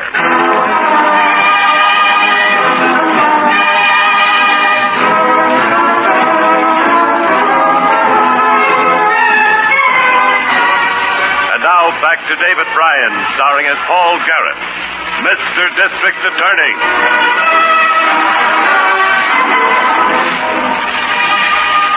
15 years between the commission of a murder and the discovery of it. Our chances of identifying the victim seemed almost hopeless. And our chances of apprehending the killer seemed even more hopeless. Dr. Rowe's picture was on the front page of every afternoon newspaper. But even if he weren't dead, a man can change a lot in 15 years. Only two people might be able to tell us where he was.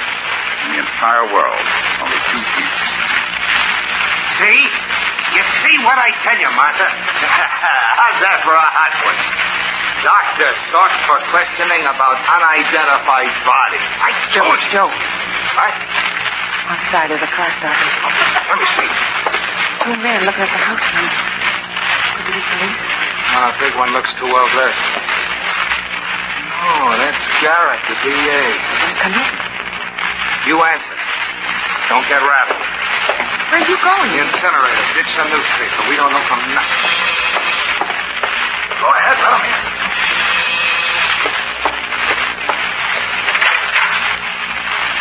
Mrs. Franklin? Yes? My name is Garrett. I'm the district attorney. This is Mr. Harrington. How do you do? We understand you used to keep house for Dr. Rowe. Well, may we come in? You did? Yes, sure. This was the doctor's home, wasn't it? Why, yes, a long time ago. My husband and I bought it from him when he gave up his practice. Would you mind telling us exactly when that happened? It'll be 15 years in March, I think. Oh, that's my husband. He was out back. Joe? Yeah. Oh. This gentleman is the district attorney, and this is Mr. Joe Franklin.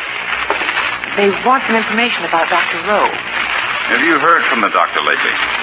No, not for a long time. Well, I guess it's 6 or 7 years since we had a letter, isn't it, Martha? Yes, that's about right. I don't suppose by any chance you kept any of his old letters. No, I just threw them out. Where was he living the last time you heard from him? It was, Trenton, New Jersey, wasn't it, Joe? Yeah, Trenton. Do you remember the address? He wrote to you about things. You must have been. Well, we did, but he got his mail at the general delivery there. Why, something wrong? Is old Doc in any kind of trouble or anything? Was the old man dead? Is that what you came to tell us? We wish we knew. Haven't either of you seen this afternoon's newspaper? No, I usually go out and get them right after dinner. I'm going to ask you and your husband to search your memories, Mrs. Franklin. A few months before he went away, Dr. Rowe bought a new X-ray machine. Do you remember that? Well, Yeah, I remember it. He got it just about a week after I came back to town. I was away for a while in the Army. Well, I know it's a long time ago. Can you remember what was done with the crate the machine came in? Oh, it was put out in the garage until the night the doc left. He took it with him. The empty crate? No, it wasn't empty. He said he was taking some of his books with him. It was pretty heavy. I helped him load it into the car. Station wagon he had. His leaving was rather a sudden decision, wasn't it? yes, but he was always talking about retiring. I never thought he would, but that night he just decided to go. I see. I'm going to be very honest with you, Mr. Franklin. When you helped to load that crate into the doctor's station wagon, I don't think you were loading medical books. I think the crate contained a dead body. Body? What? Did the doctor have any enemies? You know, anybody was having trouble with? Any visitor the night he decided to leave? Oh, no, not after his regular patients. Yes, there was. What? Remember, we heard him arguing with somebody in his office when we were starting upstairs to go to bed. You know who it was? No, the door to his office was closed. Must have been an hour or two later he woke us up and said he'd made up his mind to clear out. Whoever was with him was gone by then. Yeah. Oh, incidentally, what happened to all the doctor's equipment? He couldn't have taken it all with him. No, I shipped it off to some other doctor he sold it to. When? Not long after he left. He said he'd be selling the stuff. Then he sent me a letter telling me where to send it. I don't remember the name of the other doctor. Well, that's all right. We do. Come on, Harrington. Right. Goodbye, folks.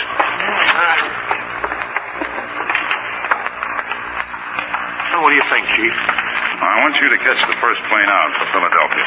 See the doctor who bought Rowe's equipment. I also want to check on the sale of the house to the Franklins, sale of the station wagon, everything the doctor disposed of. I think they told us everything they know. I don't know, but I'm going to try and find out.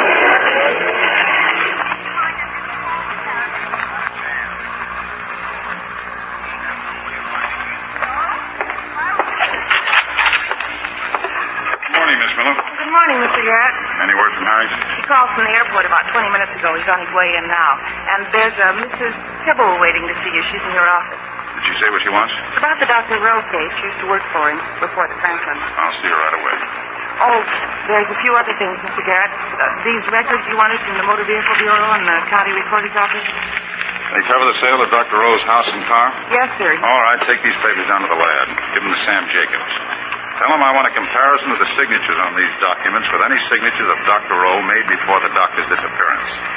Probably be able to get them from the state medical license application. Yes, sir.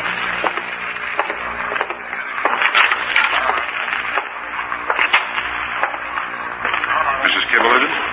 That's right. I'm Mr. Garrett. I know who you are, young man. And I've come to tell you that I'm surprised at you. A man of your intelligence charging poor Dr. Rowe with murder. Doctor helped folks into the world, not out of it. Even some of the patients he helped did turn against him and give him a tongue lashing after he retired. What made them do that, Mrs. Kibble? He sent them bills for what they owed him, that's why. I never could understand why he sent them myself. Never sent a bill to anybody before that. Not in the whole 20 years I was with him. I see. These bills the doctor sent after he retired, you know where they came from? From the general delivery in Trenton, New Jersey. Not that I ever heard from him. 20 years. He never wrote to me after he ran off.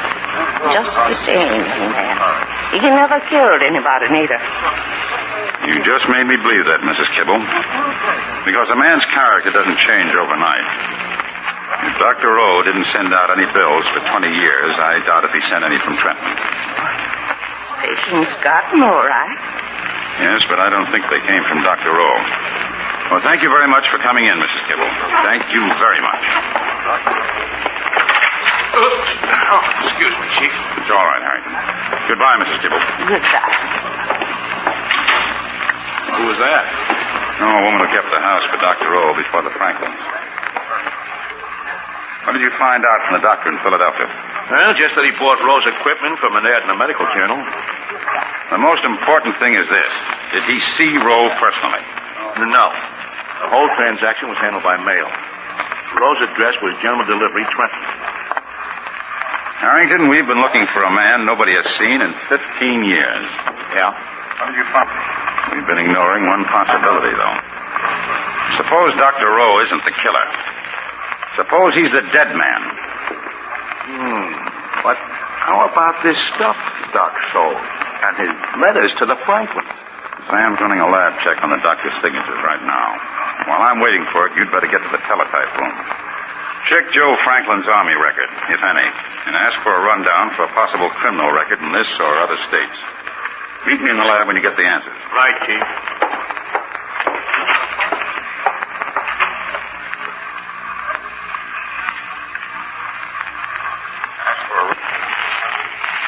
Here are the enlargements, Mr. Garrett. The signature on top is a blow-up of Dr. Rowe's signature in a letter he sent to the AMA 6 months before he disappeared. The bottom signature is the one closing the sale of his house after he disappeared. Well, what do you think? It looked the same to me. The bottom signature is an excellent forgery, quite a bit heavier in the flourish under the... Chief? Yes, Harrington. I got a rundown on Franklin from Washington. He was ever in the Army. They don't know about it. He's done time in the Oklahoma State Pen, though. On what charge? Just what you were looking for, Chief. Forgery. Use your phone, Sam. Help yourself, Mr. Garrett.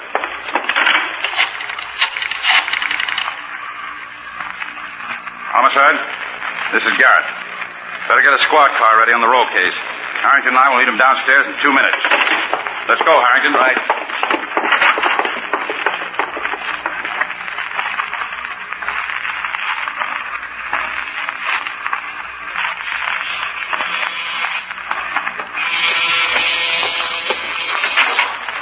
Yes? Oh, Evening, Mr. Franklin. Mr. Harrington, isn't it? Is your husband home? Well, he's busy right now fixing something down in the basement. Would you call him upstairs, please? Oh. Call your husband, huh? Don't try to warn him. It'll save a lot of trouble. There are men around the back, too. You know about Dr. Rowe? We do. Would you call him? Don't hurt him. Please, don't hurt him. He's hurt us, Harrington. Light in the basement just went out. Malloy, get that woman quickly. The rest of you close in around the house. Flatten out, men. Get away from me! Get away or you get to my car, I'll kill you! You've done all the killing you're going to do, Franklin. Chief.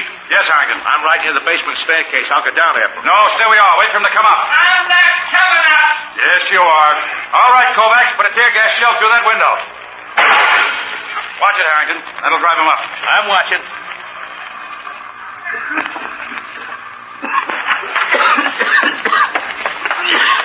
All right, Joe. Roll the gun down. Oh, good. Harrington. I'm all right, Chief. Came up shooting. I had a fire. Radio for Dr. Kovacs. All the doctor can do for him is sign a death certificate. Yeah. Actually, though, he signed his own death certificate. The first time he forged Dr. Rowe's signature.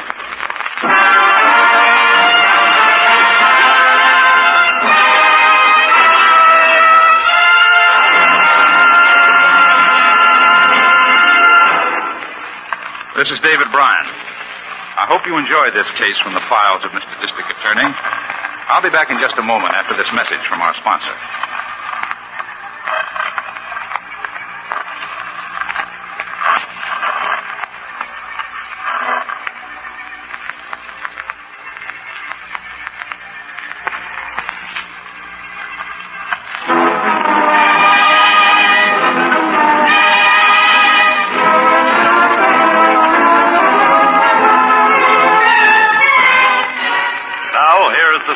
Mr. District Attorney, David Bryan, with a word about the program you have just heard. The span of time covered by this case proves again that there is no such thing as the perfect crime, and that no criminal can ever sleep peacefully. Joe Franklin died resisting arrest. His wife, Martha, entered a plea of guilty to a charge of manslaughter. and is now serving sentence. This is David Bryan inviting you to join us when we present our next case based on the facts of crime from the file of Mr. District Attorney. Mr. District Attorney was originated by Phillips H. Lord.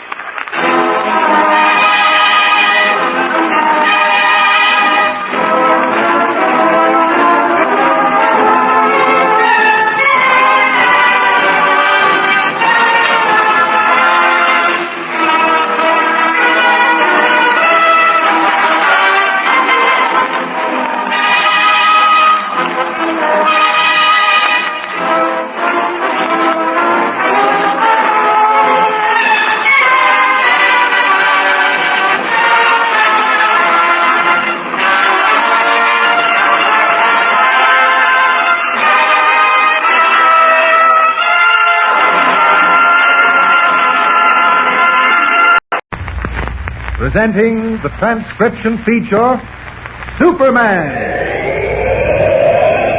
Look, up in the sky. It's a bird. It's a plane. It's Superman. Yes, it's Superman, strange visitor from the planet Krypton, who came to Earth with powers and abilities far beyond those of mortal men. Superman, who can leap tall buildings at a single bound, race a speeding bullet to its target, bend steel in his bare hands, and who, disguised as Clark Kent, mild-mannered reporter for a great metropolitan newspaper, fights a never-ending battle for truth and justice. But before we join Superman, listen. And now to our story. A series of mysterious accidents have been plaguing automobiles bound for the Bar-O Dude Ranch.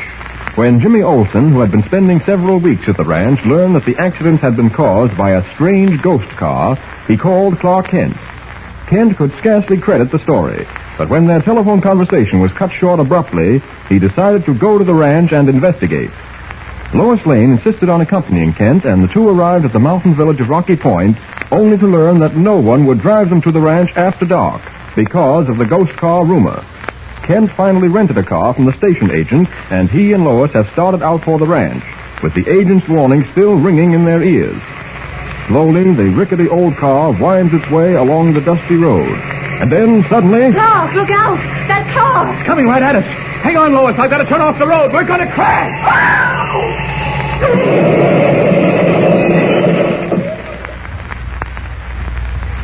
Lois, are you all right? Oh, she's unconscious. I better get her out of the car. She's coming to. Easy, Lois. Easy now. You're all right. It's all over. Oh, Clark, those headlights. What happened? That car came tearing out of the tunnel right at us, and I had to run off the road to avoid a collision. You hurt? No. Oh, I guess I'm all right. Just my head. Oh, aches. I bumped it against the door. That's probably what knocked you out. Oh, we certainly were lucky. You might have been killed. What about you? Oh, I'm all right. I was braced against the steering wheel. That driver must have been mad to race out of a tunnel that way without even blowing his horn. I'd like to find out who he was and give him a piece of my mind. Didn't he stop? Guess not. I don't see his car. Ought to have his license taken away. Let's not worry about that now. We've got to get to the ranch and find out what this is all about. Oh, this car won't get us there. Oh, it's a wreck. Yeah, you're right. But we're not far away. And if you can walk, why... Yeah. Help me up. Sure. Wait a minute now. Rest for a while. You were pretty badly shaken up. Don't worry about me. What about our luggage? I've got it. All right. Come on. Let's get back to the road. So dark. I don't like it too much. Wish we had a light of some sort. Yes, it would help. Hey, wait a minute. Maybe there's one in the glove compartment of the car.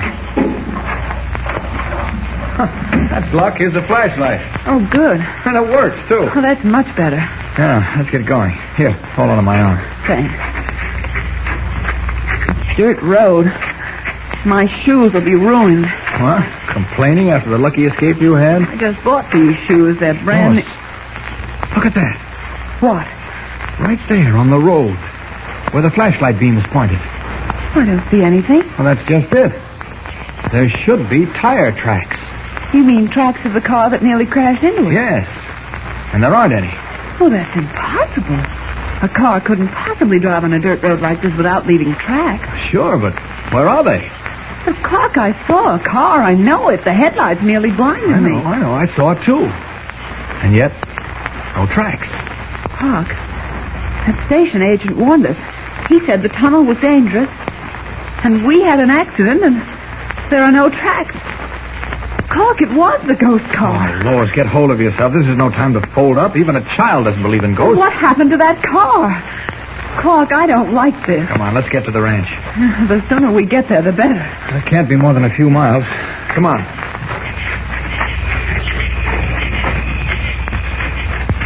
Trudging up the dusty road, Lois and Kent head for the Bar-O Ranch, the electric flash cutting a slim pencil of light ahead of them. Meanwhile, at the ranch house, Jimmy Olsen is arguing with Steve Graham, the owner, and Nelson Blaine, manager of the Bar-O. Mr. Graham, you've got to do it. Listen, son, no one's going to drive you into town at this hour of the night. What's the rush, Jimmy? You can make your phone call in the morning.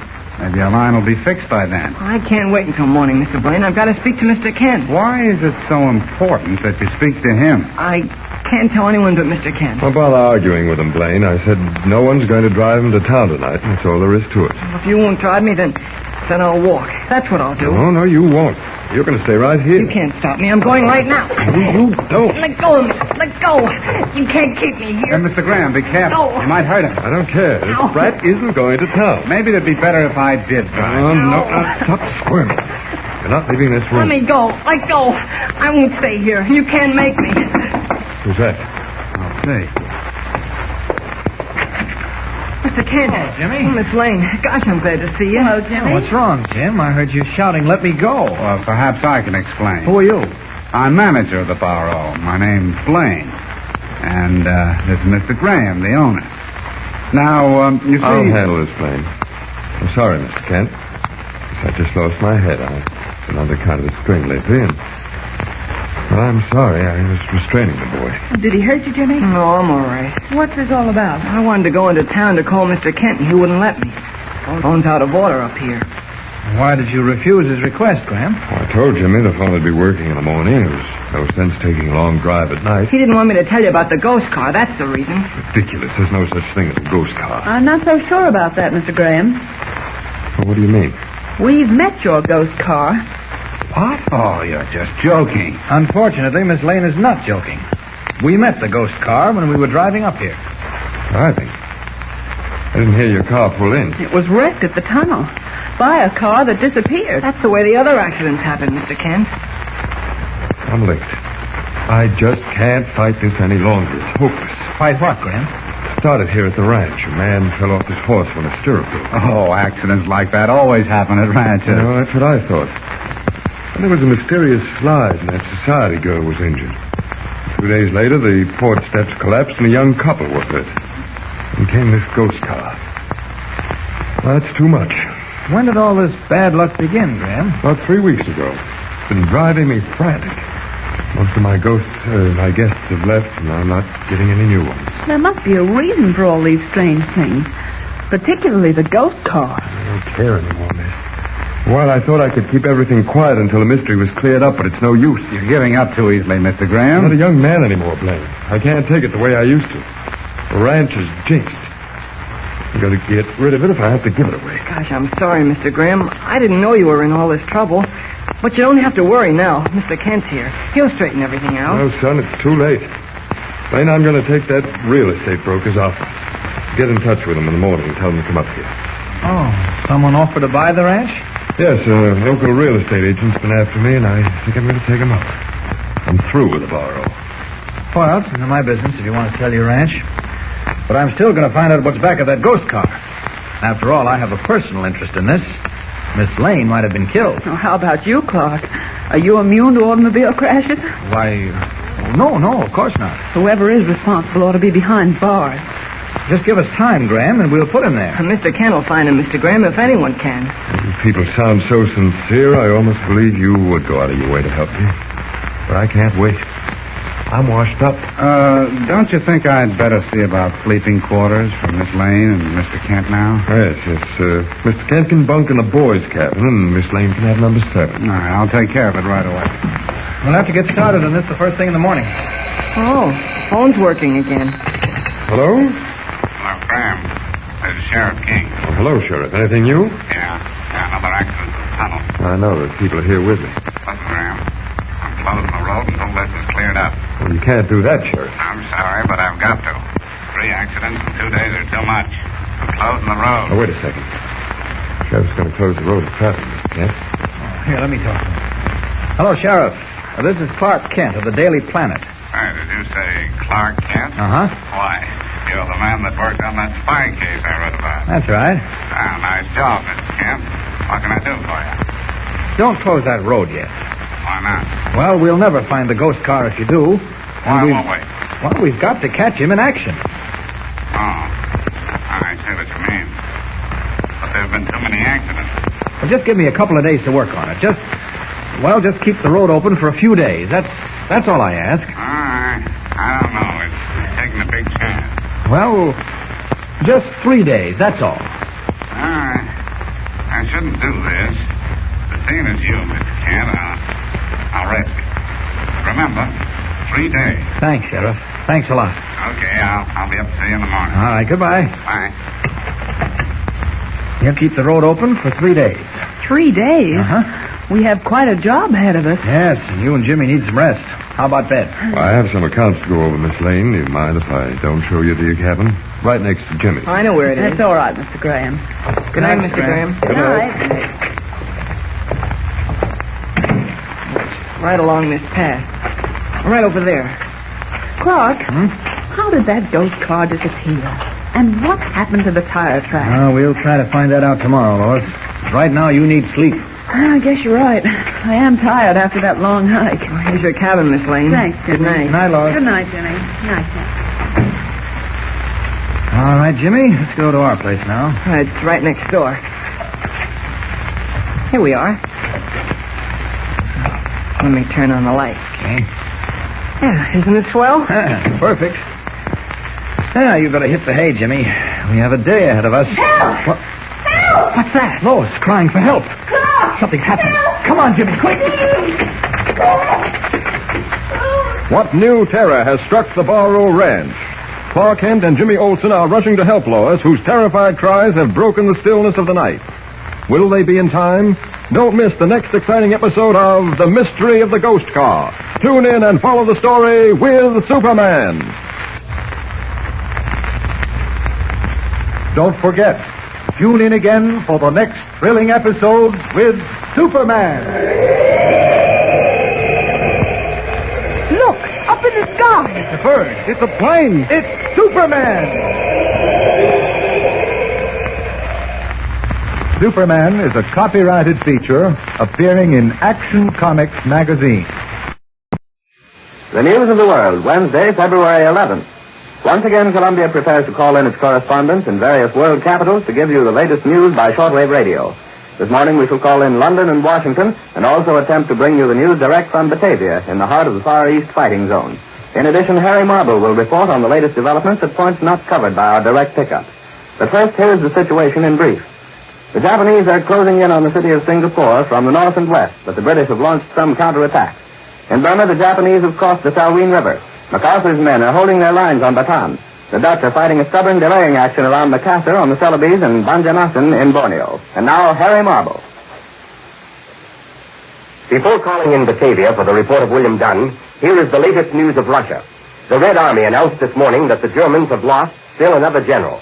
He was killed in the Smolensk region west of Moscow, and this time there is no question about how he died. Soviet guerrillas blew up the staff car in which he was riding. The Red Army continues to carry the fight to the Nazis. A bitter battle is raging around Rzhev, where the besieged German garrison is trying to fight its way out, and German reinforcements are trying to fight their way in, both without success, according to Moscow. Another battle is raging around Kharkov, the industrial city in the Ukraine, and the Berlin radio admits Soviet gains in this area. For a report direct from the Far East, we take you to Batavia and the news by William J. Dunn.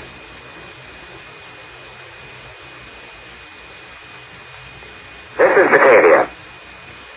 Fighting continues tonight along the southwestern arm of the island of Celebes, where the Japanese are carrying out landings at points nearly 100 miles apart. Tonight's communique of the NEI fighting forces shows that landings have been effected at Balangnipa, Yenaponto, and Rambon, as well as at Macassar. Few details are available. The communique also reports that a flight of Japanese bombers on its way to Surabaya was intercepted by Dutch fighters and broken up. It failed to reach the city. Enemy reconnaissance is reported over northern Sumatra and part of West Java. It was also announced this evening that 3 Dutch fighters were shot down during Monday's machine gunning raid of aerodromes near Batavia. All members of the crews of these aircraft were killed. This afternoon I had an opportunity to inspect several of the streamlined detachable gasoline tanks, which have given the Japanese Navy old fighters a cruising range comparable to that of a small bomber. These tanks, dropped in the vicinity of Batavia during Monday's raid, resemble a small torpedo, about 7 feet in length and 24 inches in diameter. They are constructed of exceedingly thin aluminum and are light enough for the average man to lift with ease. Each has a capacity of 90 to 100 gallons of fuel, which should add nearly 2 hours to the cruising time of the plane, with the engine operating at fractional power. The tanks are attached to the underside of the plane by a faded connecting rod and are cut free in flight when empty or whenever necessary. One of the tanks I saw today was badly battered and torn by its fall and could be examined thoroughly.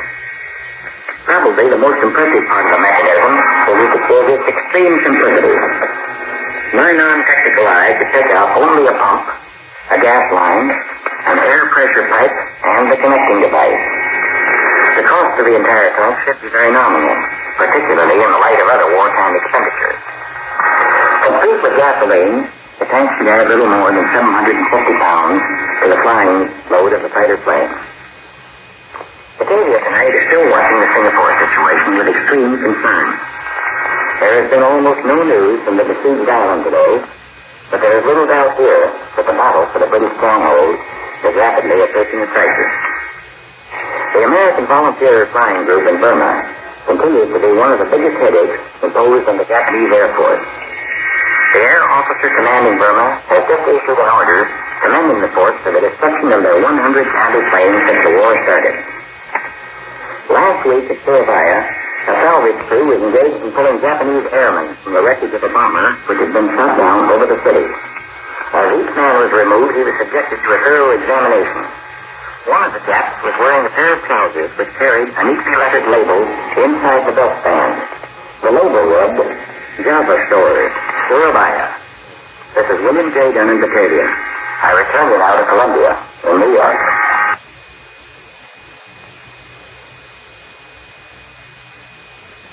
Next, across the Atlantic for the news direct from the British capital, and now to London and Charles Collingwood. Good morning. This is London. British resistance at Singapore is stiffening. An authoritative London commentator said a few minutes ago that the British are counterattacking and that their counterattacks are meeting with some measure of success. It is reasonable to say, said this authoritative source, that the situation is certainly no worse and there are indications that it's better. The British are counterattacking toward their original line from which they withdrew day before yesterday.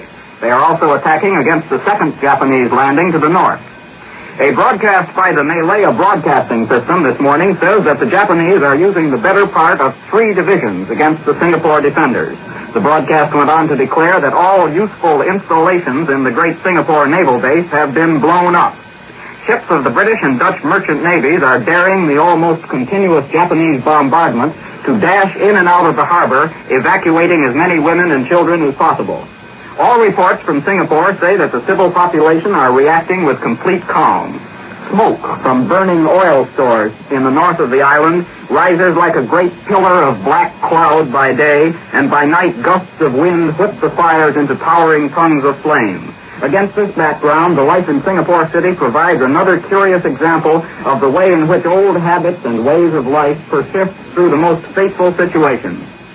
People are going on working in Singapore just as usual. The buses and the rickshaws make their normal rounds. People dress up and go to a tea dance at the big hotel.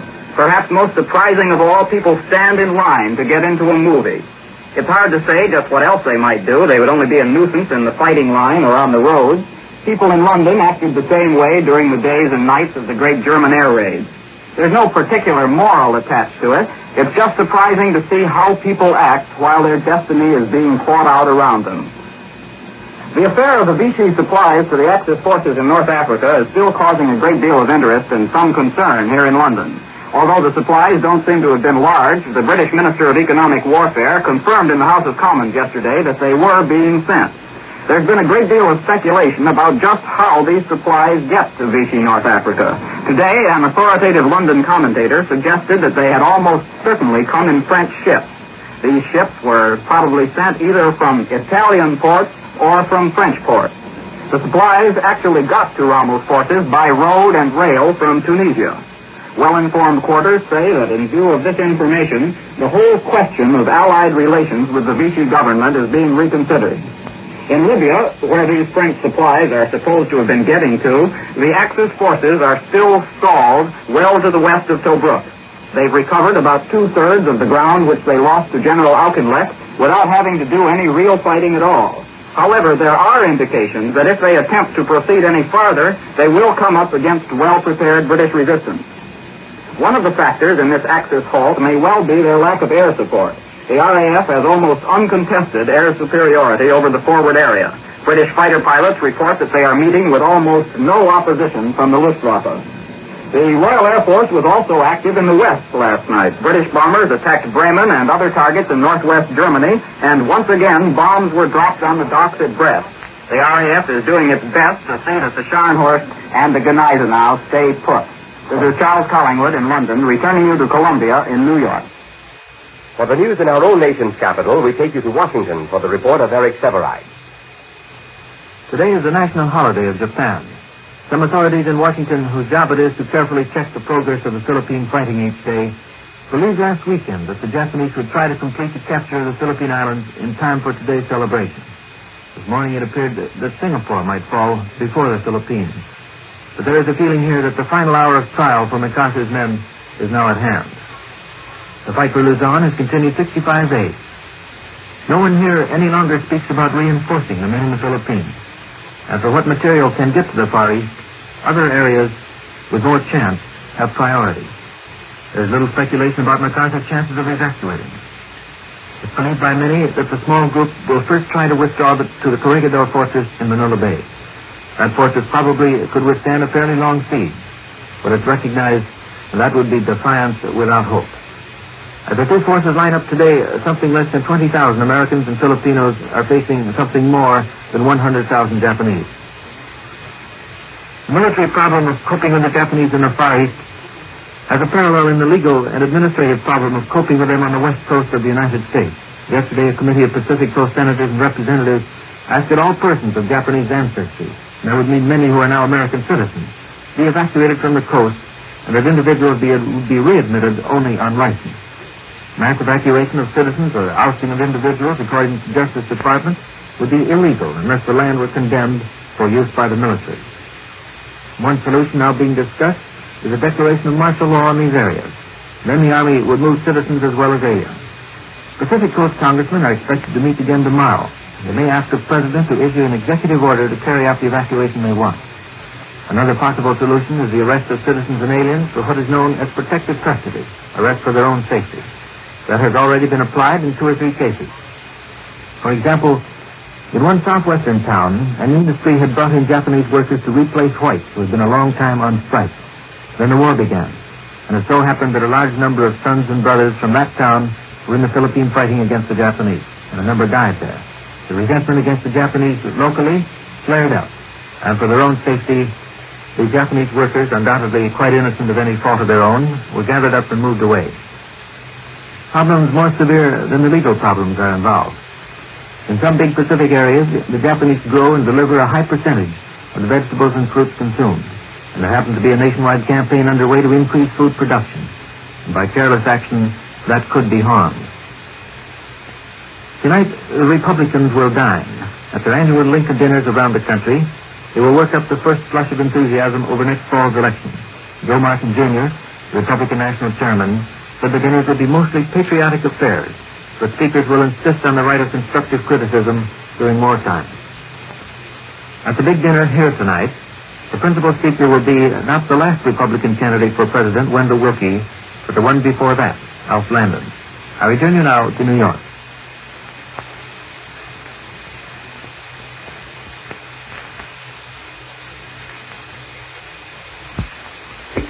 The word security, the great illusion. In every capital of the Allied world, there were bitter charges that there had been too much of the illusion of security, too much complacency, too much lethargy. Australia threw away the word security. Mother India forgot it as the Japanese opened up their all-out drive on Burma. Britannia, ruler of the waves, found that her own Straits of Dover were no longer impregnable. Singapore, with its hundreds of millions of dollars worth of fortifications, thought bitterly of that word security. And America's leaders warned and warned again that we are taking a licking in the Pacific. The warning came from Donald P. Nelson himself, the industrial czar of our war effort. Even America's own shores were not secure in their rock-bound distance from the enemy camp. Submarines working off those shores had proved it. It was proved again in flames, fire which swept the liner Normandy, a blaze started by carelessness. The critics of these appalling setbacks pointed to but one factor: false security and gross and utter carelessness. In London, in New York, and in Australia, carelessness was blamed in the public print for the plight of Singapore, for the victory of the German battleships Gneisenau and Scharnhorst, reaching the Straits of Dover, for the Normandy fire, for lack of air power. In all the highlights of the week's news, there was but one highlight for the Allies, only one bright spot, and that, the disclosure of the terrific damage wrought by the American Navy in its attack on the Japanese-held Marshall and Gilbert Islands. A couple of emperors didn't get much sleep on the night of February the 11th. Emperor Hirohito's royal head didn't touch a pillow all night. The Tokyo radio says the emperor was gripped by insomnia. So anxious was he to receive without delay the latest reports on the Japanese fighting in the city of Singapore.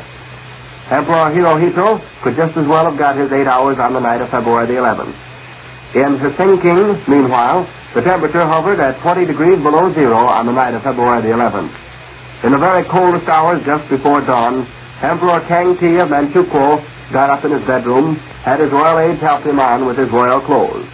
Then, while it was still dark, Emperor Kangti made a cold journey to the shrine of the Japanese sun goddess.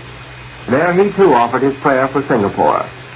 Well, that particular morning, Emperor Kangti could have saved himself the trouble and turned over and grabbed an extra hour in his warm bed.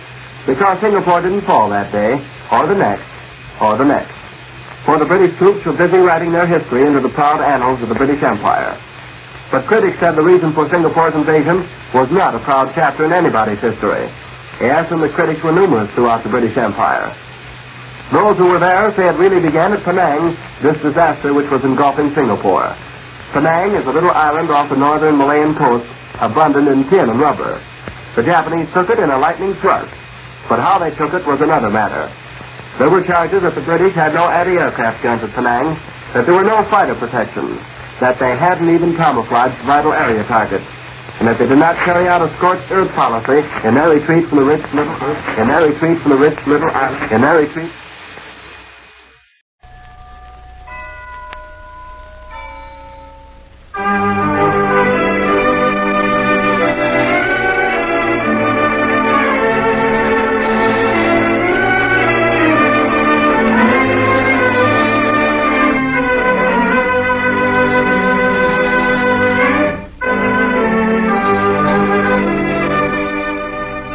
From New York City, we present Gene Hirschholt in another Dr. Christian story called Back to You.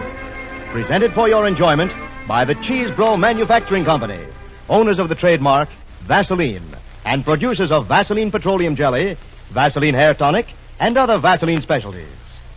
If someone asked you quickly to name your body's most important organs, you'd probably forget to name one of the most important of all, your skin.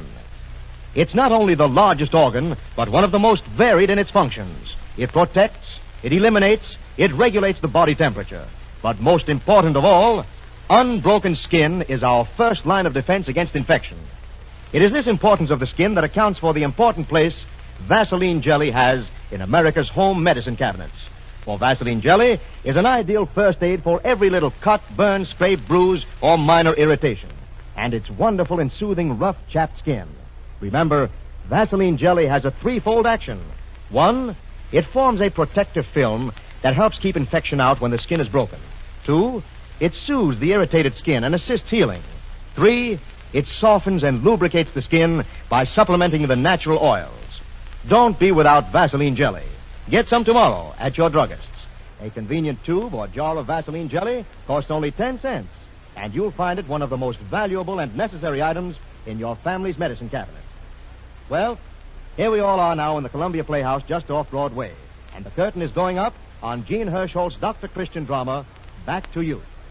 Featured in the play are Miss Josephine Hull, Broadway star, as Grandma Nelson, Miss Gloria Holden, one of Hollywood's rising young players, as Rita Wells, Charles Webster, veteran stage and radio character actor, as Kent Lewis, and Frank Butler as Ted Nelson.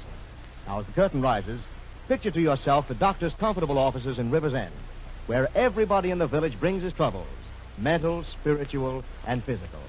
Rita Wells, local society girl with an interest in social work, is temporarily helping out the doctor. Come in. Come in. Oh, come in, Rita. Dr. Christian. My goodness, Rita.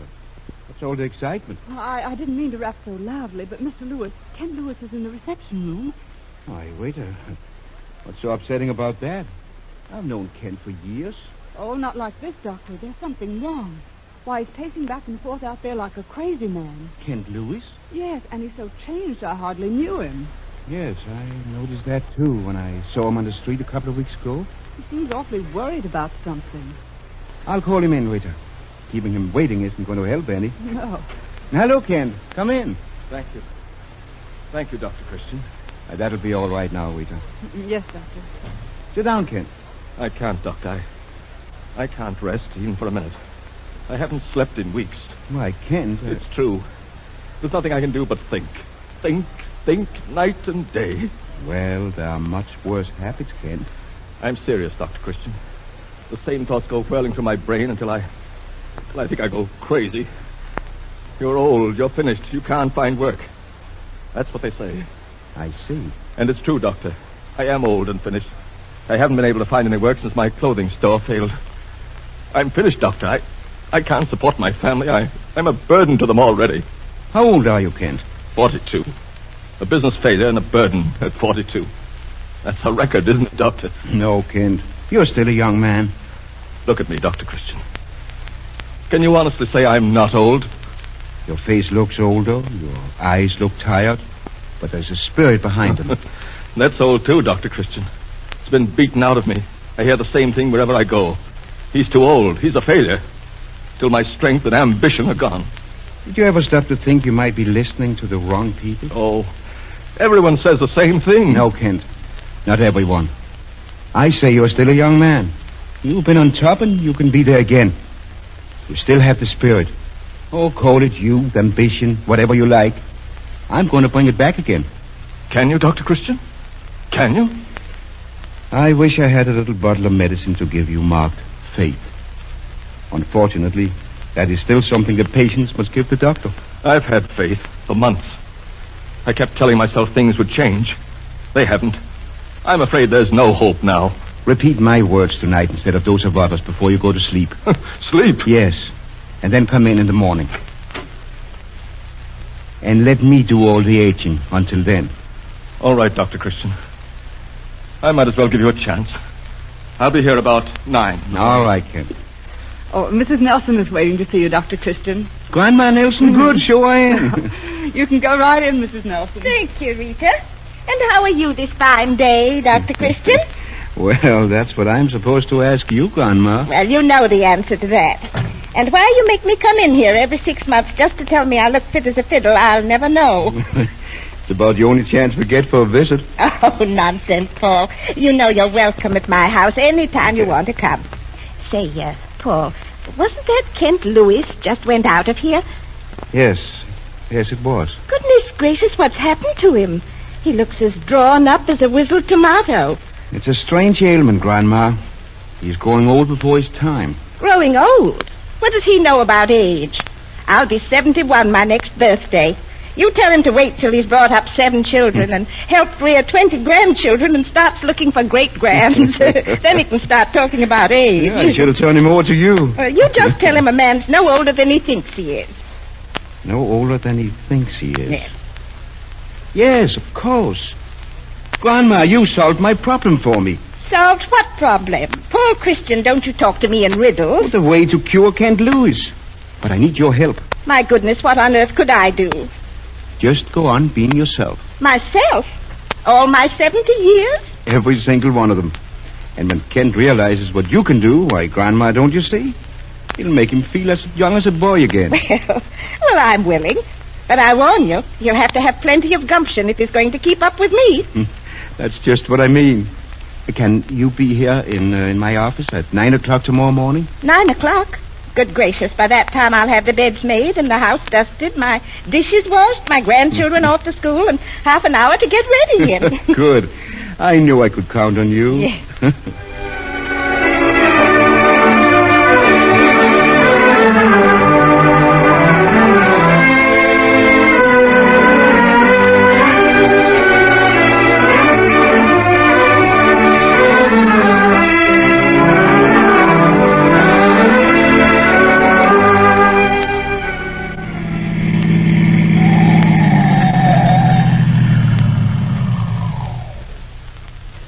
Why are you stopping the car here, Dr. Christian?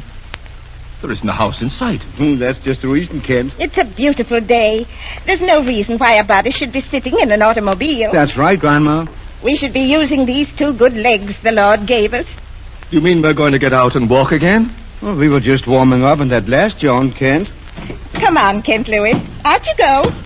But, Dr. Christian, you can't leave your car here. Of course we can. There isn't a soul for miles around. That's what I'd like, Paul, the countryside. Come on, Kent. Walk beside me. You see that mountain there ahead? Yes. Well, that's the one we're going to climb. All the way up there? Well, fill your lungs with fresh air, Kent, and breathe deeply. When you asked me to meet you in your office at 9 o'clock this morning, I didn't have any idea we were going on a hike. Oh, if I told you the medicine would taste bad, you never would have taken it. This way, it's down before you notice it. What do you mean, medicine? This is the most fun I've had in years. Listen. That's thunder. I do believe it is. Well, there's nothing much we can do now but keep walking. Throw our shoulders back and enjoy it. Yeah, look. Oh, look, we can find shelter in that cabin up there. Oh, let's see what it's like. Go on, Grandma. You lead the procession. Come on, boys. I'll lead the way. We'd better run for it. It's starting to rain. Hurry up. It has started. Come on, Ken. Let's run.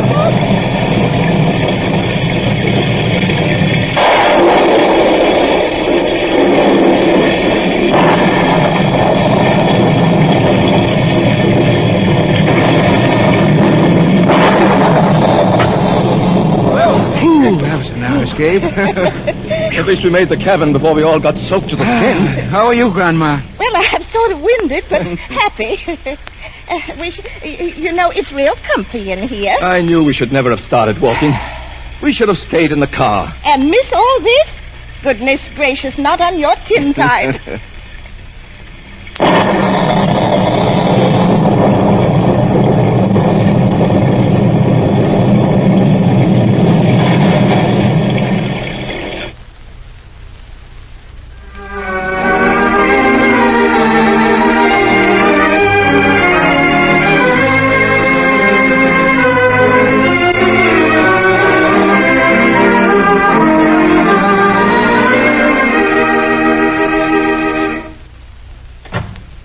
Dr. Christian in? Why, yes, he is. Well, my name's Ted Nelson. Has my grandmother been here? Why, no, Mr. Nelson. That is not today. Well, we haven't seen her since breakfast, and for the past 3 weeks she's been off skylarking with Dr. Christian and that Kent Lewis on some crazy jaunt. Yes, I know. They went on another hike yesterday. On a hike? Dr. Christian said she wore him out. They walked 10 miles at least, and when they'd finished, she wanted to go nutting. Now, see here. This whole thing's got to stop. Why, Someone to see me, Rita? Yes, I'm here to see you, Doctor. Oh, Ted. What can I do for you? You can stop dragging my grandmother around on these silly excursions of yours. But she'll wear herself out. She isn't a girl any longer. Oh, I wouldn't be too sure of that, Ted. Oh, just the same. Our family doesn't approve of the way she's been acting. Oh, she's been having a wonderful time. Oh, a woman her age, it's disgraceful to us all. If you ask me, Ted, I think she's a credit to the family. Well, she's not. And from now on, she's either going to behave herself or we'll make a point of keeping her at home. And that's unkind, Ted. I've been with your grandmother nearly every day for the past 3 weeks. She's stronger and happier than she's ever been before. Oh, you needn't try to excuse yourself. Oh, I'm not. I know this may sound strange, but a man's life depends on her. Well, that's no problem of mine. Oh, but it is of mine. Well, I won't have you experimenting with her. You keep away from her, do you hear? And that's not a request, Dr. Christian. It's a command. Well, that seems to settle that. Dr. Christian. Yes, sweetheart. I don't like to bring you more bad news, but Mr. Lewis is waiting to see you. Good. I'll see him in my private office. But, Dr. Christian... This is my problem now, Rita. And I'll have to solve it in my own way. Yes, Doctor. Come right in, Mr. Lewis. Thank you. You can go right in the doctor's office now. Thank you, Rita. Oh, hello, Kent. Oh, I was hoping you'd drop in. Say, you're looking splendid. Well, I don't feel splendid. My legs ache, my back aches. I can't keep this up, Doctor. Oh, yes, of course you can. You're strengthening your muscles. That's what a doctor would say. That's because we know the symptoms. I'll kill myself getting well. I'm afraid I can't keep pace with you and Grandma. Oh, that's nonsense, Kent. It's nearly killed me, too, at times. But I'm not going to give her a chance to let me show her up, and I should say not. I'm ready to admit she's won. I'm afraid your treatment's a failure. No, Kent. You're younger right now, in spite of yourself, than when you came to see me 3 weeks ago. Well, your legs may ache, but there's color on your face now. Your blood is going back to work. You're beginning to look your age again. You're a young man, Kent. Don't get up, Rita. I'll walk right in. There she is now. Good morning. How are you, Paul? Oh, I'm fine, Grandma. Good. And Kent, how well you look. 1 more week and you'll be a new man. I'll have to be. I'm wearing this one out. Well, what's the matter with you, Paul Christian? Why are you scowling at me? Your grandson paid me a visit today. Oh, I know it. I just saw him leave, but he didn't see me. I dodged him. Well, he started me thinking, Grandma. Maybe I've been thoughtless. After all, you are 70. Eh? What's that got to do with it? Well, you mustn't try to do too much. Suppose we take a few days off. And miss all the fun? Oh, no, not me. Well, I do have other patients, you know, and I've been out of the office a great deal. Nonsense. Our little trips are doing you good, too. So don't worry about me.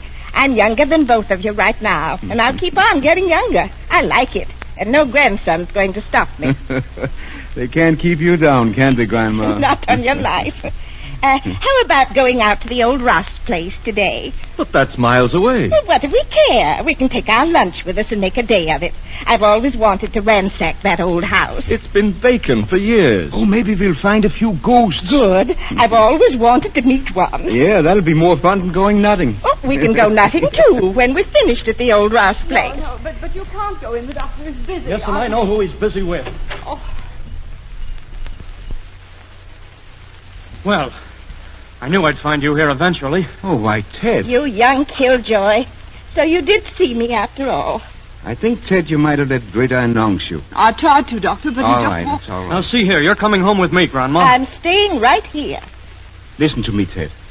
I'm still the doctor, and this is my office. I prescribe here, and I try to write good prescriptions. And as I told you before, your grandmother is needed in this one. Oh, it's a lot of foolishness, that's what it is. May seem so to you.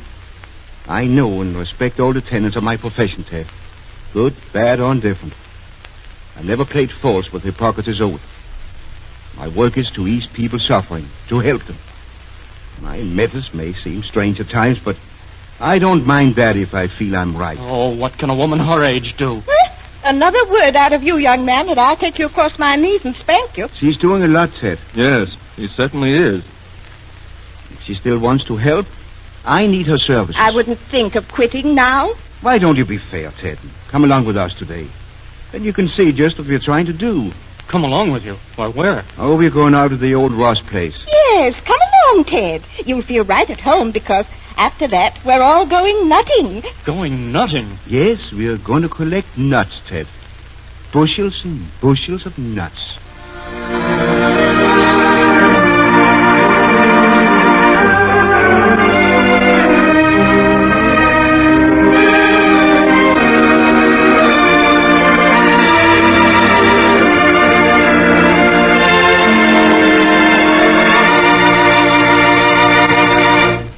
We have a brief intermission now before the next act of our Dr. Christian drama.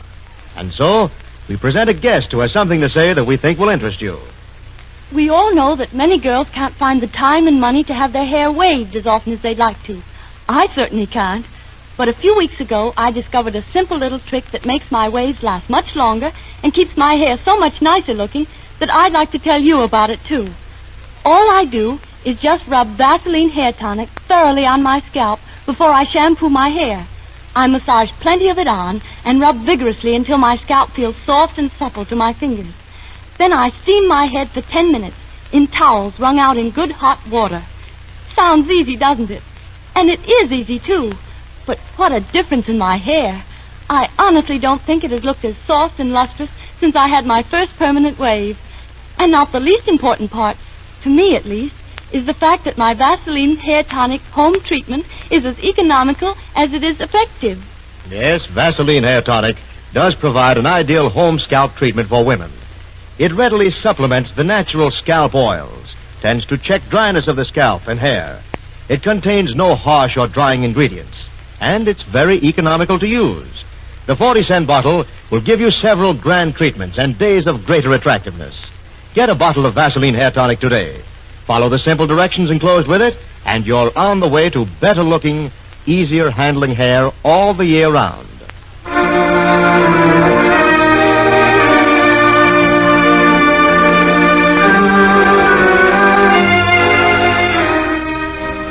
We return you now to River's End and the story of Kent Lewis's Back to Youth cure, with Grandma Nelson setting the pace and Dr. Christian practically exhausted himself with the goings-on.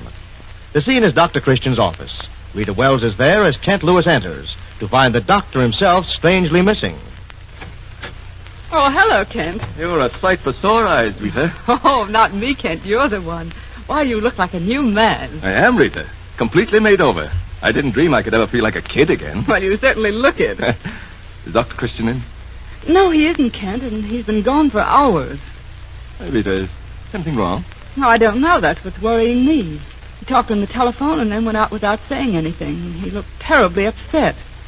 That's funny. Yes, he's never left before without telling me where he could be reached. If you're really worried, Rita, I can start a search. Well, maybe you'd better, Kent. Someone just came in. Yes. Is that you, Doctor? Oh. Yes, it's me, Rita. Oh, hello, Kent. Hello. Oh, where on earth have you been? Visiting Grandma. Oh, is she ill? No, I've never seen her in better form. When I reached the Nelson house, she was sitting in a window on the second floor with one leg dangling over the sill. What? Grandma? Ted had locked her in her bedroom, and she was determined to get out. Well, then she was the one who phoned you when you rushed out. Yes, Rita. She told me she was going to crawl out of the window and slide down the rain pipe if you didn't unlock her door. Oh, it wouldn't surprise me if she'd do it. It wouldn't surprise me either, Kent. Oh, I begged her to go back, but she wouldn't budge. If only you could have seen her. There she was, poised like an eagle, ready for flight, and twice as determined. Oh, didn't Ted know? Not until I showed him and pointed to the window. And then he started shouting at her. Did you go back in? Back in? Oh, no, not Grandma. Every time he'd draw at us, he'd edge further out in the sill. Oh, but, Doctor, what is... He finally agreed to release her, but I had to promise I'd never see her again. He said it would be my fault if anything happened to her now. Oh, but why, Doctor? Oh, because I've shown her how much fun she can still have, I suppose. It's not your fault, Dr. Christian. It's mine. You did all this for me. No, it was my idea, Kent. But suppose Ted doesn't let her out after all. That's just what I'm worrying about, Rita. You can never tell what Grandma will do next. No.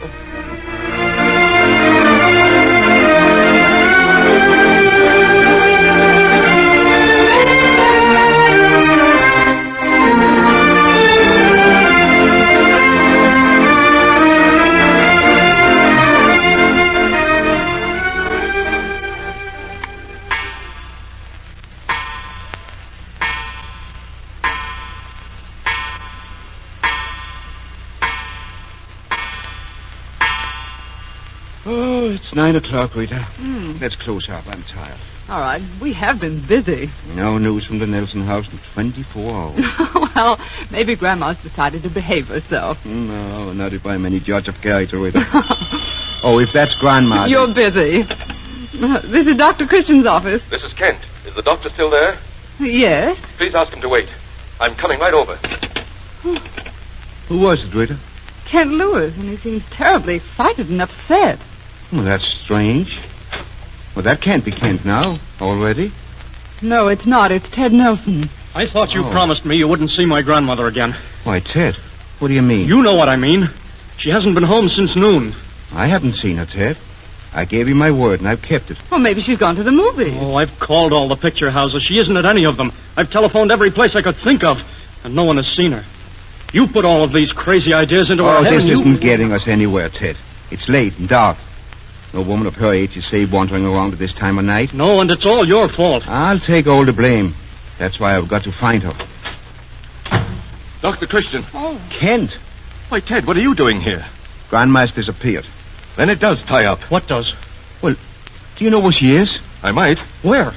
I happened to drive past the Ross place this evening. Yes? And I noticed smoke coming out of the chimney. But that Ross place is vacant. No one's lived there for years. That's what seemed funny to me.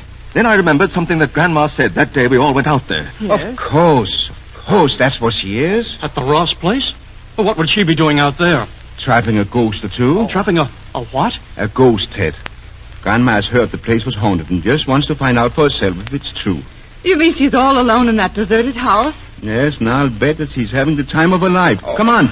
My car's outside. All the crazy, insane business. Don't you want to come along, Rita? Oh, goody, a ghost hunt on a dark night like this. Come on, all of you. Yes. We may not exactly be ghosts, but Grandma is going to have some visitors.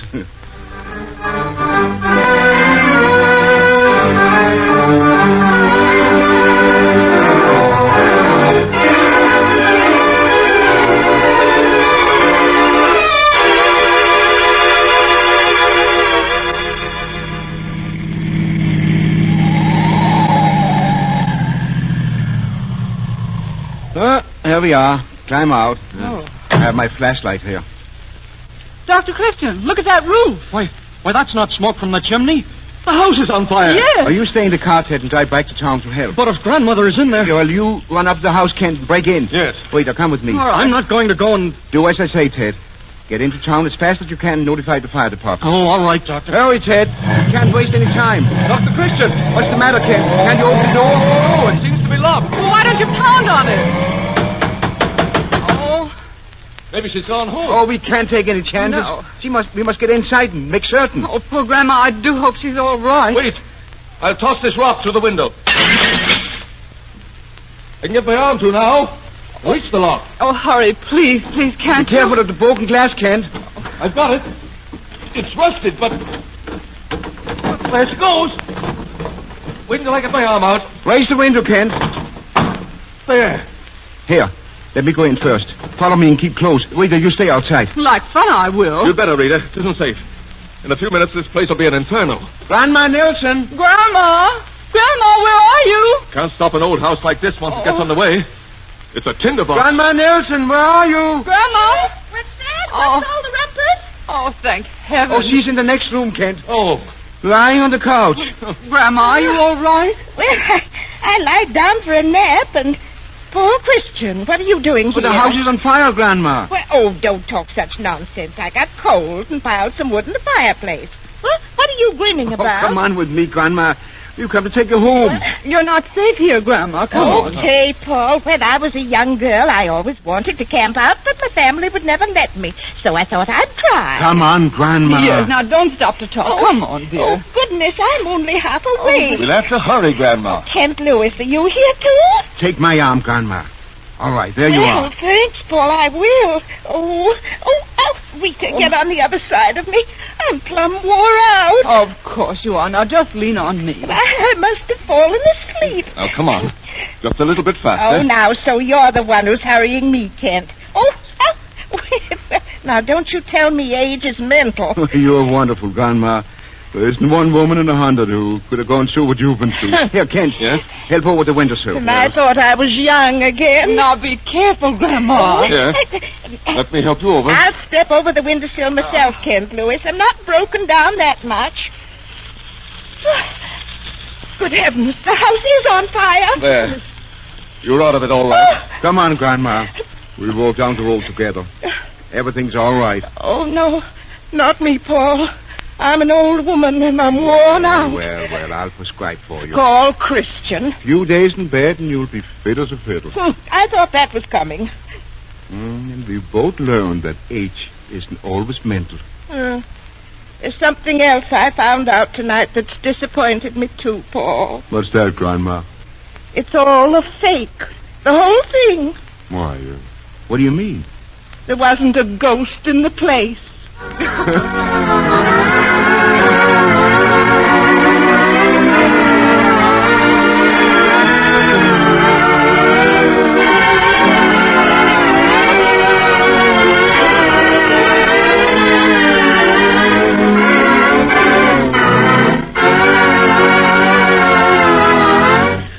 And so the curtain falls on another Dr. Christian drama, starring Gene Hirschholt in this famous country doctor role.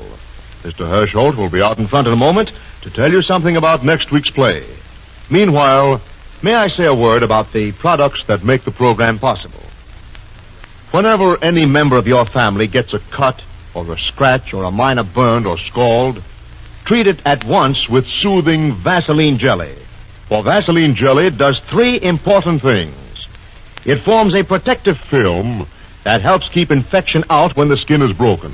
It soothes irritated surfaces, and it aids nature in healing.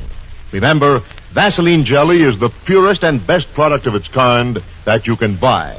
Refined in the process of manufacture until it's so pure you can eat it. Look for the trademark Vaseline to be sure you get the genuine article. And for special uses, ask your druggist about Vaseline carbonated jelly, Vaseline borated jelly, Vaseline camphor ice, and Vaseline lip ice.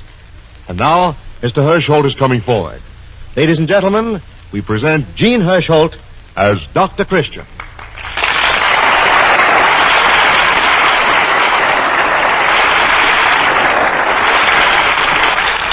What kind of a story have you chosen for next week, Dr. Christian? Well, it's a story of Martha Doyle Martin. And when Maggie Doyle was so high and had a yellow curl right in the middle of her forehead, I had quite a crush on her. Today, with a grown-up family of girls, she's as attractive as ever. I called the play Change, and I recommend it to the whole family. Until next Tuesday night, the same hour then, I'll say good night.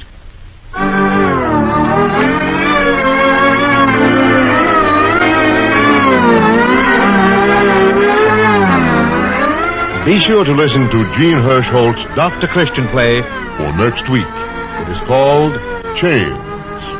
Your announcer, Andre Baruch. This is the Columbia Broadcasting System.